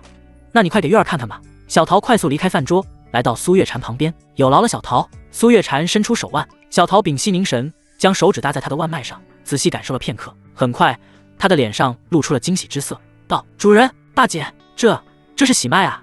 月儿姐有身孕了，从脉象上看，应该是有大半个月了。”此言一出，满是接近。苏月禅微微愣了一下，眼中又有难以置信，又有茫然。其他几女也是呆了一瞬，随即纷纷惊呼：“真的，大姐有喜了！天啊，太好了，我要当姨娘了！”江晨的大脑忽然有些空白，自己要当爹了，好不真实。他两世为人，父亲这个身份对他而言是全然陌生的，但这不真实感只持续了短短一瞬，就被激动所取代，那是源自血脉本能的悸动与喜悦。哈哈！江晨猛地站起身，几步跨到苏月禅面前，轻轻将他拥入怀中，道：“月儿，太好了，我要当爹了，你要当娘了。”苏月禅依偎在他怀里，感受着他的心跳，心头也是涌上浓浓的幸福和即将为人母的羞涩。他从未想过有孕二字会落在自己身上，自己何等身份，竟然要当母亲了。他觉得一切就像是做梦，但原本的人生轨迹早已改变。他想不了太多，也看不到太远，心绪反而平和了下来。他现在只想好好把孩子生下来，好好养大，这就够了。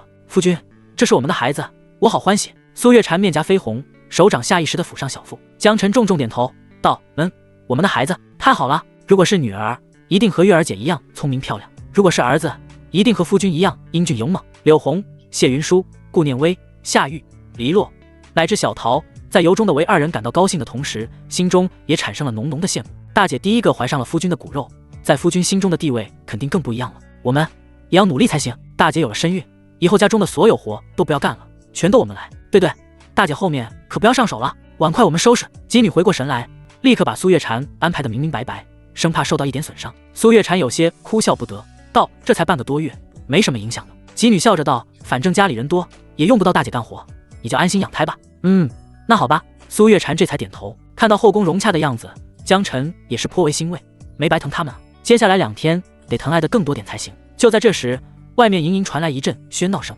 有男人粗鲁的呵斥，还有女人的哭泣和哀求声。沈寒霜反应最快，他正好不想继续看江晨跟几个媳妇温存，便闪身而出，想看看什么情况。江晨心中也是疑惑，侧耳细听，女子的声音似乎有点耳熟，我出去看看，你们待在屋里。于是他丢下这话，紧随沈寒霜之后走了出去。江晨刚出院门，远远就看到村道上有一辆驴车，3个穿着短打、面相凶悍的男人，正有着一个衣衫朴素的年轻女子，强行按在了驴车上，像是要出村。那女子拼命挣扎，声音凄楚：“不要，求求你们放开我！钱我一定会赔给你们的。你们先我回家，我爹重病，我走了没人照顾他，他会死的，求求你们了！”为首一个满脸横肉的男人毫不怜香惜玉，反手就是一个耳光，怒骂道：“贱婢，别给你脸不要脸！你弄坏了我们的贵重丝绸，拿什么赔？把你卖了都赔不起，你只能乖乖跟我们去店里做工抵债。”江晨眉头一皱，做工抵债，这几个男人他也有点眼熟，想起来了，昨晚在醉春楼玩乐看到过店里的各色人物，眼前这3人分明就是醉春楼里的龟公。他们说的去店里做工抵债，怕是要卖身还债。江晨在看那哭诉的女子，眉头拧得更深了，是她，叶芷晴。叶芷晴，江晨对这个姑娘颇有印象。之前他在村口卖狍子肉时，叶芷晴为了给重病的父亲补身体，把母亲的遗物银簪都拿出来抵钱了。当时江晨怜惜她的孝心，还特意答应她日后可以赎回。没想到再次相见，竟是如此凄惨的场景。光天化日之下，竟敢强抢民女，还有没有王法了？沈寒霜见状，顿时柳眉倒竖，厉声喝止。3人骂骂咧咧的停下，带头一个叫刘莽的龟公瞪着眼，恶声道：“哪来的娘们，滚开！少他妈多管闲事！这件必欠债，还钱，天经地义。”另外2男也是没好气地道：“莽哥说的对，他弄坏了我们的上等丝绸，抓他去做工抵债，那是按规矩办事。臭娘们，识相的就赶紧让开，不然连你一块抓！”就在这时，江晨沉稳的声音从后方传来：“哦，按规矩办事，是大钱的规矩，还是你们自己定的规矩？”3人闻声回头，先是下意识想骂人，可对嘴边的污言秽语又咽了下去。江晨，3人的脸色有些难看，像是见了鬼一样。昨晚江晨在醉春楼大展神勇，把雷暴打得落荒而逃，那场面他们历历在目。此时看到这张熟悉的脸，不禁暗暗发怵。叶芷晴顿时抓住了救命的稻草，流着眼泪道：“江晨，救我！”江晨冲他露出一个安心的眼神，道：“今天我既然撞见了这事，自然不能不管。”流氓咬了咬牙，道：“江晨，你欺负人，就算你能打，也不能目无王法吧？”江晨冷冷道：“目无王法？到底是谁目无王法？你们扣押我村里的无辜女子，真当我白山村是想来就来，想走就走的？”流氓红着脸道：“胡说，谁目无王法了？我们醉春楼行事一向都是遵守律法的，开窑子的还遵纪守法了。”江晨嗤之以鼻道：“我不想动手，把人放了，自己滚！”江晨，你欺人太甚！流氓恼羞成怒，狠狠跺脚，却又不敢干什么。叶芷晴见状，很是惊疑，这3个男人本来凶得很，一言不合就动手，现在见了江晨，居然这么老实，只敢耍嘴皮子，甚至狠话都不怎么敢说。江晨戏谑地道：“欺人太甚，哼，我江晨也不是不讲理的人，你们倒是说说，为什么要抓他？”流氓长呼一口气道：“他弄坏了我们的绸缎，你自己看。”说罢，从包袱里丢出几件4式刚缝制好的衣服。叶芷晴连声道：“不是，根本不是，你还狡辩！”流氓怒吼一声，抬手就要打叶芷晴。江晨眉头一挑，一掌甩出，啪！流氓的手臂顿时被打飞，手被肿得发红。叶芷晴，你说？江晨淡淡道。叶芷晴这才娓娓道来，语气带着委屈：“最近我想挣点钱，把母亲的簪子赎回来，就找了个活干。简单来说，就是缝制衣服。这几件衣服我都是严格按照他们的要求缝制的，可今日他们来取货，非说我缝得不好，糟蹋了料子。”听到这里，沈寒霜拿起几件崭新的衣服看了看后，大为不满：“这衣服哪里有问题了？这规整程度，这缝制的水平，就算在宫廷中都是上乘的水准。”流氓理直气壮地道，说的好像你很懂一样。你们一伙的，你当然向着他，让你说话了吗？江晨反手就是一巴掌，啪！流氓脸上火辣辣的疼，捂着脸不再插话。叶芷晴继续道：“然后他们就让我赔钱，要赔50两。我手指戳的千疮百孔，一件才赚几十文，哪来几十两给他们啊？这些料子虽好，可就算去买，也要不了这么多钱吧？”沈寒霜气得银牙轻咬。叶芷晴满脸无奈：“我还不上钱，他们就让我去店里做工抵债。我起先以为是酒楼不妨什么的，哪想到会是青楼那种地方，我怎么可能去？然后他们就强行抓你走了。”江晨沉着脸，这3个狗东西恐怕一开始就想了好了要逼良为娼，不管叶芷晴的针线或怎样，最后一定都会被挑刺。要不是自己碰巧撞见这事，他真到了醉春楼，这辈子就毁了。畜生！江晨气不打一处来，扬起巴掌再次抽了出去，啪！流氓另一边脸也是瞬间红肿，嘴角溢出血来。莽哥！2个小弟大急，连忙搀扶住流氓，然后怨毒地道：“江晨，你简直目无王法！”哦，江晨呵呵一笑，手掌再次抬起，啪啪啪啪，连续4个耳光抽在2个小弟的脸上，又多了2颗猪头。呜啊呀呀呜！欺负人，欺负人啊！3人疼得龇牙咧嘴，敢怒不敢言，竟是当场哭嚎了起来，也不知道是疼的还是憋屈的，真是可笑，恶人自己还哭了。沈寒霜翻了个白眼，满脸鄙夷，接着他就把叶芷晴搀扶了下来，解开了绳索。多谢。叶芷晴满脸感激，尤其是看向江晨时，眼神中多了几分异彩。呜，哎呀，不要啊！你们怎么能抢人啊？欺人太甚！你们把人抢走了，我们回去怎么交差啊？太过分了！呜，当兵的都这么欺负人吗？你有种打死我们得了！流氓三人哭得更凶了。江晨被气笑了，道：行了，闭嘴吧，这些料子我帮他赔了。啊！三人一愣，有些不可思议，这个混世大魔王竟然主动愿意赔偿料子钱。可是咱们一开始压根不是为了料子钱，就是为了逼债让他去卖身啊！三人相视一眼，暗暗点头。事已至此，这叶芷晴肯定是带不走了，要是能拿点钱走，也算没白来一趟了。流氓想了一下，道：你真赔哦？那行，这些料子本来他想说50两的，毕竟刚才让叶芷晴赔的就是50两，但话到嘴边他又不敢说出来了。这些料子市价远不到50两，真要50两，这煞星说不定又要动武，还是少要点吧。于是流氓改口道：10两银子，总共10两银子。这些料子你去房市买，差不多也要这个钱了。江晨二话不说，直接掏出一块10两的银锭。流氓大喜，赶紧伸手去接，却不料手还没伸过去，脸上又挨了一巴掌。啪！江晨手里带着银锭，一句砸在流氓的脸上，顿时流氓的牙齿就飞出了2颗，还夹杂着几丝血液。你什么意思？流氓人都傻了，再次捂住了脸。江晨没好气地道：给你脸了是吧？老子给你钱，你还真敢要？你还真敢要？简单一问，让流氓的心态彻底崩了。他又疼又恼火又委屈，眼睛都红了。他心中有万般不甘和咒骂，嘴上却连一个不字都不敢再说，只能从牙缝里挤出几个字：不要了，我们不要了。江晨把那些衣服丢回车上，道：你们的东西带走。是。流氓如蒙大赦，忍着剧痛招呼2个同样肿着脸的小弟离开。这狗屁的白山村，他一刻都不想待了。江晨却再次开口，不悦道：这就走了？流氓浑身一僵，哭丧着脸回头：你还想怎样？江晨淡淡道：叶芷晴的工钱呢？你们是不是忘了？工钱？流氓差点一口气没上来，嗓子都变尖了。我们不要赔偿就算了，还要付工钱？江晨眉头一挑，道：什么？叶芷晴给你们缝制的这些衣服，针脚细密，工艺精湛，是上等手艺。你们说料子损毁，完全是无稽之谈。他付出了心血，难道不该拿钱？流氓胸口堵得发慌，偏偏无法反驳。江晨转向叶芷晴，问道：他们当初答应给你多少工钱？叶芷晴怯生生地道：说好的是每件30文，我总共制了8件。江晨再次看向流氓，目光冷漠，还没开口，流氓就慌了神，赶紧数了一捧钱递给叶芷晴：我们能走了吧？滚！三人连滚爬地驾着驴车逃一样的离开了村子。叶芷晴看着手中沉甸甸的铜钱，眼眶不禁红了。她本以为自己即将坠入无边地狱，没想到不但不用去青楼了，还能拿到工钱，而这一切都是多亏了江晨。她悄悄看了看江晨那张刀削般的面容，心中一股暖流涌动，某种特殊的情愫悄然滋生。江晨的目光转了过来，四目相对，叶芷晴面庞一红，有些羞涩地躲开目光，然后要将钱递给江晨。江晨，这钱是你要来的，给你，谢谢你救了我。江晨将他的手推了回去，正色道：别闹，我要你这钱做甚？这是你用一针一线辛苦赚来的，是你的劳动所得，你安心收下便是。叶芷晴还想推辞，江晨又笑呵呵地道：来说，我也不差这点。看到江晨坚定的样子，他才把钱攥紧，眼神中更加充满感激。稍微平复了一下心情后，他数了一下钱，又道：江晨，现在我有钱了，我想赎回那个簪子。没问题。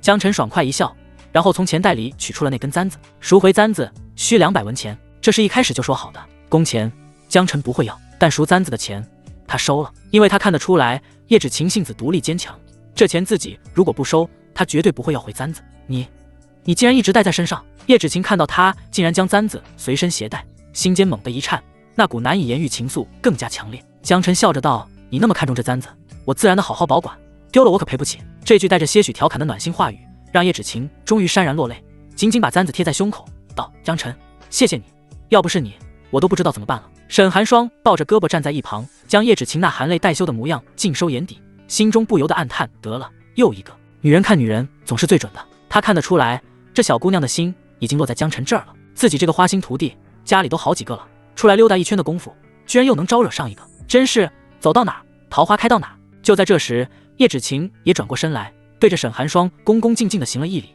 道：也多谢这位女侠，举手之劳，不必挂齿，姑娘没事就好。沈寒霜露出一个客气的笑容。道谢结束后，叶芷晴想起卧病在床的父亲，心中焦急，道：两位，我爹一个人在家，我得赶紧回家看看，他肯定担心死了。沈寒霜道：“徒弟，我先回去了，你跟他一起回吧，免得再出什么变故。”好，江晨点点头，那多谢。叶芷晴刚被抓，也是有点心理阴影，没有推辞，两人便快步朝着叶芷晴家走去。到了地方，江晨发现这住处比想象中更简陋，泥土墙多有裂缝，茅草屋顶也有些单薄，恐怕连御寒都有些费劲。不过里外都收拾得干干净净，井井有条。老爷重病在床，这些肯定都是叶芷晴收拾的。走进屋内，陈设也是简单整洁，墙上挂着几幅字画，那字比例遒劲，风骨嶙峋，画作也是意境清远，颇为不俗。江晨早听村里人提过，叶芷晴的父亲叫叶永瑞，是个读书人，早年就是靠卖字画为生的。只是如今天下大乱，谁还有心思买字？父女俩相依为命，日子也是过得越来越难。爹，我回来了。叶芷晴一边说着，一边快步走向里屋，接着里面就传来他焦急的惊呼：“爹！”江晨听到叶芷晴的呼声，当即一个箭步冲进里屋，只见一个身形消瘦、面容憔悴的老者倒在地上，脸色发白，气息微弱，手边还有一个打翻拐杖，看样子是下床没走几步自己摔的，但不知道是摔死了还是摔晕了。爹，你怎么了？你别吓我呀，爹！叶芷晴惊慌失措地扑到父亲身边，眼泪瞬间涌了出来。江晨立即上前蹲下，深探了探叶永瑞的鼻息，道：“别慌，人还活着。”接着他小心翼翼地将这副枯瘦的身躯扶回床上，一只手掐了掐叶永瑞的人中穴，另一只手轻拍其面颊，低声呼唤：“叶伯父，叶伯父，醒醒！爹，爹！”叶芷晴也在不停呼唤。少顷，叶永瑞的眼皮颤动了几下，发出一声微弱的呻吟：“爹，你醒了！”叶芷晴长长舒了一口气，眼泪却流得更凶了。叶永瑞涣散的目光逐渐聚焦，看到女儿梨花带雨的样子，他立刻急切地道：“晴儿，是晴儿吗？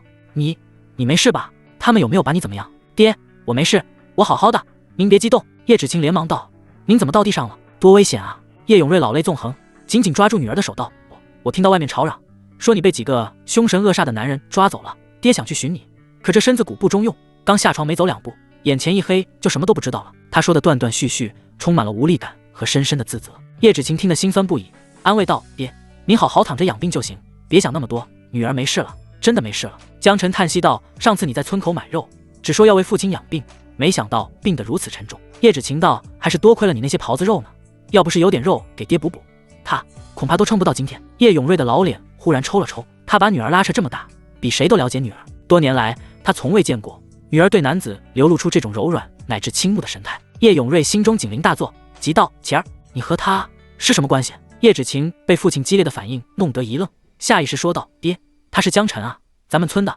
你不知道？我当然知道他。”叶永瑞咳嗽了2声，道：“爹虽然不常出门，但村里最近风头最盛的江晨，我还是知道的。既然是一个村的，又不是什么坏人，爹你这么着急上火做什么？”叶芷晴疑惑道：“就因为是江晨，爹才急。”叶永瑞情绪激动，看向江晨的眼神中充满审视和敌意。他就这么一个女儿，视若珍宝的捧在手心，生怕她受半点委屈。如今女儿也已到了谈婚论嫁的年纪，虽说家境贫寒，但凭着芷晴的品貌和孝顺名声，10里8乡也有不少人家来提亲，其中不乏一些踏实的后生。可叶永瑞自是文人身份，又心疼女儿，总觉得大部分男子都配不上女儿，怕女儿嫁过去会吃苦。他谨小慎微地为女儿挑了又挑，千防万防，却万万没想到女儿的心竟然被江晨给勾走了。这江晨一口气娶了好几个婆娘，早就成了村民茶余饭后的谈资，单是花心这一条就配不上晴儿。退一万步讲，尽管晴儿性格坚强，可没有心眼子，真要是进了江晨内后院，还不得被其他女人生吞活剥了，到时候有流不完的泪，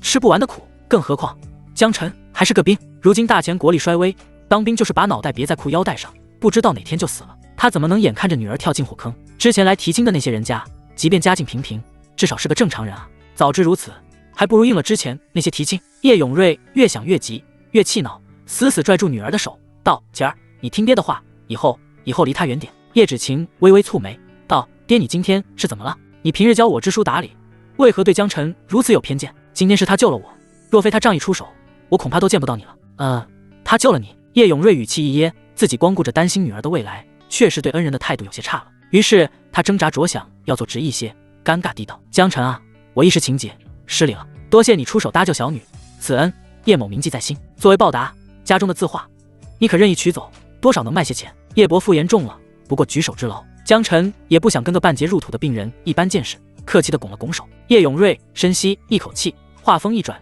语气再次变得坚决：“恩情是恩情，但晴儿，爹还是希望你以后不要与他有过多来往。以后爹会给你觅个好人家，让你有个安稳的生活。”叶芷晴先是一愣，爹原来是这个意思，他是怕我和江晨。想到这里，他的脸颊顿时红了，嗔怒道：你瞎说什么呢？你再这样我就生气了。叶永瑞捶胸顿足，完了，前儿从来都不会跟我顶嘴的，今日为了江晨竟要与我斗气，你真是陷进去了呀！爹，我没有。叶芷晴急得直跺脚，我的乖女儿，你清醒清醒，爹是男人，活了大半辈子，比你更懂男人，你可不要因为一时冲动嫁错了人啊！叶永瑞苦口婆心地道：爹，你过分了，你不想我嫁人，我没话说，可你说这种话不是在贬低江晨吗？叶芷晴努力压住不满，尽可能平和地道。叶永瑞唉声叹气，更加坚定女儿是着了魔，他知道劝不住女儿，于是看向江晨，神色认真地道：江晨，你救了我女儿，我很感激，但求你放过我女儿吧。老头子，我没几天活头了，只希望死前能看到她有个好归宿。江晨饶有兴致地道：叶伯父的意思是我不是个好归宿了？叶芷晴嗔怪道：爹，你教我的礼义廉耻，君子之风呢？叶永瑞一摆手道：爹不管，就算是失了忆，爹也要让他明白，他江晨绝非你的良人。哈哈，我这个人叛逆。江晨哈哈一笑道：叶伯父要是这么说，那您这宝贝女儿我还非娶不可了。叶永瑞本就瞧不上江晨，现在听到江晨如此厚颜无耻的话，更是面红耳赤，彻底没了读书人的斯文。你无耻，果然是山野村夫，粗鄙至极，除非我死了，否则绝不可能让女儿嫁给你。爹，江晨。叶芷晴夹在两人中间，劝也不是，不劝也不是。就在屋内气氛僵持之时，院外传来一个清亮的少年声音：师傅，我来看您了。话音未落，一个穿着粗布长衫、面容清秀的少年便跑了进来，正是叶永瑞唯一的学生冯阳。冯阳是隔壁村的，今年15，家里条件算是稍好的，当然也好不了多少，只是能在糊口之余勉强挤出一点钱粮供他读书，指望着他出人头地。冯阳从小聪慧勤奋，叶永瑞就收了他为学生，分文不收。冯阳也懂得感恩，师父病倒这些天，他几乎日日都来探望，也经常带些吃食来。今日的冯阳脸上带着激动的笑容，一进门就献宝似的道：师父，我给您看一件好东西，您看了一定高兴。徒弟的到来也是让叶永瑞暂时压住了怒火，饶有兴致地道：什么东西？被你说的这么好？冯阳取出一张泛黄的糙纸，恭敬地递给师父：师父您看。叶永瑞疑惑道：这是何物？冯阳一脸兴奋道：师父，这是今天传封了一首诗，据说出自醉春楼，仅1天功夫就传遍了整个青年县周边各县城，读书人都在争相传抄呢。醉春楼。叶永瑞一听这名字，顿时皱起眉头，那等藏污纳垢之所，能出什么像样的诗篇？简直有辱斯文。说罢，他竟要将那糙纸揉碎扔掉。师父，别啊！冯阳急忙抢上前，宝贝似的将纸张抚平，正色道：师父，您先别动气，看看再说。这首诗真的可流传千年，我特意誊抄下来，读了好几遍，越读越是惊叹于诗人的才华和胸怀。叶永瑞多了几分疑惑，自己这学生虽然年纪不大，但才华不错，能让他用流传千年这种评价，这诗或许真有些门道。叶永瑞将信将疑地展开糙纸，目光落在那一列列整齐的黑字上：金樽清酒斗10千，玉盘珍馐值万钱。只是看完开篇第一句，叶永瑞就脸色一变，立即正襟危坐。这几句何等豪迈，何等气象！他迫不及待地继续看下去，浑浊的老眼都瞪大了些。停杯投箸不能食，拔刀四顾心茫然。欲渡清河冰塞川，将登北邙雪满山。闲来垂钓碧溪上，忽复乘舟梦日边。读到一半，叶永瑞已然激动的双手颤抖，原本苍白的鬓脸上竟因为激动而发红。此句竟能把英雄之悲怆写得如此绝妙，连我这把老骨头都几乎感同身受。这对仗，这意境，困境之下，诗人竟有如此不甘沉沦、伺机而起之志。好，妙哉！叶永瑞的呼吸有些急促，连忙去看最后2句：行路难，行路难，多歧路，今安在？长风破浪会有时，直挂云帆济沧海。一句反问，虽是平时的词藻，却将心中的苦闷与彷徨宣泄得淋漓尽致。这最后一句才是石破天惊啊，仿佛于无尽的迷茫中劈出万丈豪情，信念坚定，气魄干云。读完全诗，叶永瑞完全沉浸其中，脸上的病容都被驱散了不少。这哪里是青楼艳曲，分明是志士仁人的凌云壮志。师父，我就说吧，这诗有望流传千年。我就知道师父看到此佳作一定会心情好的。冯阳嘿嘿笑着道：没错，堪称千古佳作呀。叶永瑞有种感叹，我此生若能写出这样的诗篇，那才真是死不瞑目了。师父莫要胡说，您后面的日子还长着呢，也能写出流芳百世的作品。冯阳一脸认真地道：但愿吧。叶永瑞不置可否地笑了笑，自己的水平自己清楚，论才华天赋，他有信心自称大钱的佼佼者。可刚才这首诗，文坛佼佼者是写不出来的，那必须是天纵奇才，在某些特定的机缘下才可能创作出来。不管自己多么努力，都无法强求。人生末年能见识到如此旷世奇作，已是幸事了。叶永瑞稍微平复了一下心情，把精神从诗句的意象中抽了回来。他想起女儿跟江晨的事还没解决，脸色重新板了起来，道：“江晨，你也别怪老朽说话难听。”一边说，他一边指了指自己，又指了指冯阳、叶芷晴身上，语气带着一种文人的骄傲与执拗。你看，老夫是读书人，一生浸淫琴棋书画，虽不敢说有多大成就，但曾经也高中过。我的学生冯阳天资聪颖，走的也是读书明理、科举入仕的正途。我的女儿从小在我身边，耳濡目染，虽不是学富五车，却也知书达理，懂得品鉴诗文。叶永瑞顿了一下，语气更加坚定决绝。所以，他将来要找的夫君，老朽不敢要求对方多么天资纵横、学贯古今，但起码得是个读过书、识过字的人吧，能与他有些共同言语，而非一个粗莽的村夫。这话虽然没刚才那么难听，但其中的界限划得更加清晰。一堵无形的文野之隔的高墙被他高高筑起，把江晨彻底阻挡在外。却不料这番话说完后，江晨还未表态，冯阳却愣了愣，道：“师傅，你刚才叫他什么？”江晨。是啊，是江晨。如何？叶永瑞回道。冯阳睁大眼睛，痴痴地道：“是师傅，这手矿是佳作，就是江晨所作啊。”冯阳睁大眼睛，痴痴地道：“是师傅，这手矿是佳作，就是江晨所作啊。”叶永瑞像是听到了最荒谬的笑话，翻了个白眼，道：“什么玩意？简直胡说八道！这等足以流传千古的神作，怎么可能是一个色鬼村夫所作？绝无可能。”冯阳正色道：“师傅，是真的，很多人都在场，亲眼所见，亲耳所闻，作不得假。那一定是同名同姓。”叶永瑞下意识说道。冯阳又道：“青岩县不大，不至于有2个江晨吧？而且那位作诗的江晨还是个新兵，眼前这位是兵吗？新兵？”叶永瑞心头一颤，如果只是名字相同，或许还能说是巧合，但名字叫江晨，并且还是新兵，那就不该有第2个了。这诗真是江晨做的，但怎么可能呢？叶永瑞猛地扭回头，目光再次投向江晨，眼神充满震惊、茫然，仿佛世界观被震碎。冯阳也是看向江晨，语气激动：“这位兄台就是江晨，敢问此诗的名字是什么？昨日江兄做下此诗，却连名字都没留，如今满城都在议论呢。”“行路难。”江晨淡淡吐出3个字。“行路难，好一个行路难！对，就该是这个名字，太妙了！”冯阳高声赞叹。叶永瑞也是目光一颤，行路难，原来是这个诗名，太契合，太完美了。叶永瑞刚才读诗时就在想，为何这诗没名字，同时他心里也在思考诗名叫什么好，可想了好多，都觉得不行。而当江晨说出行路难时，一切豁然开朗，不需要高深华丽的词藻，这简简单单的行路难就是最好的题目，浑然天成，好4本就该如此。此诗真的是江晨所作，再不必有任何质疑。叶永瑞看向江晨的眼神已经变成了惭愧，他想到自己刚才对江晨说的话，山野村夫、粗鄙至极、色鬼、配不上等等，每一句指责都显得自己多么自负可笑。这个他打心眼里瞧不上的年轻人，早已写出了那首他惊为天人、自愧不如的千古绝唱，而他作为父亲，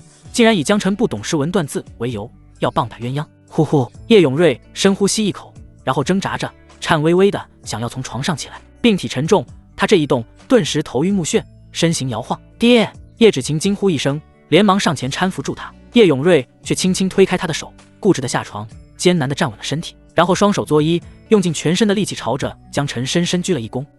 江大才子，老朽迂腐昏聩，枉以读书人自居，实则迂腐昏聩，有眼无珠，将真正的文坛圣人误认为山野村夫，多有得罪，言语无状，还望江大才子海涵。说完这话时，他几乎耗尽了心力，身体微微晃动，若非强撑着一口气，只怕已然摔倒。江晨倒也没有闪避，坦然受了这一礼。等对方直起身，才语气平和地道：“叶伯父大可不必，为人父者，为女儿殚精竭虑，也是人之常情。”这番话不卑不亢，既没有放低自己的姿态，也给了叶永瑞一个体面，透露着超越年龄的成熟与气度。叶永瑞心中更是百感交集，此子不仅才华横溢，心胸气度亦非常人啊！相比之下，我这大半辈子真是白活了，我这身体估计也没几天活头了。钱儿若能将终身托付给他，未尝不是一桩好事。这整个青岩县怕是找不出这么好的后生了。他有学识，有才情，也有能力，肯定不会让钱儿受苦的。念及此，叶永瑞主动提问：“江晨啊，方才你说我这宝贝女儿，你非娶不可，这话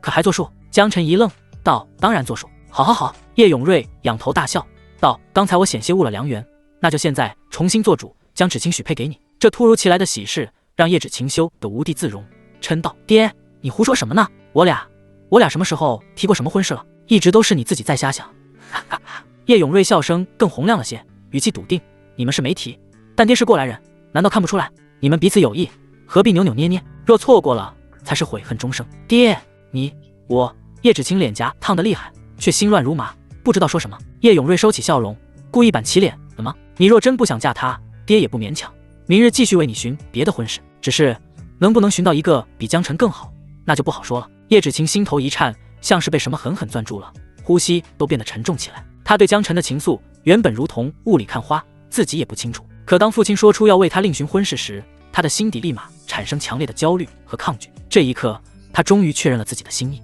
或许早在村口买狍子肉时，江辰承诺为他保留簪子时，那颗好感的种子就已悄然种下。而今日，在江辰如同天神般降临，解救他于危难时，那威风霸气的一面，那种子便开始发芽。他细心保管簪子，不经意间透露的细心与温柔，使得嫩芽变已茁壮。当他展现出行路男的惊世才华，其文采光芒甚至盖过了勇武时，这棵幼苗已然长成了参天大树，再也无法撼动。此生遇到过这样的江辰，见识过他的勇武、温柔与才华，他的心里又怎能容得下其他男子？叶芷晴沉默，不再反驳，只是深深地低下头，耳根红得仿佛要滴出血来。哈哈，好！叶永瑞脸上浮现红光，仿佛病痛都好了许多。他拉着江辰和叶芷晴的手，把叶芷晴的手交给江辰，语气认真地道：江辰，既然你愿意给琪儿一个归宿，既然琪儿也愿意，那这事就这么定了。江辰看着眼前这娇羞无限的少女，心中亦是涌起一股暖流和责任感。他下意识握紧叶芷晴的手掌，郑重地道：承蒙叶伯父看重，江辰必不负所托，只要我活着一天，就不会让他吃一点苦。叶芷晴的脸颊更红了，一旁的冯阳则是睁大眼睛道：我来得这么巧，赶上喜事了。接着他冲江辰和叶芷晴行了一礼，语气带着喜悦和真诚：恭喜师傅，恭喜江大才子，恭喜琪儿姐，这真是天作之合，良缘天定，哈哈。江辰笑着回了一礼，然后脸色一正道：这江大才子的称呼我担不起，不必妄自菲薄，能写出行路难的人，怎能担不起才子二字？叶永瑞说道。江辰微微抱拳道：其实准确来说，这行路难的原作者并不是我啊，不是你写的？江辰这话一出，三人都愣住了。冯阳第一个不信，美眸圆睁：杨兄，你莫要诓我们，当时那么多人在场，都亲眼所见，怎会有假？叶芷晴轻轻点头：是啊，这名扬千古的佳作，若是他人所作，早就传遍大前了。叶永瑞抚着胡须，语重心长地道：江辰啊，老夫明白，文人雅士有时不愿担这虚名，但过千级是傲，你又何必推辞呢？江辰正色道：哎，我真没骗你们，其实我时常会做一些光怪陆离的梦，在梦里我来到了另一个世界，那里的文化瑰宝如同天上的繁星，我只是一个幸运的旁观者，记住了其中的一些诗词，行路难就是其中之一。做梦的，这太匪夷所思了。三人愈发狐疑。江辰继续解释道：你们仔细想想，这首诗里有些地方是不是有点奇怪？因为原作中有些词语被我改编了，比如拔剑改成了拔刀，因为我用刀。再有清河、北邙是青岩县附近的河山之名，我用它们替代了原句。另外诗中还暗含了两位古贤的典故，只是我水平有限，且不改也能传达出意境，才保留了原样。说完这些，江辰的心情轻松了不少。虽说这世上没人能证明诗的原作是谁，但他还是想把事实说出来，求个心念通达。梦中得诗，神游异界，竟有这等奇事。三人一开始都以为江辰是谦虚，但听江辰说的有鼻子有眼，也有些信了。所以啊，我也只是站在了前人的肩膀上。江辰补充道。却不料冯阳听完，非但没有鄙视，反而露出了羡慕和向往之色。做梦就能得到如此旷世神作，这简直是文坛佳话，是奇遇啊！古往今来，本就有梦中的剧的传说，就算是梦，那也是江辰兄自己的梦。你所说的那个梦中世界，对我们而言根本就是虚幻，世人只会认定行路难就是江兄所作。江辰先是一愣，但仔细一想，好像确实是这个道理。自己是带入了地球人的视角，才想说清源作者是谁，但在这个世界，谁会在乎呢？这就好比在地球上，如果有人成功实现了可控核聚变，他却坚持说是从平行世界拿来的，地球人依旧会把诺奖发给他，而不是不存在的外星人。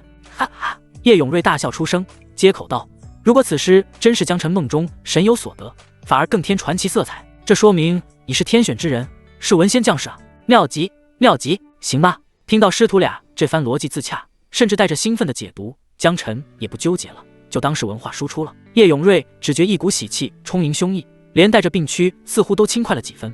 他脸上泛着红光，对叶芷晴道：琪儿，扶爹起来，去书桌那边。爹，能行吗？放心，爹今天高兴。在女儿的搀扶下，叶永瑞慢腾腾走到破旧的书桌前，铺开一张宣纸，研墨润笔。择日不如撞日，今日就为你们把这拜堂仪式也办了吧，趁着我还有口气。叶永瑞一边说，一边提笔书写婚书。他的手虽有些颤抖，但落笔时却异常沉稳，将满腔的欣慰与祝福都倾注于笔端，化作婚书上的恳切言辞。在这间简陋的茅草房中，一场简单却又庄重的婚礼仪式开始了。没有高堂满座，没有锣鼓喧天，只有唯一的长辈叶永瑞端坐正中，学生冯阳作为见证人。江晨与叶芷晴身着日常衣衫，在叶永瑞的主持下行3拜之礼，1拜天地，2拜高堂，夫妻对拜。每一拜，叶芷晴都做得无比认真，眼中含着泪花。江晨也收敛了平日的随意，神情庄重。李成，叶永瑞越看这个女婿越喜欢，无比欣慰。只要女儿幸福，他此生便再无遗憾了。江晨啊！叶永瑞稍微缓了几口气，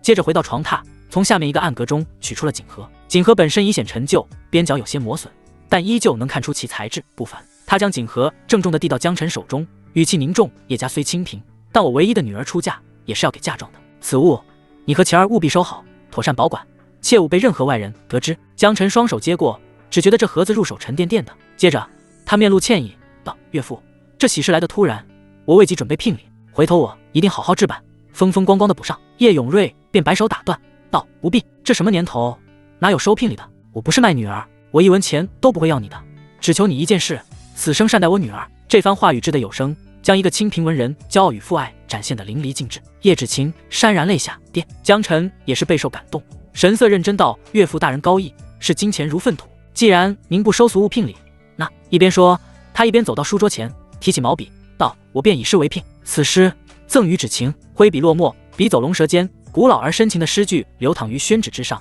正是那首《凤求凰》。有意美人兮，见之不忘，一日不见兮，思之如狂。凤飞翱翔兮，四海求凰。无奈佳人兮，不在东墙。将情带雨兮，聊写衷肠。何时见许兮，为我彷徨。愿言配得兮，携手向江。不得于飞兮，使我沦亡。叶永瑞在一旁凝神细看，起初只是欣慰，但随着诗句一行行呈现，他的神情很快从赞赏转为震撼。他本以为江晨的才华在于行路难那般吞吐日月的豪迈，可眼前的星座华美炽烈缠绵，将男子对心上人的情感表达得淋漓尽致，大胆而又风雅。很难想象能写出行路难的江晨，竟也能写出这般绕指柔的千古情事，这何止是天才，简直是文鬼。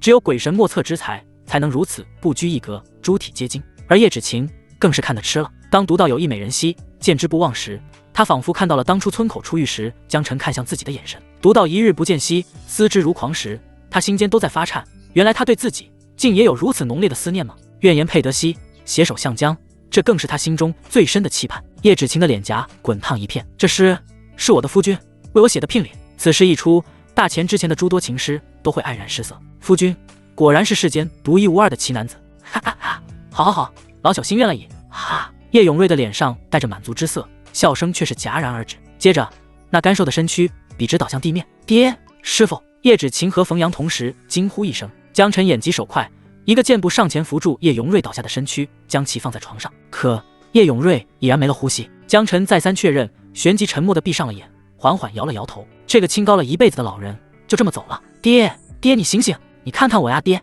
叶芷晴扑到父亲的身体上，放声痛哭。她想要唤醒父亲，却无济于事。刚刚才拥有的巨大幸福，却被这撕心裂肺的悲痛所取代。江晨叹了口气，道：姐儿，岳父他走得很满足。呜呜，叶芷晴依旧泪如雨下。他也很清楚，父亲早已病入膏肓，油尽灯枯，恐怕也时日无多。可没想到这一天会来得如此之快，如此突然。江晨轻抚着他的背，安慰道：他或许就是努力撑着一口气，撑到亲眼看着有人能照顾你，撑到你有了依靠，他才敢松懈下来，才能安心离去。他累了一辈子，也该好好休息了。冯阳也早已泪流满面，恍然而带着哭腔道：我明白了，师父这么着急，一定要主持完婚事，就是因为他知道自己快不行了，他怕自己若先走了，晴姐孝顺必定会守孝3年，届时这婚事就耽搁了。听到这话，叶芷晴的哭声更加悲痛。是啊，父亲榨干最后一丝心力，就是为了给自己铺平未来的路。呜！叶芷晴哭的身子都在颤抖，肝肠寸断。江晨只是轻轻抱住了她，没有多说。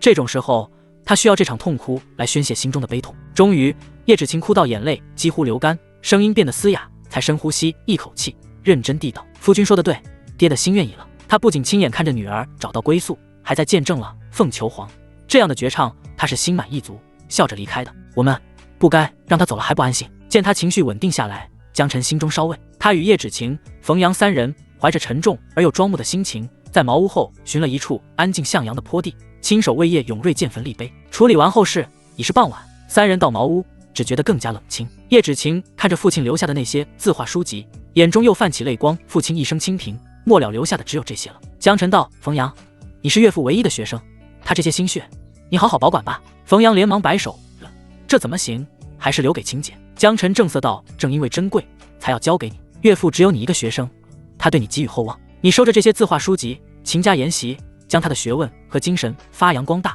就是对他最好的告慰。好。冯阳眼睛也红红的，郑重答应。江晨拍了拍他的肩膀，又道：你也算是我半个小舅子了，以后若是有什么难处，可以找我。冯阳重重点头，然后走到叶永瑞的灵位前，恭恭敬敬地磕了3个响头，才把字画书籍装箱，一步3回头地离去。送走冯阳，江晨向叶芷晴伸出手，轻声道：我们也回家吧。好。叶芷晴最后看了一眼这个生活10多年的家，脑中浮现一幕幕记忆，最终把哀伤埋进心底，坚定地握住了江晨的手。江晨带着叶芷晴回到家中时，最后一道余晖缓缓落下。家中众女见到他身边又多了一位清丽温婉、眼眶微红的女子，不由得面面相觑，仿佛是在说：又来了。白天刚带了个黎洛回来，这一天还没过晚，又带回来一个。沈寒霜则是嘟囔着道：得了，我猜的果然没错。娘子们，江晨干咳一声道：给你们介绍一下叶芷晴。接着他就把叶芷晴的遭遇以及父亲的托付、病亡等经过一五一十地说了出来。原来是这样，叶老先生的名声我也听过，叶姑娘孤身一人，确实很难在乱世中活下去。是啊，今天她差点就被歹人抓了，叶老为了女儿也是煞费苦心啊。夫君做的没错。众女听完，脸上纷纷浮现怜惜与同情，而且叶芷晴看起来就很温婉得体，知书达理，他们并不感到排斥。苏月禅上前拉住叶芷晴的手，柔声道：好妹妹，莫要伤心，以后这里就是你的家，我们都是你的姐妹。柳红也笑着道：就是来了就是一家人，有什么不习惯的就跟我们说。谢云舒、顾念微、夏玉、黎洛也纷纷围过来，轻声软语地安慰着。叶芷晴原本心中还有些忐忑，她虽心悦江晨，父亲临终前也支持这桩姻缘，但江晨娶了好几房，她也早听说了，所以她难免担心自己遭受排挤。此刻感受到几女的善意与接纳，心头的忧虑也被驱散，取而代之的是阵阵暖意。她连忙起身郑重行礼道：叶芷晴，谢谢各位姐姐妹妹，快别多礼了，正好晚饭好了，都坐吧。苏月禅笑着将她扶起，随后众人围坐在一起，饭菜依旧丰盛，吃饱喝足，收拾完碗筷，苏月禅、柳红等人相视一眼，很默契地先行离开，只留下叶芷晴和江晨独处。今日江晨和叶芷晴大婚，这点规矩和体贴，家里的女人们自然是懂的。天早已完全黑了，烛火摇曳，江晨、叶芷晴都进了被窝。叶芷晴的身体微微绷紧，脸颊在黑暗中烫得厉害。虽然已成夫妻，但第一次和男子同床共枕，她的心中还是充满羞涩与紧张。江晨只是静静地躺着，少顷后温声道：今日你也累了，早点歇了吧。然后一口气吹灭烛火。虽然美人在侧，但叶芷晴还沉浸在悲痛中。江晨也是决定当一回体贴的老实人，有些事还是以后再干吧。屋内瞬间陷入昏暗，只有微弱的月光透过窗纸。却不料过了一会儿，叶芷晴在被窝里悄悄拉住了江晨的手，她的动作很轻，却像带着电流，瞬间击穿了江晨平静，让他的呼吸瞬间变粗了。夫君。叶芷晴转过身，面朝江晨，声音轻柔而带着依赖与羞涩，又好像带着一种义无反顾。她是个知书达理、懂得礼仪的女子，怎能因为自己的悲伤而让夫君受委屈，让这新婚之夜留有遗憾？这是她的本分，也是她的心意。这一声呼唤和主动的触碰，如同点燃干柴的火星。江晨一个利落的侧身，手臂便将她柔软的身子揽入怀中，紧紧贴住。叶芷晴发出一声细微的惊呼，随即淹没那股炽热而霸道的气息之中。定！恭喜宿主完成娶妻任务，精神提高10点，新增技能明镜之心。宿主江晨，伴侣苏月禅、柳红、谢云舒、顾念微、夏玉、黎洛、叶芷晴。体力72，精神79，力量71，防御78，敏捷72。技能夜里猛，杀意感知，射术精通，鹰眼，前行姿态，初级，骑术精通，明镜之心。明镜之心观人于忽略，察人于细微。宿主可拥有异于常人的察言观色能力，通过捕捉人物微表情、肢体动作等细微特征，突破表象，直击其当前最真实的情绪状态。这次得到的技能奖励有点抽象，江晨抿了一下就懂了。有了这个技能，别人就很难在我面前隐藏情绪了，包括撒谎。不错，不错。叶芷晴被折腾得浑身酸软，依偎在江晨怀中休息了好一会儿，才忽然想起什么，小声道：对了，夫君，父亲给我们的那个锦盒说是嫁妆，我们还没打开看看呢。江晨问道：你也不知道里面是什么？叶芷晴轻轻摇头：不知道，我从未见过那个锦盒。听到这话，江晨心中更多了几分兴趣。当时叶永瑞是从床下的隐蔽夹层里取出了锦盒，藏得这么深，肯定不是寻常物件。那锦盒虽然陈旧，但木质细腻，触手温润，雕刻的工艺也很精湛，绝非寻常百姓家能用的。而且叶永瑞还特意叮嘱说，务必收好，妥善保管，切勿被任何外人得知。当时屋里的是他的女儿、女婿、学生，按说也没外人。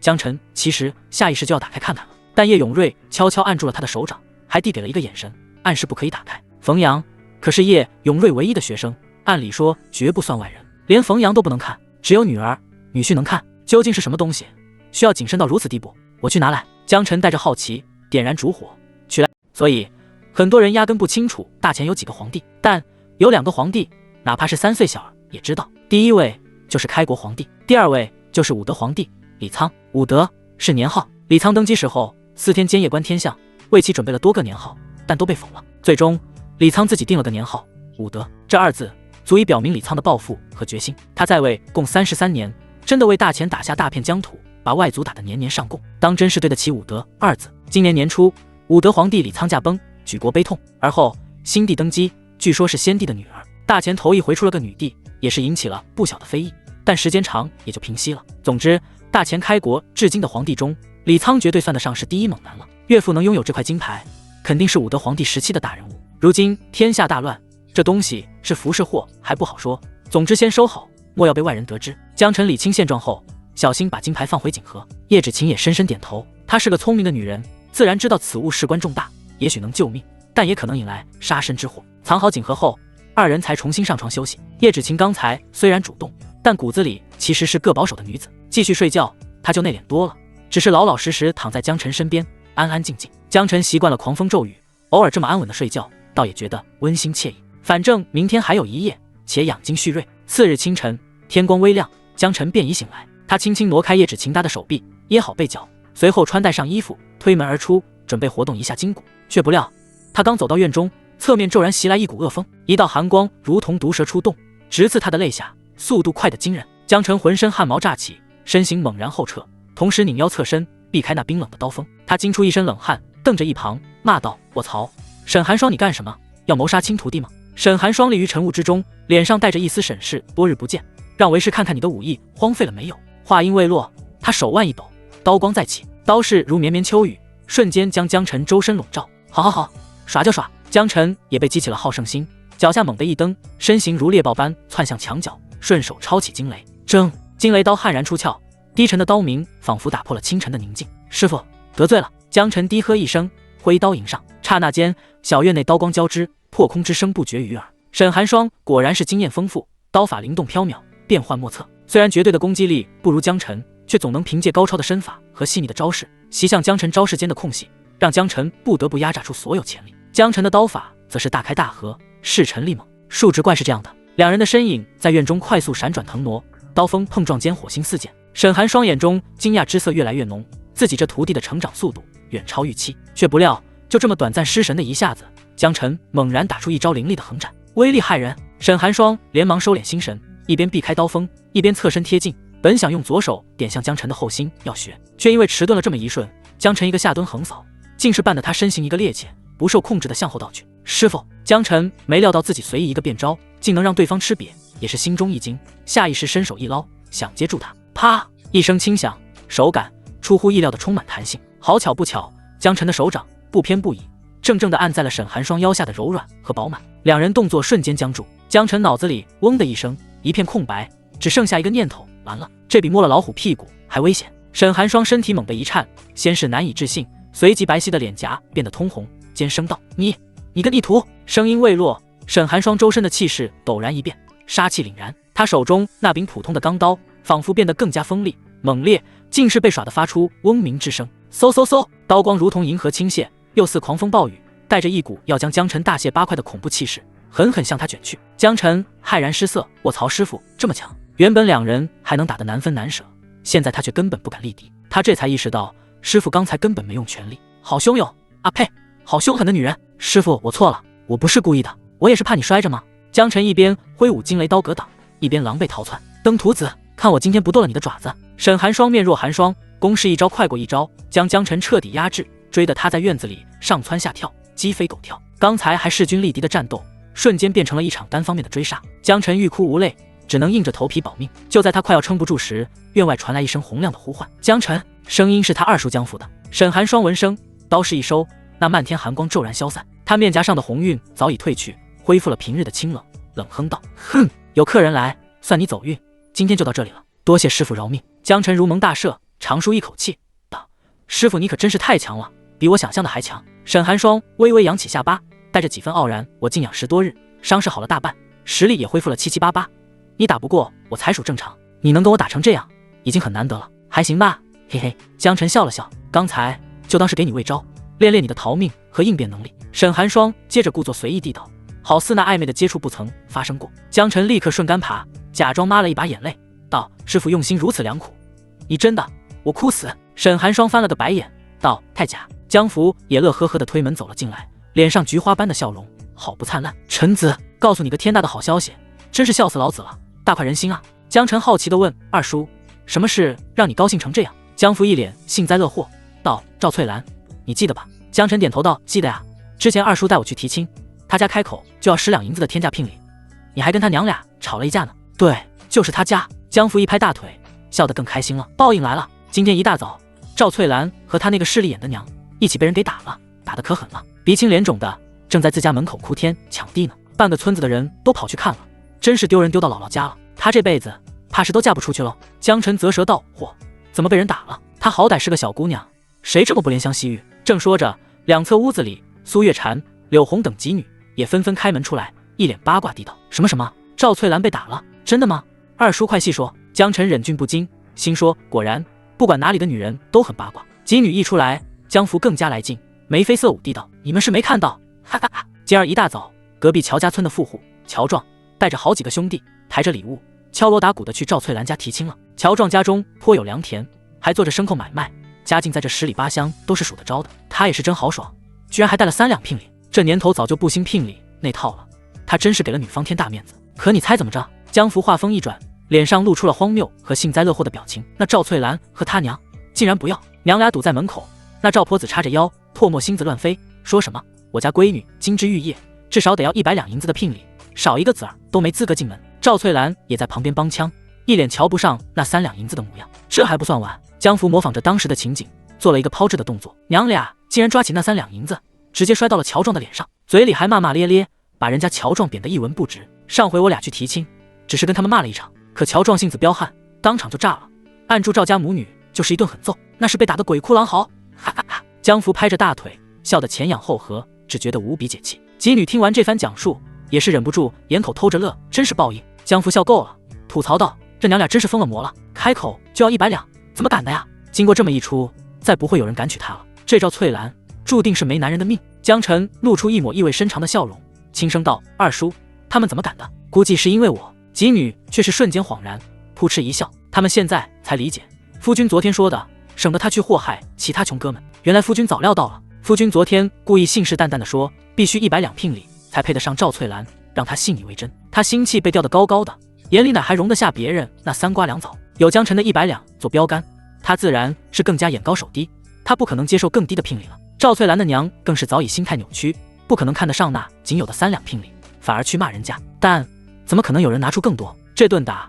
属实是自己做的。二叔，是这样的。江辰把昨天的事简单说了一下，江福也是目瞪口呆，啧舌道：“你小子也太缺德了，哈哈哈！但干得漂亮。”空气中充满了快活的气氛。就在这时，外面传来一阵车轮和马蹄声，紧接着一辆马车停在了院门外，院内几人纷纷停住笑声，狐疑地看了过去。车夫利落地跳下来，恭敬地打开车门，叫主到了。只见一个年轻男子弯腰从车厢中探出身来，稳稳踏在了地面上。此人看上去约莫25、6岁年纪，身姿挺拔如松，穿着一袭看似朴素的长衫，腰间束着一条简单的玉带，装束简单，却自有一股清贵之气。他的面容算不得极其俊美，但五官疏朗端正，似乎很容易让人接近。夫君，你朋友？夏玉好奇地道。江辰目光微凝，摇头道：“不认识。”虽然从未见过此人，但江辰观其神色气场，觉得此人绝非池中之物。那男子气度沉稳，并未贸然踏入门内，而是隔空抱拳，高声问道：“敢问阁下可是江辰江对绿？”江辰，是我。男子脸上顿时露出春风般的笑容，道：“在下陈飞。”陈飞这个名字如同一声惊雷，在几人耳边炸响。飞天教教主陈飞在韩州百姓中可谓颇有名气。黎洛看清来者后，美眸中不禁浮现出惶恐之色。他曾差点在流明朝中饿死，是陈飞救了他，也是陈飞把他安排到了青楼。对这个飞天教教主，他心怀感激，但心中又有种本能的排斥和畏惧。昨天清晨，他刚和江辰离开醉春楼，陈飞就找到了这里，也不知道是什么意思。这时江晨暗暗握住了黎洛的手掌，给他一个安心的眼神。黎洛的情绪这才稍稍安定了下来。江晨淡淡看向陈飞，话语带着一丝玩味：“陈飞，莫非就是那位飞天教的陈教主？”陈飞点头，笑容依旧正视在下。江晨哈哈一笑，感叹道：“陈教主这等人物，竟也会亲自我这穷乡僻壤的白山村，真叫人意外呢。”陈飞神色认真，语气郑重：“陈某此行正是为英雄而来，江对绿，可否进屋一叙？”此言一出，气氛瞬间变得微妙起来，几女都是面面相觑，满肚子疑惑：这位飞天教主葫芦里到底卖的什么药？他来找夫君，不会是要对夫君不利吧？几女担心江晨的安危，暗暗冲江晨摇头。江晨则是深深看着陈飞，在技能明镜之心的影响下，对方的面部表情、肢体动作等所有细微特征尽收眼底。接着，江晨朗声一笑，侧身做出一个请的姿势，道：“贵客登门，岂有拒之门外的道理？请。”江对绿豪爽，陈飞也是露出爽朗而赞赏的笑容，大步走入。江晨将陈飞和车夫引至客房，随即对江福和几女道：“二叔，您先回去歇着，几位娘子，你们也先回房吧，我跟这陈飞聊聊，看看他要干什么。”几女眼中难掩担忧：“夫君，陈飞这人不简单，我们怕你有危险。”江晨笑着道：“放心，我观其神情，他只带了个车夫，真有危险也是他有危险。夫君的身手，你们还不放心吗？”听他这么说，几女这才稍稍安心。好，江晨进入客房，与陈飞分主客坐下，那车夫则是站在陈飞身后，看起来不仅是个车夫，也是护卫。江晨开门见山道：“陈教主，你我素不相识，此番上门，莫非是为了黎洛姑娘之事？”那护卫按捺不住，上前一步，怒斥道：“你这村夫，好生无礼！抢了醉春楼的花魁，还敢如此理直气壮！”江晨眼皮都懒得抬一下，语气平淡无波：“可不要瞎说，我可是要给钱的，只是老鸨自己不要罢了。”你车夫脸色涨红，还要争辩，却不料陈飞猛然起身，反手一巴掌抽了出去。啪！响亮的耳光声在客房内炸响。陈飞面色冰寒，冷冷道：“方汉，我与江对绿说话，轮得到你插嘴？是属下多嘴。”方汉立刻低下头，捂着火辣辣的脸，退回到原位，不敢发出半点声音。陈飞这才转过身，脸上的寒意瞬间消融，重新挂上笑容。江对绿，手下人不懂规矩，还望海涵。陈教主有什么话就直说吧。江晨淡淡一笑，道：“他当然不认为陈飞会是为了黎洛而来。堂堂一个飞天教教主，一边吸纳教徒，一边暗中囤积银两，图的是大事，不可能为了一个女人亲自出面。”哈哈，江对绿如此直爽，真是很对我的胃口啊。陈飞朗声道：“那我就直言了，江对绿可有意加入我飞天教？”江晨心中了然，好吗？这是要拉我入伙呢，想得还挺好。陈飞继续说道：“那晚在醉春楼发生的事，老鸨跟我说了，那群猴雷暴蛮横无理，强行霸占黎洛，在场却无一人敢站出来，唯有江对绿挺身而出，以雷霆手段力挫雷暴，如此侠义气魄，如此高强武力，实在叫陈某佩服不已。黎洛能跟了你这样的英雄，是他的荣幸，也是我陈飞的荣幸。我唯独遗憾的是，江对绿这等英雄豪杰，却埋没于区区对绿之职，这实在是屈才啊！故而立即就动身前来，只为能亲自招揽江对绿，共举大事。”这番话既表达了自己不会把强抢黎洛放在心上，还表达了对江晨的欣赏和重视，说的那是情真意切，叫人动容。江晨惊叹道：“想不到陈教主对我的评价如此之高，江对绿值得，是大钱配不上你。”陈飞慷慨激昂地道。江晨轻叹一声，故意装傻充愣：“陈教主的心意我理解了，但我在军中好歹是个对绿，加入飞天教当个低微的教众，图什么？”陈飞眯了眯眼睛，语气变得低沉而极具穿透力：“江对绿是聪明人，跟聪明人说话不用那么多弯弯绕绕。我飞天教志在济世救民发展多年，影响力已然遍布整个韩州，教众已逾10万之数。如今朝廷昏溃，奸佞当道，贪官污吏横行，门阀世家盘剥，百姓困苦，易子而食。这等朝廷，这等世道，还留着他做甚？”说到这里，他的声音里充斥着怒火和决然。我看明白了，若要真正济世救民，唯有掀了这大钱的天，屠尽那些吸血的门阀世家，再造一个朗朗乾坤，才能让百姓丰衣足食。他深吸一口气，目光灼灼地看向江晨，充满了自信与野望。我觉得时机快到了，但欲成大事，光有教众还不够，更需要能征善战的猛将。江对绿勇武过人，胆识超群，你若加入我飞天教，就是我的大将军，以后裂土封侯，名垂青史，岂不远胜于当大钱的走狗？这番话说的掷地有声，直击人心，既踩了腐朽的大钱，又捧高就世的飞天教，还表明自己的高远志向，最后更是画下了充满诱惑力的大饼。江晨不得不佩服这陈飞演讲和鼓动人心的能力，当真厉害，难怪能让飞天教壮大起来。但他画的饼，江晨压根没往心里去。别的不说，单说教众10万，江晨都不可能信。这是古代乱世，几万人的战争都算是极大的规模了。史书中动不动几十万大军的战役，大多带着夸张的成分。韩州虽辽阔，但不可能支撑飞天教发展到这么多人。退一步说，真有10万人，朝廷不可能坐视不管。朝廷之所以一直不管，就是因为飞天明面上只是民间互助组织，威胁性不大。江兄，可愿与我再造乾坤，拯救万民？陈飞猛地起身，冲江晨深深抱拳鞠躬，双眼中已然流下热泪。啪嗒啪嗒，泪水滴落到地面上，更显英雄气概。江晨扶住陈飞的手臂，道：“陈教主志向高远，叫人佩服。”他话锋一转，语气不容置疑。但江晨受君侯曹振东赏识，虽只是对律，却也担一份职责。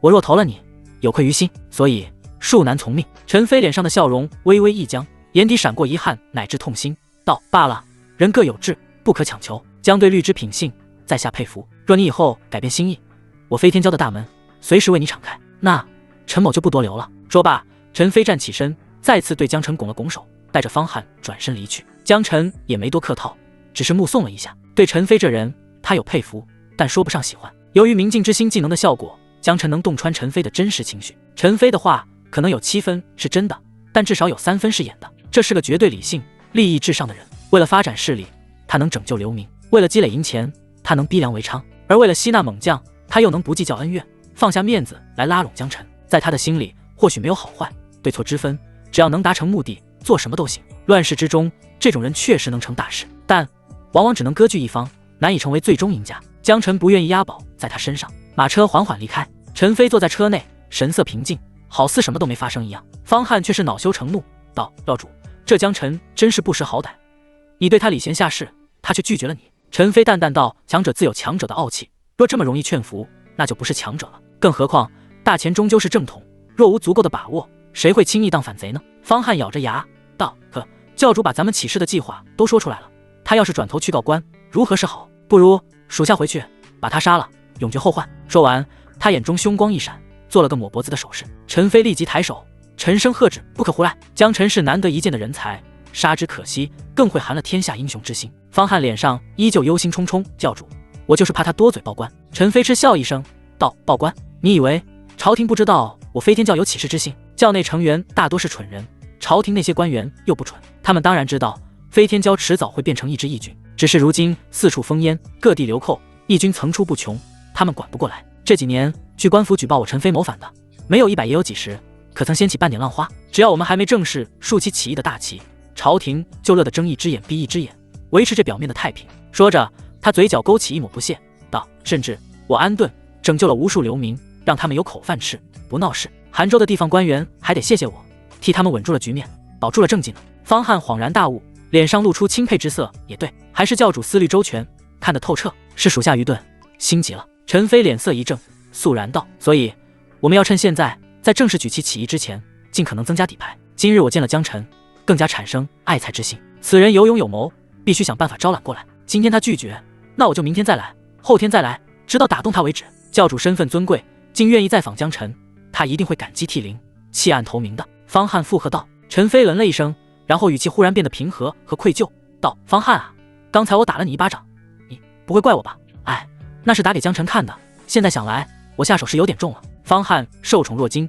激动的眼眶微红，道：“教主快别这么说，便是为教主赴汤蹈火，付出性命，我也在所不辞。难得休沐，江晨这天也就没再外出，安心在家陪伴媳妇们，还有跟沈寒霜练武，也算充实。”当天夜晚，江晨再次秉持雨露均沾的原则，跳过有孕的苏月禅，从柳红开始，依次去了谢云舒、顾念微、夏玉、黎洛、叶芷晴、小桃的房间。家中女人越来越多，她的身体倒是顶得住，但时间确实越来越不够用了。幸亏古代没有手机电脑，天一黑就睡觉，夜晚的时间很漫长，不然真忙不过来。一番辛勤耕耘，力量又悄然增加了一点。离开小桃房间后，江晨却未回到正房，而是轻轻推开了苏月禅的房门。烛火已熄，但借着微弱的月光，能看到苏月禅躺在床上，似乎并未睡着。“月儿，我来了。”江晨唤了一声，便熟练地钻入被窝，将他温软的身子揽入怀中。“夫君怎么还来我这儿了？”苏月禅似乎没想到江晨还会来，有些讶异。江晨轻声笑道：“你是我明媒正娶的妻子，更是我孩儿的母亲，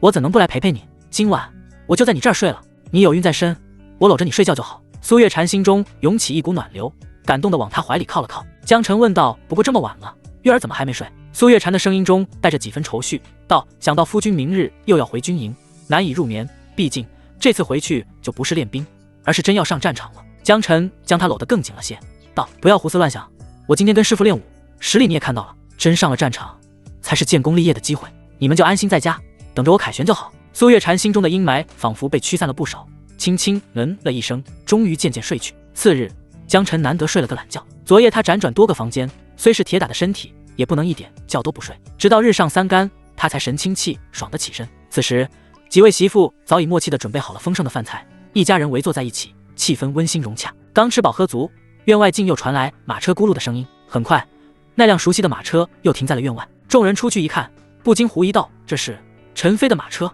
他咋又来了？话音未落，陈飞就从马车里出来了。他哈出一口白茫茫的热气，目光看向江晨，然后笑容满面地道：江对绿，冒昧再次叨扰，还望勿怪啊。江晨有些哭笑不得，好吗？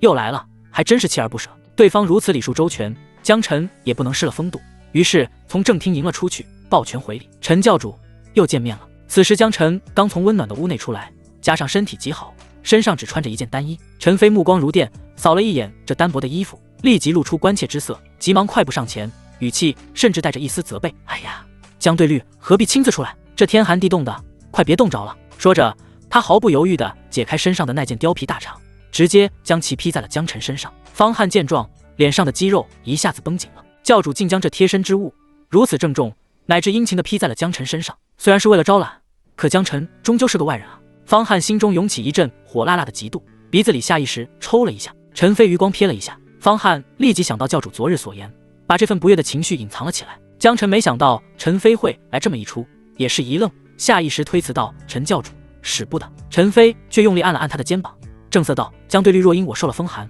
我如何安心？这件大氅就送给江对绿了。陈飞赠氅之意坚决，语气真诚，江晨也是没再拒绝，道：那我就却之不恭了，正好家里正在吃饭，陈教主要不进来吃点，哈哈，那就叨扰了。陈飞毫不扭捏，江晨走入正厅，坐下后，陈飞礼节性地尝了几口，赞道：清淡可口，火候恰到好处，江对绿好口福啊。接着他放下筷子，目光扫过桌上丰盛的餐食，感慨道：我最大的愿望就是有朝一日，天下百姓餐餐都能有此水准，人人得以丰衣足食。江晨客套回道：陈教主心怀天下，令人敬佩。陈飞轻轻一叹，脸上露出一丝追忆与无奈。最初我成立飞天教，想法很简单，就是想多救一些活不下去的百姓，只是后来救的人越多，越救不过来，我渐渐明白，发几袋粮食根本解决不了问题，所以我才……说到这里，他话语顿住，再次目光灼灼地看向江晨，其中招揽之意不言自明。江晨平静一笑，道：陈教主的想法我很佩服，但我的选择昨日也已说清，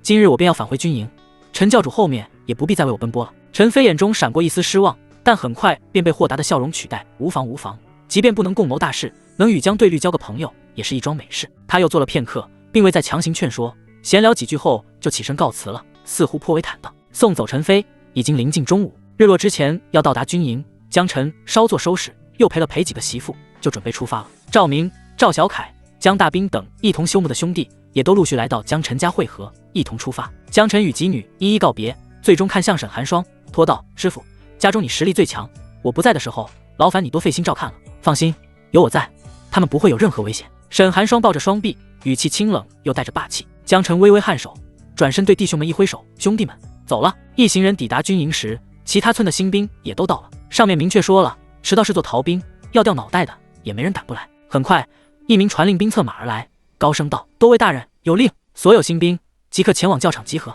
都尉大人随后亲自阅兵，命令传开，队伍中顿时起了一阵轻微的骚动。都尉亲自阅兵，众人或好奇，或期待，或忐忑。之前他们见过最高的军官就是军侯，而都尉在军侯之上，是这支2000多人军队的最高长官。之前为期10天的练兵，他们还未见过都尉大人的真容呢。终于要见到都尉了，不知道都尉长啥样，听说是个狠角色。都尉亲自阅兵，看来是对我们非常重视啊！哈哈！新兵们一边议论着，一边快速前往教场，很快站成一个个整齐的方阵。不一会儿，5名军侯先来了：曹振东、马松、雷暴、严红、郭俊几人说说笑笑，只有雷暴脸色阴沉，气色很不好看，右手手掌上厚厚的裹着一层纱布，显然是受了伤。马松见状，故作关切地问道：雷军侯脸色不大好，这手是怎么回事？莫非是受了伤？雷暴硬邦邦地回道：没什么，前2日练武时不小心，虎口被枪头擦伤了，过几日便好。那可得尽快养好了，大战在即，正是建功立业的时候。马松语重心长地道。雷暴呵呵一笑，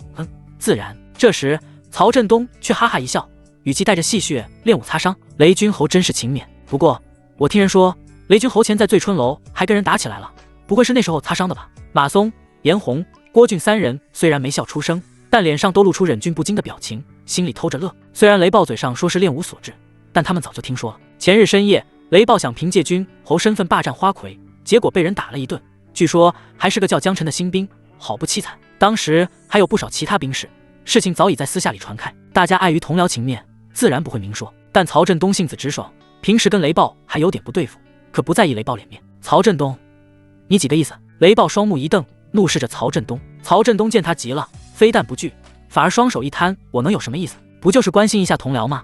雷君侯这么大火气干嘛？难道传言是真的？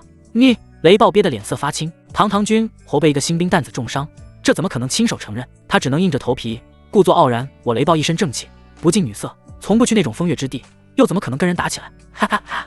好好好，雷君侯不近女色，佩服佩服。曹振东笑声更大，雷豹闷哼一声道：“老子懒得跟你这混人一般见识。”眼看气氛不对，郭俊笑着打圆场道：“好了好了，二位都少说两句，秦都尉已经来了。”秦都尉这三个字一出来，几个军侯立即神色一凛，挺直身躯望向教场入口方向。新兵们也是下意识地屏住了呼吸，目光齐刷刷地看过去。只见教场入口，一名身着玄色铁甲、外罩暗红战袍的中年将领正大步流星地走来。他看上去约莫40多岁，面容硬朗，神色中带着一种杀伐决断的威严。随着他的走近，仿佛有一股血腥气和沙场气扑面而来。新兵们眼中充满了震撼与崇拜，不愧是都尉，单是这气场、气势都令人望而生畏。都尉秦征龙行虎步走上点将台，几位军侯立即上前恭敬行礼：“都尉大人。”秦征目光扫过众人，微微颔首，算是回应。接着他似乎想起了什么，视线落在曹振东身上，问道：“曹军侯，我记得你麾下折了1员屯长，空缺至今，如今出征在即，你可考虑好接任的人选了？”曹振东道：“回都尉，属下考虑好了。”哦，秦征语气平淡：“是何人？是那个庄强风吗？”曹振东摇了摇头，语气坚定地回答道：“不是庄强风，是江辰。”江辰听到这个陌生的名字，秦征有些疑惑。军中2000多号人，他肯定不能都记住名字，但至少有望成为屯长的优秀兵士，他基本都有印象。比如庄强风，他就记得是曹振东麾下的队律，表现突出，很有机会晋升为屯长。可江辰，他连听都没听说过。曹振东料到都尉会有疑问，解释道：“江辰是刚来的新兵，勇武过人，胆识魄力皆远超同柴，属下认为他是接任屯长的最佳人选。”秦征的眉头皱得更深了，语气带着明显的质疑：“这批新兵满打满算才入伍10天，连战场都没上过，怎能担当屯长之责？”曹振东继续说道：“江辰之强非比寻常，都尉提到的庄强风前几日主动找江辰切磋，结果未能接下江辰一招。”“什么？庄强风我记得绝非善类，竟不是江辰一招之敌，你不会是诓我吧？”曹振东的声音提高了几分：“都尉可以把庄强风喊来，他现在胳膊上还挂着绷带呢，营中不少弟兄也都看到了。”哦，秦征脸上露出了诧异之色。庄强风的实力他是知道的，虽不算顶尖，但也算是老兵中的好手，竟被一个新兵一招击败，竟有如此厉害的新兵，我倒要亲眼看看。秦征饶有兴致地道：“江辰出列。”曹振东立刻转身朝着江辰所在的方阵喝道：“在！”江辰应声而出，步伐稳健的小跑至点将台下，对着台上的秦征抱拳行礼，声音洪亮，不卑不亢：“对律江辰，参见都尉。”好！秦征看到江辰的精气神，赞叹一声。他从军多年，阅人无数，只需看一个人的眼神、气质，就能大致判断其潜力。眼前这个年轻人的确与众不同。曹振东趁热打铁道：“都尉，不仅如此，上次新兵考核，江辰所率的队伍以绝对优势领先完成，就连石猛都赞誉有加。昨日他撤回主力部队，临走前还特意找我，想把江辰要过去呢。”哦，秦征眼神一亮了起来。石猛眼光高得很，连他都如此赞誉，看来这江辰是有些真本事的。他略作思索，接着道：“既然如此，这屯长之位不可。”却在此时，雷豹悍然打断道。秦征看向雷豹，问道：“雷君侯为何说不可？”雷豹深吸一口气，一副公事公办的样子，义正辞严地道：“提拔屯长乃是军中大事，岂能让一个新兵担任？”他伸手指向台下的江辰，言辞激烈：“第一，资历不足，纵然此人勇猛，终究是新兵，难以服众。他这么轻松就当了屯长，其他优秀的老兵会怎么想？第二，经验全无，屯长麾下带2队，关乎上百个兄弟的身家性命，这江辰连战场都没上过，谁知道实战能力如何？”秦征的眉头再次拧了起来，这话也不无道理。曹振东大怒道：“雷豹，你放屁！说的冠冕堂皇，句句为了军中，实则全是狗屁。我看你就是对江辰怀恨在心，挟怨报复。”雷豹轻哼一声，他当然是为了私怨。江辰这小子这么快就当上了屯长，以后报仇岂不是更难？绝对不行！但雷暴气势一点都不虚，因为他相信自己说的有理有据，秦都尉自会考量。哼，我还没说完呢。雷暴竖起第3根手指，第3也是最重要的。军中晋升向来只看军功，这江辰刚刚入伍，当个队律已是破格提拔，若想再升为屯长，没有军功怎么行？话音一落，现场许多兵士也是暗暗点头，窃窃私语。没错，军功才是最重要的。上战场杀敌，杀得多才能挣的职位，没有军功，一切都是枉然。雷暴继续高声反问：军功等于赏赐，等于地位，这是军中共识。如果江辰毫无军功，却当上了屯长，这套军功体系岂不就崩溃了？以后谁还愿意拼命杀敌？这番话说的虽然有些夸张，但还是引来不少赞同之声。曹振东气得牙痒痒，道：雷暴，老子自己麾下的屯长，需要你指手画脚？雷暴质问道：怎么，曹军侯是把军营当自己家了吗？军中人事任免，岂能全凭你的个人情感？你……曹振东怒火中烧，秦征摆摆手道：够了，雷暴说的也不无道理，江辰晋升屯长一事暂且搁置，等他真的拿到军功，再提拔不迟。曹振东胸中憋闷，但军令如山，只能咬牙抱拳：属下遵命。雷暴脸上闪过一丝不易察觉的得意，冷冷地瞥了江辰一眼，仿佛在说：小子想往上爬还早得很。就在此时，抓细作，别让他跑了。营地东南角突然传来骚动和呼喊声，教场内的新兵一片哗然，纷纷伸头探脑地看向骚动来源。点将台上，秦征、曹振东等人脸色骤变。细作，大军出征在即，营内竟混入细作，这绝非小事。秦征立刻高声下令各军侯速速带上亲兵队，务必抓住细作。所有新兵也分散开来，分区搜查，切勿让细作脱身。得令。曹振东、雷暴等人也知事态严重，顾不得刚才的争执，立刻行动起来。这是来得太突然，新兵们从未经历过这等阵仗，但都为让他们也行动起来。他们也是快速照做，能不能帮上忙先不说，肯定不能闲着。人群散开，江辰却是目光一扫，看向教场边缘的马厩，接着他毫不犹豫，径直冲到马厩旁，解下一匹战马的缰绳，翻身而上。他在干什么？他还会骑马？不少人都露出惊愕之色，大家都是穷苦百姓，家里有驴就不错了，哪有人会骑马？营中也没有真正的骑兵队，只有几个长官和亲卫才会骑马。而这江辰动作一气呵成，好像真会骑，而且很熟练。在众人惊疑的目光中，他猛地一夹马腹，战马发出一声嘶鸣，载着他冲出教场。军功，这不就来了？江辰出了教场，营中已乱成一片，多处帐篷被人点燃，浓烟滚滚。士兵们手持兵刃，在一片混乱中四处搜捕，呼喊声、呵斥声不绝于耳。江辰轻拉缰绳，身下战马便灵巧地人立而起，他的视野也顺势抬高，目光如电，迅速扫过四周。凭借鹰眼的效果，一切细节在他眼中被无限放大、放缓。突然，他的目光越过嘈杂的营区，锁定在营地之外。只见一个骑马的身影已然冲出营地，正在官道上向着远方疾驰，距离营地已有1里远。在那，江辰大喝一声，声音如同惊雷。正准备分头行动的秦征和几位军侯立刻被吸引。秦征目光一凝，也看到了那个几乎要消失的黑点。他娘的，竟叫他跑了这么远！秦征心中一惊，厉声下令：雷暴、曹振东，你们俩各带5名亲卫，随我前去追击，务必抓活的。马松、严红、郭俊留在营地，继续搜捕，扑灭火势，小心谨慎，防止还有同党。得令！众人齐声应和。秦征策马当先，向营门外冲去，同时他的目光看向不远处的江辰，大声道：江辰，你也会骑马？江辰会一点。秦征眼中赞赏之色一闪而过，道：你眼神好，跟着我一起。是。江辰应了一声，快速汇入秦征所率的亲卫小队中。雷暴也骑在马上，余光瞥着江辰，心中不屑，真会逞能。一个泥腿子出身的新兵，怕是连马鞍都没摸过，也想骑马去抓细作，等下可别被马摔死了。呵呵。可很快，这份不屑就变成了惊疑乃至震惊，因为江辰屁股下战马竟格外听话，跑得又快又稳，甚至不需要特意去操控缰绳，就能如臂使指。操，真是见鬼了！雷暴在心里骂了一句：快，骑快点，不能让他跑了。众人出营追了一段，秦征愈发焦急。他们发现细作时，对方已经在1里之外了。这个距离不算很长，但双方都骑马，很难拉近。照这么下去，搞不好真被这细作跑了。雷暴，你不是神射手吗？射他！秦征一边追一边大吼道。雷暴闻言，脸上顿时露出为难之色，道：都尉，距离太远了，早已超100步，对方又在疾驰之中，属下没有把握。雷暴面露难色，道：秦都尉，这距离什么弓箭也射不到啊，而且这细作一直在跑，根本没有命中的机会。试试。秦征道：好。雷暴应了一声，一手紧握缰绳，双腿死死夹住马腹，努力稳住身形，另一只手则是去取下了硬弓，又从剑壶中抽出一支凋零箭。他的射术在军中确实是响当当的，但在马背上骑射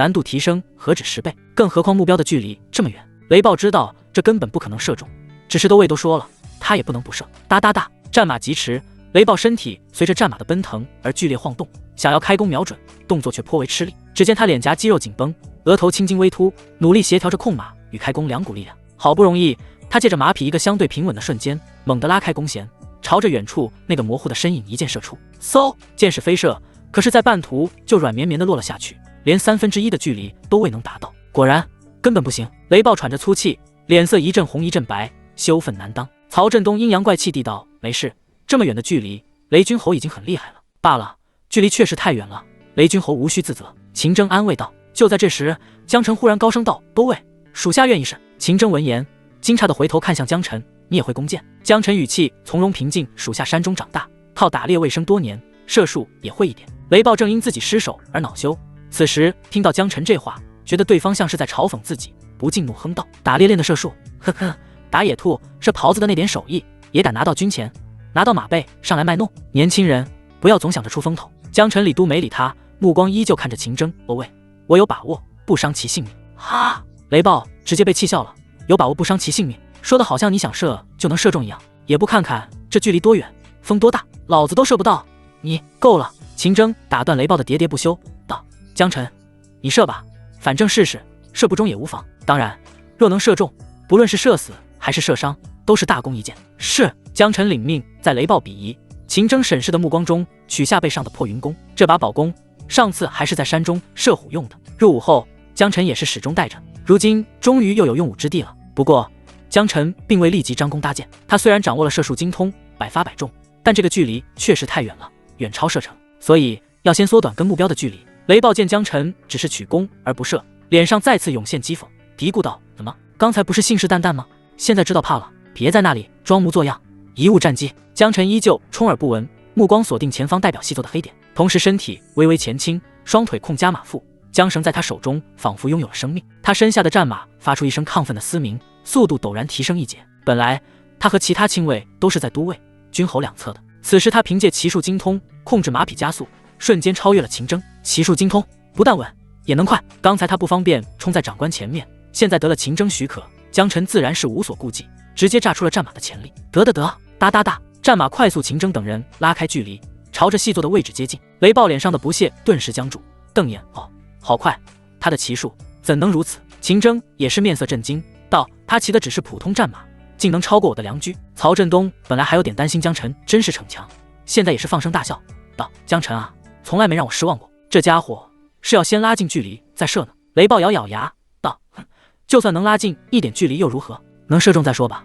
雷暴话音未落，江辰猛地一个挺身，双腿控马如扎根，腰背瞬间绷直如弓，张弓搭箭，动作一气呵成，流畅的不像是在骑射。破云弓在他手中被稳稳拉开，弓弦瞬间满如圆月，战马依旧在疾驰。江辰的精气神仿佛都凝聚在了箭簇之上，后面几人隔着老远都能感受到一股凌厉无匹的气势。150丈、140、100丈，江辰维持着张弓搭箭的姿势，目光锁定前方的细作，心中默默估算着风速、马速与下坠的弧度。这么稳？雷暴双眼瞪大，他没想到在狂奔的马上，江辰张弓的姿态竟能如此沉稳如山，一定是凑巧，是这马正好平稳。就在雷暴心中闪过这个念头的刹那，江辰眼瞳一缩，80丈，就是现在！嗖，一声尖锐的破空声撕裂空气，箭矢化作一道肉眼难以跟上的黑线，速度惊人，精准无比地射入了前方细作的坐骑后腿。西斯！战马发出一声凄厉的悲鸣，前冲之势戛然而止，巨大的身躯狠狠栽倒，马背上的细作也是被惯性直接甩了出去，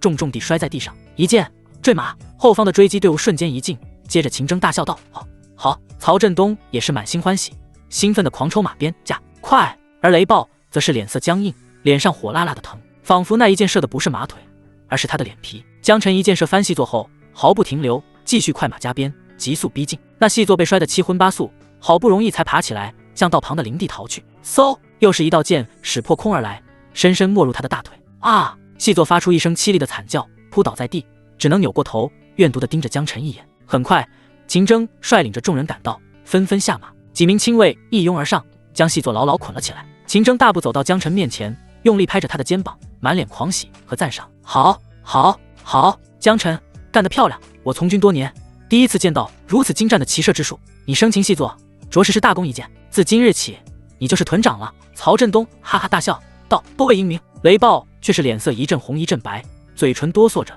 欲言又止。曹振东得意地瞥了他一眼，故意高声问道：“雷军侯，怎么？莫非你还有意见？刚才你说江晨没有军功，我认了。如今江晨临危受命，单骑追敌，生擒敌军细作，这等军功，难道还配不上区屯长之位？”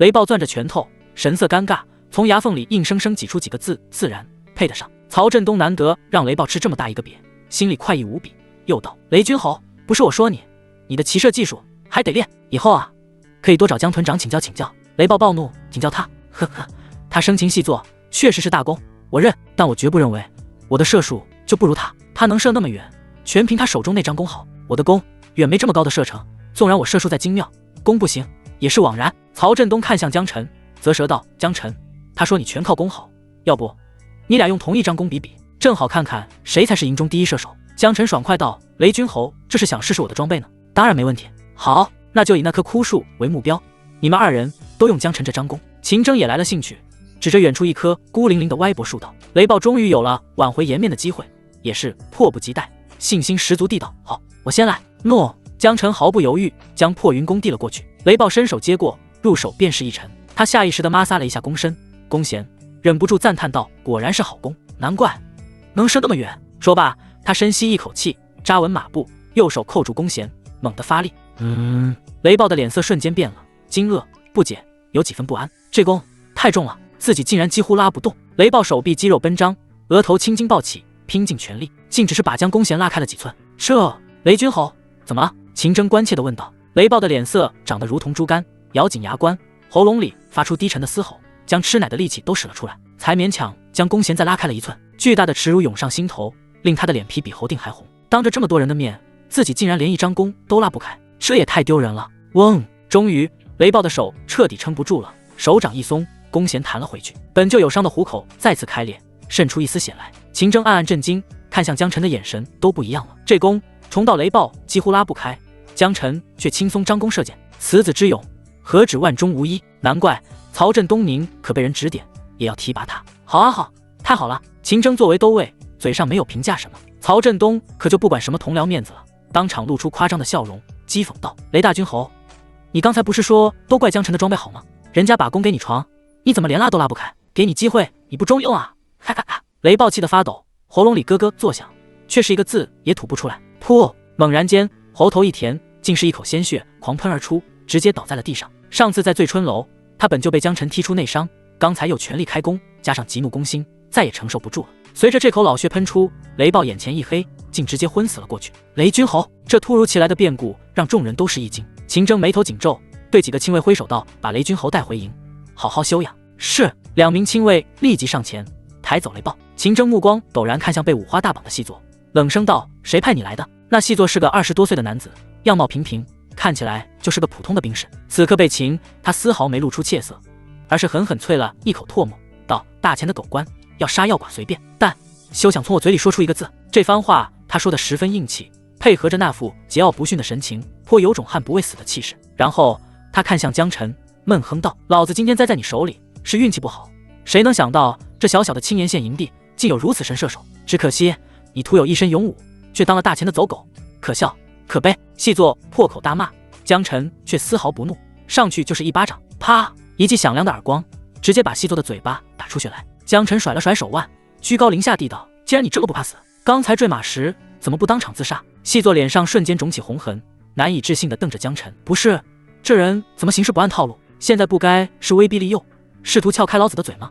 你们不该害怕我寻死吗？”心中这么想，那细作嘴上还是很硬气，继续骂道：“是可杀不可辱，你杀了我吧，老子皱一下眉头都不是好汉。”呵呵，江晨的嘴角浮现一抹讥诮。由于明镜之心的技能效果，他早已看穿这细作看似坚毅的眼神深处隐藏着一丝恐惧。这家伙并不是嘴上说的这么不怕死，一个怕死的俘虏何必惯着？想死，满足你！江晨抽出惊雷，嗖，刀光一闪，并非斩向细作，而是割断了他身上绳索。同时，江晨直接把惊雷丢在他脚下，如此气节，令人佩服。我就给你一个自己体面的机会，江晨不可莽撞！秦征连声道，生怕江晨玩火自焚。江晨正色道：“都尉，此等铁骨铮铮之辈，值得大前军的尊重。”细作看着脚下寒光闪闪的长刀，彻底傻了。我日啊，真让我死！我就客气一下，你们审讯都不审，真就允许我自杀？话一说满，人家连刀都给了，我要是不死，岂不是不太礼貌？操！他脸色变幻，最终一咬牙，抓起惊雷刀，但并没有抹向自己的脖子，而是眼冒凶光，暴起发难，刀尖直刺江辰心口。哼！江辰早有准备，神色不屑，侧身出掌，动作快如闪电，一掌精准劈在对方的腕骨上，咔嚓，骨裂声清晰可闻。啊！细作惨叫一声，惊雷刀脱手落下，江辰一脚踢飞即将落地的长刀，伸手凌空抓住刀柄，讥笑道：“自己不想体面，我帮你。”说罢，刀锋破空而下，直接斩向细作的脖颈。那细作肝胆俱裂，所有伪装被撕碎，吓得魂飞魄散，脱口尖叫道：“别杀我！我是镇北王的人！”秦征瞳孔微缩，心中惊愕，这就招了。他审过不少细作，每个都很难把嘴撬开，这江辰竟能如此洞察，把握人心，只用了3言2语，刀都没真正见血，就撕开了对方的心理防线。秦征冲江辰露出更加赞赏的眼神，然后盯在细作身上，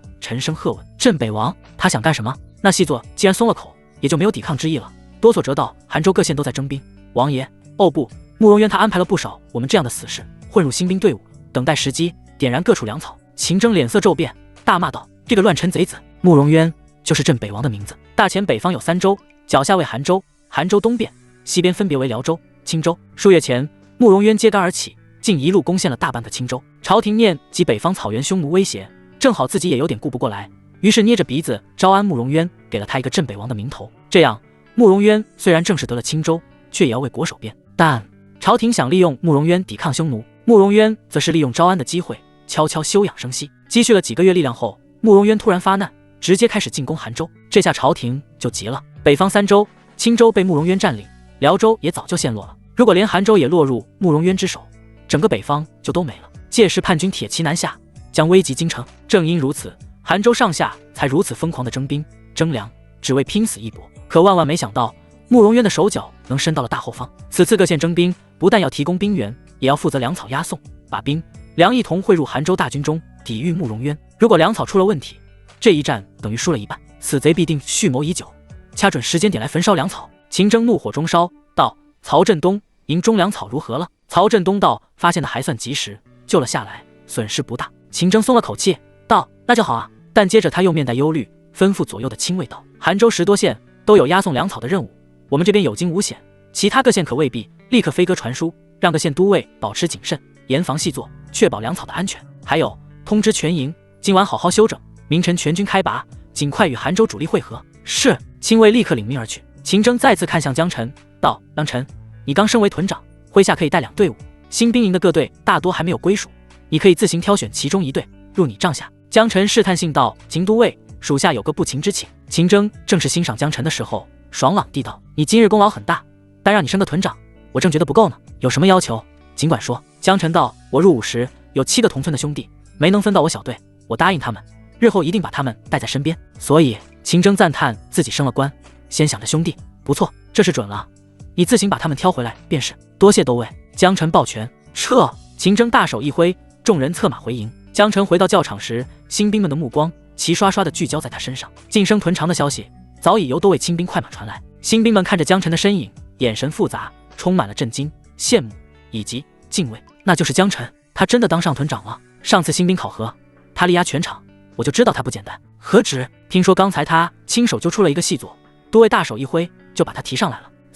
这功劳，这本事，不服不行啊！人比人气死人，咱们还是小兵蛋子，人家已经是屯长了。但这么一来，雷军侯可就尴尬了呀。江辰听到现场的议论，神色依旧从容。他径直走到队伍最前方，声如洪钟，清晰地喊出了7个名字：江琪、江龙、杨大勇、赵泰、赵浩泽、江耀华、赵铁牛。出列。话音刚落，7道身影便奋力挤出人群，冲到江辰面前。他们个个神情激动，甚至有人已经控制不住，眼含热泪。10几天前，老大还只是个队律，能带的同乡名额有限，他们7人被迫分散到各队。虽然江辰当时承诺说会把大家都聚齐，但他们也明白这谈何容易。谁能想到，仅仅10多天，老大竟真的做到了。老大，我们回来了！7人齐声高喊，声音带着哽咽，随即又意识到场合，慌忙改口，挺直胸膛，不对，是江屯长。江辰看着眼前一张张熟悉而激动的面孔，也是满意大笑，道：“好，回来了就好。”说着，他的目光落在了赵铁牛身上。上次考核，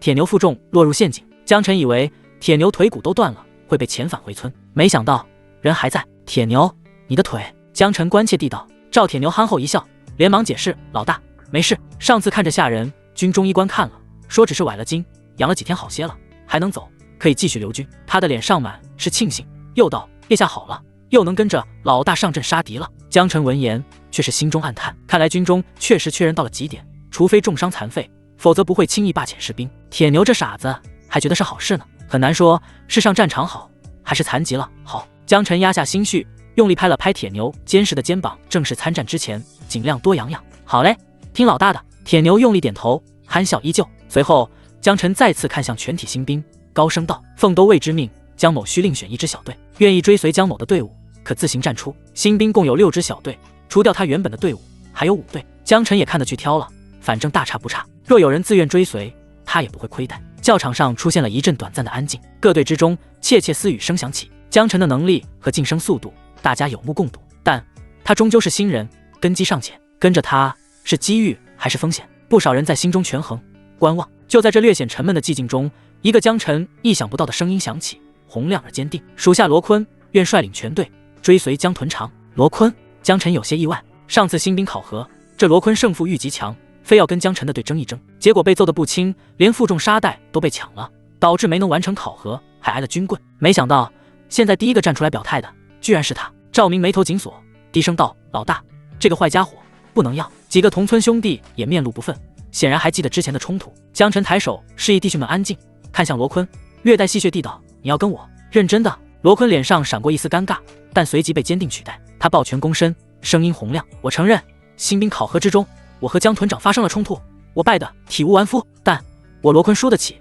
败就是败了，后果自负，无话可说。也正因为那次冲突，我比任何人都清楚江屯长强大，我手下的弟兄们也看在眼里。我跟大家商量了一下，大家都愿意追随强者，请屯长不计前嫌，给个机会。”他身后的士簇也齐声道：“请屯长给个机会。”江晨盯着罗坤看了片刻，突然哈哈大笑，朗声道：“好一个罗坤，是条汉子，以后你就是我麾下的队律了。”是。罗坤大喜，连连躬身行礼。江晨满意地点了点头。罗坤这人确实自负蛮横，但江晨并不讨厌，因为他玩得起，输得起。新兵考核过程中，他想稳夺第一，就直接跟江晨队伍干起来，没有任何弯弯绕绕，不像那李川满肚子坏水，偷摸摸给沙袋动手脚。现在他主动要追随江晨，也是直来直去。江晨通过明镜之心也能判断，罗坤的确是真心的。这种人自负归自负，但只要他服你，那就会忠诚好用。而且罗坤的能力也是有的，比其他几个队律都要优秀不少，只是因为踢到了铁板才没通过考核。对了，我升为屯长后，原本的队律就空了一个出来。江晨接着脸色一正，看向自己的原本的队伍。众人一怔，老大是要选人接班了吗？会是谁呢？江晨扫了一眼，目光落在陈宇身上。陈宇，你当队律啊？我。陈宇很是惊讶，其他人也有些不可思议。他们大多以为江晨会选白山村的老乡当队律，比如赵明，没想到会是陈宇，一个外乡人。屯长，怎么会是我呢？陈宇受宠若惊。江晨正色道：“入伍第一天，你就表现了极强的情报收集能力，我印象很深。你有能力，我相信你能做好。”是，多谢屯长信赖，属下一定肝脑涂地。陈宇激动的脸色涨红。江晨扫视两队，又道：“我看到了吧？只要跟了我，都是我的兄弟，不管你们以前是谁，在我这里都是赏罚分明。往后我的话就是军令，有功必赏，有过必罚，谨遵屯长之令。”众人齐声道。罗坤队伍的新兵本来心里多少有点犯嘀咕，怕江晨把自己当外人，这回也是彻底安心了。江晨麾下上百弟兄的心悄然间凝成了一股绳。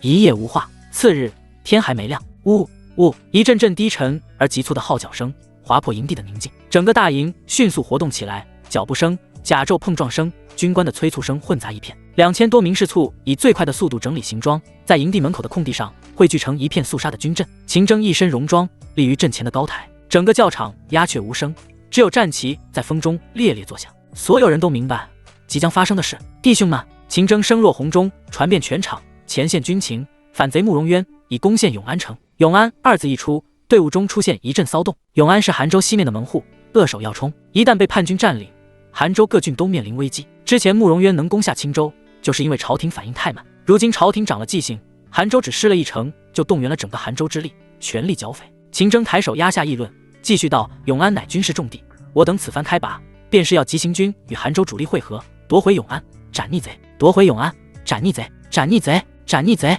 杀杀杀！嗨！”现场响起整齐的高呼。秦征的声音陡然拔高，带着一股决绝的杀伐之气。前方是战场，是血火，也是我等军人建功立业之地。告诉我，你们怕不怕？不怕！2000余人齐声怒吼，声浪震天。好！秦征猛然拔出佩剑，直指西方大军开拔，命令下达。庞大的队伍如同洪流，依次而动。6日急行军，青岩县军终于在傍晚时分抵达永安城10里外。韩州军主力早已在此驻扎，大营连绵，一眼望不到头，刁斗森严，一股肃杀之气扑面而来。江晨所部也是安营扎寨，忙完一切，天色已黑。刚喘口气，陈宇屁颠的来了，道：“老大，情况摸清了些。”江晨递过一袋水，示意他坐下说。陈宇灌了口水，语速很快。韩州军的统帅乃是张威将军，麾下原有4万兵力，最迟明日各县的军粮都能到了。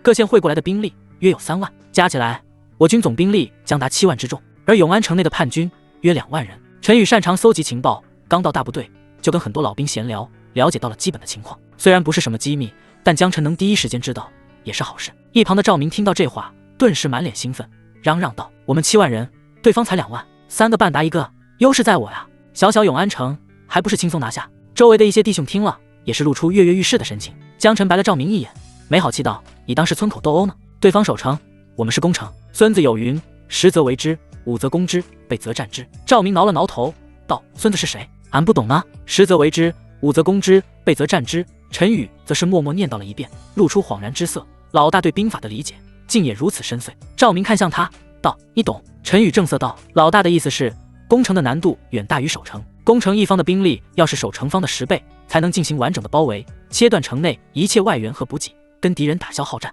5倍兵力才有把握发动强攻并取得胜利，2倍兵力就只能寻求在野外进行决战了。”哦，赵明似懂非懂。陈宇又道：“我们的兵力虽多，但根本不足以打消耗战，想直接攻城速战速决也很勉强。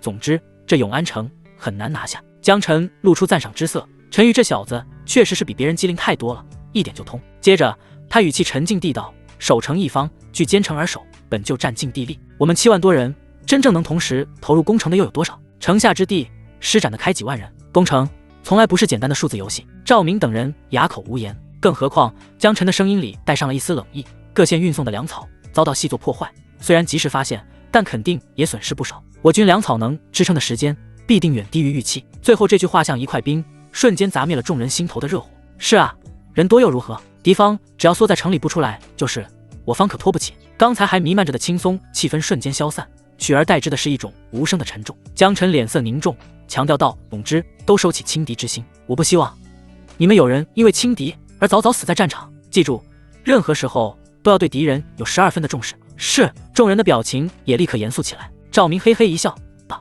反正咱们跟着老大杀敌就行，别的不用管。”就在这时，一个传令兵快速跑来，道：“江屯长，秦都尉升帐议事，请即刻前往都尉大帐。”议事，知道了。江晨应了一声。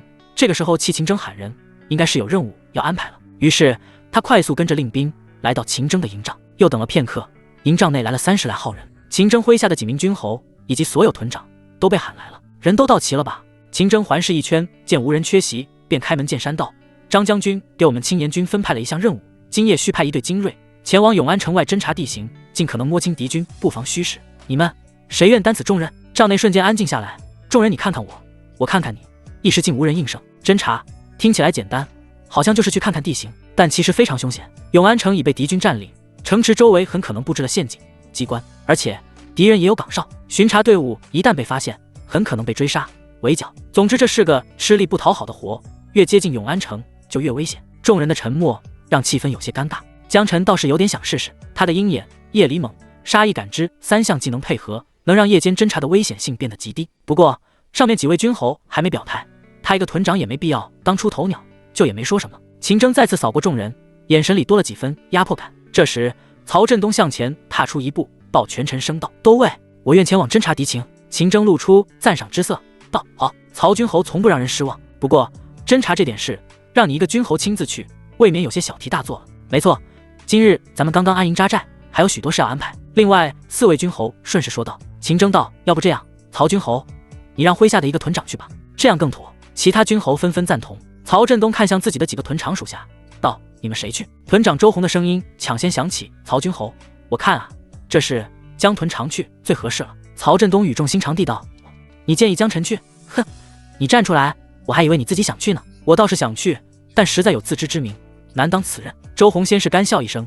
然后正色道：倒是江屯长，我听说数日前抓捕细作时，他表现出极强的目力和奇术，此番由他带人去侦查，必能立下大功。这倒也是。众人深以为然。江晨眼神好，奇术也好，没人比他更合适了。周红的嘴角浮现一抹阴毒的笑意。多日前新兵入伍，他的手下庄强风被江晨打成重伤，此仇他耿耿于怀。新兵考核时，他特意把李川安插在了老兵拦截队，想借刀杀人，没想到让江晨顺利过关了。之后他就一直没找到报复的机会，现在终于有机会了。深夜侦查可是很容易殉国的。呵，周屯长可真是谦让，这么好的立功机会给了我。江晨淡淡看向周红，露出一丝耐人寻味的笑意。深夜侦查他并不介意，但自己主动去和被别人举荐去，那就是两回事了。周红义正辞严地道江屯长的能力大家有目共睹。秦征问道：江晨，你可愿意去侦查？江晨上前一步道：属下愿往。好，不愧是曹军侯带出来的兵。秦征拍手大赞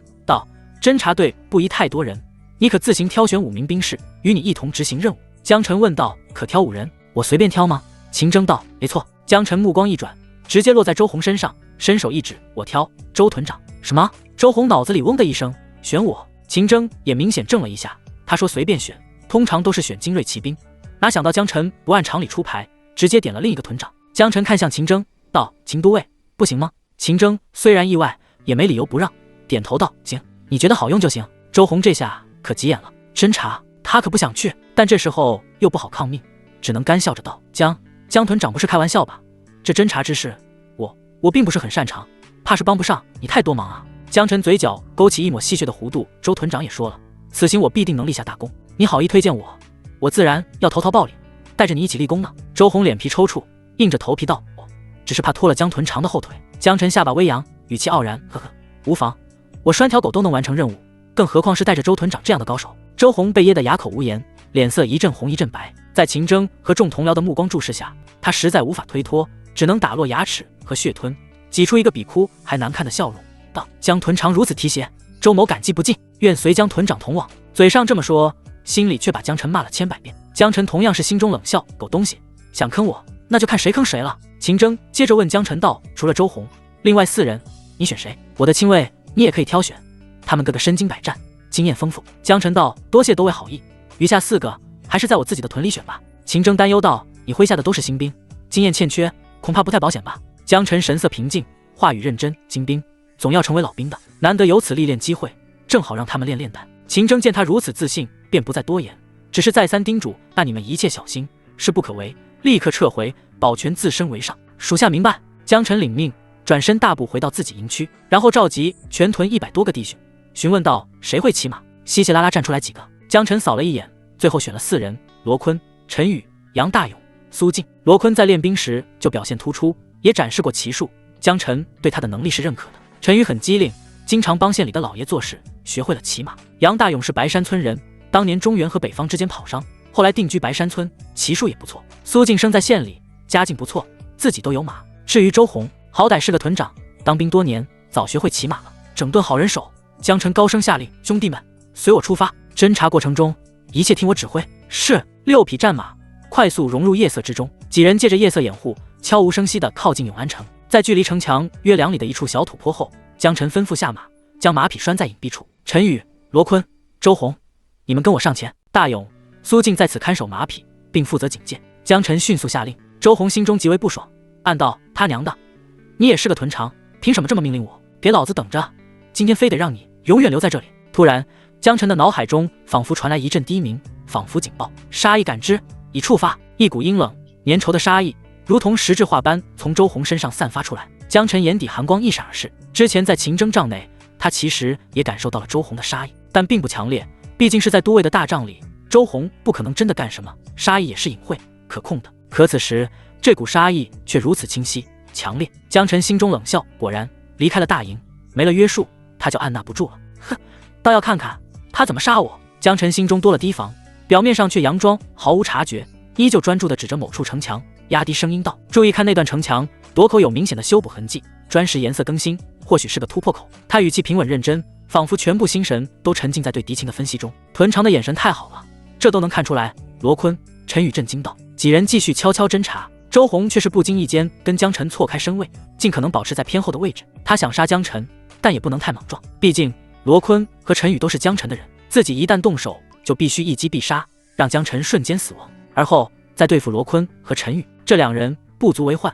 周鸿有信心一挑二，等杀了这3人，回去就说他们被敌方弓箭手射中，命丧当场，反正死无对证。嘿，周鸿的嘴角浮现一抹狰狞的笑意。等等，前方那片草地不对劲，泥土有翻动过的痕迹，可能有陷坑或铁蒺藜。江晨继续侦查，忽然抬起手，示意身后众人停下，目光锁定前方那片有些细微异样的荒草地。好机会，就是现在！一直蛰伏在后方的周鸿眼中凶光瞬间爆射，他等待的就是江晨注意力被完全吸引的这一刻。去死吧！周鸿内心狂吼，一直按在腰间短刃上的手掌瞬间抽刀，没有丝毫犹豫，他用尽全身力气，刀尖直刺江晨的后心。这一下刺激狠辣至极，角度刁钻，又是趁着江晨全神贯注探查前方时发动的，在他想来绝对是10拿9稳，一击毙命。冰冷的刀锋撕裂空气，眼看就要染血。然而就在刀尖即将触及衣甲的刹那，江晨身形猛然半转，唰！江晨身形扭转的同时，左手精准无误地向后一探，快如鬼魅，啪一声扣住了周鸿持刀的手腕。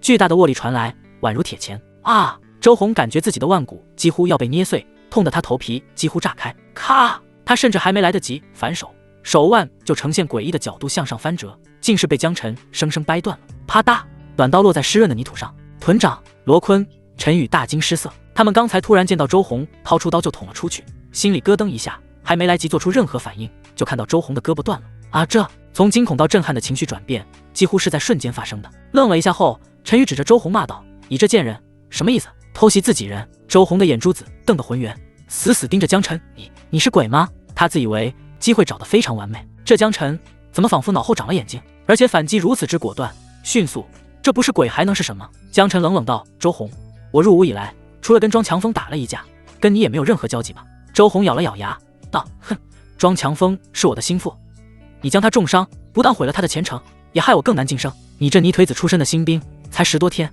就也升成了屯长，跟我同级，凭什么？以后你要是再晋升，岂不是要骑在我头上了？老子不服！”说到后面，他突然眼瞳一缩，另一只手化作手刀，狠狠劈向江晨的太阳穴。江晨脸色一沉，一脚重踢，狠狠砸向周鸿的胸口。砰！沉闷的撞击声响起，扑哧！周鸿只觉得一股巨力袭来，胸口气血翻涌，差点闭过气去，整个人飞出去了几丈远。他试图站起来，却觉得肠子好像都被踢断了，痛到浑身痉挛，根本使不上劲。你！周鸿脸色煞白，眼神中充满惊恐。他毫不怀疑，若非自己征战多年，身体健壮，挨了这一脚，恐怕能当场丧命，一脚踢死一个大活人。这是什么可怕的力量？呵，命够硬！江晨冷笑一声，抽出腰间惊雷，刀光一闪，周鸿吓得肝胆俱裂。他死死盯着江晨手中的大刀，身子止不住的发抖。我错了，江晨，这里有误会，我也是屯长，我若死在这里，你回去如何跟曹军侯、跟秦都尉交代？周鸿的眼神中满是惊恐，苦苦哀求道：“如何交代，用不得你操心。”江晨冷冷一笑：“哎呀，不要！哎呀，我诅咒你，你也要死在这里！永安城中必有骑兵来杀你！”周鸿发出撕心裂肺的惨叫。几丈距离，江晨几步便跨过，手起刀落，周鸿人头落地，脸上还凝固着怨毒与恐惧。罗坤、陈宇不禁倒吸一口凉气，虽然周鸿偷袭在先，但江屯长杀伐如此果断，完全没有新兵的样子。江屯长或许天生就是为战场生的，尤其是罗坤，心里还有点庆幸，上次新兵考核自己主动招惹江晨，结果只是打一顿，真是祖宗庇佑了。二人还在震惊之中，江晨就低喝道：“刚才杀人闹出了不小动静，虽然速战速决，但足以引起城中警觉。”江晨毫不犹豫，带着二人向藏马处狂奔。可他担心的事还是发生了，远处传来一阵沉闷的吱呀声，距离最近的一处城门真的打开了一道缝隙。抓活的！一队精锐骑兵如长蛇般从门洞内冲出，马蹄践踏大地，发出雷鸣般的声响，直扑3人而来。火光下能看到他们狰狞的面孔和雪亮的马刀。快跟杨大勇、苏静会合，必须尽快上马！江晨暴喝道。江晨、罗坤、陈宇一路狂奔，然而2只脚如何跑得过4条腿？身后的马蹄声如同催命鼓点，越来越近，越来越响。江晨回头一瞥，心中凛然。追兵约莫50骑，人数虽不算极多，但用来抓捕几个侦察兵，绝对是绰绰有余。而且这些骑兵人人披甲，战马雄壮高大，显然是军中的精锐。屯长，罗坤一边狂奔，一边喘着粗气吼道：“咱们怕是跑不到汇合点，跟他们拼了吧！杀一个够本，杀2个赚1个。”没错，干他娘的！陈宇也心一横。江晨再次回头，看了一眼那黑潮班骑兵，眼神决然道：“你们先走，我断后。”罗坤和陈宇大惊失色：“什么？我们走？这怎么行？就算要断后，也该是我们为老大你断后。”江晨厉声呵斥：“找他妈废话！赶紧走！你们是老子的兵，老子就得对你们负责！”听到这话，罗坤、陈宇两个大男人顿时眼睛泛红。陈宇激动地道：“能跟着老大，我这辈子值了！今天就是战死在这里，也绝不让您独个儿扛！”罗坤声音嘶哑，还带着悔恨：“当初在新兵考核，我还跟老大作对，真他妈是畜生！今日跟老大并肩战死，下辈子我罗坤一定早早追随你！”哭个鸡呀！谁说一起死了？闭嘴！江晨破口大骂。二人抹去眼泪，强自振奋：“咱们还不一定会死呢。”虽然嘴上这般自我安慰，但二人已然有了必死之心。3个步兵打几10个骑兵，怎么可能有胜算？江晨却是猛地停下脚步，道：“非要老子说难听的话，老子让你们走，是因为你们留下只会成为累赘，到时候打起来，我还得分身保护你们，赶紧滚蛋！”二人被骂得一愣，张了张嘴，却见江晨转身面向追兵，独自拦在大路中央，那道挺拔的背影在月光下显得格外高大决绝。走！江晨暴喝声震耳欲聋，这是军令。江晨没有回头看二人，听到二人脚步声越来越小，神情变得无比专注，冷冷地望向席卷而来的烟尘。此时那数10名精锐骑兵也被江晨吸引，所有目光都带着惊疑与戏谑，锁定在那道孤零零的身影上。这家伙竟敢独自留下，他娘的，看不起我们！有人啐了一口，感到被羞辱的同时更是怒火中烧。为首的正是这支骑兵队的队律李潇，他的目光中露出赞赏之色，啧舌道：“好，是条有血性的汉子，没想到大前军中还有这等人物。兄弟们，尽量别下死手，我要劝降他。”与此同时，江晨则是盯着快速逼近的骑兵队，心中默默估算距离：100丈、90丈、80丈，够了！破云弓被他瞬间拉至满月，嗖，弓弦震响，一道乌光撕裂夜色，宛如一道黑色闪电，直刺李潇的咽喉。李潇脸瞳孔骤缩，心头剧烈颤抖。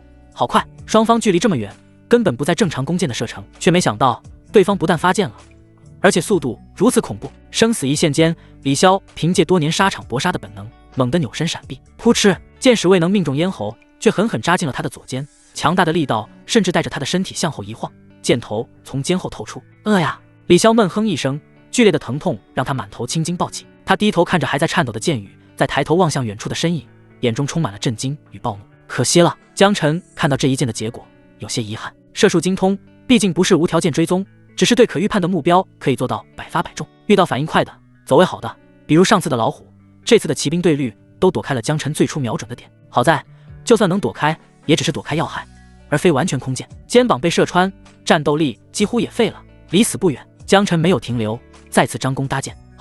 好得很。李潇见状，牙齿咬得咯咯作响，之前的爱才之心瞬间被强烈的杀意取代。给我冲上去，剁了他！嗖，箭矢再次射出。李潇吃过亏，下意识就要俯身躲闪，可那箭矢却没有射他，而划过一道刁钻的弧线，噗的一声，将他右侧一名骑兵射落马下。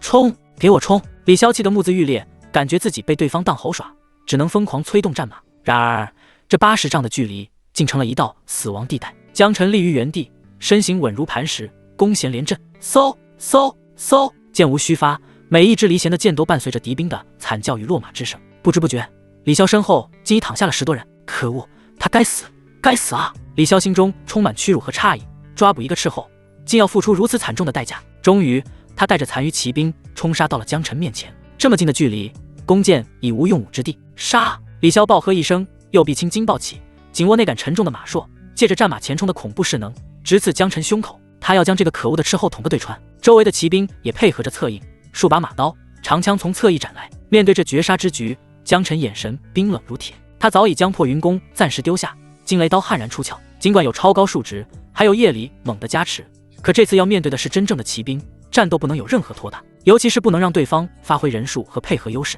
必须速战速决。面对李潇的强势一击，江晨不闪不避，惊雷刀划破空气，发出一声尖锐的嗡鸣，朝着刺来的马槊猛劈而去。看那架势，竟是要硬碰硬。李潇的嘴角瞬间浮现出一抹浓烈的讥讽，不自量力。他手臂上的肌肉再度奔张，好似要将全身力气灌入槊杆。那又粗又长的马槊上，仿佛带着无匹的力量，如同毒龙出洞，急速逼近江晨。然而，就在刀锋与槊尖即将碰撞的刹那，江晨的手腕以一种不可思议的角度猛地一抖，那看似一往无前的重劈，竟陡然化为一道轻盈诡谲的弧线，破风七式、鬼云式，刀法瞬间变化，从猛烈化作迅捷，毫无迟疑地斩向李潇的坐骑。咔嚓，刀光闪过，血光迸现。息律，李潇胯下的战马发出一声凄厉的悲鸣，前腿自关节处被齐刷刷斩断，庞大的马身带着巨大的惯性，轰然向前栽倒。不好！李潇魂飞魄散，整个人被巨大的力量狠狠甩飞出去。他人在空中尚未落地，一道冰冷的寒芒已如影随形，惊雷刀追袭而至。江晨根本没给他任何反应的机会，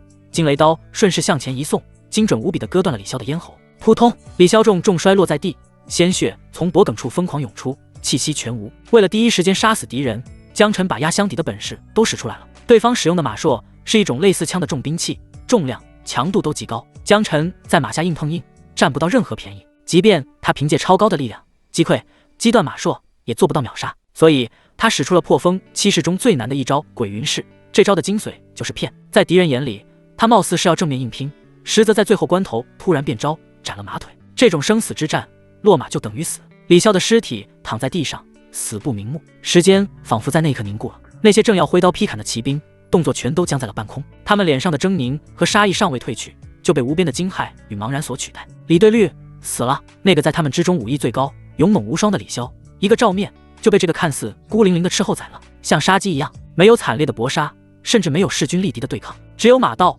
人飞，刀光一闪，李对绿就变成了一具尸体。这种死法带来的不是愤怒，而是一种深入骨髓的寒意和荒谬感。而就在他们愣神的这一刹那，江晨并未停歇，他脚掌猛地发力，身形迅猛如同巨枭，竟纵身跃起一人多高，惊雷刀在空中划出一道冰冷的寒光。噗！距离最近的一名骑兵只觉得脖颈一凉，视野便天旋地转，整个人栽倒在地。战马被血腥味刺激，发出一声刺耳的哀鸣，疯狂逃窜。主将已死，他们的士气早已崩塌。现在一眨眼又死了一个兄弟，谁都不想成为下一个。逃！快逃啊！他不是人！不知是谁先调转了马头，曹振东更是心中凄然，道：他是我一手提拔起来的，明明是一颗刚升起的将星，就这么陨落了。早知如此，当初我该强迫他不许去。陈宇死死握紧拳头，道：老大命令我们先走时，神色从容自信，或许他真能回来呢。众人闻言，皆是暗自摇头叹息。一人断后，面对敌人一个队的精锐铁骑，活着回来，那不过是绝境中的自我安慰罢了。江晨能争取到时间让四人逃脱，已是奇迹。秦征喃喃道：只盼江晨是被俘虏，而非被当场斩杀吧。被俘，至少还有活的机会。就在这时，哒哒哒哒哒，一阵清晰而急促的马蹄声由远及近，打破了营地的寂静。一股浓郁的血腥味随着夜风快速飘来，众人下意识地抬头望去，心脏几乎骤停。朦胧的夜色中，火把光芒下，一人一骑策马而来。马背上，江晨的身影挺得笔直，征袍破碎，被暗红色的血液浸透，带着一身杀伐之气，仿佛从地狱中出来的恶鬼。但这一切都比不上马鞍侧旁悬挂的物件所带来的视觉冲击。一颗面目狰狞、须发奔张的人头被胡乱系在那里，随着战马的步伐一下下晃动着，头颅断颈处的血液已然凝固发黑，怒睁的双目中还残留惊骇与不甘。江晨勒住马缰，在众人目瞪口呆的目光中停下。现场忽然鸦雀无声。罗坤、陈宇等人脸上的泪痕还未干，此刻看到江晨活生生的出现了，满脸不可思议。屯长，你是人是鬼？江晨没好气地道：老子说了不会死，你们竟然有所怀疑，真的没死！哈哈哈，老大没死！几人喜极而泣，竟是哭得更凶了。秦征也是一喜，大笑道：好，为兄弟断后，还能平安归来，好样的！接着他的目光落在那颗人头上，凝神道：是。江晨拱手道：禀都尉，此人为敌方骑兵队的队律李潇。说罢，他一脚踢下人头，顺便把染血的腰牌递给秦征。是。秦征话音刚落，身旁2名亲卫就兴奋地站了出来，带着头颅离去。这颗头颅不但是江晨的荣耀，也是整个青岩县军的荣耀。虽然大家都叫韩州军，但不同之系间也难免相比一比。哈哈，秦都尉，当初我推荐他为屯长，没毛病吧？曹振东更加扬眉吐气，大声道。另外几位军侯纷纷露出羡慕之色。秦征深深点头道：我从军多年，江晨今日之战果，我前所未见。江晨不卑不亢，拱手道：都尉谬赞了。秦征试探性地道：此番侦查你可有收获？江晨道：发现了几处陷阱以及城墙薄弱处，回头我会在地图上绘制出来，交给都尉。哦。秦征再次睁大眼睛，他其实并没有期望江晨能侦查出什么东西，毕竟遭遇了敌方骑兵，砍回一颗脑袋回来已经很逆天了。至于情报，可不敢奢求。可没想到自己随口一问，江晨还真有收获。可惜中途遭遇了骑兵，我也不敢久留，否则能绕城一圈的。江晨有些遗憾地道。秦征激动地道：不，已经太够了。江晨，你今日之功，足以让你升为军侯了。军侯！罗坤、陈宇等人不禁激动的脸色涨红。入伍之时，他们觉得军侯是要被仰望的，可这才到大军第1天，老大就要被封赏为军侯了。果然，老大天生就是为战场生的。不过秦征忽然话锋一转，道：“如今我已汇入韩州军，凡事要和张将军汇报，封赏一事须得他的许可，才能正式确认。谢秦都尉。”江辰宠辱不惊，高声道。曹振东拍拍江辰的肩膀，道：“你小子，这就要跟我平级了。”江辰正色道：“曹军侯对我有知遇之恩，不论何时都是我的老大哥。”好，曹振东大感欣慰。秦征接着看向罗坤、陈宇、杨大勇、苏静，道：“你们几个跟随江辰，也有功劳，各赏黄金一锭。”什么？一锭黄金？这怎么行？都是江屯长的功劳，我们哪有资格？四人面红耳赤，连连拒绝。尔等同行，便是冒了生命危险，值得受赏。秦征正色道：“军中论功行赏，只看结果，多为赏赐，收着便是。别人怎么没去？这是你们应得的。”江辰看了四人一眼，是，谢都尉。四人这才齐声道。秦征又道：“对了，周红呢？你们几个一起去的，怎么没见他？”罗坤、陈宇的脸色有些古怪。周红被江辰所杀，他们可是亲眼所见，虽然是罪有应得，但毕竟人死了，他们第一次碰上这种事，没敢乱说。江辰则是神色平静，直言道：“回秦都尉，周红在侦察途中公报私仇，妄图刺杀我，已被我斩杀。”哦，秦征沉默了一下，然后冷哼道：“此人心胸狭隘，心思歹毒。”他甚至没有追问其中细节，也没有去验证江辰是否撒谎。当江辰提着敌将的脑袋回来时，其他就不重要了。周红死了，不管是不是如江辰所言，死就死了吧。好了，时候不早了，都回去休整吧。秦征一挥手，对周围众兵士说道。是。众人纷纷退去。秦征又看向江辰，补充道：“江辰，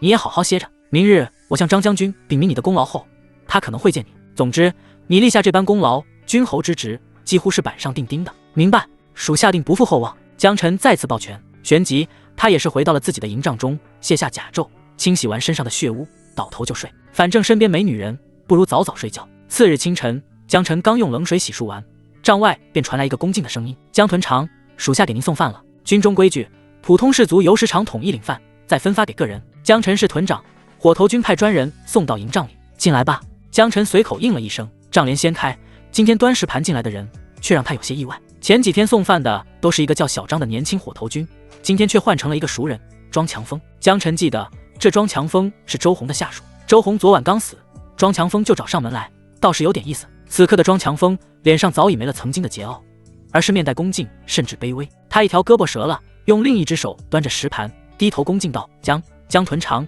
属下来给您送饭。”江辰狐疑道：“怎么是你？平时不是小张送吗？”庄强风喉结滚动了一下，像是下定了决心，认真地道：“江屯长，是我去求了小张兄弟，好说歹说，他才答应把今天送饭的差事让给了我。我是想借着这个机会跟江屯长您说几句心里话。”哦，说吧。江辰抬眸看了他一眼，饶有兴致地道。庄强风深吸一口气，接着进士直接单膝跪地，神色严肃：“江屯长，我庄强风是个粗人，以前有眼无珠，冒犯了您。您当时那一拳不但打断了我的手臂，更把我打醒了，打服了。”江辰目光锐利，好似要洞穿对方的内心。所以呢？庄强风抬起头，眼神热切地看着江辰，态度极其诚恳。这些天我想明白了，我不想再浑浑噩噩的混日子了，求江屯长收下我，我愿到您麾下当一小卒，牵马坠灯，战场冲锋，绝无二话。江辰戏谑地道：“周红刚死，你就来投靠我，你不怕他死不瞑目吗？”庄强风的脸上闪过一丝难以察觉的异样，瞬间就恢复了恭敬和敬仰，道：“之前我是周红麾下的兵，虽仰慕江屯长，却也不能随意改换门庭。如今正因为他死了，我上头没了屯长，才有机会改投靠您帐下呀。当初江屯长入伍时，我不自量力，妄图挑战江屯长，我本来觉得自己没脸投靠您，但后来听说罗坤也曾与您产生过冲突，但您心胸开阔，不计前嫌，依旧重用了他，所以我才鼓起勇气，想求江屯长给我一个机会。若能追随您，我庄强风一定为您马首是瞻，肝脑涂地。”江辰呵呵一笑，反问道：“周红是我杀的，你不怪我？”“不怪，怎么可能不怪？”庄强风的心中强压着无尽的怨恨。他本是最有潜力的对绿，距离屯长之位仅一步之遥，前途光明。可就是眼前这个该死江辰，在众目睽睽之下打断他的手臂，害他颜面扫地，前途尽毁。若非如今军中急缺人手，他受到这种伤势，早已被遣返回乡。可即便人还在军中，他在军中的地位一落千丈，彻底被边缘化，连昔日巴结他的小兵都对他避而远之。这一切都怪江辰。而昨天他唯一还能说得上话、最为信赖的屯长周红也死了，又是因为江辰。江辰狗贼，该死！只要能让江辰死，他不惜付出任何代价。但庄强风清楚自己根本不是江辰的对手，所以他只能行此险招，放下所有尊严，主动来送饭，以获取江辰的信任。此刻面对江辰这一问，庄强风瞬间藏起心中所有恨意，脸上露出坚定之色，道：“江屯长何出此言？我怎么可能怪您？”他的语气甚至带着一丝被误解的急切。那是周红罪有应得，是他活该。我之前竟然与这种人为伍，想想都引以为耻。我如今最大的心愿就是追随江屯长，虽死无憾。这番话说的情真意切，叫人动容。江晨只是静静看着他，神色古井无波。然而明镜之心早已发挥出了效果。尽管庄强风表现得无比真诚，可江晨在他的微表情中，在他的眼神深处看到了虚伪。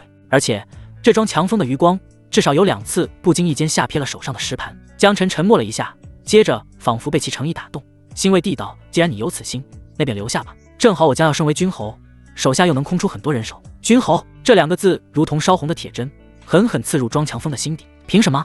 你也配？庄强风心中的恨意与嫉妒几乎要冲破胸膛，但他脸上却堆砌出受宠若惊的样子，激动的眼眶微微发红，躬身道：“谢江屯长，属下定为屯长效死。”接着他上前一步，恭敬地将石盘放在江晨面前的案几上，低眉顺眼道：“江屯长，您先用饭，属下先退下了。”江晨没有动筷，而是意味深长地看了他一眼，道：“别谢，赏你了。”啊！庄强风脸上闪过一丝不易察觉的慌乱，惶恐道：“这怎么行？这是屯长才能享用的，属下万万不敢。”江晨脸色一冷，语气带着不容置疑的压迫感：“让你吃你就吃，怎么还要我亲自喂你？”庄强风额头瞬间渗出冷汗，声音都开始发颤：“不是，属下。”来人！江晨陡然提高声调，大声喊道：“请庄队律吃粥。”话音刚落，赵明带着几个弟兄应声冲入：“屯长，你们要干什么？”庄强风惊骇欲绝，下意识向后退，却被几人死死按住，动弹不得。连我都没这待遇，吃这么好？赵明咧嘴一笑，端起那碗粥，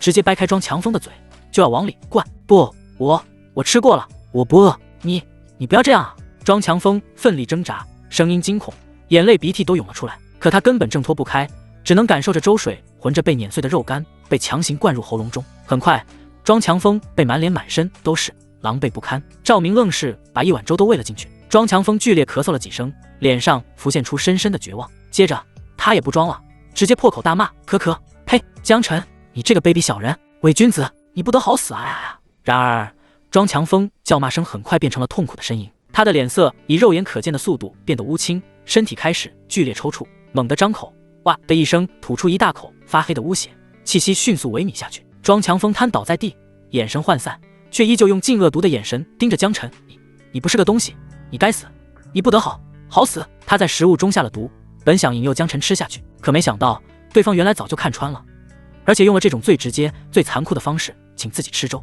你的演技还差了点。江晨居高临下的看着他，眼神淡漠，随即对赵明等人挥手道：“拖出去，顺便跟曹君侯说明情况。庄强风欲毒杀我，已经自食其果。”是。赵明等人领命，像拖死狗一样将把庄强风拖走。出去没走几步，庄强风就彻底断了气。大营中许多士卒看到这一幕，不禁窃窃私语起来。有心人都知道周红和庄强风跟江晨不对付，如今2人都死了，好狠的手段！一些原本因江晨晋升过快而不服不满的人，此刻都是脊背发凉，心生敬畏，再不敢有任何恶念。当日正午，各县所有军兵全都抵达，7万韩周军完全聚齐。大军被分成了前军、左军、右军、中军、后军。前军即攻城主力，负责第一波正面攻城。前军是主力，但也最容易成为死亡，一般是炮灰和精锐的混合体。左军、右军则负责两翼掩护与辅助攻击。中军是指挥中枢，也是全军最精锐的部队，包括重甲步兵、轻卫骑兵以及最精良的工程器械，决定着战局的最终走向。后军人数最少，包括府兵、工匠、医官等，负责保护大本营和粮草辎重，制造和修复工程器械，进行战地救护。江屯长接令。江晨的营帐内，一名传令兵快步走入，将一份新的调令文书呈上。先锋营。果然，江晨展开一看，喃喃自语。入伍之前，他就想到了这个结果。江屯长，先锋营是最容易立功的部队，可要把握好机会啊！令兵客套地说了一句。江晨神色一凛，立功的好机会，确实是。先锋营属于前军，属于前军中的前军，是冲在最前面的，最先与敌人发生冲突，那可不容易立功吗？但这也意味着是攻城中最危险、死亡率最高的部队，说白了就是炮灰。对此，江晨倒也没觉得意外。入伍之前，他就预料到了自己这批新兵总共才练了10天，8成是要被当耗材使用的。韩州各县本次招募的纯新兵约3000人，3000人正好够凑出来一个先锋营了。战争中，人命就是数字，人命也是可以考虑性价比的。还有，江屯长，张将军想见你，可随我来。那令兵接着说道。哦，张将军，有劳带路。江晨快步跟上令兵，穿行营区，走向那座最为高大、守卫也最森严的中军大帐。帐内气氛凝重，一位身着玄甲的中年将军正背对着帐门，在沙盘前缓缓踱步。他身形不算特别魁梧，但每一步都仿佛丈量过，带着一种久居上位的沉稳与山岳般的压迫感。帐内两侧肃立着20余人，个个甲胄鲜明。江晨一进来，目光扫过帐内众人，中间那人不怒自威，带着一种执掌数万人生死、统筹全局的统帅气场，必然就是张威将军了。其余人应该都是多位一级的军官，秦征也在其中。各县军过来的都尉，还有张威本部的都尉，加起来差不多就20多个，连曹振东这样的军侯都没资格出现。营中这些人就是这支韩州军的最高决策层了。江晨到这里时，立马就成了级别最低的了。秦征看向江晨，对江晨投来一个鼓励的眼神。江晨微微颔首，也不怯场，步履稳健地走到大帐中央，不卑不亢地抱拳行礼，声音清朗：“青岩县屯长江晨，见过张将军，见过诸位都尉。”顿时所有目光都凝聚在这个新来的屯长身上，有好奇，有怀疑，也有审视。张威转过身看向江晨时，眼中不禁闪过一丝惊异。他见惯了猛将汉族，但一个刚入伍不久的新兵，初次面对满帐高级将领的威压，竟能如此镇定自若，这心性确实非同一般。你就是江晨？张威刚毅的脸上露出一抹随和的笑容，道：“秦征跟我详说了你的事迹，擒拿细作，斩敌其队率，皆是难得的功劳，甚好，甚好啊！”江晨微微躬身，语气诚恳：“将军过誉，皆是秦都尉信得过，给属下创造了立功的机会。”这话既表达了自己的谦虚，还顺便捧了一下直属上级。秦征顿时觉得心神一荡，颇为舒爽，暗道：“这家伙真是叫人欢喜，有能力却不居功自傲，说话又好听，难怪曹振东这么赏识他。”张威也是对江晨的表现露出赞赏之色，道：“不骄不躁，是块好材料。好，自今日起，你便是军侯了。本都再额外拔擢400余步兵给你，你不依旧归属秦征麾下，末将谢将军提拔，定不负将军信任。”江晨单膝跪地，声音铿锵。这一次他没有丝毫推辞和谦让，这份赏赐是他用军功换来的，理所应当。过于推辞，反而显得矫情虚伪。谢将军。秦征也上前一步，喜道：“他麾下没有新增兵员，且已有5名军侯，这5个军侯还活得好好的，不太好凭空再提拔一个军侯出来，所以他才特意要向将军说明情况，特事特办，额外给江晨拨几百余步兵。所谓余步兵，就是没有上级或上级刚死的兵。这些余步兵划给江晨，青岩县军的力量也更大了。虽然明面上大家都属于韩州军，但大军之中难免也会有争斗，各都尉之间也不例外。这时大帐内的气氛却变得有些微妙和凝滞，在场其他都尉的眼神隐隐带上了不满、嫉妒。一个萝卜一个坑，军中能分配的余步兵就那么点，秦征这一派分走400，其他人能分的就少了。各都尉互相悄悄对视，都有些不服，但又没有理由反驳，毕竟人家江晨真正用命挣来了军功，那李潇的脑袋还在营地门口挂着呢，谁说不服，谁就也得去砍一颗脑袋回来。就在这压抑的寂静中，一个身材魁梧的都尉大步出列，脸上堆着豪爽的笑容，道：“恭喜将军侯，少年英雄，真是让我等大开眼界啊！”此人姓王，名猛，是张威麾下一员以勇力著称的悍将。他先是赞赏，随即话锋一转，一副很憨直的样子道：“将军侯勇猛过人，王某一时手痒难耐，趁着今日诸位同僚都在，不知将军侯可否赏个脸，与王某过过招，也好让我等老家伙见识一下少年英雄的风采。”他这话说的既漂亮又和善，好似真的是想和江晨友好切磋，实则就是想挫江晨和秦征的威风。封赏一事无力改变，但绝对不能让江晨和秦征这么顺。王猛提出切磋后，其他都尉立刻心领神会，这是打压对方气焰的机会。王都尉所言极是，将军侯勇武，也让我等开开眼界。正是此理，军中二郎正当以武会友，互相砥砺嘛。将军侯莫要推辞，让我等也沾沾你的锐气。众人你一言我一语，笑呵呵的把江晨架了起来，根本不给他任何拒绝的余地。秦征脸色一沉，道：“王猛，你是个老都尉，身经百战，谁不知你蛮力过人？与江晨一个后生切磋，有什么意思？”王猛却也不恼，只是嘿嘿一笑道：“秦都尉此言差矣，正因为将军侯是年轻人，才更需要历练，多表现嘛。放心，只是简单过几招，加深感情罢了。我想张将军肯定也想亲自见识一下将军侯的本事吧。”他又巧妙地把话题引向张威，张威总不能说不想吧？果然，张威缓缓点头，语气听不出喜怒。江晨屡立奇功，我未曾亲见，确实可惜。江晨，你便与王猛切磋几招吧，输赢都无伤大雅。主帅一锤定音。秦征见状，知道已无法阻止，只能无奈坐下，暗自为江晨捏了一把汗。王猛是出了名的力大无穷，战场上一柄开山斧所向披靡。江晨虽勇，毕竟年轻，实力和经验上恐怕……王猛脸上笑容更盛，带着一丝计谋得逞的得意，看向江晨：“将军侯，请吧。”一边说，他一边从背上取下那柄巨大的开山斧，在众人注视下，江晨脸上依旧看不出丝毫紧张。他先是向张微微一躬身，末将领命，随即他转向王猛，眼神平静无波，只做了一个简洁的手势：“王都尉，请。”王猛的眉头瞬间拧成一个疙瘩，我的大斧都拿出来了，你不会要空着手吧？据我所知，你擅长使刀，我很想知道你的刀力不力。使刀？我怕弄伤了王都尉。江晨语气平淡，像是在陈述一个再简单不过的事实。王猛明显不怀好意，江晨也是一点面子都不给了。该谦虚的时候他会谦虚，该狂的时候他也绝不会收敛。帐内众多位闻言都是瞪大眼睛，他说什么？怕伤了王猛？这口气太大了，刚立了军功，当了军侯就找不到北了吗？年轻人还是该多吃点亏啊。张威的眼中也闪过一丝惊讶，随即微微蹙眉。他一开始觉得江晨为人谦逊，进退有度，现在看来年少难免轻狂，这江晨终究是锐气过程了，看来还需多多成长啊。江晨莫要轻敌。秦征则是心急如焚，暗叫不好，如此激怒对方，王猛必然全力出手，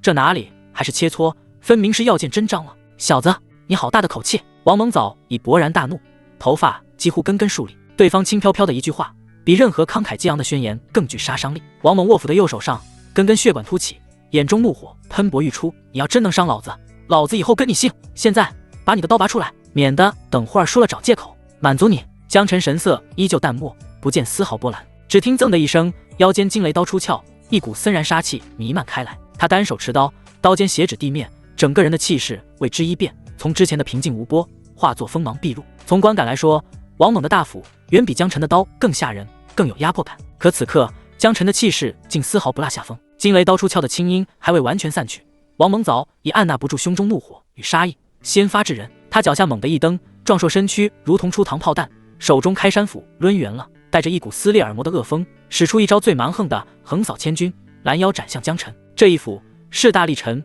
足以将一匹健马拦腰斩断。他要逼江晨应接，用绝对的力量碾压这个不知天高地厚的小子。江晨眼神一凝，不闪不避，竟真的一步踏前，惊雷刀由下至上撩起，刀锋精准的迎向斧刃最后实处。当一声震耳欲聋的巨响在金铁交鸣中炸开，火星四溅，一股巨力从刀身传来，江晨手臂肌肉瞬间绷紧，但身形如磐石，纹丝未动。王猛只觉斧头仿佛劈在了一座铁山上，反震之力让他掌心发麻，心中骇然，这小子细皮嫩肉的，竟有这么大的力气。江晨的嘴角却是浮现一抹轻蔑的弧度。第一招失手，他大概知道了王猛的水平，跟师傅比还是差得太远了。呆！一击不成，王猛怒吼一声，借势旋身，巨斧自下而上划出一道诡异的弧线，竟是更为阴狠的海底捞月招式，直取江晨下阴。这一变招歹毒迅猛，寻常人根本难以反应。然而江晨早已凭借鹰眼看穿他肌肉变化和发力轨迹，在他变招的瞬间，江晨便以后发先至，惊雷刀不是格挡，而是化作一道银色闪电，以更快的速度、更刁钻的角度直刺王猛因旋身而露出的右肩胛骨缝隙，那是重甲防护的薄弱点。吃了！刀尖瞬间点破甲叶，刺入皮肉。王猛惨叫一声，攻势瞬间瓦解，骇然暴退。嘶！他猛吸一口凉气，捂着血流如注的右肩，眼中充满了惊惧。仅仅2招，自己竟然受伤了。张将军，胜负可以分晓。江晨身形挺拔，开口问道。这是在将军的大帐内，他真的是点到为止，也算给张威面子。却不料张威还没说话，王猛却并不打算结束战斗，脸上带着不甘和怨毒，再次抱起重来，抡起巨斧重重劈下。当着这么多同僚的面，不能输！呼哧，巨斧撕的空气都在爆鸣，沉重的斧身携带着比之前更加强横的力量。江晨眉头一皱，不想结束，那就破风七式、闪影式，这是他最快的刀法招式。刹那间，巨斧几乎近在咫尺。就在这么极短的距离下，王猛甚至没看清江晨是如何动的，只觉眼前一花，一道匹练般的刀光已充斥了他整个视野。快到极致！怎么会有这么快的刀？王猛亡魂大冒，下意识想变攻为守，以斧身格挡，但右肩受伤让他动作慢了半拍。噗！惊雷刀的寒光瞬间掠过王猛的右臂，血光迸现，一条握着开山斧的粗壮手臂从中间齐齐断开，切口整齐，一捧热血飞上半空。啊！我的手！王猛发出杀猪般的凄厉惨嚎，庞大的身躯轰然到地，剧烈的疼痛和失血让他瞬间面色惨白，在地上痛苦翻滚。他的左手下意识舞向断臂切口，却疼得更加肝肠寸断，涕泗横流。江晨收刀而立，惊雷刀身血珠滚落，他看也没看地上惨叫的王猛，而是立即单膝跪地，冲张威抱拳，语气故作惊慌急切：“末将误伤王都尉，请将军责罚。”张威却是愣神了一下，脸上写满了惊愕和震撼，他甚至忘了维持主帅的威严，死死地盯着地上那条血淋淋断臂以及沾满了鲜血的开山斧。3招，仅仅3招！王猛就被卸了手臂。王猛的实力，他是再清楚不过的，那是真正从尸山血海里爬出来的悍将，一把开山斧不知劈碎过多少敌人的盾牌和颅骨。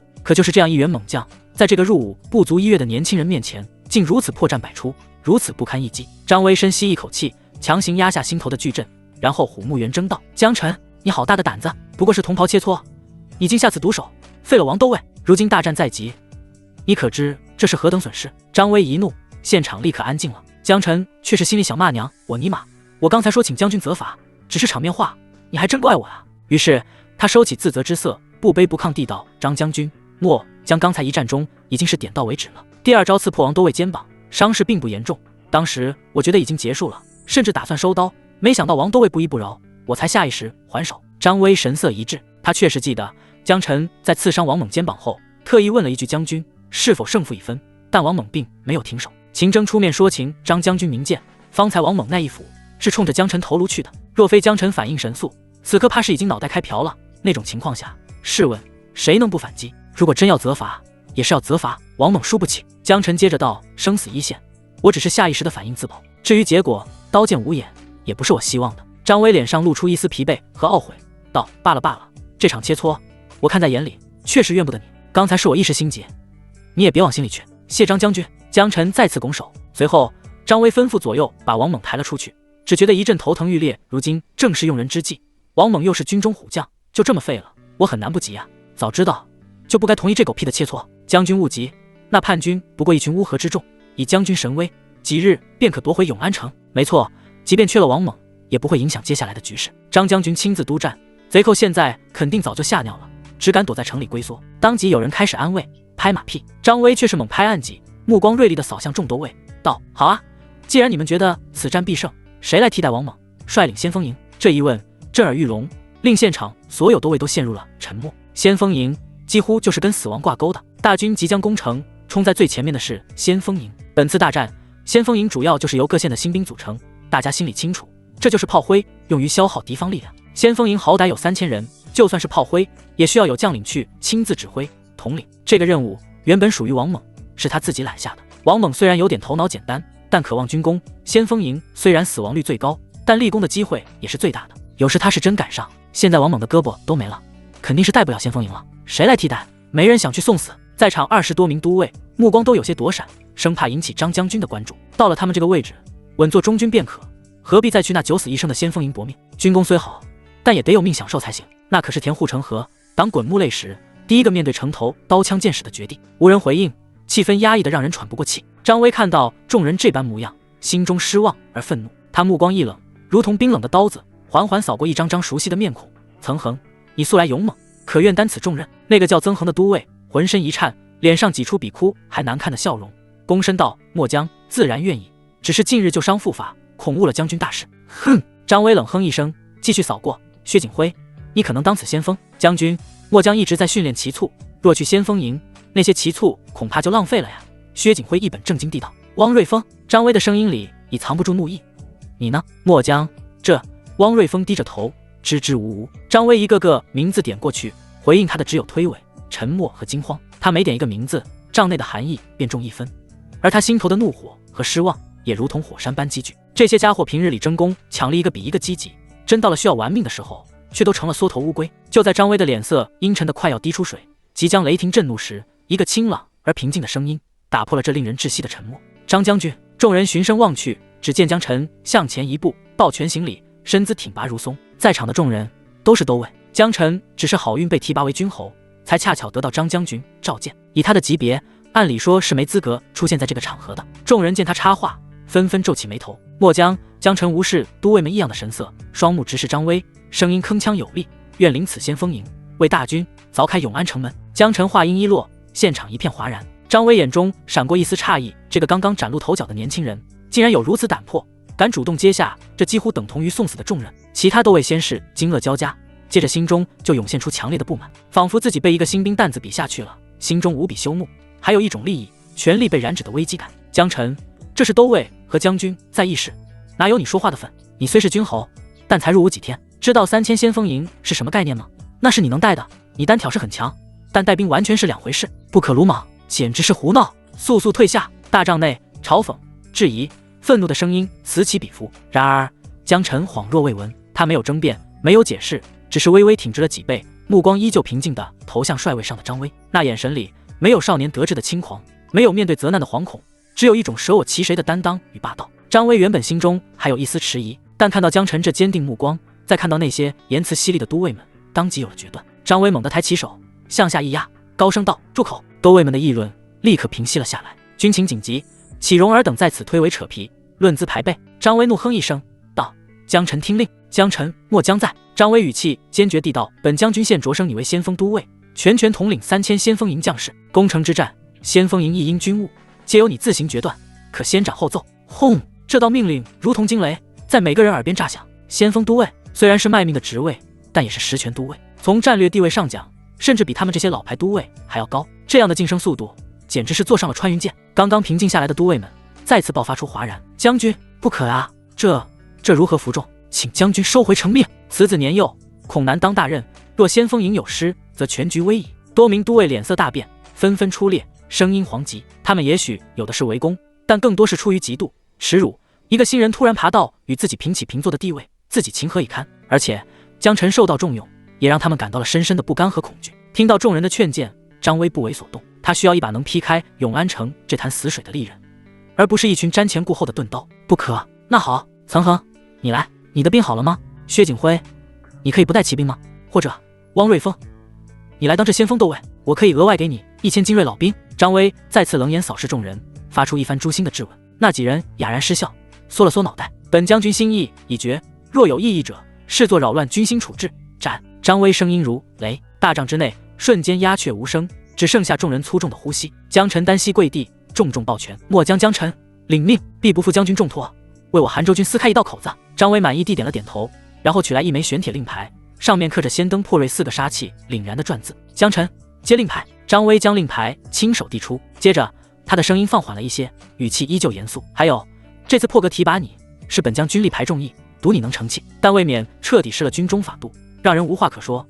你这个先锋都尉，现在只能是暂代。”明白。江晨大声道。张威继续严肃地道：“若攻城之日，你能带着功劳活着回来，我再亲自为你摘去暂代2字，先锋都尉便是实授了。但若你……”说到但之后，他就没再说了。但所有人都明白，若你战死沙场，人死之消，说什么都没意义了。岑恒、薛景辉等一众都尉看着手持令牌的江晨，心情无比复杂。一方面是强烈的不满，一个泥腿子新兵突然就跟他们平起平坐了，这叫什么事？有些人的心底阴暗处甚至期盼江晨惨死，先锋营全军覆没。但另一方面是无法回避的现实与责任，永安城必须攻下，这场仗必须打赢。江晨若真能打出战果，对大局有利。这种矛盾的情绪让他们内心无比拧巴，脸色阴晴不定。就在都尉们心烦意乱、思绪万千时，张威忽然再次开口，传令各营，今日傍晚提前1个时辰埋锅造饭，饭后全军集结。微微一顿，他的眼神变得无比凝重，声音陡然拔高：“攻城！”短短2个字，再次引爆了现场的气氛。这命令比江晨升任先锋都尉更让人震惊。什么？岑恒失声惊呼，几乎以为自己听错了。今天傍晚就攻城？薛景辉也猛地抬头，脸上满是难以置信。将军，大军长途跋涉，刚刚集结，士卒疲惫，攻城器械也尚未齐备，这也太仓促了。是啊，将军，至少也需2-3日准备，打造足够的云梯、冲车，查探清楚敌军虚实啊。多名都尉也急声附和。张威脸色丝毫不变，反而露出一丝冷酷的笑意。仓促，要的就是这份仓促。首先，慕容渊曾安插多名细作，混入各县的营地中烧毁粮草，幸好青岩县及时抓住细作，让各县军多了几分防备。可我们依旧损失了大量粮草。我对外宣称损失不大，其实现有粮草只够支撑半月。听到这话，众人也是心头一沉。粮草告急，他们当然也知道，只是第一次从张将军嘴里说出来，更让他们感到紧迫。连续几年荒年，今年韩州的收成也很差，根本争不出多少粮。就算没有细作毁掉粮草，最多也就能凑出1个月的粮草用于作战。1个月时间根本不可能打消耗战，必须速战速决。只是他们没想到张威会这么速，大军屁股还没捂热就要直接攻城了。张威站起身，走到沙盘前，手指重地点在永安城模型上，继续说道：“慕容渊的细作能混入我军动向，对方真就一无所知。我们觉得需要准备，难道对方就猜不到我们要准备？叛军正等着我们按部就班恢复疲惫，打造器械。本将军就是要打他们一个措手不及。他们以为我们还在休整，我们就偏偏在今日，在他们防备最松懈的傍晚，发起雷霆一击。”众人面面相觑，心中了然，看来张将军早就做好了突袭的打算，难怪这么着急要扶江辰上位。张威猛地一拍案戟，决断如山，此乃军令，各自回营准备。日落之前，全军攻城。先锋营率先攻击，为大军开路。有敢延误、懈怠、祸乱军心者，力斩不赦。主帅心意已决，众都尉也是不再有任何异议，齐声道：末将领命。即将攻城的消息并没有继续向下传达，这种关键的机密会被限制在大帐中的都尉之中，普通士兵只有到了执行时才知道自己要做什么。不过江辰成为先锋都尉的消息却是第一时间席卷了整个大营，消息所到之处尽是惊愕与哗然、羡慕、嫉妒、嘲讽，以及等着看好戏的窃窃私语在每个营帐的角落滋生。此刻被无数议论包裹的江辰正站在先锋营驻地的教场上，他面前是黑压压的3000余人，这是属于他的先锋营，一支几乎由新兵组成的炮灰队。这些人衣衫破旧，不算齐整，眼神中甚至偶尔透露出一丝不该属于战场的纯真。